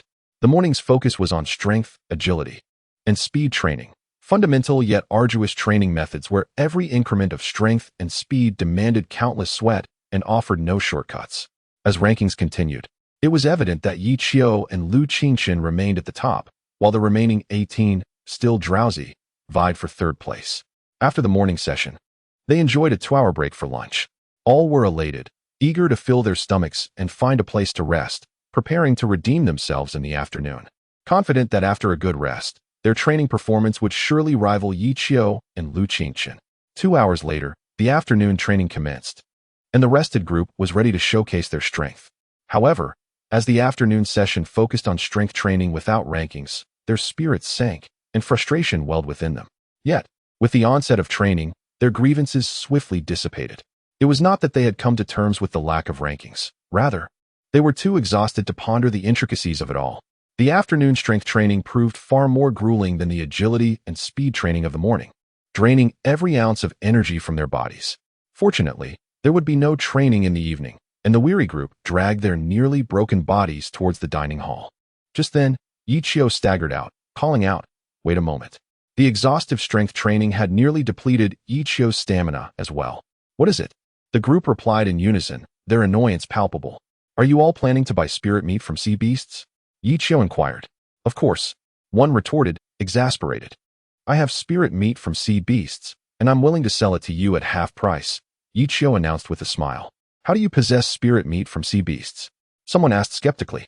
"I hunted it at noon and am offering it to you at half price." "What do you say?" Yi Qiu stated, pulling out a pile of spirit meat from the side, clearly having planned this in advance. These were the spoils from when he and Lu Qingchun had ventured into the sea to hunt while others rested, costing him merely 1 point earned through training, in exchange for dozens of liters of common beast blood. At his words, the crowd's breath hitched, as if a legion of divine beasts had surged through their minds. Though they had 2 hours at noon, their only thought had been to catch up on sleep, leaving no time for hunting sea beasts. For the first time, they thought that perhaps being a little extravagant was not so bad after all. If they had rested well the night before, their performance in the morning would not have suffered, and they could have utilized their midday to hunt sea beasts like Yi Qiu. "Why was I so stingy yesterday?" they lamented inwardly. If it were merely Yi Qiu's several first-place victories in the morning, they could convince themselves it was coincidence, a stroke of luck. But now, seeing the pile of spirit meat before Yi Qiu, they could only think. Yi Qiu had indeed made a wise investment, particularly for Fang Yi, who had accumulated the most points but had squandered them on 3 points for the spirit meat, while keeping the rest. He began to regret not using his remaining points to conserve energy and earn back several times what he had spent. The group then recalled their scornful remarks toward Yi Qiu, their faces flushed with shame. Others were not wasteful. That was true frugality. Feeling a mix of indignation and embarrassment, they contemplated rejecting Yi Qiu's offer, unwilling to let him profit from points. But the allure of half price held an irresistible charm, rendering them immobile. "I'll buy 3 pounds. Someone finally declared, choosing points over pride. "I'll also buy." Another chimed in. "I want to buy," came another voice. "I'll buy 2. "I'll buy as well." Once the first comes, the second will inevitably follow, and thereafter, an influx will arrive. Morongguan cast a glance at Yi Qiu before departing. Today, he ranked third in the training session. He was not particularly concerned about a few additional points. Moreover, his pride forbade him from bowing low for such meager rewards. Simultaneously, Fang Yi refrained from purchasing Yi Qiu's discounted sea beast spirit meat. On one hand, having secured first place he was not in urgent need of war god points. On the other hand, he did not wish to take advantage of Yi Qiu, otherwise, he would forever feel indebted when facing him again, which would hinder his quest for redemption. We shall see in the future. This thought flashed simultaneously through both their minds. Chapter 60. Special breathing technique. Each person averaged 3 pounds, excluding Morongguan, Fang Yi, Yi Qiu, and Lu Qingchen. In an instant, Yi Qiu accumulated 48 battle god points. Subsequently, as a group realized they would need more in the morning, another individual contributed 3 pounds, leading Yi Qiu to ultimately reap a total of 96 points. The only cost incurred by Yi Qiu was a single blood exchange for 1 point and 2 hours of rest at noon, an impressive profit of 95 points. Although Yi Qiu had never been financially constrained, at that moment, he felt an exhilarating sense of wealth. Initially, Yi Qiu intended to share the earned points equally with Lu Qingchen, but she declined. Despite having hunted the sea beasts together, the idea was conceived by Yi Qiu, and he had done the majority of the hunting, while she had not contributed significantly. Lu Qingchen appeared gentle and calm, yet deep down, she was remarkably stubborn. Otherwise, she would not have chosen to drown rather than signal for help. Eventually, after Lu Qingchen's insistence, she accepted only 25 points, leaving the remaining 70 points to Yi Qiu. With the 70 points gained from the sea beast hunt and the bonus points from the morning training, Yi Qiu now possessed a total of 110 points. With no training scheduled for the evening and a substantial amount of points, the two decided to visit the resource exchange area of the building. Upon arriving, they found that few new students were present. The attendant informed them that most had filled their stomachs and retreated to the sleep chambers for rest. Hearing this, Yi Qiu smiled knowingly, realizing that the group had likely been intimidated by him. It seemed that earning points would not be so effortless in the future, he mused. However, he was not a greedy person. Having amassed such a considerable sum today brought him great joy. The two parted ways, each selecting items they required. As Yi Qiu activated the exchange virtual screen, a myriad of images appeared before him. The items available for exchange fell into 3 primary categories. 1. Raw materials, primarily various ores used for weapon crafting. 2. Medicinal herbs, encompassing a wide range of materials comparable to the apothecary of a wilderness home, including nutrients and other concoctions derived from these herbs. 3. Martial arts techniques, a comprehensive collection of diverse methods. After a moment of contemplation, Yi Qiu decided to focus on the ancient martial arts manuals. 8 Extremes Fist, 1,000 points. Mixed Yuan Palm, 3,000 points. Guanyin Hand, 5,000 points. As he scrolled through the virtual screen, he found an abundance of techniques, each with a steep price that his modest points could not cover. Yi Qiu sighed in despair. He had briefly entertained the notion of sudden wealth, only to feel like a pauper now. In resignation, he sorted the martial arts by price and flipped to the last page. At last, he found options under 100 points. Yi Qiu exhaled in relief and resumed his browsing. Ultimately, his gaze settled on a technique named Special Breathing Method. Upon clicking, an introduction to the method appeared. Name: Special Breathing Method. Description: by controlling one's breathing, it can slow down or enhance the body's metabolism, allowing the practitioner to reduce physical consumption or temporarily amplify explosive power. Price: 100 points. Notice, this method is one of the fundamental compulsory courses and will be taught for free after the 1-month training period for new students. After reading the description, Yi Qiu felt a stir of interest. Both the reduction of physical consumption and the enhancement of explosive power were exceedingly practical. However, remembering that it would be taught for free in the future, he hesitated. After all, it was 100 points. Yi Qiu had only earned 95 points today, having benefited from favorable circumstances. Caught in a rare moment of indecision, he realized that the stakes were different from yesterday, when he had only a few points to spare for food and rest. Today, however, he had over 100 points, with several techniques to choose from, and he could also select other items. That's it. Finally, with determination, Yi Qiu resolved to exchange for the special breathing method. Once the exchange was complete, he immediately began practicing the technique. The special breathing method differed from other martial arts in that it required no physical movements or excessive mental exertion. The practitioner merely needed to adjust their breathing according to the method until they sensed the interplay between their breath and physical energy, marking the entry into the practice. Breath in, breath out. Yi Qiu followed the method, constantly adjusting the frequency and duration of his breaths. Moreover, the technique required not only the alteration of breathing, but also the perception of its connection with the body's metabolism. Only then could one control physical energy consumption through breath. Generally, this second aspect was crucial and the most challenging, as many failed to master the technique due to this hurdle. However, Yi Qiu was different. After consuming the blood of the ancestor dragon, his mental energy surged, enabling him to introspect internally, making the process considerably easier. Breath in, breath out. Yi Qiu continued to experiment. His mental energy focused inward as he observed the changes within his body during breathing. Time passed gradually as he persistently adjusted his breathing, sometimes slow and steady, other times rapid. After an indeterminate period, Yi Qiu finally sensed a faint connection between his breathing and the internal metabolism. With renewed vigor, he continued to practice, and after an hour, that tenuous link became clearer. Success! Yi Qiu felt a surge of joy as he realized that each breath he took now influenced his body's metabolism. The special breathing method could enhance explosive power. He wondered if it were truly effective. Testing it out, he hastened his breathing rhythm, and his heart raced in response, the blood flowing more swiftly within him. In mere seconds, he achieved a state of complete explosion. Indeed, it was real. Yi Qiu felt a thrill of excitement, contemplating, if I utilized this special breathing method during tomorrow's training. His eyes sparkled. If he could maintain a state of complete explosion, he was confident that no one could snatch first place from him. This felt like cheating. Yi Qiu's heart leaped with joy, eagerly anticipating the arrival of the next day. However, his elation was short-lived as he noticed that it was already 1 in the morning.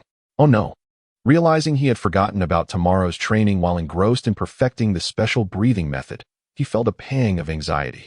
Despite possessing this formidable technique, without sufficient rest, it would be uncertain whether he could maintain even a baseline level of performance. He could only use the intermediate sleep chamber. Yi Qiu murmured to himself before heading to the building. The intermediate sleep chamber cost 10 points per hour, but boasted superior effects compared to the basic chamber, with 1 hour of rest equating to 4 hours outside. I'll take 1 hour in the intermediate sleep chamber. Although it was exorbitantly priced, Yi Qiu ultimately chose to utilize it. Thus, the last of his 10 battle god points was spent. Reflecting on how he had just earned 110 points yesterday, now all squandered, he felt his heart bleed and couldn't help but smile ruefully.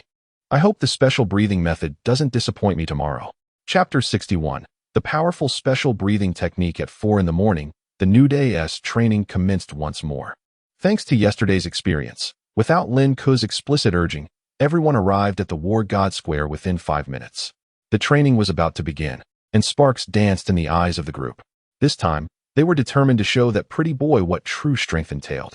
Yesterday, due to inadequate rest, they had been left in the dust by Yi Qiu, a disgrace they vowed to rectify by leaving him far behind today.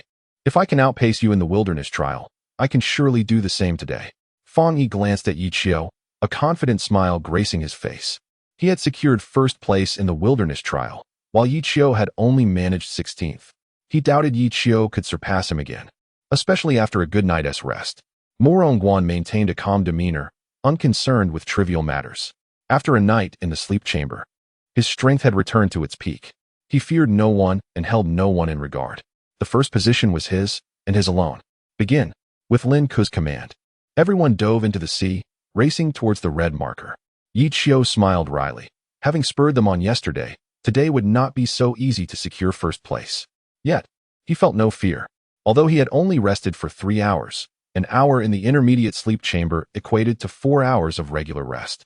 Coupled with the enhancement of the spirit-nourishing technique, it was akin to a normal person resting for 7 or 8 hours. Moreover, he possessed the special breathing technique. Arriving a beat late, Yi Qiu was the last to plunge into the water. However, he did not immediately exert himself to catch up. Instead, he swam towards the red marker at a steady pace, practicing the special breathing technique. Inhale, exhale. Yi Qiu's breathing quickened, his chest rising and falling more dramatically. He could vividly feel the blood within him boiling, racing through his veins. he felt an overwhelming surge of power. Yichio's speed escalated rapidly, and within a minute, he overtook one person. Was that Yichio? The individual, due to the water and the shared direction, failed to see clearly. He shook his head, dismissing it. It couldn't be Yichio. He had left us so far behind yesterday.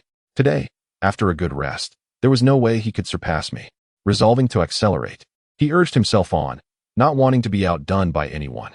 Having surpassed the first person, Yichio's speed did not diminish. As the special breathing technique activated, he grew even faster.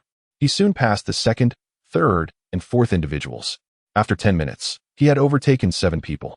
Yet, just like the first person he had passed, the others failed to recognize Yichio, thinking only that someone behind them had surpassed them, and they hastened their pace to reclaim their position. 8th, 9th, 10th. Yichio was now in a state of full eruption, one by one, leaving his competitors behind. How long can my endurance sustain this complete eruption? Yichio pondered, aware that while the special breathing technique kept him in this heightened state, it was also immensely taxing on his stamina. Nevertheless, he felt no signs of fatigue, believing he could endure until the completion of this training. Continuing his sprint towards the red marker, Yichio surpassed Fong Yi at the half-hour mark. Who is he? Fong Yi was astonished. He had believed that only Murongguan posed a threat to his first place. Yet, Murongguan was indeed ahead of him. If Murongguan was in front, then who had just overtaken him? Could it be Yichio? Fong Yi thought, shaking his head immediately. He could not fathom that Yichio could surpass him in this triumphant state. Who could it be? Fong Yi was engulfed in confusion. At that moment, Yichio approached him directly. Yichio. Murongguan was taken aback, surprised that Yichio had managed to catch up. It appeared he had underestimated him. A smile broke across Murongguan's face as he pushed himself harder. Let me see just how strong you truly are. Murongguan surged forward, confident that Yichio could not match his full speed. However, he soon noticed the splashing sound behind him growing ever closer. How could he be this fast? Murongguan was shocked. He was already at full strength, moving at a speed comparable to an 8th-level warrior. I will not lose to you. Murongguan gritted his teeth and increased his speed, unwilling to concede defeat again after yesterday's loss to Yichio, desperately propelling himself forward. Murongguan felt the splashes from Yichio growing nearer, his speed slightly slowing, yet still relentless. Impossible. Murongguan's mind screamed as he swam with all his might. But Yichio's speed remained undeterred by Murongguan's inner turmoil. The distance between them continued to close. Moments later, Yichio glided past Murongguan. Despair washed over him. He had lost. He had truly lost, even in his prime state. Yichio. For the first time, Murongguan began to regard Yichio with newfound respect. Who was that person? After pursuing for quite some time, Fong Yi still had not caught up to the individual who had just surpassed him, leaving him perplexed. Regardless, it certainly wasn't Yichio. Whoever it was, he would find out after training. Resolutely, Fong Yi quickened his pace towards the red marker. He was now only a short distance away and prepared to exert himself further. Yesterday, he had been left behind by Yichio. Today, he would ensure that Yichio was the one trailing. Fong Yi eagerly anticipated their encounter. Yet, with the vastness of the sea, he wondered if they would even cross paths. He silently prayed for a chance to meet Yichio, yearning to redeem himself. As he swam towards the red marker, a sudden splash echoed ahead. Who? Fong Yi gasped. Then, to his utter astonishment, Yichio appeared before him. Yichio. Fong Yi's face was a canvas of disbelief. How could Yichio be here? Was his prayer truly answered? Oh heavens, you've got it wrong. Fong Yi felt as though he might lose his mind, wanting to convince himself it was just a mirage, yet under the moonlight, Yichio's face was strikingly clear, indisputable. Chapter 62. The end of the freshman period. Previously, in the same direction, when Yichio overtook them, they could only catch a glimpse of his back. Unable to recognize him. Yichio. How could Yichio be here? How is it that he swam over from the opposite side? Could it be they dreaded acknowledging a truth they wished to deny? Impossible. This defies logic. Yesterday, I was lagging behind because I hadn't rested well. But how could it still be this way today? At that moment, they were still oblivious to the fact that the person who had just surpassed them was indeed Yichio. The thought of possibly being left behind again sent them into a frenzy. No, we cannot allow ourselves to be left behind again. Driven by determination, they surged forward. Their spirits ignited as if they had been infused with vitality. At that moment, their only thought was to avoid falling too far behind Yichio. Losing was acceptable, but not to the point of humiliation. After all, They were all freshmen of the God of War training camp, the elite of their respective realms. They had their pride to uphold. An hour later, Lin Ke gazed at Yi Qiu, who had just emerged from the sea, his body still dripping wet. Despite having trained numerous students, he was nonetheless astounded by Yi Qiu's remarkable performance. Historically, there had been instances of completing training within an hour, and even shorter times were recorded, such as the previous year's madman from the Qin family, who finished in a mere 40 minutes. However, those feats occurred after the midpoint of the freshman period, following half a semester of training. Even so, such accomplishments were awe-inspiring. But now, how long had it been since the freshman period began? Merely the second day? Lin Ke instinctively glanced at the statue of the God of War beside him and sighed inwardly. Indeed, dragons beget dragons. Phoenixes beget phoenixes. A tiger's offspring is not a dog. An hour and a half later, the training concluded. Without a doubt, Yi Qiu claimed first place, with Miraculous in second and Fang Yi in third. However, what astonished everyone was that Lu Qingchen secured fourth place, causing the group to regard her with newfound respect, which simultaneously ignited their competitive spirits. Yi Qiu shook his head. While others might see Lu Qingchen's fourth-place finish as commendable, he did not share that sentiment.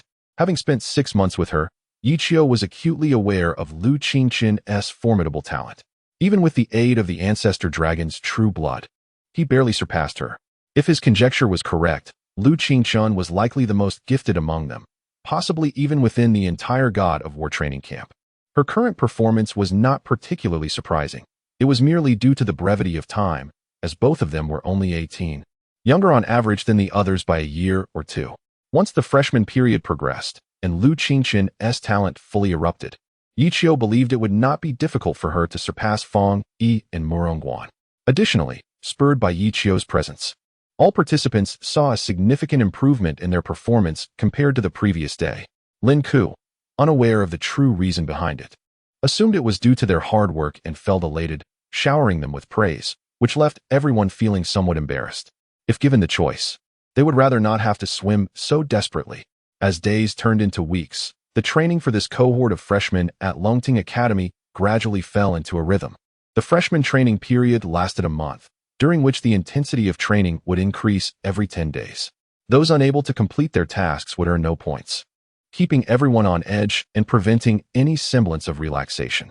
Thanks to the unique breathing technique, Yi Qiu consistently held the top spot in training, and his motivation inspired everyone, leading them to exceed Lin Ke's task requirements on multiple occasions.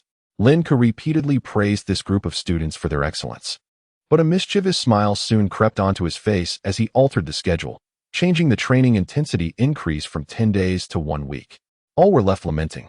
Yet for the sake of their remaining pride, they had no choice but to grit their teeth and keep up. Before long, the month-long freshman training period came to a close. After a month of rigorous training, everyone appeared transformed, exhibiting a newfound steadiness. Over this month, Yi Qiu's vitality index rose by 3, reaching 75. Through continuous practice, he had mastered the unique breathing technique, amplifying his explosive strength. However, this technique was not without its drawbacks. Each use left him feeling exceptionally hungry, resulting in a significant increase in his food intake. Yi Qiu understood this was a consequence of excessive energy expenditure, but fortunately, with the aid of the breathing technique, he consistently achieved first place in training and accumulated the highest rewards, preventing him from succumbing to hunger. Lu Qingchen's talent became fully evident during the freshman training period. On the 7th day, she surpassed Fang Yi, securing 3rd place in training. By the 12th day, she surpassed Miraculous for the first time, claiming 2nd place. And from then on, Lu Qingchen's reputation echoed throughout the God of War training camp. The transition period was brief, intended to allow everyone a moment to settle, as they were not machines and could not remain on high alert indefinitely. Furthermore, during this period, theoretical classes were conducted. According to the principles of the God of War training camp, this was a place to cultivate warriors and advanced martial artists, not mere brutes. Thus, the transition period primarily focused on theoretical instruction, with practical training taking up only a small portion of the time. There were over a dozen theoretical courses, including several widely used international languages, fundamentals of cultivation, dynamics, materials science, mechanics, ergonomics, biological anatomy, and the techniques employed by Yi Qiu and others. For instance, The unique breathing technique Yichio had previously studied was included among these. As days passed, the transition period concluded. On this day, Lin Ku gathered everyone together. "Do you all remember what Instructor Wang said? Welcome to hell," he announced loudly. "After all these days, do you feel that aside from fatigue, there's nothing to it? Have you come to think that Instructor Wang's words were somewhat alarmist?" "No," came the unified reply from the crowd. "Of course, it would be foolish to contradict a superior in their presence." Lin Ku smiled, unbothered by whether their response was genuine, and continued, "From today onward, the freshman training period officially concludes, and you will soon enter the regular training phase. The content of the training period is quite simple. Unlike the diverse tasks of the freshman training period, your sole mission is to engage in combat, relentless combat against mutated beasts." After speaking, Lin Ku pointed towards the depths of the island and added, "The release area on the island will be open today, where mutated beasts will be released. Your task will be to kill a certain number of these creatures each day. As per usual, tasks will come with point rewards. Completing the specified tasks will earn you points, while failing to meet the requirements means no points. Exceeding the task will grant you additional points based on the surplus." At this point, Lin Ku's expression grew serious. "I will issue one warning. This is the God of War training camp, and there are death quotas here." Then, they heard the words they had once listened to on the plane. "This is not a drill. Here, you could genuinely die." Chapter 63. This is not a drill. The following day, the mission was announced. Within 24 hours, each individual was required to slay 10 level 6 mutated beasts or 1 level 7 mutated beast. Completing the task would earn a reward of 100 points. Moreover, for each additional level 6 beast slain, an extra 50 points would be granted, and for each additional level 7 beast, 500 points would be awarded. Initially, I had presumed that the new recruit training phase was hellish, but it appeared that this was the true inferno. Upon seeing the mission announcement, a palpable sense of despair swept over the crowd. Even without the transitional theoretical classes, they understood that the strength of mutated beasts far surpassed that of human warriors at the same level.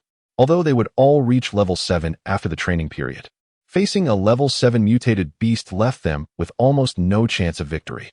Slaying level 6 mutated beasts might be somewhat easier. Yet the requirement to kill 10 in a single day seemed daunting.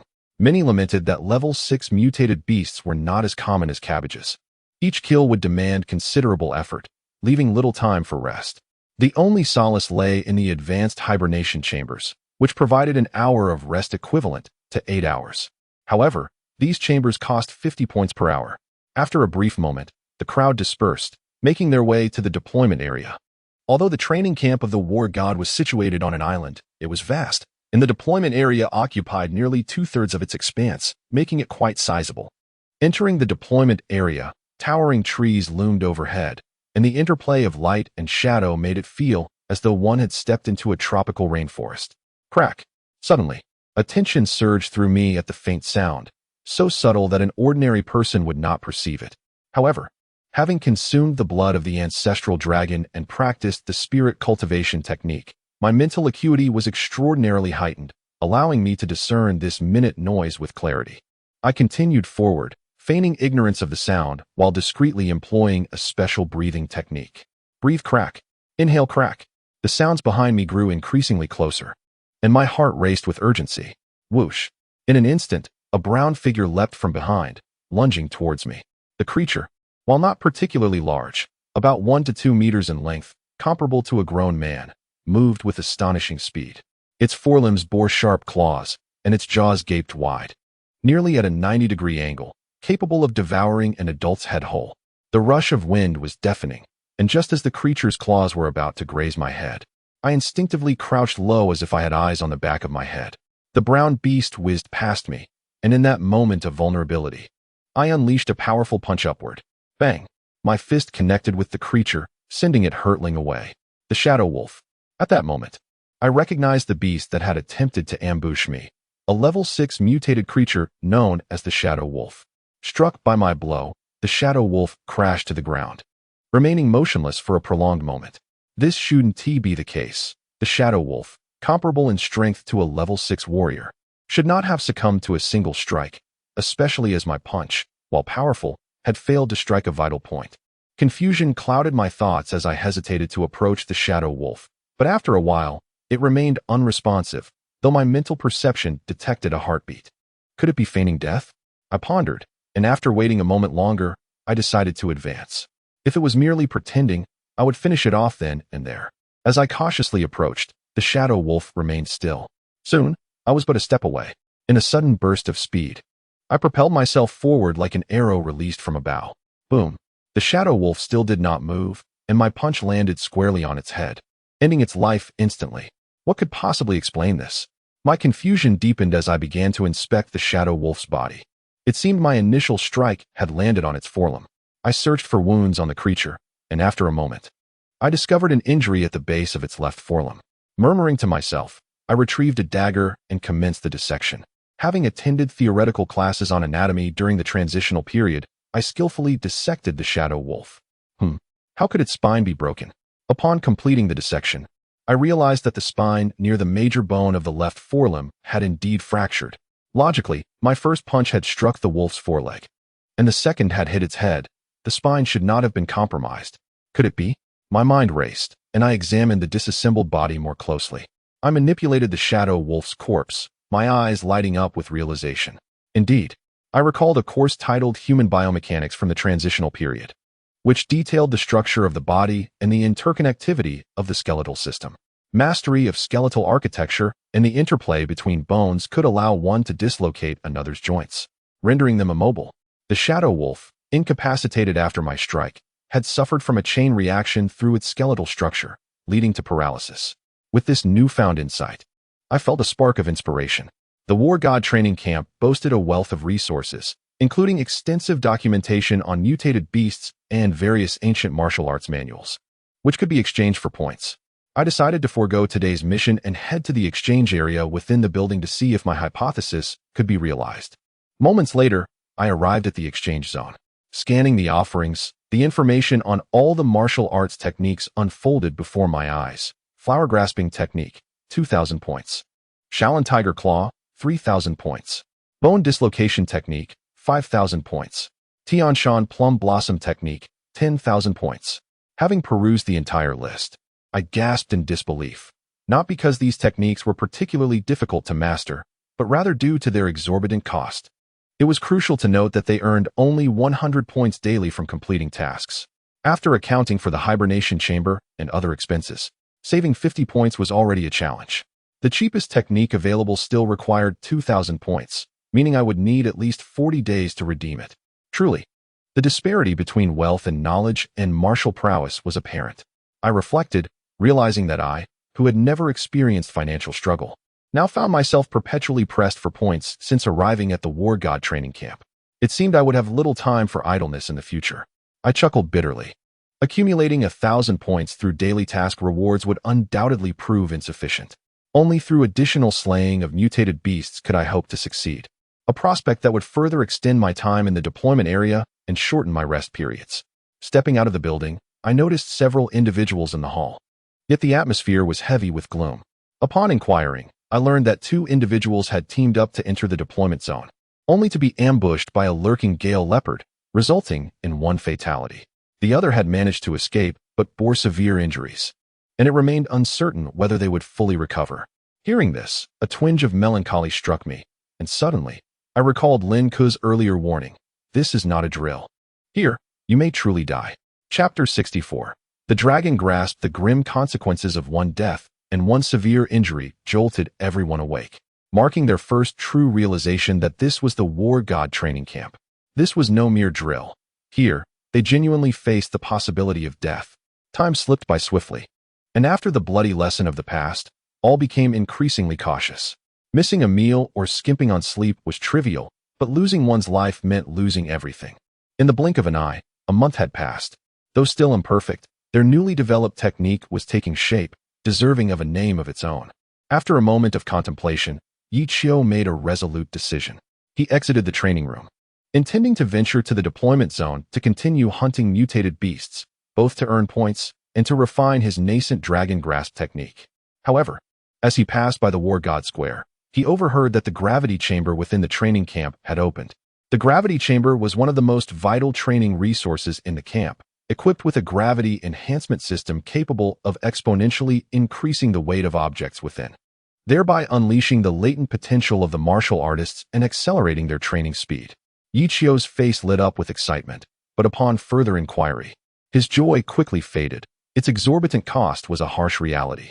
The gravity chambers were categorized into 3 tiers, corresponding to yellow, green, and red colors.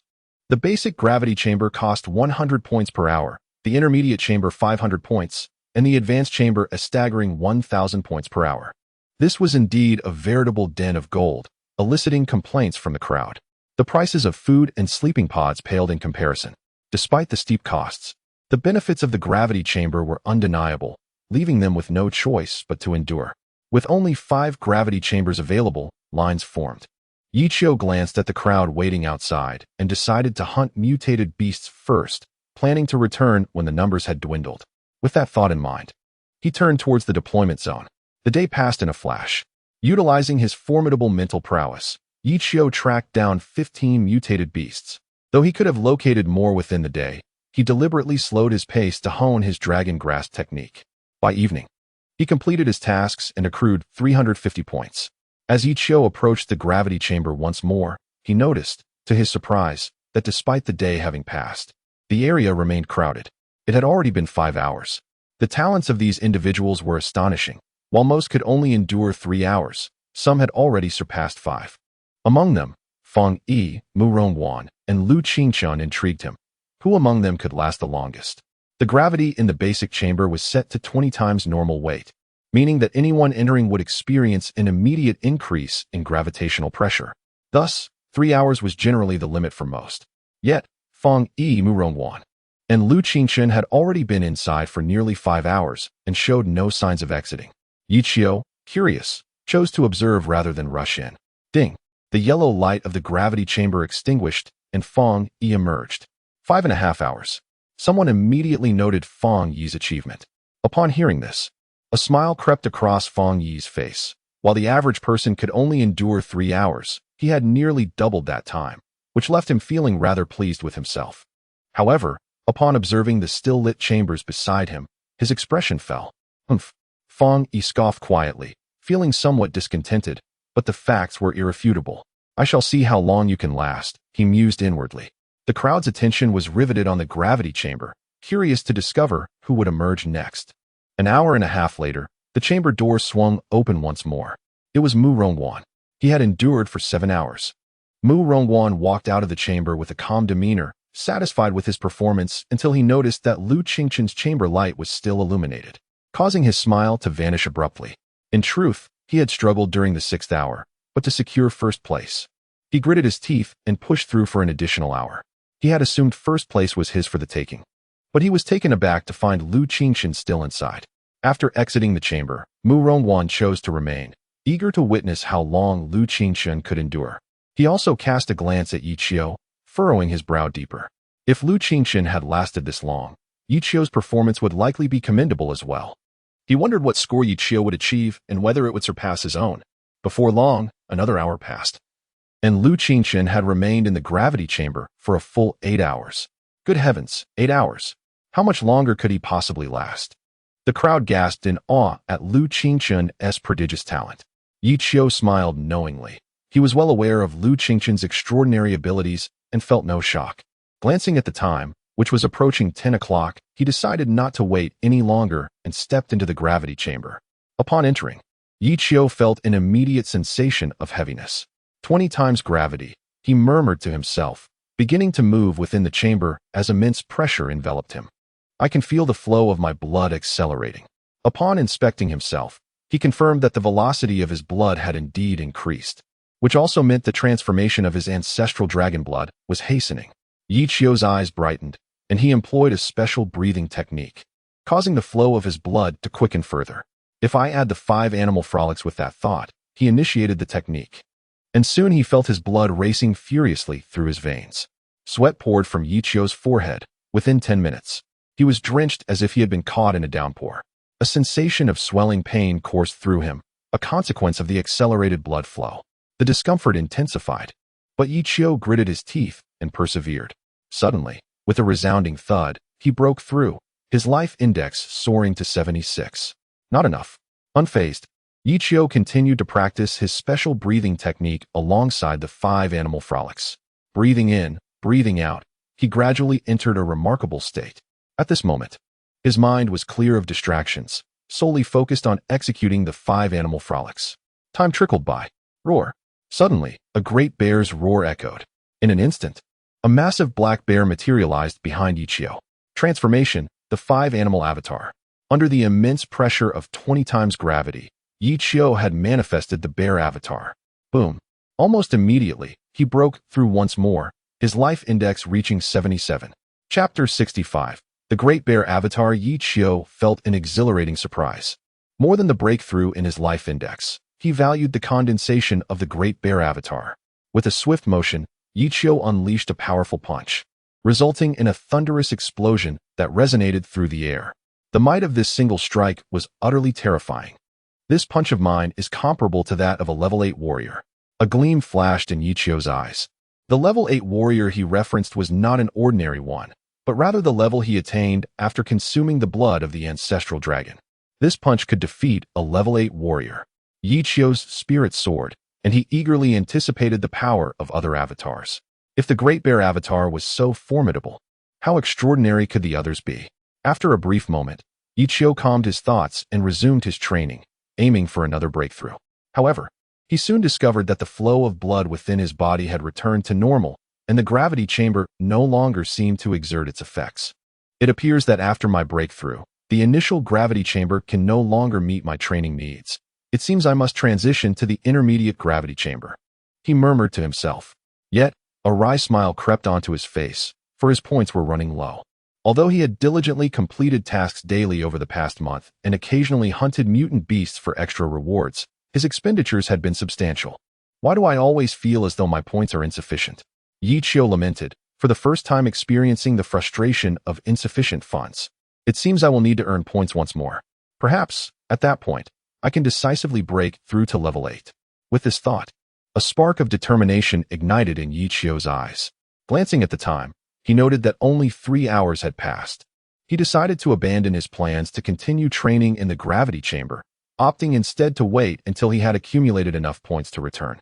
9 hours had passed, and Lu Qingqian's performance was nothing short of astounding.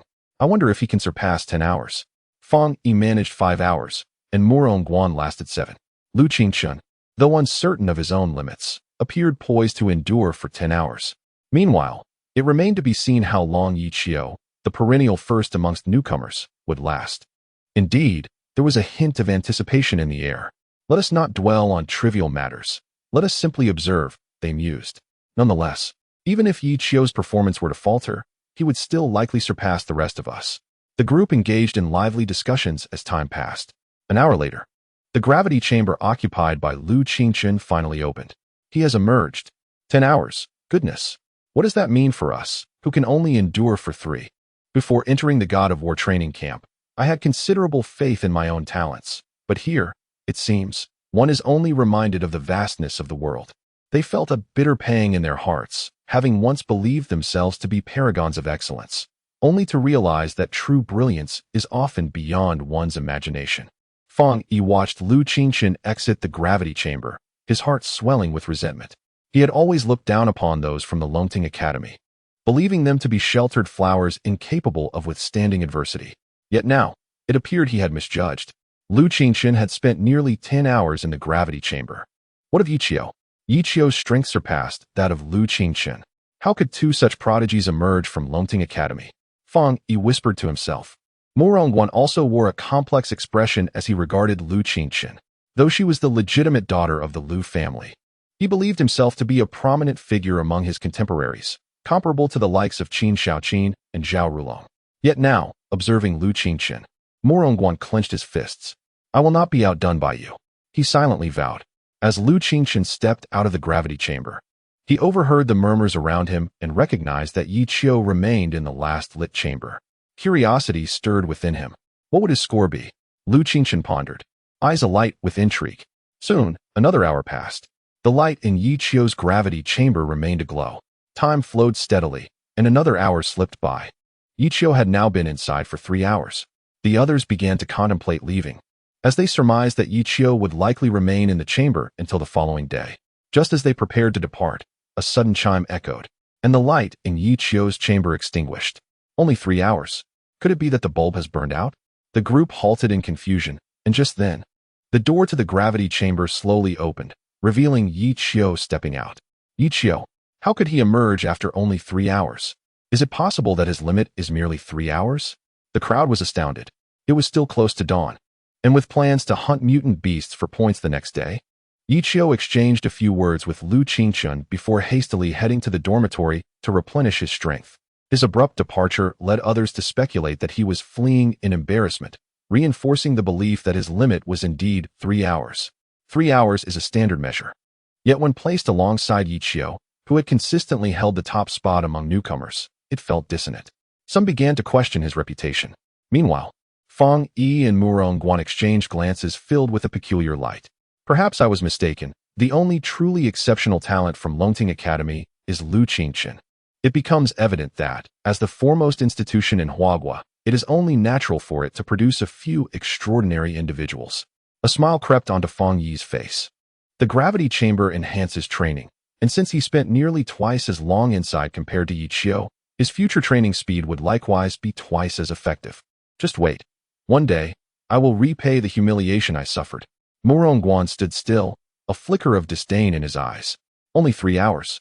I had previously regarded Yi Qiu with some apprehension, even aiming to surpass him. But now, it seems the only individual worthy of my attention is Lu Qingchen. As for Yi Qiu, he scoffed, merely a fleeting presence. Chapter 66. The saber-toothed tiger Yi Qiu, eager to restore his strength, hurriedly departed, oblivious to the opinions of others. Even if he were aware, he would remain indifferent. Time would ultimately validate all things. After resting for 2 hours in a high-level sleep pod, Yi Qiu felt revitalized. Following a nourishing breakfast, he practiced the 5 animal exercises several times until his body was thoroughly invigorated. Then he made his way directly to the release zone. The release zone received new mutated beasts every 3 hours, with the quantity determined by the number of mutated beasts slain in the preceding 3-hour interval, effectively maintaining a consistent average density of these creatures in the area. Upon entering the release zone, Yi Qiu extended his mental energy, now more potent than before. He could detect even the faintest sounds within a radius of 500 meters. As he traversed the area, he felt akin to a walking radar, sensing any mutated beast that entered his vicinity. Suddenly, Yi Qiu froze. His mental energy detected a disturbance in the southeast direction. Without hesitation, he propelled himself forward with remarkable speed. It was a two-toothed wild boar. As he drew closer, Yi Qiu recognized the mutated beast, and all its information flooded into his mind. Now, the two-toothed wild boar was no longer a fleshy creature in his eyes, but rather a mere skeleton in motion. With a ferocious howl, the two-toothed wild boar spotted Yi Qiu and charged at him, its hooves pounding the ground with a thunderous sound. Yi Qiu stood unflinching, waiting for the beast to rush towards him. In an instant, as the beast lunged, Yi Qiu sprang to the side, allowing the boar to pass him harmlessly. With a resounding crash, the two-toothed wild boar collided with the ground. A smile spread across Yi Qiu's face. Had he faced the beast head-on, he would have emerged victorious, but at a great cost. Instead, employing the dragon capture technique allowed him to incapacitate it effortlessly, showcasing the technique's formidable power. After a brief respite, Yi Qiu set out to hunt for the next mutated beast. The gravity chambers required specific points, 100 points per hour for the basic chamber, 500 for the intermediate, and 1,000 for the advanced. To ensure a seamless transition to level 8 warrior status, Yi Qiu aimed to accumulate over 10,000 points before entering the gravity chamber. Continuing his sweep of the release zone, Yi Qiu, armed with his mental energy, special breathing techniques, dragon capture, and the 5 animal exercises, dispatched mutated beasts with remarkable speed. Even when faced with unfamiliar creatures, the mastery of the 5 animal exercises allowed him to conclude battles in under 10 moves. By the end of the day, he not only completed his tasks, but also eliminated an additional 10 mutated beasts, earning 600 battle points. The journey ahead was arduous. Earning 600 points in a day was commendable, yet the daunting goal of accumulating over 10,000 points left Yi Qiu shaking his head with a wry smile. Days turned into weeks as he focused solely on hunting mutated beasts, eating, and sleeping. Through relentless combat, His dragon capture technique matured. Now, familiar 6th-level mutated beasts posed little challenge against him. A month slipped by. Yi Qiu, intent on achieving a single breakthrough to level 8 warrior status, had not entered the gravity chamber. Others speculated that he was too proud to face the reality of his limitations, convinced that he could only endure 3 hours within the chamber. Meanwhile, Lu Qingshun, Morongguan, and Fang Yi shone brightly. Lu Qingshun, initially achieving 10 hours in the gravity chamber, extended her time to an astonishing 18 hours after a month. Morongguan, with his innate talent and diligent training, reached 15 hours, while Fang Yi, though slightly behind, surpassed 10 hours. The trio garnered fame within the war god training camp, even attracting inquiries from the chief instructor. Speculation swirled among the trainees as to who would be the first to break through to level 8 warrior status and claim the title of the brightest star of their cohort. Yi Qiu, however, slowly faded from their memories, except for Fang Yi. After a month of training in the gravity chamber, Fang Yi's strength had peaked at level 7 warrior. With a life index of 79, just one step away from his breakthrough to level 8. As he exited the chamber, he felt invincible, confident that in a rematch with Yi Qiu, he would emerge victorious. It was time to redeem himself, he mused, a glint of determination flashing in his eyes. Unbeknownst to Fang Yi, Yi Qiu remained focused solely on accumulating battle points. On an ordinary day, Yi Qiu was engaged in his routine of hunting mutated beasts in the release zone when he suddenly sensed a formidable presence. A 7th-level warrior mutated beast. Startled, he instinctively considered retreating, but then paused.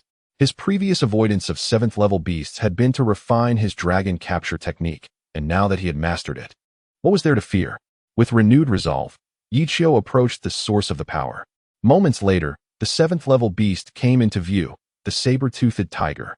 This creature, a legendary being imbued with the bloodline of prehistoric saber-toothed tigers, was among the most formidable of 7th-level warrior mutated beasts, rivaling the strength of some 8th-level creatures. Towering nearly 3 meters in length, its massive saber teeth, akin to colossal tusks, dripped with fresh blood and flesh from its recent hunt. As Yi Qiu advanced toward the saber-toothed tiger, the beast soon took notice of him. With a thunderous roar, the tiger bared its fangs, sending shockwaves that scattered weaker mutated beasts in all directions. Truly, it was a creature at the apex of the food chain. Yi Qiu marveled at its might as he activated his special breathing technique, feeling his own power rise in response. Breathing deeply, his blood surged rapidly through his veins. And in no time, Yi Qiu entered a state of complete readiness. The saber-toothed tiger, sensing Yi Qiu's burgeoning strength, was enraged. With a ferocious roar, it lunged at Yi Qiu, intent on devouring the audacious creature that dared to approach it. Chapter 67. Yi Qiu confronts the great toothed tiger. The colossal great toothed tiger soared into the air, its immense 3-meter-long body casting a shadow that obscured the sun. With its gaping maw revealing razor-sharp fangs that glimmered ominously, it lunged towards Yi Qiu with the ferocity of a tiger pouncing on its prey. A profound sense of peril surged within Yi Qiu, prompting him to evade rather than confront the beast head-on. He propelled himself off the ground, swiftly sidestepping the formidable creature. With a thunderous crash, the great toothed tiger landed, sending clouds of dust billowing into the air. It let out a furious roar, undeterred by its failure to capture Yi Qiu, and immediately turned to charge at him once more. The creature's movements were remarkably swift and agile, defying its massive size. In the blink of an eye, the great toothed tiger, accompanied by a gust of wind, lunged at Yi Qiu again, feeling a tightening in his chest. Yi Qiu again chose to evade, yet this time he could not fully escape. In a fleeting moment, as the tiger brushed past him, Yi Qiu sprang into the air, landing atop the beast's back. Enraged that what it deemed an insignificant insect had dared to mount it, the great toothed tiger thrashed violently, attempting to dislodge Yi Qiu. Tremors coursed through the colossal creature, and had Yi Qiu not clung tenaciously to its neck, he would have been thrown off. He attempted to execute the dragon capture technique several times, but the violent bucking rendered him unable to perform it. Seizing a brief moment of stability, Yi Qiu gathered his strength and delivered a powerful punch to the tiger's neck. The great toothed tiger let out a tremendous howl, staggering from the blow. Despite its might, the assault on its neck caused it to falter. The tiger's thrashing intensified as it ran, deliberately crashing into towering trees in an effort to dislodge Yi Qiu. As it neared a massive tree, Ichio relinquished his grip and, utilizing the force of the tiger's movements, leapt upward, grasping onto the tree trunk.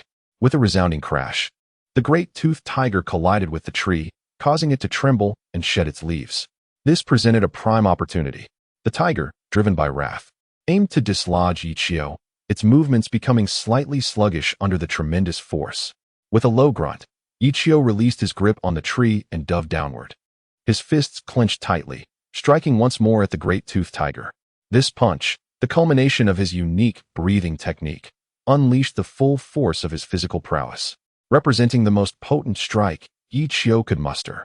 With a resounding impact, Ichio's punch connected with the great-toothed tiger, forcing its massive body to the ground. Seeing an opportunity to finish the fight, Ichio gathered his strength again and lunged at the tiger. However, just as he approached, a shadow flashed by. The tiger's tail whipped around, striking at Ichio. The tail sliced through the air with a thunderous crack, compelling Ichio to abandon his offensive and evade to the side. As he prepared to charge again, a sudden surge of vigilance gripped him. An overwhelming sense of danger loomed. Without a moment to spare, he crouched low and rolled forward. At that precise moment, another great-toothed tiger emerged, even larger and more imposing than the first. Realizing its ambush had failed, it lunged at Ichio with renewed vigor. The massive form loomed overhead, and as Ichio prepared to evade, he caught sight of the first tiger rising and watching intently from the side. Ichio understood that if he attempted to dodge again, the first tiger would surely seize the opportunity to pounce as he landed. He found himself trapped between two formidable foes. With no path of retreat, he embraced the challenge. A resolute determination gleamed in his eyes as he activated the 5-animal technique. Suddenly, a colossal figure appeared behind Ichio, the manifestation of the great bear. Enveloped by the bear's formidable presence, Ichio and the bear seemed to merge, radiating an overwhelming power. The great-toothed tigers, sensing this immense energy, displayed a rare flicker of fear in their eyes. Yet, unable to retreat, they let out a mighty roar, casting aside their trepidation and launching themselves at Ichio. As the titanic form descended upon him, Ichio remained unfazed, his mental acuity heightened as he meticulously observed the tiger's every movement. At the moment of impact, Ichio executed a sudden advance, stepping forward boldly and seizing one of the tiger's forelimbs. The great bear behind him let out a thunderous roar that reverberated through the forest. With newfound strength coursing through him, Ichio leveraged the tiger's weight against it, effortlessly tossing the creature aside as if it weighed but a feather. With a cacophony of snapping wood, the great-toothed tiger soared through the air, crashing through dozens of trees before tumbling to the ground. Just as Ichio flung the first tiger away, the second, which had been waiting for its chance, lunged at him. With his back turned, Ichio could not muster a counterattack. Instinctively, he rolled upon the ground, narrowly evading the tiger's onslaught. The great-toothed tiger, emboldened by its success, leapt into the air, jaws wide open, aiming for Ichio once more. In a flash, Ichio propelled himself upward, clutching a tree branch midair. As the tiger lunged again, Ichio exerted his strength to hoist himself higher, landing on a higher branch. The tiger missed its target, and as it soared over him, Ichio's eyes gleamed with determination. Now it was his turn. Releasing his grip on the branch, Ichio plummeted like a meteor. In an instant, as the great-toothed tiger's limbs touched the ground, Ichio descended upon it. With the great bear's roar echoing behind him, Ichio's right arm bent. And as he neared the tiger, he straightened it suddenly. With a resounding crack, Ichio's fist collided with the great-toothed tiger, which, sensing peril, attempted to leap away as it landed. However, its immense body was forcefully driven to the ground. Seizing the moment, Ichio unleashed a flurry of punches upon the beleaguered creature's enormous head. In mere moments, he had rained down dozens of strikes, leaving the great-toothed tiger gasping for breath. As the first tiger teetered on the brink of defeat, the second let out a furious roar, its eyes glinting with a chilling malice. Ichio, having descended from the faltering tiger, faced the newly emboldened foe. With a fierce determination radiating from him, Ichio approached the great-toothed tiger, icy words escaping his lips. Now it is your turn. Chapter 68. A Shattered Heart, the Demon Suppression Seal. With a thunderous shout, Fong Yi emanated an overwhelming aura as he formed hand seals and charged directly at the raging blizzard rhinoceros before him. The blizzard rhinoceros was a level 7 mutated beast, massive in size and endowed with immense strength. Had it not been for the earlier skirmish that had drained much of its energy, Fang Yi would not have dared to confront it head-on. Bang! In that moment, Fang Yi unleashed the full force of his peak level 7 warrior prowess, striking down upon the rhinoceros's head. The beast was sent flying, crashing to the ground moments later with a resounding thud. Cough! Fang Yi spat out a mouthful of blood. Although he had managed to send the blizzard rhinoceros flying with a single strike, it had retaliated fiercely in its last moments, inflicting some internal injuries upon him. After such a prolonged battle, he had underestimated its remaining strength. Truly, it was worthy of its status as a level 7 mutated beast. Wiping the blood from the corner of his mouth, he murmured to himself, "But even with all your might, you ultimately fell beneath my hands." The blizzard rhinoceros struggled several times to rise, but to no avail. Fang Yi swiftly approached and delivered a decisive blow, ensuring its demise. Among equals, were mutated beasts truly invincible? Fang Yi shook his head. It all depended on who their opponent was. At that moment, confidence surged within him. To have triumphed over a level 7 mutated beast as a level 7 warrior was no ordinary feat. Yichio, where are you now? I can hardly wait for our duel, Fang Yi thought, his spirit ablaze with battle intent. He was certain he could defeat Yichio and redeem his past failures. Brother Yi, you truly slayed that blizzard rhinoceros? It was a level 7 mutated beast, exclaimed several figures emerging from the forest, their eyes wide with astonishment. These individuals, also from the military, had naturally grown closer to Fang Yi, often joining him in hunting mutated beasts for mutual support.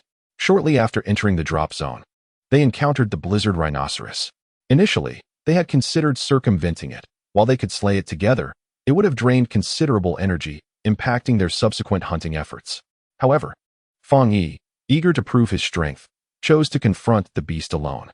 They were surprised to find that by the time they arrived, Fang Yi had already slain the creature. Fang Yi smiled faintly, neither confirming nor denying their praises. "Are you certain Yichio is nearby?" he inquired. Fang Yi nodded. His primary purpose in coming here was to hunt mutated beasts, but more importantly, to seek out Yichio.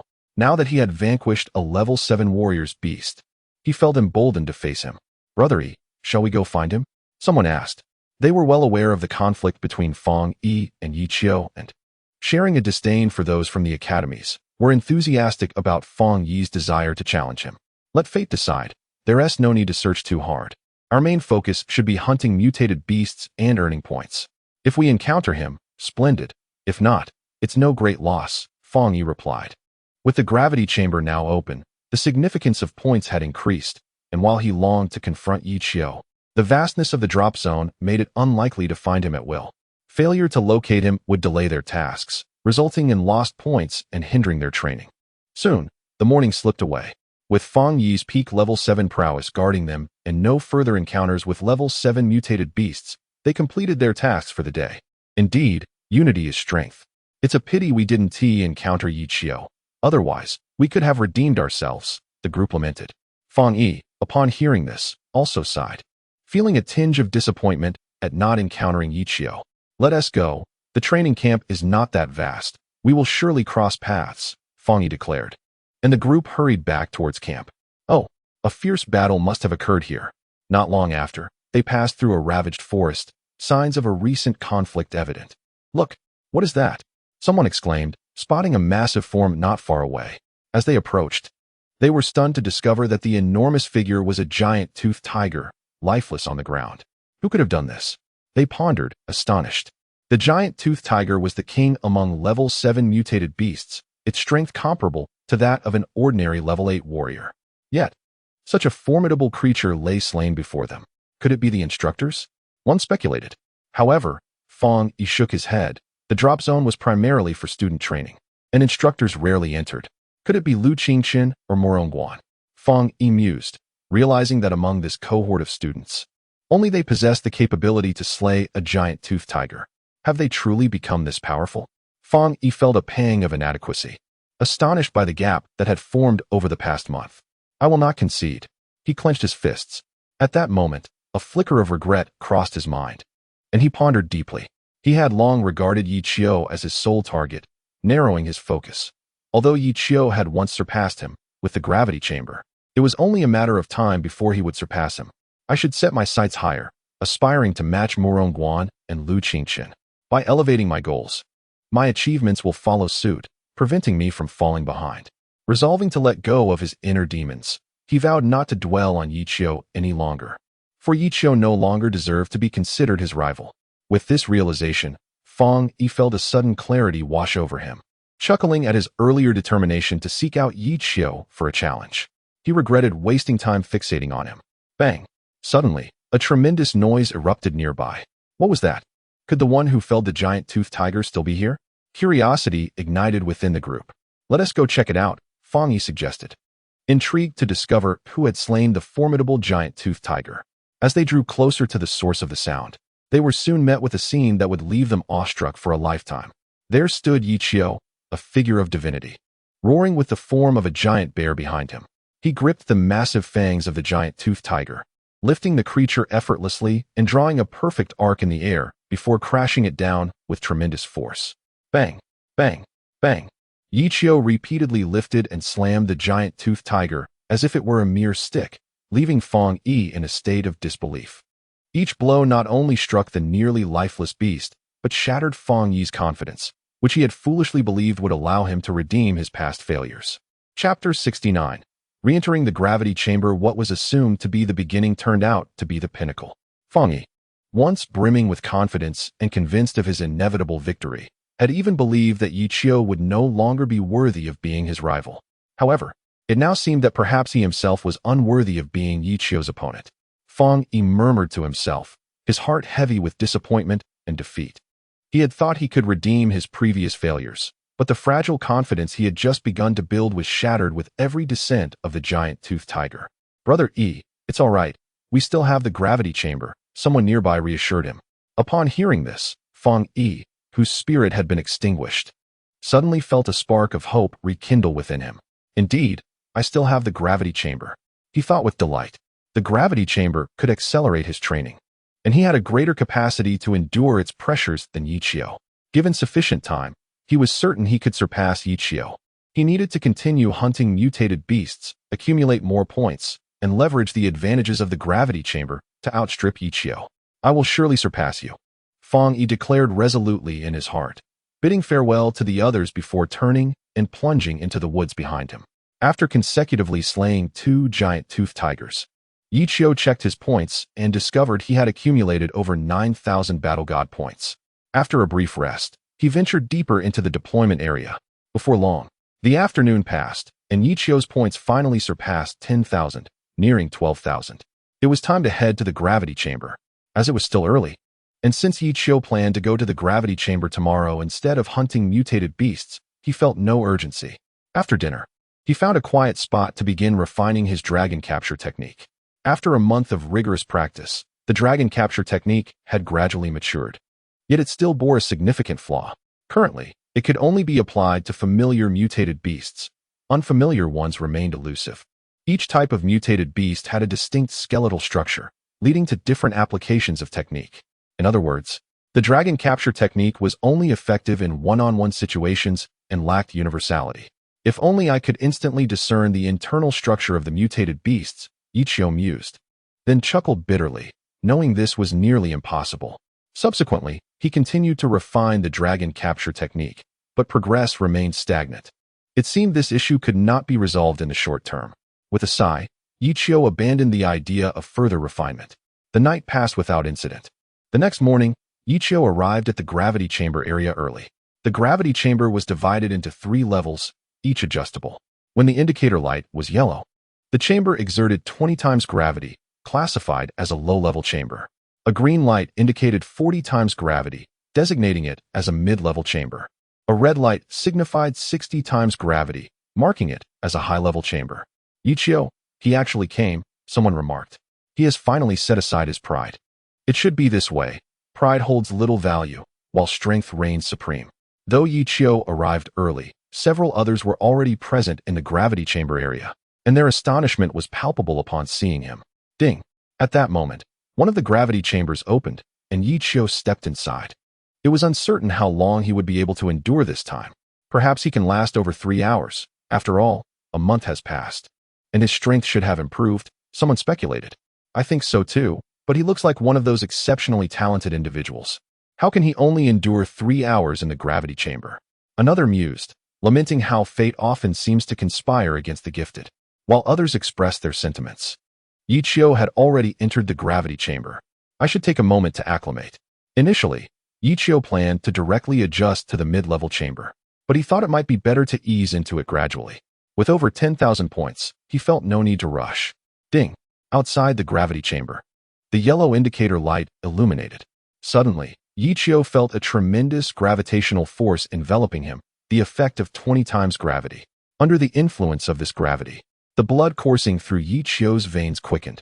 He began to employ his special breathing technique, further accelerating the flow of blood within him. As this was merely a warm-up, he only activated his special breathing technique, refraining from using the 5-animal exercise. However, I can practice my dragon capture technique here. The 20 times gravity slowed all his movements, and since the dragon capture technique emphasized precision and speed, training under this burden would undoubtedly be beneficial. With ample time and sufficient points, Yi Qiu was in no hurry and began practicing the dragon capture technique within the gravity chamber. Indeed, this choice proved to be prudent. Under normal gravity, the dragon capture technique could be executed smoothly, but the challenges presented by 20 times gravity became apparent. So, my dragon capture technique has this many flaws. Yi Qiu murmured to himself. The 20 times gravity acted like a magnifying glass, slowing his movements while simultaneously amplifying the issues within the dragon capture technique. Rather than feeling disheartened, Yi Qiu found joy in identifying and addressing these shortcomings. As time passed, Yi Qiu steadily resolved the issues with the dragon capture technique, bringing it closer to perfection. Soon, 3 hours had elapsed. Is Yi Qiu still in there? Fang Yi had also arrived at the gravity chamber area. Overhearing others discuss Yi Qiu's return to the gravity chamber. At this, Fang Yi's heart tightened. The gravity chamber was his only advantage over Yi Qiu, and if he lost, even that he shook his head, forcing himself not to dwell on such thoughts. Even if he is here, so what? Over the past month, my time in the gravity chamber has increased from 5.5 hours to 10 hours. Since his first entry, he has not returned. I refuse to believe he can catch up to me. Fang Yi reassured himself, determined not to hesitate as he had before. Fang Yi decided to enter the gravity chamber immediately. He walked toward another open chamber, but just as he reached the door, the indicator light of Yi Qiu's chamber extinguished with a chime. It has gone out. Only 3 hours have passed. After a month, our average time in the gravity chamber has exceeded 5 hours. How has Yi Qiu not improved at all? The onlookers murmured upon seeing the light extinguish. Fang Yi, witnessing this, was initially taken aback, then a sardonic smile crept onto his face. It appears I overestimated you. With a shake of his head, he turned his attention away from Yi Qiu and approached the gravity chamber door. Just as Fang Yi reached the entrance, another chime rang out. Instinctively, he turned to look. To his astonishment, the indicator light for Yi Qiu's chamber had transformed to green. 40 times gravity. How is this possible? A troubling thought crossed his mind, and Fang Yi's recently restored confidence plummeted as if it had fallen from the ninth heaven. Having deactivated the elementary gravity system, Yi Qiu promptly engaged the intermediate level. Immediately, an immense gravitational force enveloped him. Despite his prior preparation and 3-hour acclimation in the basic gravity chamber, he found himself stooped under the crushing pressure of 40 times the normal force. Simultaneously, his blood surged with an intensity rivaling his peak flow rate during full exertion in the elementary chamber. Such was the formidable power of the intermediate chamber's 40-fold gravity. With each measured inhalation and exhalation, Yi Qiu fully engaged his specialized breathing technique, swiftly attaining a state of complete exertion. His spine, initially bowed by the oppressive gravity, gradually straightened. Beads of perspiration cascaded from his brow, yet he remained oblivious, his consciousness wholly focused inward. Within, he observed his blood coursing with the ferocity of a caged tiger, augmented by the compounded effects of the gravity and his breathing technique. The once sluggish ancestral dragon blood accelerated its transformation. An hour elapsed swiftly. Yet, the gravity chamber offered no respite with the passage of time. On the contrary, prolonged exposure intensified the drain on his physical reserves, exacerbating the strain on his body. Drenched in sweat, his garments clung to him, saturated. A searing pain coursed through his muscles, as if a multitude of miniature blades danced within. Undaunted, Yi Qiu maintained an impassive countenance, seemingly impervious to the torment. He remained steadfast, meticulously executing his specialized breathing technique. Time trickled by. The ancestral dragon blood within him underwent a palpable transformation. Soon, another hour had passed, then 2, then 3, and finally 4. 6 hours. Am I still dreaming? Someone, tell me I'm sleepwalking. This is unbelievable. Yichio could only endure 3 hours in the elementary chamber. How can he withstand 6 hours in the intermediate chamber? Disbelief rippled through the onlookers, mingled with bewilderment. How could Yichio, previously limited to 3 hours in the elementary chamber, now endure twice as long in the intermediate chamber without faltering? Could he have been concealing his true abilities? Indeed. And it seems he never explicitly stated his 3-hour limit in the elementary chamber. Silent until the opportune moment, then a resounding revelation. Yichio remains the indomitable force he was during the novice training period. Admiration filled the air, tinged with amusement at their past underestimation. They were but sparrows, content in their groves, while Yichio was an eagle, destined to soar through the heavens. Nearby, Feng Yi stood ashen-faced, his spirit crushed. How can this be? He muttered. Initially, he had entertained the notion that Yichio had erred, inadvertently selecting the intermediate gravity setting. But 6 hours had passed, dispelling any such notion. Am I destined to be forever outstripped? Despair gnawed at Feng Yi's core. He had dismissed his defeat, consoling himself with the vastness of the martial path. Confident that diligent training would one day grant him redemption, he had disregarded Yichio's dominance during novice training, reminding himself that the war god training camp was merely the beginning, clinging to the belief that he could surpass Yichio. Even witnessing Yichio's slaying of 2 dire tigers, he had brushed it aside, convinced that with unwavering dedication in the gravity chamber, he would eventually overtake Yichio. But now, with Yichio enduring 6 hours in the intermediate gravity chamber, he could no longer delude himself. I am inferior, Feng Yi lamented. Within the gravity chamber, Yichio had reached a pivotal juncture. A sensation of fullness emanated from within, as if a vessel was on the verge of overflowing. He recognized this not as a literal fullness, but as the culmination of the ancestral dragon blood's transformation, poised for a breakthrough. Break. Yichio moved, executing the 5 animal frolics. Instantly, his blood surged with greater velocity, the friction within his veins causing a piercing ache. Moments later, a distinct pop echoed within him, signifying his breakthrough. Vitality Index, 78. A spark ignited in Yichio's eyes. Glancing at the timer, he noted that 8 hours had elapsed. Checking his war god points, he found over 7,000 remaining. Then let's complete the breakthrough in one fell swoop. Determination hardened Yichio's gaze. Enduring 40 times the normal gravity for 8 hours had left his body weary, each movement eliciting excruciating pain. Yet he persevered, gritting his teeth as he methodically executed the 5 animal frolics. Time continued its relentless march. Yichio's blood now flowed at an accelerated pace, the ancestral dragon blood undergoing gradual transformation. Simultaneously, the ancestral dragon blood nourished and fortified his body. Another hour passed, then another. Has it been 10 hours? The onlookers outside the gravity chamber were utterly astounded. 10 hours. In the intermediate gravity chamber. Their own limits in the elementary chamber were a mere 5 hours. He is far stronger than we imagined, Feng Yi murmured. Any lingering resentment within Feng Yi had dissipated. He now harbored no illusions. With a final sigh, Feng Yi lamented. Given the choice, I would relinquish my opportunity to train at the war god camp. Why was I so unfortunate as to be born in the same era as Yichio? News of Yichio's 10-hour feat in the gravity chamber spread like wildfire throughout the war god training camp. After a month of relative obscurity, Yichio's name resounded once more across the entire camp. Almost everyone, including the instructors, flocked to the gravity chamber area, curious to witness how long Yichio could endure within the intermediate chamber. Oldly, what was Qin the madman's record? Lin Ku inquired of the instructor beside him. Oh, I believe it was. I wonder if Yichio can surpass it. Lin mused. I doubt it. Qin the madman was a once-in-a-century prodigy. Yichio may possess extraordinary talent, but he likely falls short of Qin the madman's caliber, Instructor Li replied, shaking his head. Lin Ku offered a cryptic smile, his gaze fixed on Yichio's gravity chamber, a glimmer of anticipation flickering within his eyes. Chapter 71. The red light. Yichio was oblivious to the throngs of spectators outside the gravity chamber. At this moment, he was entirely focused. Immersing himself in the 5 animal exercise, his blood surged within him, the ancestral dragon's true blood gradually transforming, and with this profound heritage, Yi Qiu began to acclimatize to the 40-fold gravitational environment. Although this adaptation was subtle, the relentless pain still surged through his limbs and bones like a tidal wave. He sensed a diminished heaviness. It felt as if the 40-fold gravity had lessened to 35 times. An hour passed, then 2, and before he knew it, 3 hours had flown by. Yi Qiu had unwittingly spent 17 hours in the intermediate gravity chamber. Finally, during the 18th hour, that familiar sensation of pressure returned. Yi Qiu's heart leapt with joy.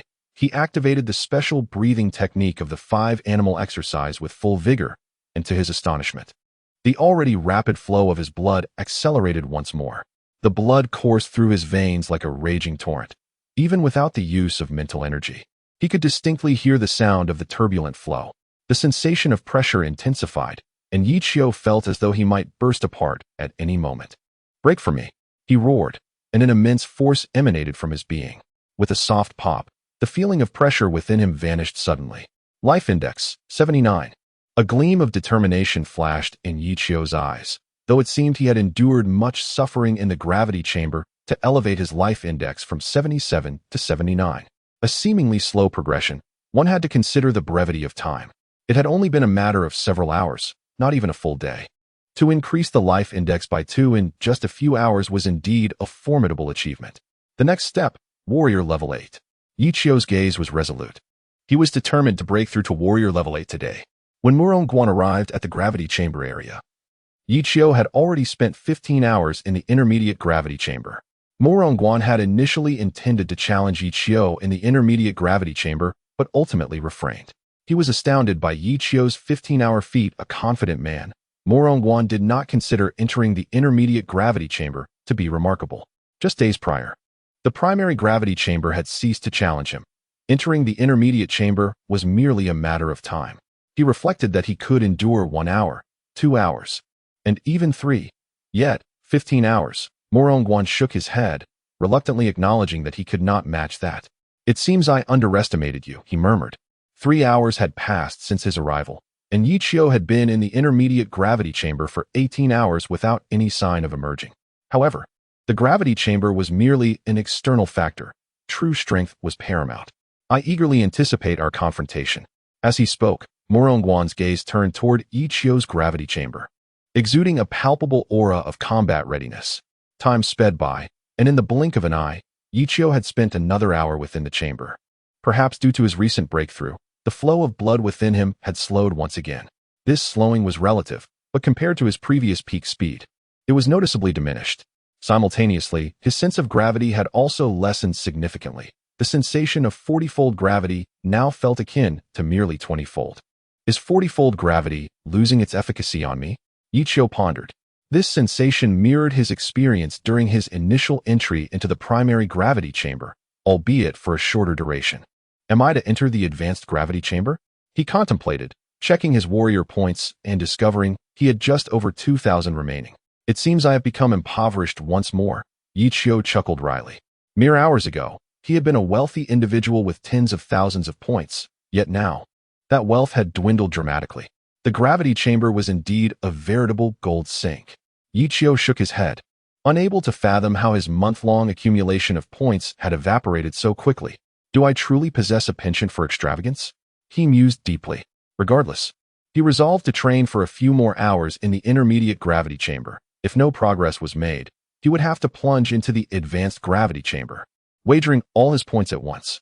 With renewed determination, Yi Qiu ceased his musings and resumed his training. Roar! The manifestation of the great bear surged forth, bellowing toward the heavens.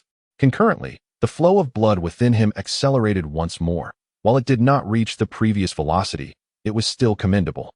Not enough. Time continued to slip away as Yi Qiu remained engaged in his training, unaware of when it might conclude. 20 hours had passed, perhaps more. Why is it that I could barely endure 5 hours in the primary gravity chamber? Yet Yi Qiu persists for 20 hours in the intermediate chamber without any signs of stopping? Could it be that we are not in the same gravity chamber? They mused. Or perhaps the chamber Yi Qiu entered is defective. Their incredulity regarding Yi Qiu's astonishing achievement had rendered them speechless. Do you still believe Yi Qiu cannot rival Qin Fengzi? Lin Ku inquired of Instructor Li. Upon hearing this, a hint of embarrassment crossed Instructor Li's face, yet he replied, I admit I underestimated Yichio, but I still believe he pales in comparison to Qin Fengzi. Yichio had only spent 20 hours, while Qin Fengzi's best record stood at 25. The 5-hour difference, seemingly negligible, could prove increasingly arduous as time progressed. The final hours were far more challenging than the initial ones. Lin Ku merely smiled, refraining from retorting, for he had faith in Yichio, believing he would indeed create a miracle. After all, Yichio was the son of Yifeng. At that moment, the indicator light in Yichio's gravity chamber suddenly extinguished. It's out. Yichio is coming out. The crowd instantly perked up, their eyes fixed on the entrance of the gravity chamber. Haha, I told you, Yichio could never compare to Qin Fengzi.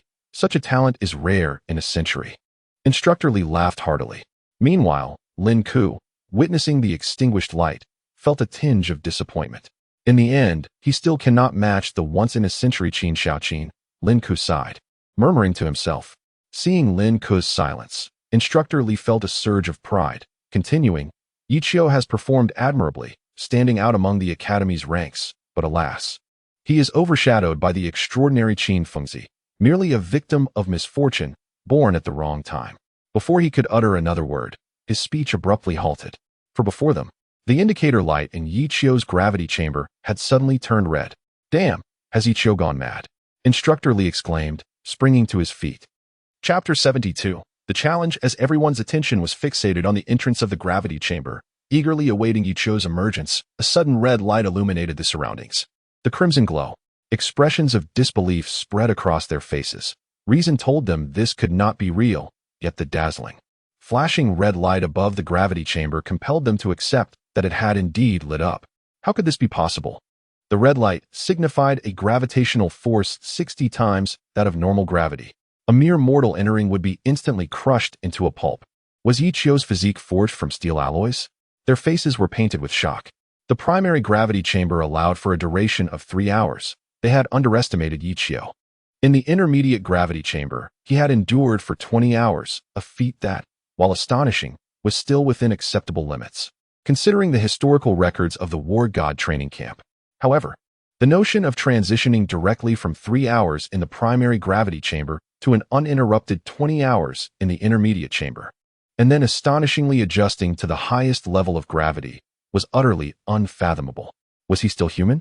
Even the physical resilience of mutated beasts of the same level could scarcely reach such extremes.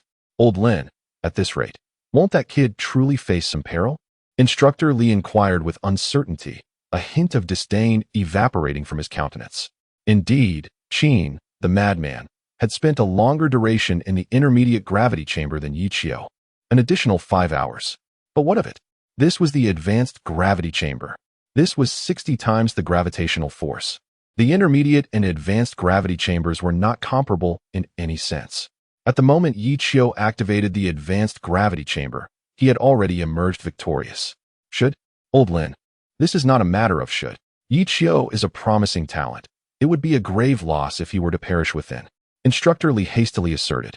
Lin nodded, pondering for a moment before declaring, let us wait for an hour. If Yichio has not exited by then, I shall pull the main switch of the gravity chamber. Agreed. Instructor Li nodded vigorously. Meanwhile, Guan, witnessing the red light of the gravity chamber, turned pale. How could this be? He muttered, momentarily losing composure. While he could somewhat accept the results from the intermediate gravity chamber, Yichio's decision to escalate to the highest level had completely surpassed his threshold of comprehension. But no matter. I shall defeat you. Guan clenched his fists, determination radiating from him. He planned to challenge Yichio the moment he stepped out of the gravity chamber, intending to prove to everyone that he, Guan of the myth group, was the strongest. With a clang, Yichio set the gravity system to its highest setting. Instantly, the 60-fold gravitational force enveloped him, and with a resounding crash, he was thrust to the ground. The advanced gravity chamber's 60-fold force was indeed extraordinary. Yichio felt as though his entire body had been filled with lead, and the organs within him echoed with a sensation of tearing. Simultaneously, his veins bulged, resembling fierce dragons coiling around his arms, accompanied by the relentless sound of rushing blood. At that moment, the velocity of blood flow within him had reached an unimaginable rate. Yichio found himself incapable of movement. He lacked the strength even for the 5 animal exercises, let alone the special breathing techniques. Fortunately, as the blood coursed wildly, the ancestral dragon's true blood within him rapidly transformed. Thanks to this rejuvenation, he barely sustained himself, avoiding being crushed into a pulp. The path of cultivation is often arduous at first and becomes increasingly difficult as one approaches the final stages, much like filling a barrel with water. It is easy to begin, but achieving absolute fullness is exceedingly challenging. The ancestral dragon's true blood transformed bit by bit, with the accumulation of quantitative changes eventually leading to a qualitative transformation. Gradually, the sensation of swelling pain surged anew. In an instant, Ichio's eyes brightened. Ignoring the excruciating pain that felt like 1,000 knives, he harnessed the fleeting strength regained through the ancestral dragon's true blood to commence the special breathing technique. Inhale, exhale. The once tumultuous blood within him began to boil, and he could even sense certain frail habits within his body rupturing due to the ferocity of blood flow. Roar! Ichio bellowed, as if to release all the weight and pain bearing down upon him. Gradually, the swelling pain intensified, becoming increasingly vivid. Almost there, he chanted in his mind. Under the tremendous weight, every muscle in his body endured torment, and at that moment, the description of time dragging on felt entirely justified. As time ticked by, the ancestral dragon's true blood within him was nearing an 80% transformation. Just then, a sound echoed through the chamber. The gravity abruptly vanished. Ichio's eyes turned bloodshot, and moments later, he discovered that his account displayed insufficient points. I need more points. Just a step away from breaking through to level 8 warrior, he was forcibly interrupted due to a lack of points, a glimmer of madness flashing in his eyes. Without hesitation, Ichio dashed towards the gravity chamber's entrance. He desperately needed to vent and acquire war god points. And the only place that could satisfy both needs was the dispatch area. Look, Ichio is coming out. As the gravity chamber door swung open, the crowd erupted in excitement. In their eyes, Ichio had become akin to a superstar. Upon seeing Ichio emerge, Lin Ku and Major Li simultaneously exhaled in relief. Ichio's talent was undeniable, comparable to a once-in-a-century prodigy.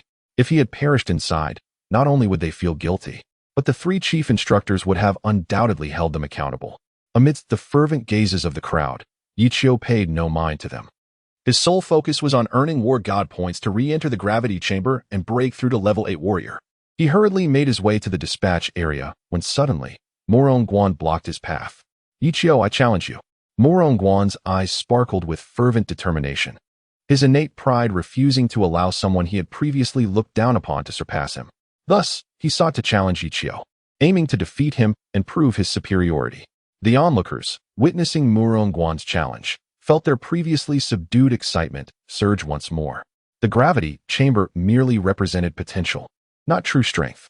They were curious to see who would prevail in a confrontation between Ichio and Morongguan. In an instant, all eyes were once again riveted on Ichio. However, under the intense scrutiny of the crowd, Ichio shook his head and said, I have no time. With that, he sidestepped Morongguan and rushed towards the dispatch area. Chapter 73. The Vajra Dragon Seizing Seal, I have no time? Such a reason is undeniably powerful, so potent that it leaves one speechless, filling the chest with a sense of helplessness. After all, the God of War training camp does not mandate that one must accept every challenge posed. Ichio, do not overstep your bounds. Ichio's voice was tinged with urgency. He genuinely had neither the time nor the inclination to engage in Morongguan's challenge. His sole focus was on earning points to achieve a breakthrough into the 8th level of warrior status. With that, he hastily departed, ignoring Morongguan and heading straight towards the training area. Just as Ichio was about to exit the gravity chamber, Morongguan's voice, laced with suppressed fury, suddenly called out, I wager all my points against you. If you win, all my points will belong to you. Upon hearing this, Ichio halted abruptly. Noticing the skepticism on Ichio's face, Morongguan's anger flared, and he asserted, I, Morongguan, am a man of my word. The condition is that you must possess the capability to win. Ichio's spirits soared at this declaration, and he eagerly inquired, how many points do you currently possess? It was only natural for him to ask, considering that the advanced gravity chamber required 1,000 points per hour. Only upon experiencing the costs of daily necessities does one truly understand their value. Ichio mused internally. with 3,500 points. Combined with the few hundred he had left, he estimated he could stay in the advanced gravity chamber for about 4 hours, which should suffice. But I lack points. Yichio suddenly recalled this dilemma. Although he did not believe he would lose, he was reluctant to take advantage of Murong-Guan's goodwill in offering him points. Murong-Guan, upon hearing this, was momentarily speechless. No need for that. As long as you win, my points will all be yours. If you lose, you owe me nothing. He gritted through clenched teeth. He felt an overwhelming urge to battle Yichio immediately to vent his pent-up frustration. Given Murong-Guan's sincerity, Yichio felt that saying more would be superfluous. What mattered most was that he truly needed those points. Very well, I accept your challenge, Yichio nodded. Murong-Guan, upon hearing this, let out a sigh of relief, genuinely fearing that Yichio might pull some trickery. Then let us commence. Murong-Guan's voice was icy, his anticipation palpable. Let us begin. Yichio nodded, his eagerness surpassing even that of Murong-Guan. In an instant, both combatants unleashed their formidable auras. Murong-Guan did not hold back, releasing the full extent of his peak 7th-level warrior power. Under normal circumstances, he would not be so hasty, as exerting oneself to the fullest from the outset is unwise unless one is confident of utterly overpowering their opponent. However, the anger boiling within him clouded his usual composure, compelling him to defeat Yichio quickly to relieve his frustration. Moreover, he was confident in his abilities. As a peak 7th-level warrior, he did not consider Yichio, who was of the same tier, to be a worthy opponent. Vajra Dragon Seizing Seal. The chant resonated as Murong-Guan unleashed his Buddhist martial arts technique. The legendary Vajra Dragon Seizing Seal. The Murong family's ultimate technique, the Vajra Dragon Seizing Seal. Instructor Lee exclaimed in surprise. The myth group was composed of descendants of ancient martial families, possessing countless martial arts scriptures, and this particular technique was among the most powerful. It was notoriously difficult to master, yet Murong-Guan had managed to cultivate it successfully. Yichio, be cautious, Instructor Lee warned. While Yichio's talent was beyond question, he was not optimistic about his chances against the Murong family's ultimate skill. Not necessarily. Lin Ku interjected, shaking his head. Instructor Lee was unaware of Yichio's background, whereas Lin Ku had witnessed Yichio wield the 5 animals fighting technique firsthand. The power of this technique was not inferior to the Murong family's ultimate skills. In fact, it was potentially more formidable, as Yifeng had once swept through the battlefield with it, earning the title of the nation's greatest warrior. Do you know something? Instructor Lee asked, glancing at Lin Ku. Lin Ku's consistent support for Yichio aroused his suspicion that Lin Ku might be privy to some undisclosed information. With a smile, Lin Ku replied, just wait. You'll find out soon enough. Instructor Lee, resigned, redirected his focus to the imminent duel. Thud. Before Murong-Guan could launch his attack, Yichio propelled himself off the ground, hurtling towards Murong-Guan like a cannonball. How swift! The crowd gasped in astonishment, barely able to perceive Yichio's fleeting figure.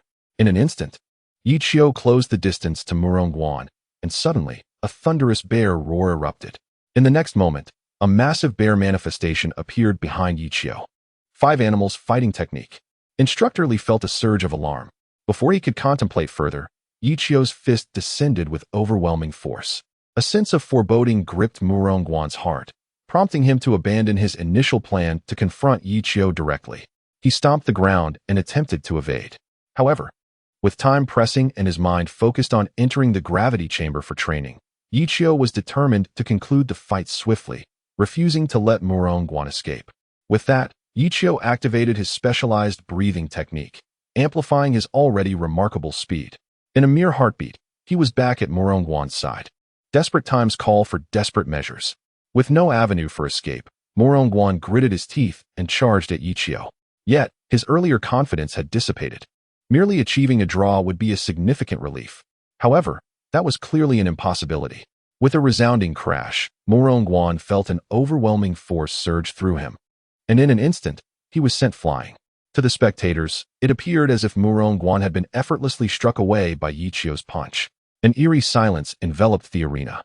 They had envisioned countless scenarios, including Murong-Guan's potential defeat, but none anticipated that he would be so readily dispatched by Yichio. No wonder you have consistently supported him, Instructor Lee remarked to Lin Ku. A glance at the distant statue of the god of war made him realize how much the two resembled each other. Another strike. Feng Yi sighed deeply. And upon recalling that Murongguan had also been vanquished by Yi Chou's hand, he felt inexplicably uplifted, as if he derived satisfaction from the misfortunes of others. Having defeated Murongguan with a single blow, Yi Chou felt little in the way of emotion.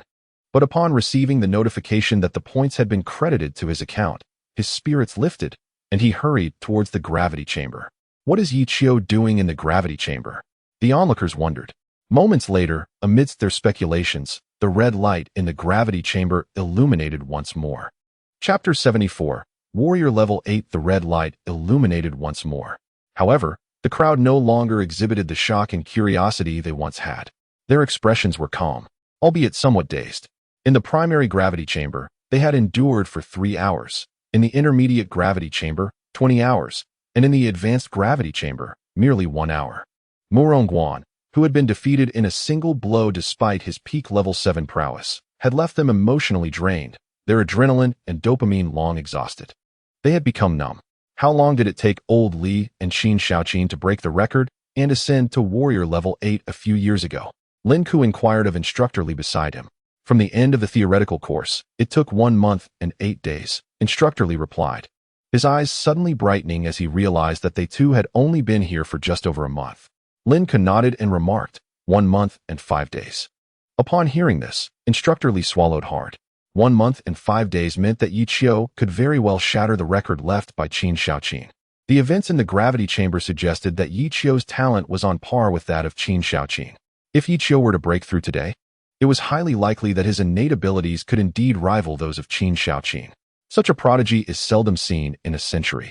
For a moment, Instructor Li was left speechless in astonishment. Once again entering the advanced gravity chamber, Yi Chou hesitated not a moment in setting the gravity to its highest level. Having spent an hour previously in the advanced chamber, he had developed some adaptability and did not collapse under the 60-fold gravity as he had during his first attempt. The blood within Yi Chou surged violently, and the intense pain swept over him once more, nearly causing him to lose consciousness. He immediately activated his mental cultivation technique. Although the 60-fold gravity environment prevented him from entering a meditative state, it did allow him to retain a sliver of clarity. As time passed, the true blood of the ancestral dragon was gradually transforming, and with its nurturing, Yi Chou's condition began to stabilize. The cycle of compression and tearing, followed by healing through the ancestral dragon's blood, left him pondering just how formidable his physical form would become after his breakthrough. During his recent confrontation with Murongguan, he had sensed an enhancement in his physical strength compared to before. Had he faced Murongguan directly before entering the gravity chamber, he would have had confidence in defeating him, but he could not have done so without sustaining injuries. The strength of a peak level 7 warrior was formidable, yet Yi Chou had managed to withstand a strike without a scratch, a testament to the extraordinary resilience of his body. Soon, an hour had elapsed, and that familiar sensation of engorgement returned. After an hour of nurturing from the true blood of the ancestral dragon, Yi Chou finally felt he could catch his breath. However, unlike last time, he did not rush to employ the special breathing technique. He was in no hurry, for he had ample points to spare. As time slipped away once more, another hour passed. The sensation of fullness within him intensified, as if his flesh might burst at any moment. With a roar, Yi Chou could no longer endure. He unleashed the full power of the special breathing technique. Instantly, the flow of blood within him quickened. The blood surged, rushing through his veins, producing a cacophony of sounds.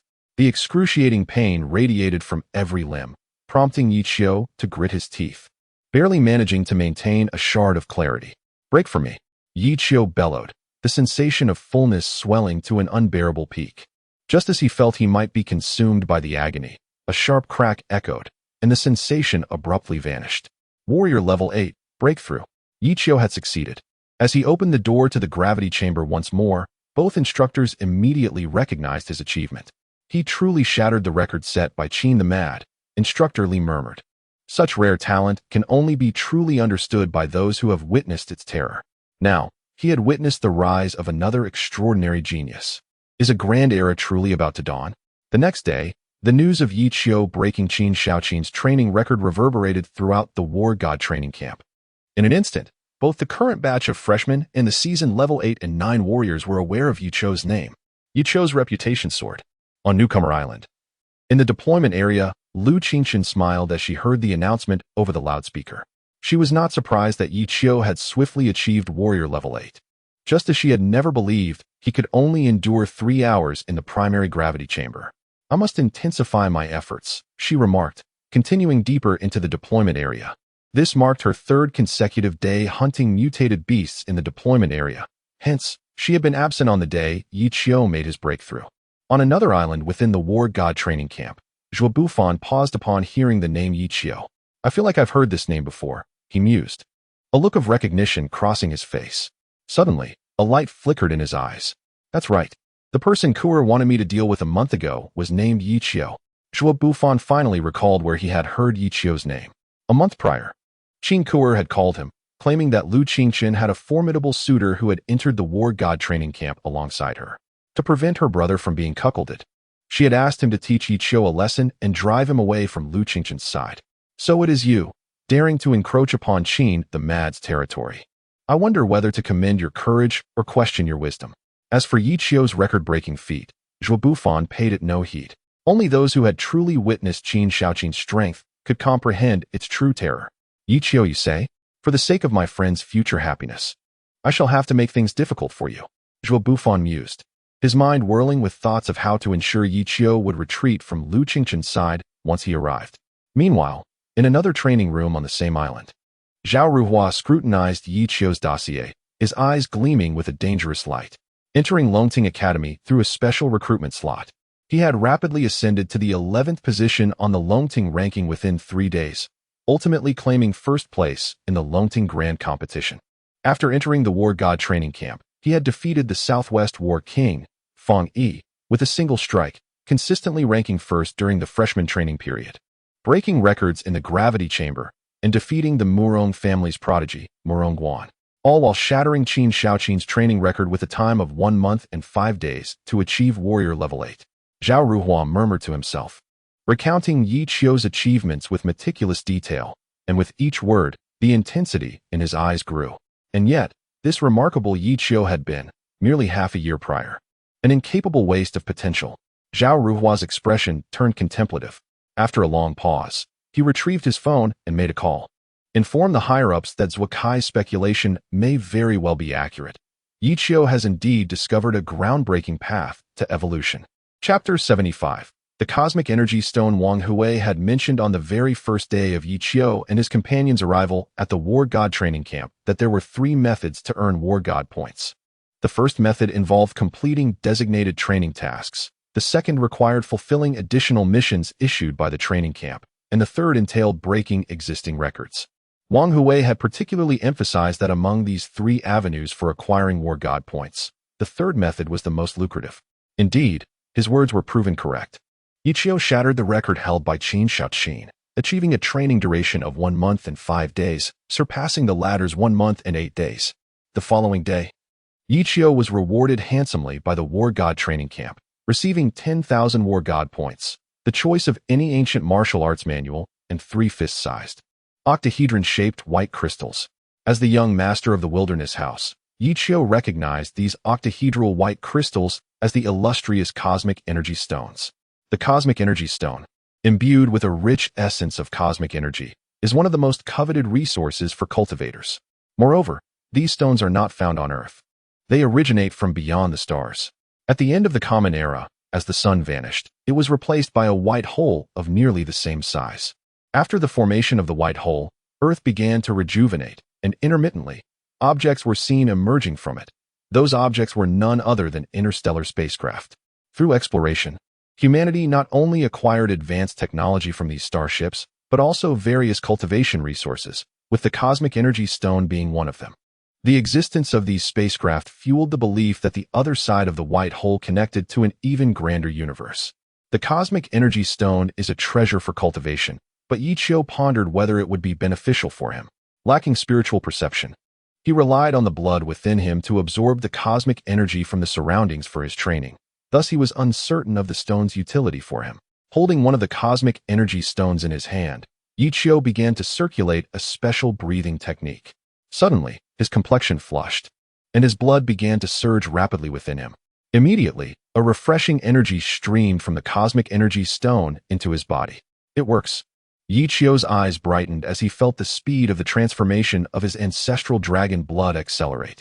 Suppressing his excitement, he devoted himself to fully absorbing the cosmic energy from the stone through his special breathing technique. As time passed, several hours slipped away. By the end of the morning, the cosmic energy stone had transformed into a translucent state. Yi Qiu realized that he had absorbed half of its cosmic energy. After absorbing this amount, he felt a slight swelling pain within, indicating a potential breakthrough. After lunch, Yi Qiu continued his cultivation. By evening, a resounding bang echoed from within him, and his life index reached 81. Simultaneously, the cosmic energy stone, having been completely drained of its cosmic energy, turned to powder. Indeed, it is a treasure for cultivation. Within just a day, my life index has increased by 1, Yi Qiu marveled. Previously, he had only heard of the wonders of the cosmic energy stone, but today he experienced its effects firsthand. 3 days later, he was to head to another island, and with no tasks in between, Yi Qiu resolved to consume the remaining 2 cosmic energy stones within the next 2 days. Soon, he discovered that as his strength increased, his absorption rate of the cosmic energy stones also escalated. In just a day and a half, he consumed the last 2 stones. However, their effectiveness had diminished compared to before. Absorbing the 2 stones only raised his life index by 1, bringing it to 82. Am I becoming insatiable? Yi Qiu chuckled to himself. The cultivation process can be likened to being a container. Cultivation involves continually expanding and filling that container. As one's strength grows, so too does the capacity, necessitating ever more filling materials. This explains why he could initially break through with a single cosmic energy stone, but now required 2. He mused that in the future, he might need even more stones to achieve breakthroughs. Sighing, Yi Qiu thought, why do I feel impoverished again?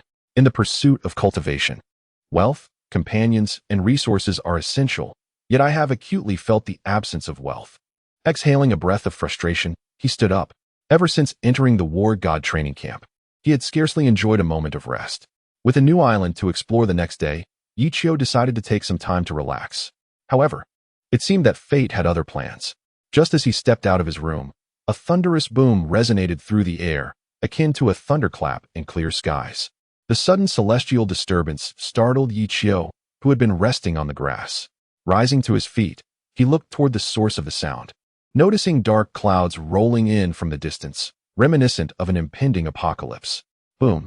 Another clap of thunder erupted, capturing the attention of nearly everyone in the war god training camp.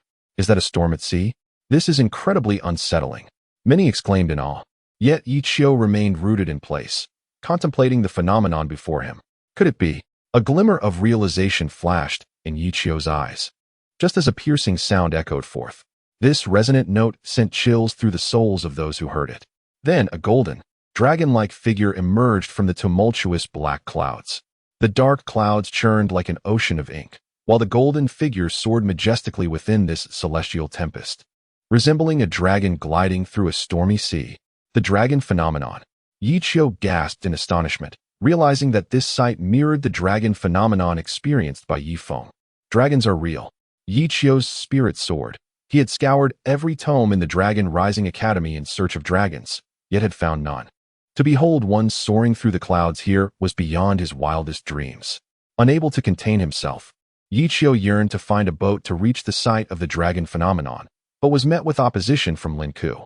No, that place is clearly dangerous. Although you've reached the 8th level of warrior status, in the face of celestial might, even a war god must tread carefully. Instructor, that place is of utmost importance to me, Yi Qiu implored earnestly. However, Lin Ku remained unyielding. He recognized Yi Qiu's potential and would not allow him to recklessly endanger himself. Feeling anxious, Yi Qiu found himself unable to borrow a boat, and Lin Ku, wishing to prevent him from swimming over, kept him firmly by his side. Although Yi Qiu was reluctant, he was no match for Lin Ku, a pinnacle 9th-level warrior, and was swiftly subdued. About an hour later, as the phenomenon dissipated, Lin Ku finally agreed to let Yi Qiu approach, but only on the condition that he accompany him. Yi Qiu nodded, grateful for Lin Ku's concern for his safety. Half an hour later, they arrived at the sea where the phenomenon had occurred. Upon entering the area, Yi Qiu felt a jolt through his body. It was a tremor from his blood. A dragon? His eyes sparkled with excitement. Yi Qiu immediately plunged into the sea. But after such a passage of time, the waters were now calm, showing no trace of the cataclysm that had unfolded just half an hour prior. Though Yi Qiu felt a sense of dissatisfaction, the area was limited, and after an hour of searching without finding anything of value, he ultimately nodded in agreement to Lin Ke's suggestion to depart. Yet, it is not entirely devoid of gain. Before departing, Yi Qiu gazed upon the expanse of the sea, murmuring to himself, at the very least, the pulsation of my bloodline attests to the existence of a higher grade of ancestral dragon's true blood in this realm.